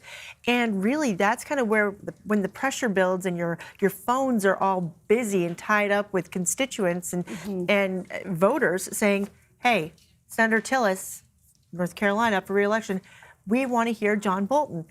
They listen to that. And I think that is the biggest question right now is, will witnesses be called? Will these new documents be shown? Is this something that's going to progress in the way that really Democrats want it to, where it's what they are saying is a real trial? Right. And even if it does get to the stage where the Senate decides to move forward with witnesses, the resolution, the rules of the road that were laid out by McConnell that the Senate voted on, it would require that the witnesses are deposed behind closed doors first. So even if they say, hey, yes, we want to subpoena John Bolton, he's going to come up, he said, hey, I'll talk to you, that'll happen behind closed doors. And likewise, if Republicans, and I've heard this scenario more than I have the Hunter Biden scenario, but if they do want to hear from this whistleblower who started the whole thing, that would happen behind closed doors, too. What is the likelihood, though, of them hearing from that whistleblower or anyone that the whistleblower had contact with? Because we know that's what Republicans want. They want to know if perhaps Adam Schiff helped the whistleblower craft that complaint. Or Adam Schiff could be called as a witness and he could be deposed behind closed doors. What was the contact you had with the whistleblower? And, one thing that I did hear, because at the end of yesterday, Republicans weren't talking as much about hearing from Hunter Biden because that's such a politically charged issue. And if you're a Republican running for re-election in a state like Maine, Colorado, it's just, that's not a vote you necessarily want to take. But the whistleblower is a different matter because that's what started the whole thing. It's relevant. And the whistleblower complaint Republicans, I'm hearing more so that they want to hear from the whistleblower, and they could do it behind closed doors. There are ways to protect this individual. I mean, even Adam Schiff, when the whistleblower complaint came out before the call was released, he was discussing having the whistleblower come up and testify in front of the House Intelligence Committee, and that they could do it so that the individual is protected, that it's still covert, so to speak. I mean, these senators and House members go to their SCIF, their secured, compartmentalized room where they get to see, classified information, and they can take a deposition from this individual. So, but at this point, it's just unclear which minds are getting changed or moved. And you mentioned Maine, and we know that Senator Susan Collins, she is one of those names where she could potentially vote for removal of the president. She's one of those moderates on the fence when it comes to impeachment. Mitt Romney's another one that comes to mind. But are there enough? Clearly, there are not enough, but is it possible, do you believe, for there to be enough Republican senators? I really think that it would take something explosive for blockbuster type testimony from somebody like John Bolton, who would say, oh yeah, I talked to the president. The President Trump said explicitly, I want dirt on the Bidens. I don't want an investigation to even take place. Forget about that. I just want it announced. It'll make him look terrible when I run against him. If John Bolton came up and said something like that, so that's it would a different take matter. a real It would smoking take gun. a real smoking gun. And right now, I just don't think we're there. Right now, and that's the thing that's so interesting about this whole idea of John Bolton, because nobody knows what he's going to say. He's sort of like a tease before we go to break, where he's like, "You want to hear from me? I know you do, but but you're going to have to call me up first." But Democrats don't know what they're going to get. John Bolton might say, "I have no idea. I knew not to ask." And that was why they don't want to do the trade-off of trading a John Bolton testimony with a Hunter Biden or a Joe Biden, because or that's why we believe they don't want to do that trade-off. Well, there's that, and the other interesting thing that Chuck Schumer said earlier today was when one of the reporters asked, "Is there a deal in the works, like a trade-off situation, a reciprocal witness exchange, for lack of better term?" He said, "No, I don't know what you're talking about. I haven't talked to Mitch McConnell. Like, Mitch McConnell has not talked to me about something like that. Republicans haven't talked to me about something like that." And I thought that was very interesting, because if there was some sort of deal in the works, those individuals, those leaders would need to talk. Now, let me just give a little caveat for that. Schumer and Mitch McConnell are not what you would call senatorial BFFs, and there's some harsh feelings. I wouldn't say. So they might have intermediaries acting on behalf of, but still, it might have been talk between some of the more moderate senators who've done a lot of bipartisan deals before and deal making, but it hadn't reached the level of leadership, which is where it would need to be for that to become a reality. Well, Molly Hooper, CBSN political contributor, thank you so much for joining us. And if you are just tuning in, the Senate is in a short break on day 3 of President Trump's impeachment trial in the Senate. It is the second day of arguments by the House managers. Natalie Brand is on Capitol Hill with the latest. House managers have spent day 2 of their opening arguments laying out their case for the first article of impeachment against President Trump, abuse of power. He must not remain in power one moment longer. Lead House manager Jerry Nadler showed past clips of the president's allies and a current member of his legal defense team calling abuse of power an impeachable offense. If you have somebody who completely corrupts the office of president and who abuses trust and who poses great danger to our liberty, you don't need a technical crime. Dershowitz now takes the opposite position for the president's defense. Fellow attorney Jay Sekulow says their team is united on this key point. The actions alleged and the actions of the president do not reach that level, no matter which school of thought you're on. House managers today tried to illustrate motive, and they also presented arguments to counter allegations about the Bidens and the debunked theory that Ukraine interfered in the 2016 election. Everyone else told the president time after time, this is nonsense. The Russians interfered, not the Ukrainians. The House managers sort of drove a knife through the heart of those false arguments ahead of time. But Republicans say the House showed the Bidens are central to their argument. Based on the House manager's presentation today, I think we probably are going to need to hear from the former vice president. Revisiting the issue of witnesses could come up later next week. Natalie Brand, CBS News, Capitol Hill. I'm just going to bring back Molly Hooper, CBSN political contributor. The Senate remains in a short break from the impeachment trial. So what we just heard in that story there by Natalie Brand is, of course, the question of witnesses. Right. And will additional witnesses be called? Will additional documents be reviewed as part of this trial? And when will we know that? And why is that important? Well, we'll have a better sense of what will happen after the House managers get finished making their opening arguments. Then the president's counsel and his defense team gets to make their opening remarks, which could take us to mid next week. After which point, all the senators get to ask questions. There's questions. There'll probably be 2 days of that. And then at that point, the Senate will debate whether to call witnesses, and then there'll be a vote on it. So I would say probably the end of next week. The question is, again, is the presentation that the House managers are making right now, is that, creating enough questions in the minds of Republican senators to say, I think we need to hear more? Mm-hmm. Or is it saying like, okay, enough of this enough already. of this. We get it. You did your job. Do you think they are making a good case to bring in additional witnesses? Well, that's what they're focusing on. That's what they're focusing on. Well, here's the thing. As a reporter, of course I want to hear. Of course I want to hear from those people.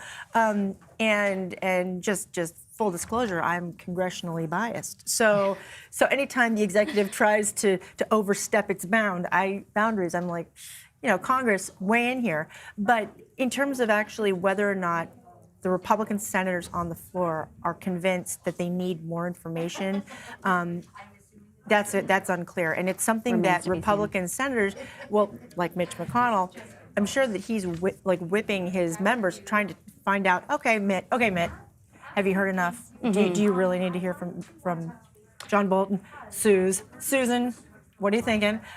So they're doing that right now. And I think at this point, from the rumbling I've heard, Republicans think that they have enough information. However, that could change. Anything can happen. All right. Thank you, Molly. And I'm going to bring in CBS News White House producer Finn Gomez. He's on the phone. Finn, what is the latest reaction from the White House? We know President Trump's been tweeting. Yes, the president's been tweeting all day long, and he's been tweeting an exorbitant amount this past week. He's been tweeting about this trial. Obviously, he's been impeaching by the Senate, but he's also been tweeting about other topics, and some critics argue that is to deflect, that is to bring attention to other topics like Israel. He announced that news on his Twitter handle earlier today. But I did speak to a senior impeachment member just now, senior team member for the White House, who says they reiterate basically what they said earlier. They feel confident. They're strong in the president's case. And they're looking and they're feeling pretty good, to say it quite bluntly. Finn Gomez, thank you so much. Absolutely. A reminder, senators are on a short break right now during the third day of the Senate impeachment trial of President Trump. So here's a quick run through of what you may have missed so far. A president who abuses his power in order to kneecap political opponents and spread Russian conspiracy theories, a president who uses his office to ask for, or even worse, to compel foreign nations to meddle in our elections, is a president who attacks the very foundation of our liberty. That is a grave abuse of power. It is an unprecedented betrayal of the national interest. It is a shocking corruption of the election process. And it is without doubt a crime against the Constitution, demanding removal from office. It wasn't until Biden began beating him in the polls that he called for the investigation. The president asked Ukraine for this investigation for one reason and one reason only, because he knew it would be damaging to an opponent who was consistently beating him in the polls, and therefore it could help him get reelected in 2020. President Trump had the motive, he had the opportunity, and the means to commit this abuse of power. President Trump never expressed any interest in the United States' anti-corruption policy towards Ukraine, nor did he care about Ukraine's war against Russia. He only expressed interest in one thing: investigating his political opponent. Why did they put the record on a system meant for highly classified information, which the folks in here on the Intelligence Committee and many others can tell you is usually used for things like covert action operations, the most sensitive secrets? Well, this was a very sensitive political secret.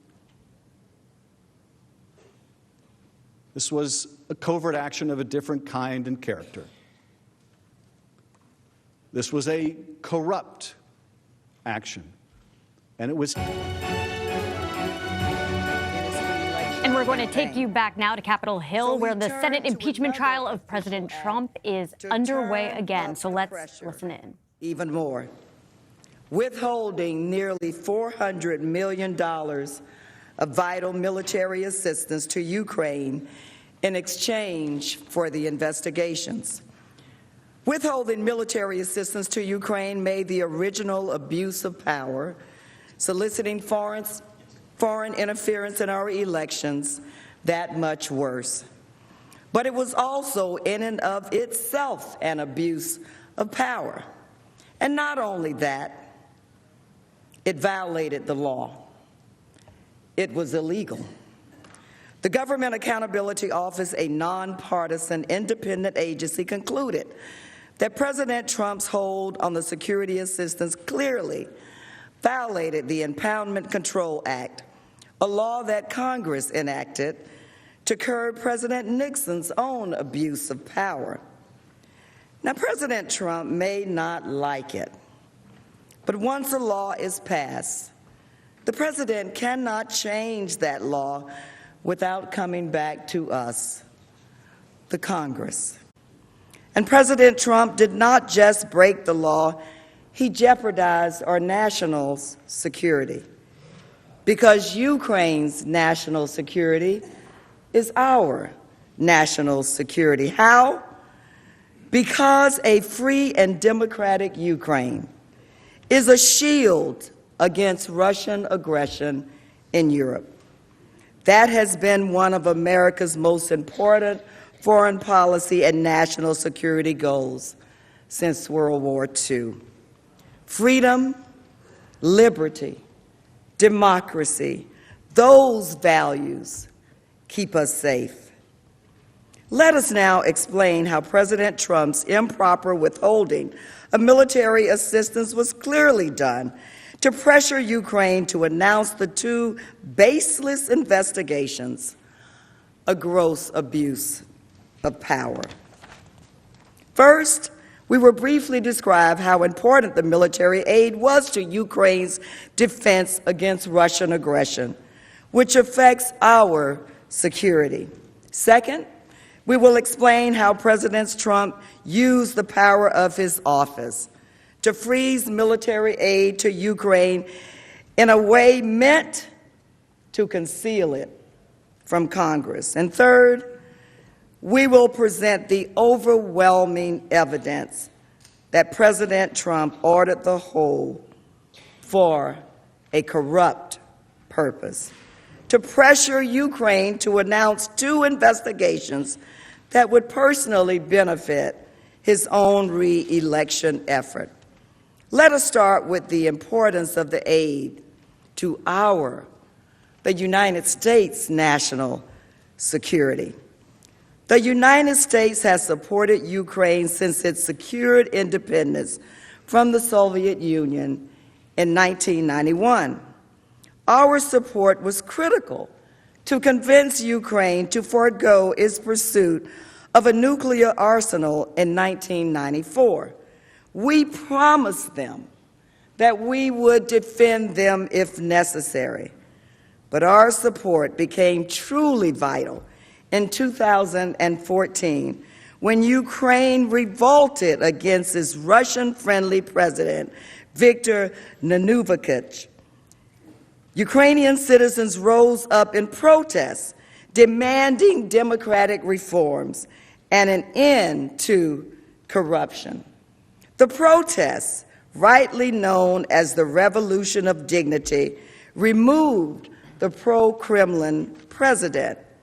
Russia responded by using its own military forces and proxies in Ukraine to invade Ukraine.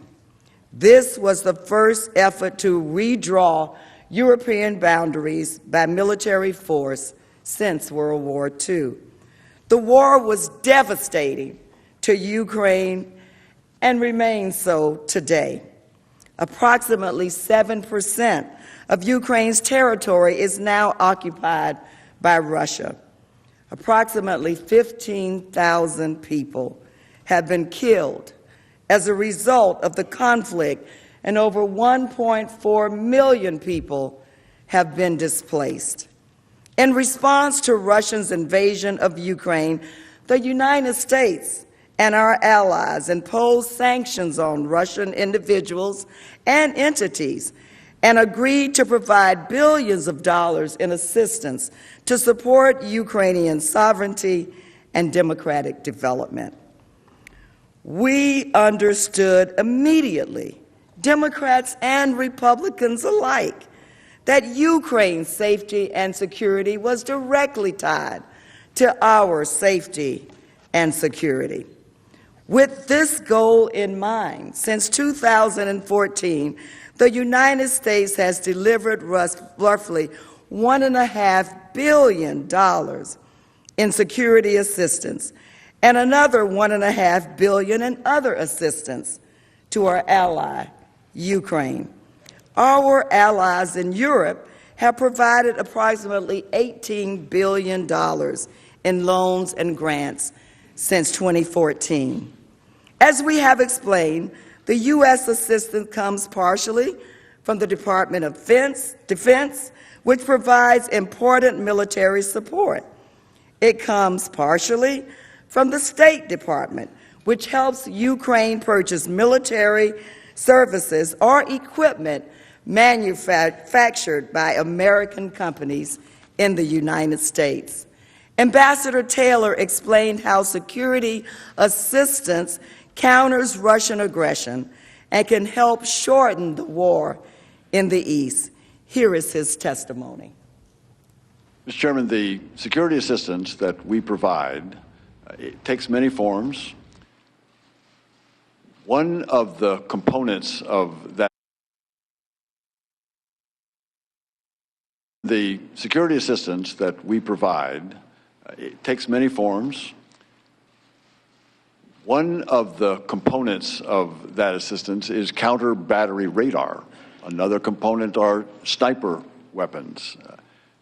These weapons and this assistance it allows the Ukrainian military to deter further incursions by the Russians against Ukrainian territory.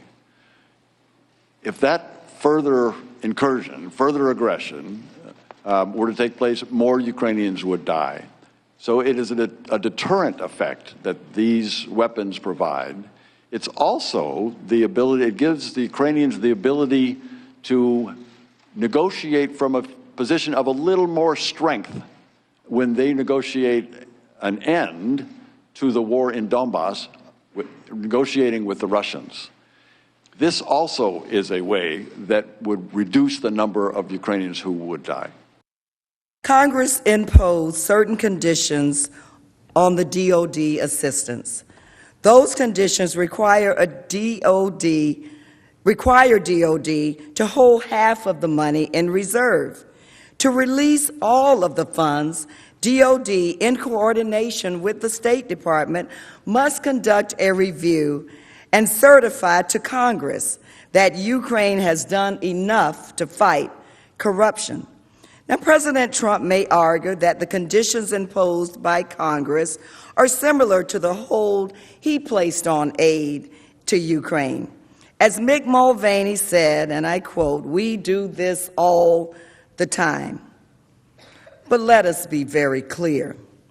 These types of conditions, which are often included in appropriation bills, are designed to promote official U.S. policy, not the policy of one individual or one president. This is exactly the type of permissible condition on aid that Vice President Biden was implementing when he required that Ukraine fire its corrupt prosecutor general before getting a loan guarantee. Prior to 2019, the Trump administration provided security assistance to Ukraine without incident. Even under the previous Ukrainian administration of President Petro Poroshenko, which suffered from serious corruption, President Trump allowed $510 million in 2017 and $559 million in 2018 to flow unimpeded to Ukraine. But in the summer of 2019, without any explanation, President Trump abruptly withheld the security assistance to Ukraine. So what had changed by July of 2019? Congress had appropriated the funds. President Trump had signed it into law. The Department of Defense had certified that Ukraine was meeting the required anti-corruption reforms. In fact, DOD had begun to spend the funds. So what happened? Well, in April, two critical things happened. First, Joe Biden publicly announced his campaign for president. Second, the Mueller investigation concluded that Russia interfered in the 2016 U.S. elections to assist the Trump campaign, and that the Trump campaign had extensive contacts with Russians and even took advantage of some of the Russian efforts. The evidence shows that the only logical reason, and we deal in what's reasonable. President Trump withheld the aid. It was to undermine these threats to his political future. As we have discussed, security assistance to Ukraine has broad bipartisan support from Congress, as well as every agency within the president's own administration. And let us be clear about something. The money mattered to Ukraine. It mattered to Ukraine. Witness testimony revealed that this money was 10% of Ukraine's defense budget. 10%. Now imagine if President Trump just decided, without cause or explanation, to hold 10% of our own defense budget. That would have a dramatic impact on our military, and it certainly did to Ukraine, our ally. Keep in mind, too, that President Trump had to sign the bill into law, which he did in September of 2018. At no time during the congressional debate or passage of the bill did the White House express any concerns about the funding or the program itself. I want you to see the slide before us. President Trump signs bill authorizing aid to Ukraine for fiscal year 2019.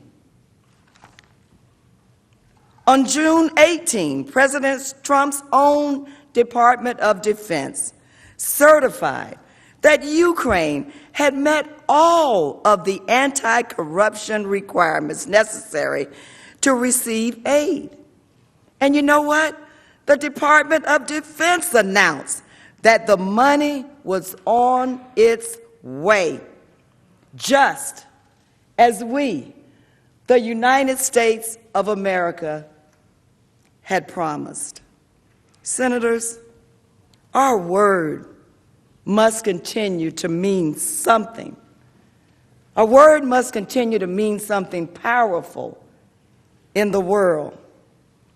So let us make certain that America continues to live up to its promise.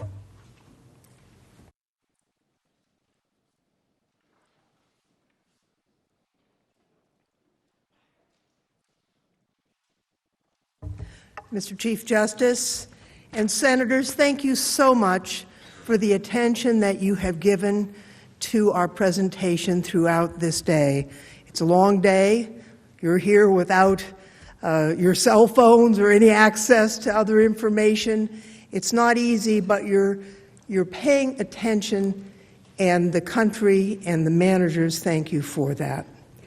Now, we've just gone through the importance of the security assistance to Ukraine to our national security and the clear consensus among Congress, the executive, and the President's agencies and advisors that the aid should be released to Ukraine.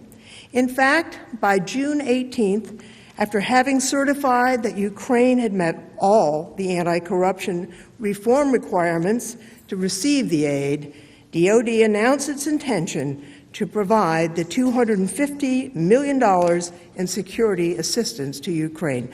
This brings us to the second part of this section of our argument. Soon after that June 18th press release, President Trump quickly moved to stop the aid from flowing. He did this with no explanation, against the clear consensus of his advisors and his agencies, and against our nation's security interests. And he was so determined to do it in order to pressure Ukraine to do his political dirty work that he was willing to violate the law, something his own officials were well aware of and worried about. How do we know the President ordered the hold? Well, first, there's no real dispute that the President ordered the hold. The hold on security assistance to Ukraine was a unilateral official act by the President.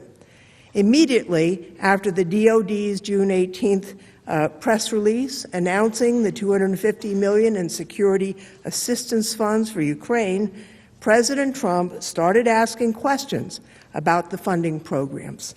Laura Cooper from DoD and Mark Sandy from OMB testified about this sudden interest in Ukraine security assistance, something that Cooper called unusual.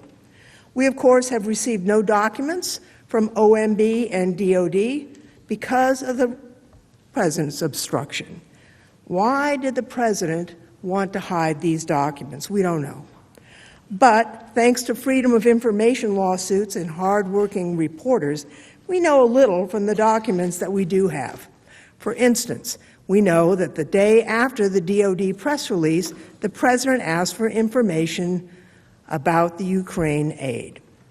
On June 19th, Michael Duffy, the Associate Director for National Security Programs at OMB, sent an email to Elaine McCusker, the DoD Controller, with an article by the Washington Examiner reporting that, quote, Pentagon to send $250 million in weapons to Ukraine. In Duffy's email, he asked McCusker the following general question. The President has asked about this funding release, and I've been tasked to follow up with someone over there to get more detail. Do you have any insight on this funding? It seems that on June 19, Robert Blair, Mick Mulvaney's deputy, called acting OMB Director Russell Vought to discuss the Ukraine security assistance. He told him, we need to hold it up. That's right. The hold was actually directed impulsively, without any policy or agency review, as soon as President Trump apparently learned about it from press reports. And we know what was on the President's mind about Ukraine that day because President Trump gave a phone interview with Sean Hannity on Fox News. During the interview, he mentioned the so-called CrowdStrike conspiracy theory that blames Ukraine, rather than Russia for interfering in the 2016 election. Remember that President Trump raised the CrowdStrike theory a month later during his July 25th call with President Zelensky. And of course, as has been said many times, that theory has been completely refuted by U.S. intelligence agencies as well as the President's own hand-picked senior advisors. The New York Times also reported that on June 27th, Mick Mulvaney sent Blair an email. Mulvaney wrote, "I'm just trying to tie up some loose ends. Did we ever find out about the money for Ukraine and whether we can hold it back?" What was Blair's response to Mulvaney? That it was possible to hold the security assistance, but Blair warned, expect Congress to become unhinged. Now, Blair, who'd previously worked for Congress, knew that Congress would be unhinged because there was overwhelming bipartisan support for Ukraine. Congress had already authorized the release of the funds. DOD had already told Congress and the world that it was going to spend the $250 million on Ukraine security assistance, and it had already started to do so. Mark Sandy, the senior career official at OMB responsible for this type of aid, couldn't recall any other time in his 12-year career at OMB when a hold had been placed on security assistance after a congressional notification was made. Later, if the President's counsel starts listing other times that aid has been held, ask yourself 3 questions. 1, had Congress already cleared the money to be released? 2, was there a significant geopolitical development in that country? And 3, did the GAO determine that the hold was illegal, in part because Congress was not notified? Here, the money had been cleared. There was nothing new or important in Ukraine to disrupt the aid, just that a true anti-corruption reformer was elected. The hold was illegal. From Freedom of Information releases and press reports, we know about just a few of the many documents being hidden from you about how the hold began. Given President Trump's obstruction, with the facts that have come to light through Freedom of Information Act lawsuits and news reporting, you may assume the documents that are being withheld would probably incriminate the president. Otherwise, why wouldn't he have provided them? If he had a legitimate executive privilege claim, he could follow the rules and make each claim. Instead, he just said no to everything. By mid-July, the president had put a hold on all the money. Jennifer Williams, special advisor to Vice President Pence for Europe, learned about the hold on July 3. She said it came out of the blue and hadn't previously been discussed by OMB or the National Security Council. The hold was never discussed with any policy experts in any of the relevant agencies. Now, that's remarkable. President Trump ordered a hold on congressionally appropriated funds without the benefit of any interagency deliberation, consultation, or advice. The evidence shows the president's hold was an impulsive decision unrelated to any American policy. On July 12th, Robert Blair, Mulvaney's deputy, emailed Duffy at OMB. He said, quote, "The president is directing a hold on military support funding for Ukraine." This is according to Sandy, the career officer at OMB, who got a copy of the email. Now, we don't have a copy of the email because of the president's obstruction. But here's what we do know from Mr. Sandy's description of the email, as well as testimony from other witnesses. The hold was not part of a larger review of foreign aid. We do know it was not the result of a policy debate about what was best for America, and it came out of the blue. We now know why it was done, to turn the screws on Ukraine, to provide political help for the president. The hold was immediately suspect simply because of its timing. Duffy later asked Blair about the reasons for the hold. Blair gave no explanation. Instead, he said, quote, "We need to let the hold take place." and then revisit the issue with the president. Blair either didn't know the reason or wouldn't share the real reason because it was corrupt. It sure would be nice to know what Blair knew about the reason for the hold and what Duffy knew. We could ask them the question if you authorize a subpoena. Now, we had hoped, as we said, that the Senate would authorize subpoenas before our arguments were made. We thought it would have been helpful. But we know that you'll have another opportunity to call witnesses, to require documents, and we hope that your decision will be informed by the arguments we're making to you over these days, and that you will, in fact, get the full story. Well, we do know, actually, the reason why the president did what he did. We know the president held the money. It wasn't because of any policy reason to benefit America or any concern about corruption in Ukraine or any desire for more burden sharing from other countries. It was because the president was upset that Ukraine was not announcing the investigations that he wanted, because he wanted to ramp up the pressure to force them to do it. From the very beginning, it was clear the hold was not in America's national interest. Those within the U.S. government responsible for Ukraine's security and for shaping and implementing U.S. foreign policy were caught off guard by the president's decision. Support for the aid and against the hold was unanimous, forceful, and unwavering. The president can call Ukraine policy experts unelected bureaucrats all he wants, but those are officers charged with implementing his official policy, developed by the president himself, which was also a product of congressional action. Anyway, it wasn't just the career officers.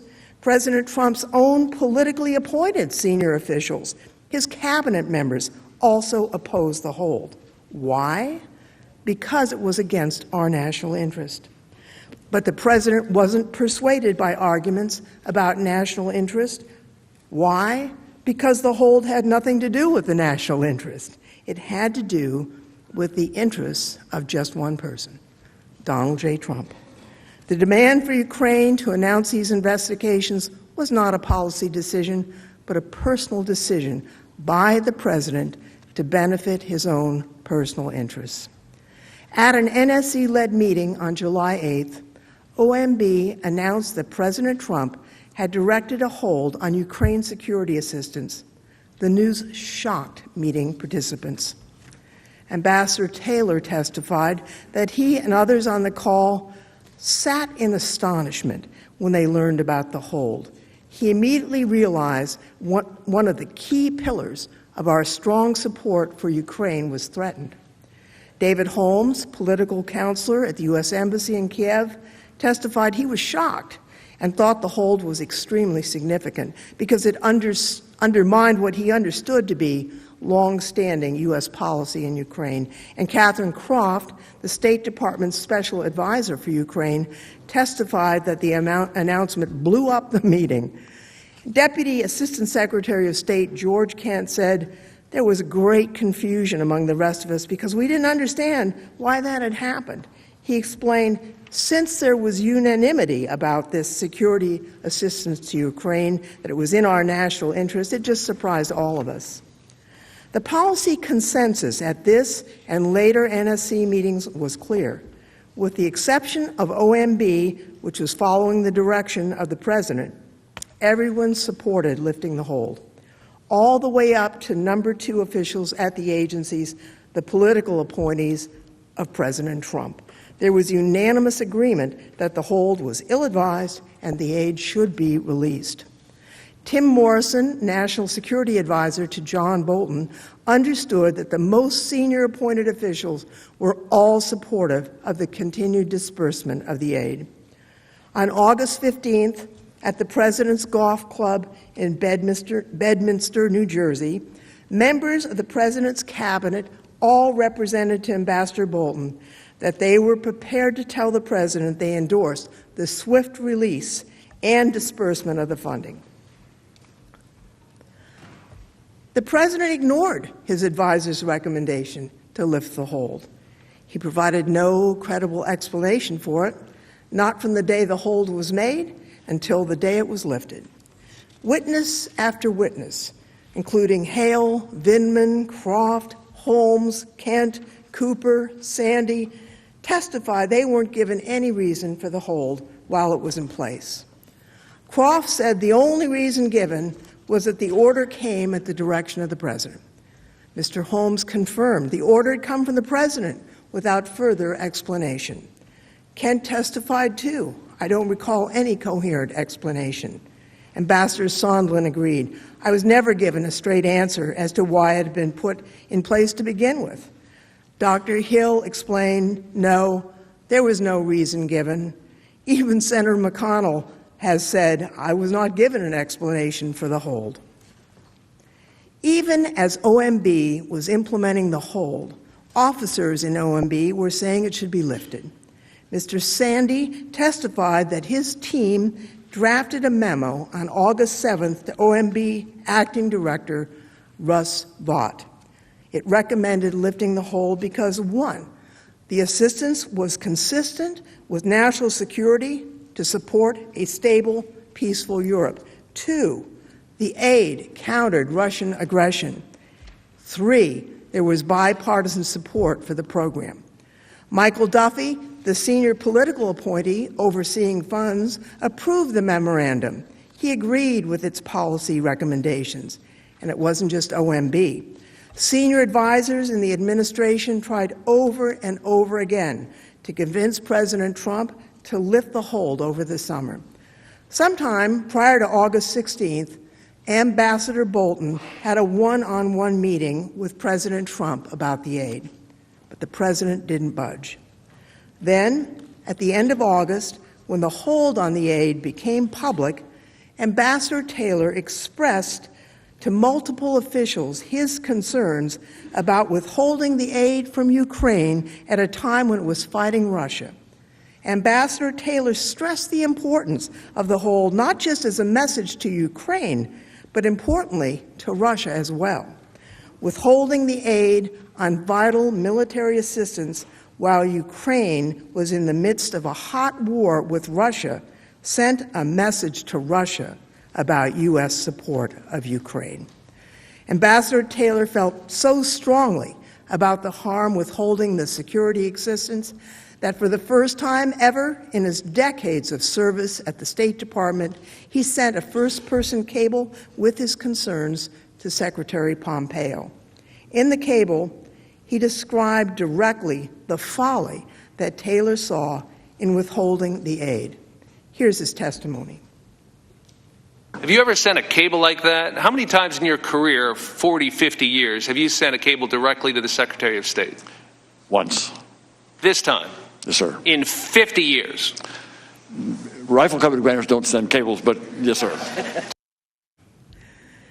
Ambassador Taylor never received an answer to the cable, but he was told that Secretary Pompeo carried it with him to a White House meeting about security assistance to Ukraine. It seemed this meeting about the aid may have occurred on August 30th. There are press reports that Secretary Pompeo, Secretary Esper, National Security Advisor Bolton discussed the hold with President Trump shortly after Ambassador Taylor sent his cable. Keep this in mind. This was 2 days after the hold was publicly reported and after the President was briefed on the whistleblower complaint. Yet, even then, President Trump refused to release the aid. On August 30th, Michael Duffy sent an email to Elaine McCusker, the DOD comptroller. It said, quote, clear direction from POTUS to continue the hold. President Trump has refused to produce this or any other email to Congress. When the administration was forced to produce it in a Freedom of Information case in response to a court order, this critical passage was actually blacked out. What's the reason for blacking out this direction from the President about an issue so central to this case? No reason has been given to us. So you should ask yourself this: what is the president hiding? The president finally released the hold on September 11th, but again, there was no credible reason given for the release. Mark Sandy testified that he could not recall another instance where a significant amount of assistance was being held up, and he didn't have a rationale for as long as I didn't have a rationale in this case. On the day it was released, OMB still didn't know why President Trump had ordered the hold. On September 11th, the day the president finally released the aid, McCusker at DOD reportedly sent an email to Duffy asking, "What happened?" Michael Duffy answered, "Not clear exactly, but President made the decision to go. We'll fill you in when I get details." So let's take a step back for a minute. Why was no reason given to anyone for the president deciding to hold up hundreds of millions of dollars in military assistance to our allies? Because there was no supportable reason for withholding the aid. No one agreed with it. According to the 17 witnesses in the House impeachment inquiry, President Trump insisted on holding the aid and provided no reason, despite unanimous support for lifting the hold throughout his administration, including his hand-picked top advisors. It also wasn't consistent with American policy. The aid had the clear support of career officers and political appointees in President Trump's administration as important for national security. There was no national security or foreign policy reason provided. No one could think of one. DOD had already certified to Congress, as the law required, that Ukraine had met the anti-corruption conditions for the aid and that it planned to begin implementing the expenditures. So why did the president do this? I think we know why. The president ordered the hold for an improper purpose: to pressure Ukraine to announce investigations that would personally benefit President Trump. And that brings us to a key point. It wasn't just that the president ordered a hold on the aid without any explanation, against the unanimous advice of his advisors, and even after for weeks, as his administration, both career and political appointees, continued to try to get him to release the hold. What the president was trying to hide was worse. What the president did was not just wrong, it was illegal. In ordering the hold, President Trump not only took a position contrary to his senior advisors, counter to congressional intent, and adverse to American national security interests in Ukraine, he also violated the law. Now, this issue was not a surprise. From the start of the hold in July, compliance with the Impoundment Control Act was a significant concern for OMB and DOD officials. Mark Sandy raised concerns with his supervisor, Michael Duffy, that the hold might violate the Impeachment Control Act. DOD voiced the same concerns. Laura Cooper from DOD described the discussion at a July 26 meeting with number 2 officials at all of the relevant agencies about the hold, stating, quote, "Immediately, deputies began to raise concerns about how this could be done in a legal fashion." She further testified that there was no legal mechanism to use to implement the hold after Congress had been notified of the release of the funding.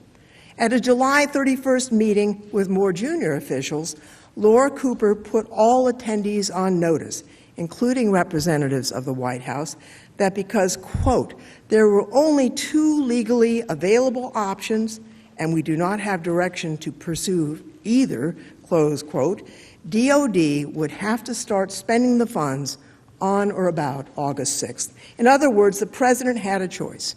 He could release the aid or he could break the law. He chose to break the law. He was so determined to turn up the pressure on Ukraine that he kept the hold for no legitimate purpose and without any congressional notification for long enough to violate the law. The concerns from OMB and DOD were ultimately accurate. As has been mentioned just last week, the Nonpartisan Government Accountability Office found that President Trump broke the law by implementing the hold and in failing to notify Congress about it. Because of the president's hold, DOD was ultimately unable to spend all the $250 million in security assistance before the end of the fiscal year, as Congress, as we intended. Now, as GAO explained, the Constitution grants the president no unilateral authority to withhold funds from obligation. And they further explained, faithful execution of the law does not permit the president to substitute his own policy priorities for those that Congress has enacted into law. OMB withheld funds for a policy reason which is not permitted under the Impoundment Control Act, end quote. Now, bottom line, President Trump froze the aid to increase the pressure on Ukraine to announce the investigations he wanted. He violated the law. He violated his constitutional duty to take care that the laws be faithfully executed. But the president didn't just violate the Impoundment Control Act while pressuring Ukraine to announce the investigations he wanted. He was dishonest about it in the process. And this is really telling, because he's still not telling the truth about it even now. The budget documents that implemented the hold until September 11th asserted that it was being imposed to, quote, allow for an interagency process to determine the best use of such funds. But that wasn't true. There was no ongoing interagency process after July 31st, after it became clear that the entire interagency, including cabinet officers, unanimously agreed the aid should be released. The truth is, there simply was no debate or review in the interagency regarding the best use of such funds. So the reason given by the president was not only illegal, it was false too. The dishonesty in the budget documents weren't the only steps that the president's men at OMB took to cover up his misconduct and enable his scheme. OMB went so far as to remove the authority to approve the budget documents from Mark Sandy, a career officer, and gave it to Michael Duffy, a political appointee without experience managing such documents. This change was unusual. It occurred less than 2 weeks after Sandy raised concerns that the hold violated the law.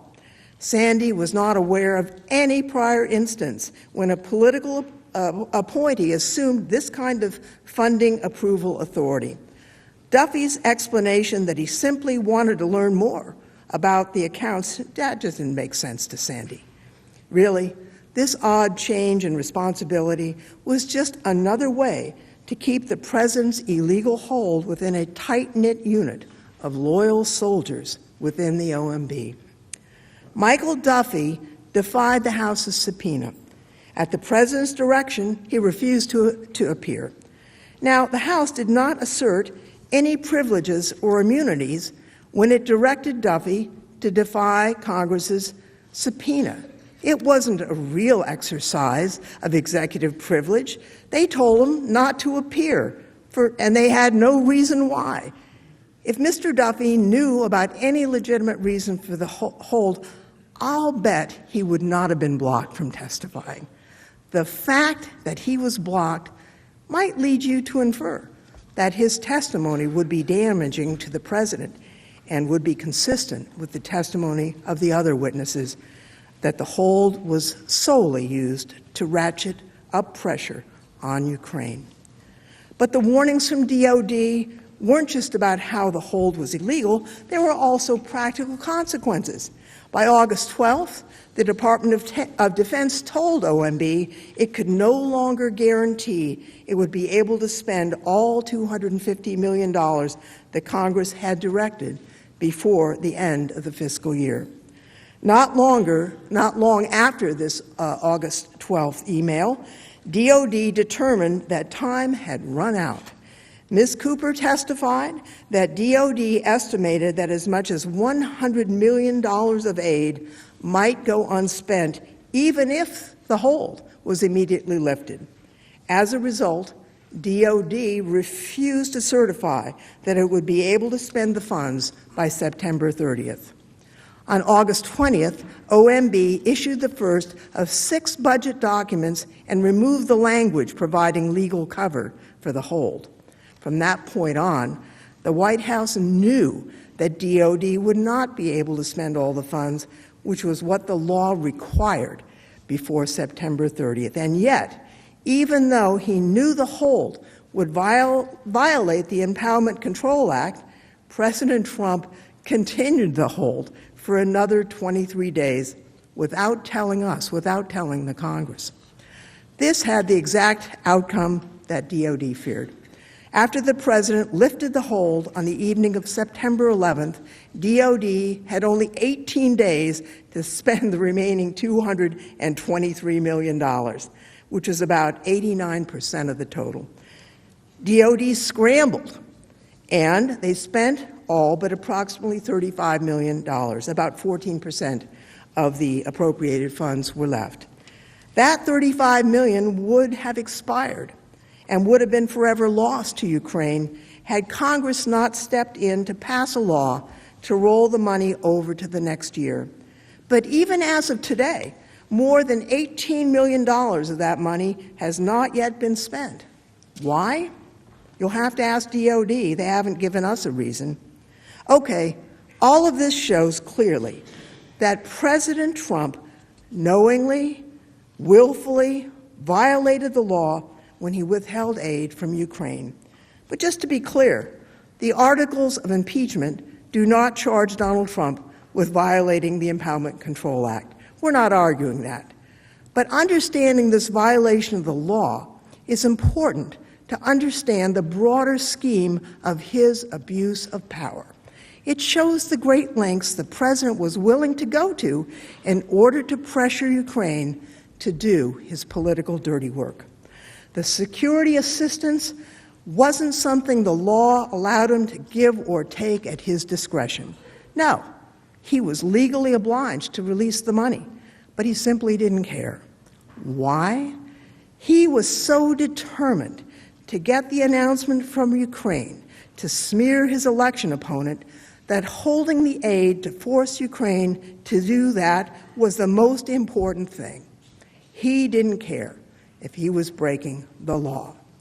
You know, I've been sitting here on the Senate floor, and honestly, I never wanted to be here under these circumstances. But I've been looking at Novus Ordo Seclorum. Now, I didn't study Latin, so I had to look it up. And it said, a new order of the ages is born. That's what the founders thought they were doing. Keeping that new order, the democracy, where the power is in the hands of the people, not in the hands of an unaccountable executive, is what we in the Congress, the House, and the Senate are charged to do. Senator Blunt and I are in charge of the Joint Committee on Printing, and every year we print a new copy of the Constitution. And this year, in the back, we printed a quote. At the conclusion of the Constitutional Convention, Benjamin Franklin was asked, "What have you wrought?" And he answered, "A republic, if you can keep it." That's the challenge that all of us face and that you senators face. I turn now to Mr. Crow, who will outline information about the president's intentions.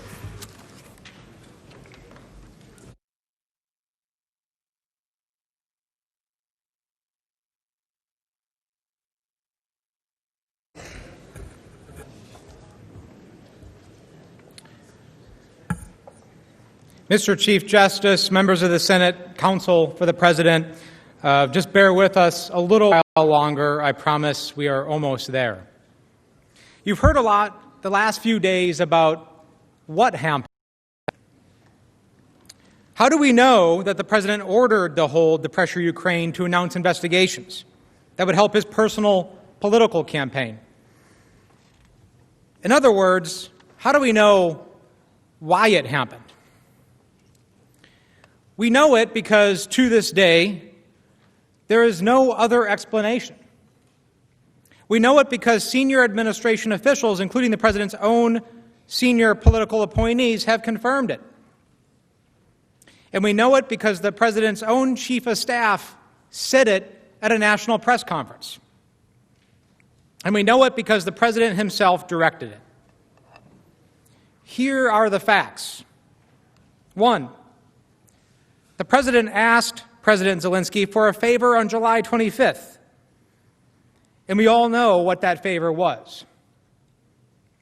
2, multiple U.S. officials with fact-based knowledge of the process have confirmed it. 3, President Trump lifted the hold only after his scheme was exposed. 4, there were no other legitimate explanations for the release of the hold. It was not based on a legitimate review of the foreign aid. It was not based on concerns of corruption in Ukraine. It was not because President Trump wanted countries to pay more. There are no facts that show that the president cared about any of those things. 5, as we know, White House Chief of Staff Mick Mulvaney admitted at a press conference that the bogus 2016 election interference allegations were, quote, why we held up the money. Eventually, the truth comes out. There was no legitimate policy reason for holding the aid, so the truth came out. As Ambassador Sondland said, the president was a businessman who saw congressionally approved, taxpayer-funded military aid for Ukraine, our partner at war, as just another business deal to be made. Military aid in exchange for fabricated dirt on his political opponent, dirt for dollars, this for that, a quid pro quo. Let's start with the president's own words to President Zelensky on the July 25th call. With the hold on his mind, and on President Zelensky's mind too, we know that, President Trump linked military aid to his request for a favor. At the very beginning of the call, President Zelensky said, quote, I would also like to thank you for your great support in the area of defense. We are ready to continue to cooperate for the next steps. Specifically, we are almost ready to buy more javelins from the United States for defense purposes. The, quote, great support in the area of defense included, of course, the $391 million in military aid. Because remember, just a month before, DoD had publicly announced its intent to provide $250 million of that aid. President Zelensky was showing gratitude to the president for the aid that DoD had just announced would be on its way. But the president had put a hold just a few weeks before. Immediately after President Zelensky brought up the U.S. military support and said that Ukraine was almost ready to buy more Javelin anti-tank missiles, President Trump pivoted to what he wanted in return. He turned from the quid to the quo. President Trump immediately responded. He said, quote, I would like you to do us a favor, though, because our country has been through a lot, and Ukraine knows a lot about it. And what was that favor? Well, we all know by now, don't we? It wasn't to fight corruption. It wasn't to help the United States or our national interests. It was the two specific political investigations that he wanted Ukraine to announce to help his own personal political campaign. President Trump's quick pivot from the critical military aid he knew that Ukraine desperately needed to the investigations that would benefit him personally speaks volumes. By bringing up the investigations immediately after President Zelensky raised the issue of military support, he linked the two issues. And U.S. officials listening to the call also made that connection. Here's what Jennifer Williams, Vice President Pence's aide, testified. But I was struck by something else you said in your deposition. You said that it shed some light on possible other motivations behind a security assistance hold. What did you mean by that? Mr. Chairman, I was asked during the closed-door testimony how I felt about the call, and in reflecting on what I was thinking in that moment, it was the first time I had heard internally the President reference particular investigations that previously I had only heard about through Mr. Giuliani's press interviews in press reporting. So in that moment, it was not clear whether there was a direct connection or linkage between the ongoing hold on security assistance and what the President may be asking President Zelensky to undertake in regard to investigations. So it was noteworthy in that regard. I did not have enough information to draw any firm conclusions. But it raised the question in your mind as to whether the two were related. It was the first I had heard of any requests of Ukraine which were that specific in nature. So it was noteworthy to me in that regard. In fact, the hold was formally implemented by OMB the very day of the call. Just hours after the call between President Trump and President Zelensky, Duffy sent an email to senior DoD officials instructing them to put a hold on the security aid. He said, he underscored, quote, "Given the sensitive nature of the request, I appreciate your keeping that information closely held to those who need to know to execute the direction." In other words, don't tell anybody about it. If the President ordered the hold for a legitimate policy reason, then why did he want to hide it from the rest of the administration? President Trump has obstructed Congress's ability to get those answers. We would like to ask Duffy why they wanted to keep it quiet. There's more evidence, of course, a lot more. In fact, there's so much evidence that, according to witnesses, the fact that the security assistance was conditioned on investigations became as clear as 2 + 2 = 4. Everyone knew it. Indeed, with no explanation for the hold, unanimous support for its release in the administration, and ongoing efforts by the President's top advisors to pressure Ukraine into announcing the investigations by holding up the White House meeting, it became crystal clear, as confirmed by multiple witnesses, that the only reason for the hold was to put additional pressure on Ukraine. David Holmes, the senior official at the U.S. Embassy in Kyiv, explained. Mr. Holmes, you have testified that by late August you had a clear impression that the security assistance hold was somehow connected to the investigations that President Trump wanted. How did you conclude that? How did you reach that clear conclusion? Sir, we've been hearing about the investigation since March, months before, and we've been. President Zelensky had received a congratulatory letter from the president saying he'd be pleased to meet him following his inauguration in May. And we hadn't been able to get that meeting, and then the security hold came up with no explanation.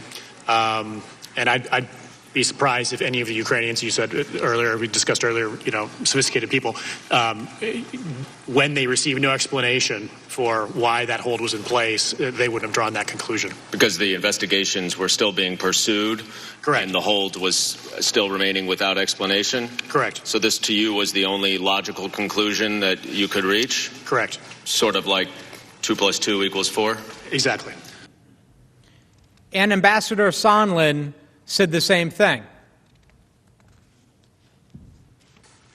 Is this kind of a 2 + 2 = 4 conclusion that you reached? Pretty much. Is the only logical conclusion to you that, given all of these factors, that the aid was also a part of this quid pro quo? Yep. Ambassador Sondland didn't reach that conclusion based only on common sense. It was confirmed by Secretary Pompeo and Vice President Pence, too. So let's begin with what Secretary Pompeo knew about the link between the investigations and the aid. In front of you is an email. At the end of August, before President Trump canceled his trip to Warsaw to meet with President Zelensky, Sondland sent an email to Secretary Pompeo in which he proposed a pull-aside between President Zelensky and President Trump at the proposed meeting in Warsaw. 3 minutes later, Secretary Pompeo replied, "Yes." That's it. Ambassador Sondland explained the email in his testimony. Later in August, you told Secretary Pompeo that President Zelensky would be prepared to tell President Trump that his new justice officials would be able to announce matters of interest to the president, which could break the logjam. When you say matters of interest to the president, you mean the investigations that President Trump wanted. Is that right? Correct. And that involved 2016 and Burisma or the Bidens? 2016 and Burisma. And when you're talking here about breaking the logjam, you're talking about the logjam over the security assistance, correct? I was talking logjam generically because nothing was moving. But that included the security assistance, did it not? Correct. And based on the context of that email, this was not the first time you had discussed these investigations with Secretary Pompeo, was it? No. He was aware of the connections that you were making between the investigations and the White House meeting and security assistance? Yes. So let's break that down for a minute. A meeting between two presidents is a big deal. A pull-aside is a big deal. These are highly choreographed events. Secretary Pompeo didn't ask any questions and didn't show any surprise or confusion in response to the email. Instead, he immediately endorsed the idea. This shows that Secretary Pompeo, who also listened to the July 25th call as well, understood that the security assistance was conditioned on the investigations. By this time, everyone knew what was happening. A simple yes by Secretary Pompeo was enough. Secretary Pompeo wasn't the only senior official who knew. Vice President Pence knew as well.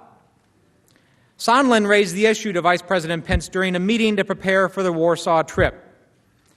At some point late in the meeting, Sondland said, quote, "It appears that everything is stalled until this statement gets made." What Sondland was referring to, of course, was the military aid in the White House meeting. Ambassador Sondland testified about Vice President Pence's reaction. Now, I want to go back to that conversation that you had with Vice President Pence right before that meeting in Warsaw. And you indicated that you said to him that you were concerned that the delay in the aid was tied to the issue of investigations. Is that right? I don't know exactly what I said to him. This was a briefing attended by many people, and I was invited at the very last minute. I wasn't scheduled to be there. But I think I spoke up at some point late in the meeting and said, it looks like everything is being held up until these statements get made, and that's my, personal belief. And Vice President Pence just nodded his head? Again, I don't recall any exchange or where he asked me any questions. I think it was sort of a duly noted. Well, he didn't say, "Gordon, what are you talking about?" No, he did not. He didn't say, "What investigations?" He did not. Like Secretary Pompeo, Vice President Pence wasn't surprised, nor did he ask what Sondland meant, because they all knew. This meeting also confirmed Sondland's understanding that the president had indeed conditioned the military aid on the public announcement of the investigations. This was a common-sense conclusion, confirmed by the Secretary of State and Vice President. With that confirmation in mind, Sondland pulled aside Yermak, the top aide to President Zelensky, immediately after the Pence-Zelensky meeting.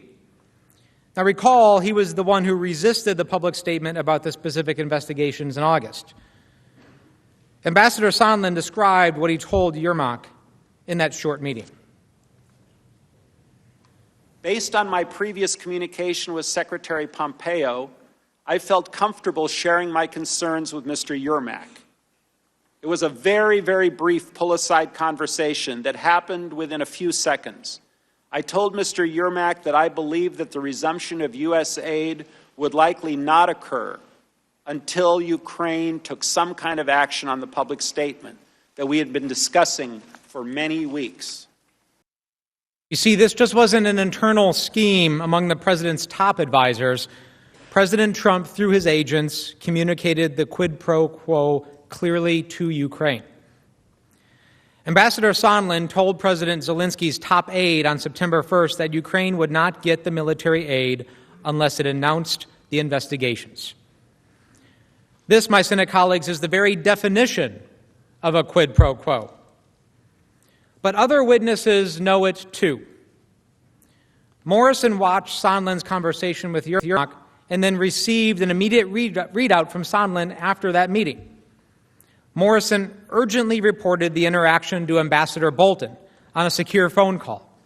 And of course, Bolton told him to go tell the NSC lawyers. Morrison did as he was instructed. He also told Ambassador Taylor. Ambassador Taylor then confronted Sondland. Taylor texted, quote, "Are we now saying that security assistance and White House meeting are conditioned on investigations?" Sondland responded, "Call me." And as everyone knows, when someone says, "Call me," it says, "Stop putting this in writing." During their subsequent phone call, Sondland confirmed to Taylor that the military aid was conditioned on an announcement of investigations and that President Trump wanted President Zelensky in a, quote, public box. Here's how Taylor, who took contemporaneous notes of the conversation, explained that call. During that phone call, Ambassador Sondland told me that President Trump had told him that he wants President Zelensky to state publicly that Ukraine will investigate Burisma and alleged Ukrainian interference in the 2016 election. Ambassador Sondland also told me that he now recognized that he had made a mistake by earlier telling Ukrainian officials that only a White House meeting with President Zelensky was dependent on a public announcement of the investigations. In fact, Ambassador Sondland said, everything was dependent on such an announcement, including security assistance. He said that President Trump wanted President Zelensky in a public box by making a public statement about ordering such investigations. President Trump wanted President Zelensky in a public box. A private commitment wasn't enough for President Trump because he needed the political benefit. And he could only get the political benefit if it was public. And we all know how this works with President Trump, how he weaponizes investigations for political purposes. And think about that for a second. That's actually the exact opposite of how law enforcement investigations are conducted, if they're legitimate. Law enforcement doesn't announce to the world they're investigating before actually doing it. That would tip off your targets. It would lead to witness intimidation, destruction of evidence. But the president didn't actively want a legitimate investigation. He only wanted the announcement. At the end of that conversation between Taylor and Sondland on September 1st, Taylor asked Sondland to speak to the president to see if he could change his mind. And that's exactly what Sondland did. On September 7th, President Trump and Sondland spoke. We know the call was on September 7th for 4 reasons. First, Morrison testified that he had a conversation with Sondland on September 7th about Sondland's discussion with the president. Second, Morrison told Taylor about this conversation on September 7th. Third, Sondland and Taylor had a conversation on September 8th about the conversation that Sondland had had the day before. And finally, Sondland texted Taylor and Volker on September 8th that he had conversations with, quote, POTUS and Z, meaning President Trump and President Zelensky. And so we know that the conversations must have happened before the morning of September 8th when that text was sent. For his part, Sondland, who doesn't take notes, also recalled that on that call, he simply asked President Trump an open-ended question about what he wanted from Ukraine. And President Trump immediately responded, "I want no quid pro quo." Now let's stop here for a second, because the president has latched on to this statement that he said that. And because he said it, it must be true, right? But wait just a minute. Remember what's happening here at the same time. The president had just learned about the whistleblower complaint in the Washington Post editorial linking the military aid to the investigations just 2 days before. The fact that the president immediately blurted out speaks volumes. Now, I'm a parent, and there's a lot of parents in this room, and I think many of you could probably relate to, the situation where you're in a room and you hear a large crash in the next room, and you walk in, and your kid is sitting there, and the first thing that happens is, "I didn't do it."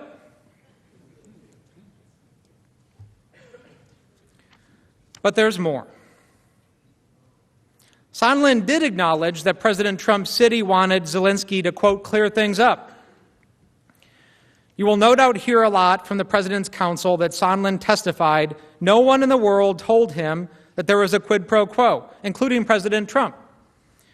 And of course that's right, because people engaging in misconduct don't usually admit it. But we know exactly what the President told Sondland. We know it from the testimony of Tim Morrison and Ambassador Taylor. We know it because Sondland testified that his own conclusion that there was a quid pro quo was confirmed by his conversation with President Trump. And we know it because Sondland relayed the exact message to President Zelensky right after he spoke to President Trump. Now keep in mind that Sondland does not take notes, and he readily admitted that if he could have seen his own documents prior to testifying, he would have remembered more. But Morrison and Taylor took extensive notes at the time and testified based on those notes. And Sondland, and this is important, Sondland said he did not dispute any of the accounts of Morrison and Taylor. So let's look at what Morrison and Taylor said about that September 7 phone call. Here is Tim Morrison's understanding of the Trump-Sondland call. Now, a few days later, on September 7th, you spoke again to Ambassador Sondland, who told you that he had just gotten off the phone with President Trump. Isn't that right? That sounds correct, yes. What did Ambassador Sondland tell you that President Trump said to him? If I recall this conversation correctly, this was where Ambassador Sondland related that there was no quid pro quo, but President Zelensky had to make the statement and that he had to want to do it. And by that point, did you understand that the statement related to the Biden and 2016 investigations? I think I did, yes. And that was essentially a condition for the security assistance to be released? I understood that that's what Ambassador Sondland believed. After speaking with President Trump? That's what he represented. And here is the consistent recollection of how Ambassador Taylor described his understanding of the call. First, here is what we heard from Mr. Morrison. According to Mr. Morrison, President Trump told Ambassador Sondland he was not asking for a quid pro quo. But President Trump did insist that President Zelensky go to a microphone and say he is opening investigations of Biden and 2016 election interference, and that President Zelensky should want to do this himself. And here is Ambassador Taylor explaining what Sondland himself told Taylor about what took place on that Sondland-Trump call a day later. He confirmed that he had talked to President Trump, as I had suggested a week earlier, but that President Trump was adamant that President Zelensky himself had to clear things up and do it in public. President Trump said it was not a quid pro quo. Like Sondland, both Taylor and Morrison recalled that President Trump said that he did not want a quid pro quo. But they both testified that President Trump followed that statement immediately by describing perfectly an exchange of this for that, or in other words, a quid pro quo. Prior to his call with the president, Sondland had reached the conclusion that the aid was being held until the public announcement of the investigations. That conclusion was confirmed by Secretary Pompeo and Vice President Pence. Then Sondland relayed to the Ukrainians. And after this phone call with President Trump, that conclusion was confirmed.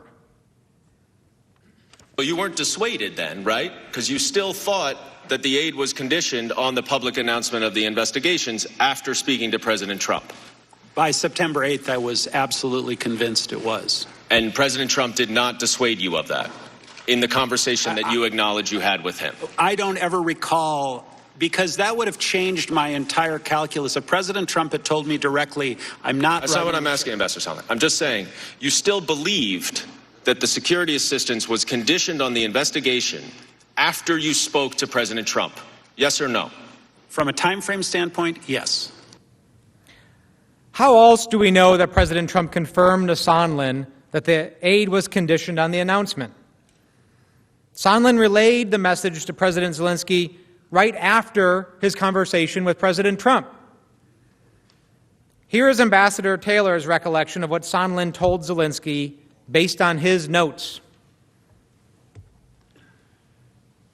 Ambassador Sondland also said that he had talked to President Zelensky and Mr. Yermak and had told them that although this was not a quid pro quo, if President Zelensky did not clear things up in public, we would be at a stalemate.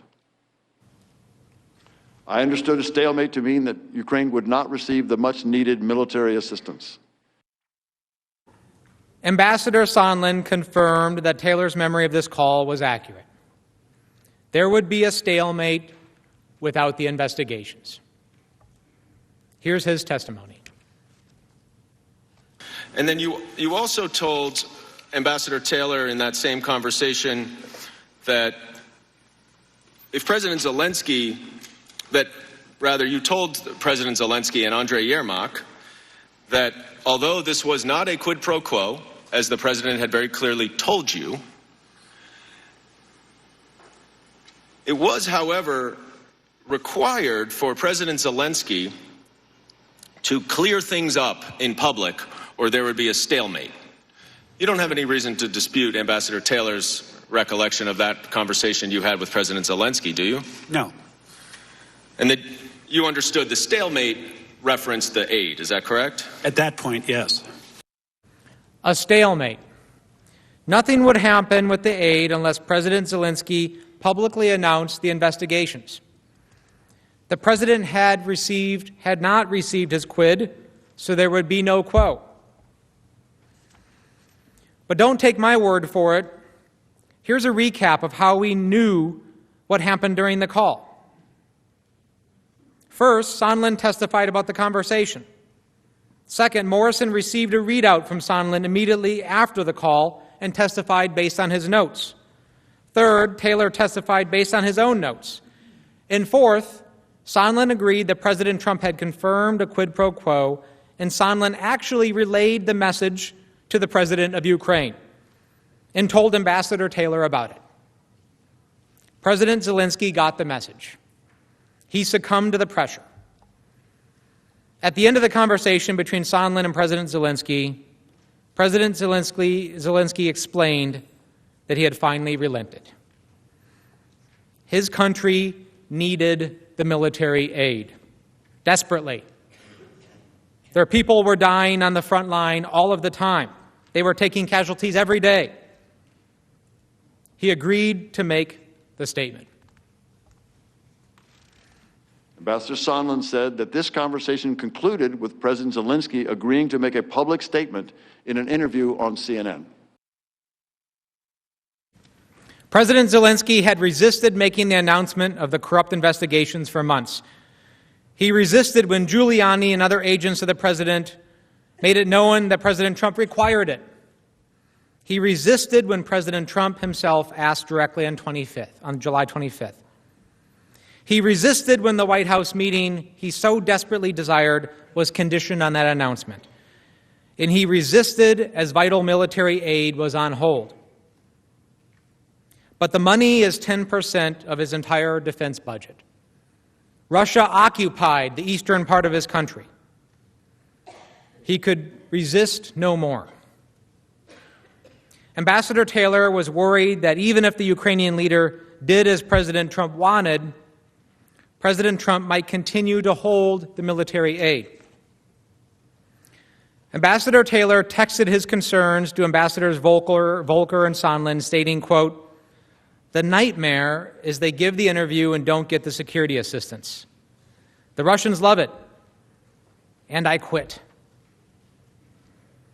In other words, the nightmare is that they make the announcement, but President Trump doesn't release the aid. This would be perfect for the Russians. Russian propaganda would be adopted by the United States, and the U.S. would be withdrawing its support for Ukraine. On September 9th, Ambassador Taylor reiterated his concerns about the president's quid pro quo in another series of text messages with Ambassadors Volker and Sondland. Ambassador Taylor said, quote, "The message to the Ukrainians and Russians we send with the decision on security assistance is key. With the hold, we have already shaken their faith in us. Thus my nightmare scenario." And then later he texted again saying, quote, "Counting on you to be right about this interview, Gordon." Ambassador Sondland responded, quote, "Bill, I never said I was right. I said we are where we are and believe we have identified the best pathway forward. Let's hope it works." And Ambassador Taylor replied, quote, "As I said on the phone, I think it's crazy to withhold security assistance for help with a political campaign." Here it is, once again, in clear text message between 3 U.S. officials. It's crazy to withhold security assistance for help with a political campaign. Think about that. If there was no quid pro quo, then why did everybody know about it? Well, Ambassador Taylor told us why too. Here's his testimony. As I said on the phone, I think it's crazy to withhold security assistance for help with a political campaign. What did you mean when you said you thought it was crazy? Ms. Coleman, I meant that because of the importance of security assistance that we had just described and had a conversation with the chairman, because that was so important, that security assistance was so important for Ukraine as well as our own national interest, to withhold that assistance for no good reason other than help with a political campaign made no sense. It was counterproductive to all of what we had been trying to do. It was illogical. It could not be explained. It was crazy. When you say all of what we were trying to do, what do you mean by we? I mean that the United States was trying to support Ukraine as a frontline state against Russian attack. And again, the whole notion of a rules-based order was being threatened by the Russians in Ukraine. So our security assistance was designed to support Ukraine. It was not just the United States. It was all of our allies. When you reference help with a political campaign in this text message, what did you mean? I meant that the investigation of Burisma and the Bidens was clearly identified by Mr. Giuliani in public for months as a way to get information on the 2 Bidens. Now that testimony is really clear, and it makes sense. It's consistent with all of the evidence you've seen here today. That's a quid pro quo as clear as 2 + 2 = 4. And what happened next also makes sense. Sondland got scared. Taylor was making clear that he didn't agree with the scheme. In response to Taylor's text message that it was, quote, crazy to withhold security assistance for help with a political campaign, Sondland repeated again the false denial of a quid pro quo. At 5:17 a.m., Sondland responded to Taylor, quote, "Bill, I believe you are incorrect about President Trump's intentions. The president has been crystal clear, no quid pro quos of any kind. The president is trying to evaluate whether Ukraine is truly going to adopt the transparency and reforms that President Zelensky promised during his campaign. I suggest we stop the back and forth by text. If you still have concerns, I recommend you give Lisa Kinna, or S, that's Secretary Pompeo, a call to discuss them directly. Thanks." Now, that text message says very clearly that there are no quid pro quos of any kind. So end of story, right? Case closed. But Sondland's testimony revealed this text and the president's denial were false. Just like President Trump, when Ambassador Sondland thought he was getting caught, he got nervous. And he wanted to deny it in writing to cover his tracks. That's why he suddenly says, quote, "I suggest we stop the back and forth by text." Again, quit putting this in writing. We know that Sondland's denial in the text was false because later, when he was under oath, under penalty of perjury, he actually said a quid pro quo did exist. Was there a quid pro quo? As I testified previously, with regard to the requested White House call and the White House meeting, the answer is yes. The answer is yes. It's clear that President Trump himself confirmed that the aid was conditioned on the public announcement of the investigations that the president wanted.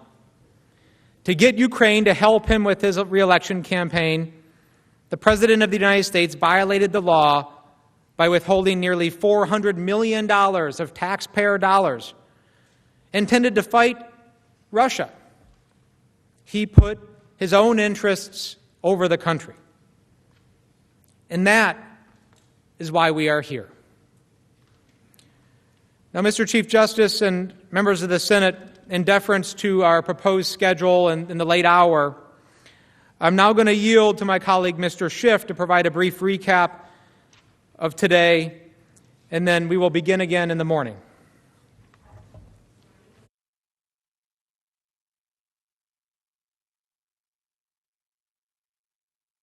Wednesday afternoon. Senators, Chief Justice, President's Counsel, it's been a long day, and we start out the day with the chaplain asking for empathetic listening. And I think that that is certainly what you have delivered for us today. I know you've been bombarded with information all day, and when you leave this chamber, you are bombarded again by members of the press. There is no refuge, I know. And I just want to thank you for keeping an open mind about all of the issues that we are presenting. An open mind for us and an open mind for the President's Counsel. That's all that we can ask for. And having watched you now for 3 days, whether it is someone you are predisposed to agree with or predisposed not to, it is abundantly clear that you are listening with an open mind. And we can't ask for anything more than that, so we are grateful. At the beginning of the trial, you may have seen the President tweeted. Now, tweeted a lot, but tweeted a common refrain, read the transcript. So I thought at the end of the evening I would join in the President's request that you reread the transcript. Because now that you know a lot more of the facts of this scheme, it reveals a lot more about that conversation. And let me just point out a few things that may have escaped your attention about that transcript, which is not really a transcript because it's not complete. Let me just tell you a few things that may have escaped your attention about that call record. Now, we've already talked about it, and I won't go into it again, the pivotal sections where he talks about CrowdStrike and he asked for that favor, and he wants the investigation of the Bidens. There is a lot more to that call now that you know so much more about that scheme. Let me just point out a few things that really struck my attention. Early in the call, President Zelensky says, "We brought in many new people, many new people. Not the old politicians, not the typical politicians, because we want to have a new format and a new type of government." So again, this is the July 25th call, and early in the call, President Zelensky wants to impress upon President Trump he's brought in new people, that he's a reformer. This was his campaign pledge. He's a reformer. He's coming in. He's bringing new people. So if there had been any concern about corruption in Ukraine, he's bringing in new people. He's the reformer. That's one of the first messages that he wants to get across. And you can better well believe that he is prepared for this call because he needs that White House meeting. So everything he says is prepared. And early on, he wants to make sure he lets the president know he's a reformer. Now, the president has his own agenda in this call. And immediately after that, in the next exchange, the president makes this point. The United States has been very good to Ukraine. I wouldn't say that it's reciprocal necessarily, because things are happening that are not good, but the United States has been very good to Ukraine. This is very interesting that he brings up very early in the conversation, this relationship is not reciprocal. We've been very good to Ukraine, but can't say there's much coming the other way. Now, you'll remember that Bill Taylor had this reaction to talking to Gordon Sondland when Sondland says, Donald Trump is a businessman. Before he writes a check, he likes to get what he's owed. And Taylor's reaction is, well, that makes no sense because Ukraine doesn't owe us anything. Well, Donald Trump, in this call, you can see he does think he's owed. This is what he's talking about when he says there's not much reciprocity here. He thinks he's owed something. You want to get this military, you want to get this meeting? I don't see much reciprocity here. He thinks he's owed something. When you read that passage and you know about that, he's a businessman before he signs a check, that takes on new meaning. Now, a little later in the call, Zelensky says, I will personally tell you that one of my associates spoke with Mr. Giuliani just recently, and we are hoping very much that Mr. Giuliani will be able to travel to Ukraine, and we will meet once he comes to Ukraine. Now, you should read this carefully yourself, but this may be the first mention of Giuliani. And Zelensky's bringing him up and saying, well, I'd really like to meet with Giuliani. Now, this is July. What do we know now about the meeting between Giuliani and Zelensky? We know that Giuliani in May wanted to go meet with Zelensky. We saw that letter from Giuliani, I want to go meet with Zelensky. And we know he was rebuffed or something happened because he didn't get that meeting. And he was angry and he went on TV and he said, Zelensky is surrounded by enemies of Trump, right? So Zelensky's prepared for this call. And he knows it's going to resonate with Donald Trump if he says, I'd like to meet with Rudy Giuliani. And immediately after that, he says, we are hoping very much that Mr. Giuliani will be able to travel to Ukraine and we will meet once he comes to Ukraine. Immediately thereafter, the next sentence he says, I just wanted to assure you once and again, you have nobody but friends around us. Now, we could have read this transcript to you early on. That wouldn't have meant much to you. But now that you know that Rudy Giuliani was out there on TV saying Zelensky is surrounded by enemies of Trump, you can see why Zelensky says, You've got nobody but friends around us. And he goes on. I also wanted to tell you that we are friends. He brings up friendship again. We are great friends. That's the third time he wants to underscore what great friends they are. And why? Because Rudy Giuliani has been saying they're enemies. And then he goes on to say, I also plan to surround myself with great people. In addition to that investigation, I guarantee as the President of Ukraine that all the investigations will be done openly and candidly. That I can assure you. He needs to assure the President he's going to get his deliverable, right? Because it's been made clear before this call what the President wants to hear. More than that, what the President needs to hear. And he needs to hear, no stone unturned in that investigation.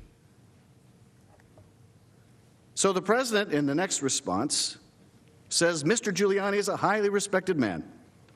He was the mayor of New York City, a great mayor, and I would like him to call you. Well, that sounds familiar, doesn't it? Call Rudy. Same thing he told the three amigos in May. Call Rudy. Now he's telling Zelensky, call Rudy. And then he says, I will ask him to call you, along with the Attorney General. Rudy very much knows what's happening, and he is a very capable guy. If you would speak to him, that would be great. Talk to Rudy. That's pretty remarkable, right? Head to head, head of state to head of state call. It's not talk to my Secretary of State, not talk to my National Security Advisor, it's talk to Rudy. Now, it's interesting, too, that it's not just Rudy, right? I will ask him to call you along with the Attorney General. Now, that was quite a shock when this call record was released, right? The Attorney General shows up in this call record. A couple times he shows up in this call record. And that's when the Department of Justice immediately issues the statement, we've got nothing to do with this. We don't know anything about this. The ink is barely dry. This thing's been released. We don't know what this is about. We haven't talked to him about it. We haven't gone to Ukraine. We don't know anything about this. Now, bear in mind a couple other things that you know at this point. Bear in mind that there was a whistleblower complaint before this call record was released. Bear in mind that the law that we passed and you passed requires that a whistleblower complaint that is designated to go to Congress must go to Congress, must go to the intelligence committees. That if the Inspector General finds it credible and urgent, it has to not only go to Congress, it has to go to Congress soon. There's a timetable. And bear in mind what happened when that complaint was filed and the Inspector General says, it's not only credible, it's urgent. It's urgent. What happens? Well, it goes to the Acting Director of National Intelligence. And what does he do? He contacts the White House. And he contacts Bill Barr's Justice Department. And what does Bill Barr's Justice Department do in consultation with the White House? They say, don't turn it over to Congress. You don't have to turn it over to Congress. I know what the law says. It says you shall. Doesn't say you may. Doesn't say you might. Doesn't say you can if you like to. Doesn't say if the president doesn't object. It says you shall. And we're telling you, Bill Barr's Justice Department is telling you, you don't have to. Highest office of the law in the land is saying, ignore the law. Ignore the law. We'll come up with some rationalization. We'll get our guys at the Office of Legal Counsel to write some opinion. We'll find a way. Do not turn it over. You don't have to. And they don't. And they don't. And the Inspector General, who deserves a lot of credit for guts, he reports to the intelligence committees and says they're violating the law. And I don't know what to do about it. They're supposed to turn it over to you. I don't know what to do about it. But I need to tell you to meet my obligation, they're not doing what they should. And so we subpoena the Director of National Intelligence. And we make it clear to the National Intelligence, Director of National Intelligence, he's going to have to come before Congress in an open hearing and explain why he's the first acting director to refuse to turn a complaint over to Congress. And the investigations are opened. And the result is they're forced to turn it over to Congress, and they're forced to release this call record. But here you have the Department of Justice weighing in, you don't have to turn it over. The same call record that mentions the Attorney General of the United States. But it fails. That effort to cover up, to conceal the whistleblower complaint fails. And it comes out. And no sooner than it does, the Attorney General says, we had nothing to do with this. Now, of course, if that had never been released, well, then the Attorney General's name would have never come up in this call record, and there would be no necessity of distancing himself from the President's actions. Now, in the next exchange, President Zelensky says that he's going to have a new prosecutor general, and he or she will look into the situation specifically to the company that you mentioned in this issue. Now, this is also interesting. The company that you mentioned in this issue. Now, there's no company mentioned in this issue in the call record. But, of course, you've seen now testimony from two witnesses who were on that call that Burisma was mentioned. So why isn't Burisma in the call record? Well, can't say this. That call record went to that highly classified server. And that mention of Burisma didn't make it into the call record. But Zelensky goes on to say the issue of the investigation of the case is actually the issue of making sure to restore the honesty, so we will take care of that. And we will work on the investigation of the case. Time after time after time, Zelensky feels the need to assure the President he's going to do those political investigations that the President wants.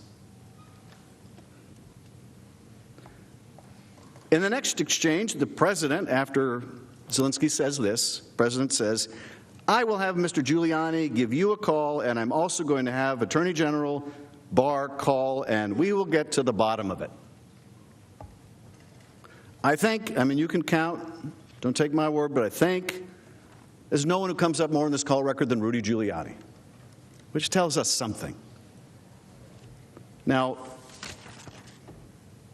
in the next exchange, Zelensky says, among other things, I also wanted to thank you for your invitation to visit the United States, specifically Washington, D.C. On the other hand, I also want to ensure you that we will be very serious about the case, and we will work on the investigation. So here, in the same way that earlier in the conversation, Zelensky brings up those weapons, those javelins he needs, and the President immediately says, I have a favor. So military assistance, I have a favor. Here Zelensky says, I want to thank you for your invitation to come visit. I also want to assure you we're serious about doing the investigation. Clearly, he is linking the two, and of course, he's linking the two because he's told the two are linked before the call. And he's conveying to the President, I got the message. Now, the President, in the next exchange, says, I will tell Rudy and Attorney General Barr to call. Again, let's make sure there's no misunderstanding here. I'm going to have them call. I want you in touch with Rudy Giuliani and the Attorney General. I will tell Rudy and the Attorney General Barr to call. Thank you. Whenever you would like to come to the White House, feel free to call. I'm going to have you talk to Rudy and the Attorney General, and by the way, anytime you want to come to the White House, just call. Give us a date and we'll work that out. I look forward to seeing you. And then Zelensky says, thank you very much. I would be very happy to come. I'm looking forward to our meeting. Again and again, Zelensky's ask, what he goes into that call wanting is the meeting. You could tell what he was prepared for. He was prepared for the request for investigations. He knew what he had to promise, and he knew what he wanted to obtain, and that was the visit. Now, you also saw in that video, that rather sad video, yes, sort of humorous but sad too, of Zelensky and President Trump at the UN, where he's saying, I still haven't gotten that meeting. And I can tell you something, and this is what is so frightening about these circumstances. If we hadn't discovered all this, he would likely be saying at that UN meeting, we're still waiting on that military aid. Yeah, we forced the aid to be released because the president got caught. But even now, our ally can't get his foot in the door. Even now, our ally can't get his foot in the door. And this brings me to the last point I want to make tonight, which is, when we're done, we believe that we will have made the case overwhelmingly of the president's guilt. That is, he's done what he's charged with. He withheld the money, he withheld the meeting, he used it to coerce Ukraine to do these political investigations, he covered it up, he obstructed us, he's trying to obstruct you, and he's violated the Constitution. But I want to address one other thing tonight. Okay, he's guilty. Okay, he's guilty. Does he really need to be removed? Does he really need to be removed? We have an election coming up. Does he really need to be removed? He's guilty. Is there really any doubt about this? Do we really have any doubt about the facts here?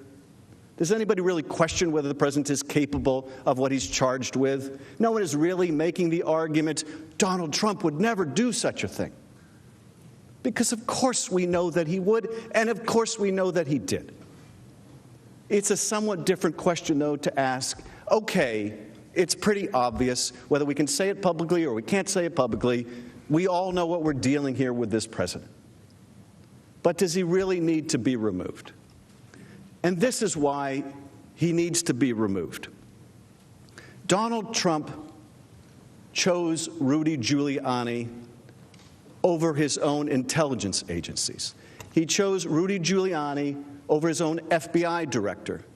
He chose Rudy Giuliani over his own national security advisors. When all of them were telling him this Ukraine 2016 stuff is kooky, crazy Russian propaganda, he chose not to believe them. He chose to believe Rudy Giuliani. That makes him dangerous to us, to our country.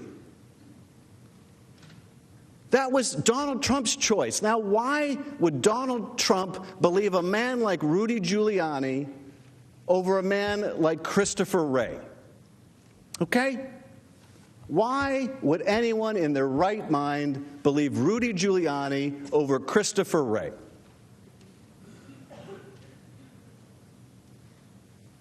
Because he wanted to, and because what Rudy was offering him was something that would help him personally. And what Christopher Wray was offering him was merely the truth. What Christopher Wray was offering him was merely the information he needed to protect his country and its elections. But that's not good enough. What's in it for him? What's in it for Donald Trump? This is why he needs to be removed. Now, you may be asking, how much damage can he really do in the next several months until the election? A lot. A lot of damage. Now, we just saw last week a report that Russia tried to hack, or maybe did hack, Burisma. Okay? I don't know if they got in. I'm trying to find out. My colleagues on the Intel Committee, House and Senate, we're trying to find out, did the Russians get in? What are the Russian plans and intentions? Well, let's say they got in. And let's say they start dumping documents to interfere in the next election. Let's say they start dumping some real things they hacked from Burisma. Let's say they start dumping some fake things they didn't hack from Burisma, but they want you to believe they did. Let's say they start blatantly interfering in our election again to help Donald Trump. Can you have the least bit of confidence that Donald Trump will stand up to them and protect our national interest over his own personal interest? You know you can't, which makes him dangerous to this country. You know you can't. You know you can't count on him. None of us can. None of us can. What happens if China got the message? Now, you can say, well, he's just joking. Of course, he didn't really mean China should investigate the Bidens. You know that's no joke. Now, maybe you could have argued 3 years ago when he said, hey, Russia, if you're listening, hack Hillary's emails. Maybe you could give him a freebie and say he was joking. But now we know better. Hours after he did that, Russia did, in fact, try to hack Hillary's emails. There's no mulligan here when it comes to our national security. So what if China does overtly or covertly start to help the Trump campaign? You think he's going to call him out on it? Or you think he's going to give him a better trade deal on it?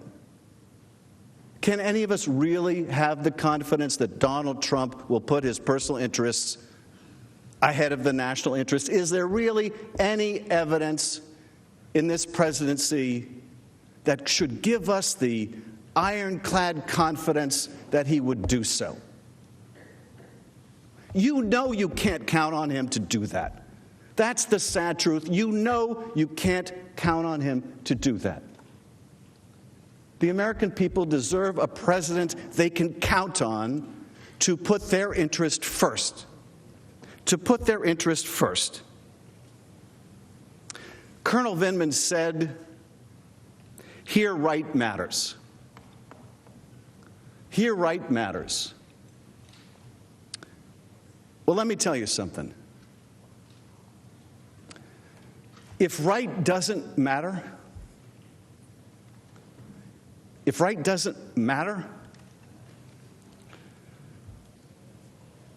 doesn't matter how good the Constitution is. It doesn't matter how brilliant the framers were. It doesn't matter how good or bad our advocacy in this trial is.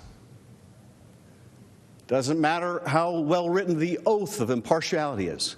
If right doesn't matter, we're lost. If the truth doesn't matter, we're lost. The framers couldn't protect us from ourselves if right and truth don't matter. And you know that what he did was not right. You know, that's what they do in the old country that Colonel Vindman's father came from, or the old country that my great-grandfather came from, or the old countries that your ancestors came from, or maybe you came from. But here, right is supposed to matter.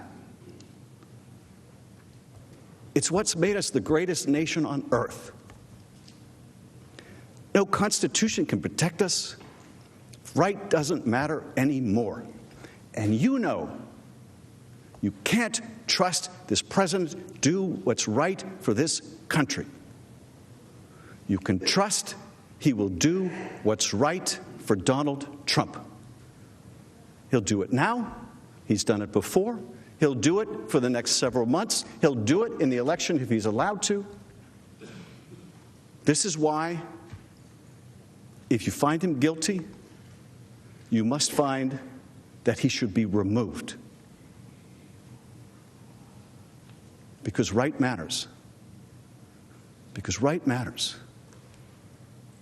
And the truth matters. Otherwise, we are lost.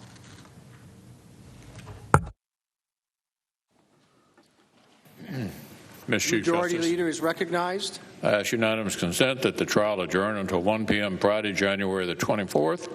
and that this order also constitute the adjournment of the Senate. Without objection, so ordered. The Senate is adjourned. Is that right?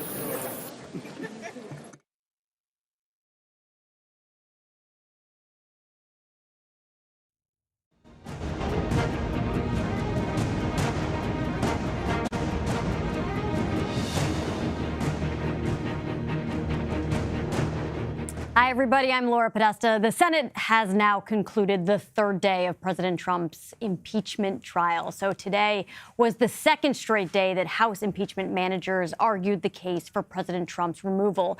Managers attempted to poke holes in the defense they expect to be offered by President Trump's lawyers.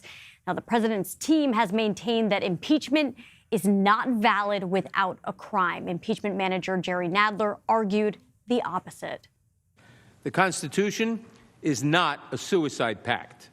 It does not leave us stuck with presidents who abuse their power in unforeseen ways that threaten our security and democracy. Until recently, it did not occur to me that our president would call a foreign leader and demand a sham investigation meant to kneecap his political opponents, all in exchange for releasing vital military aid that the president was already required by law to provide. No one anticipated that a president would stoop to this misconduct, and Congress has passed no specific law to make this behavior a crime. Yet this is precisely the kind of abuse that the framers had in mind when they wrote the impeachment clause. And when they charged Congress with determining when the president's conduct was so clearly wrong, so definitely beyond the pale, so threatening to the constitutional order as to require his removal. And that is why we are here today. President Trump's attorney, Jay Sekulow, told reporters today that he expects the Senate to acquit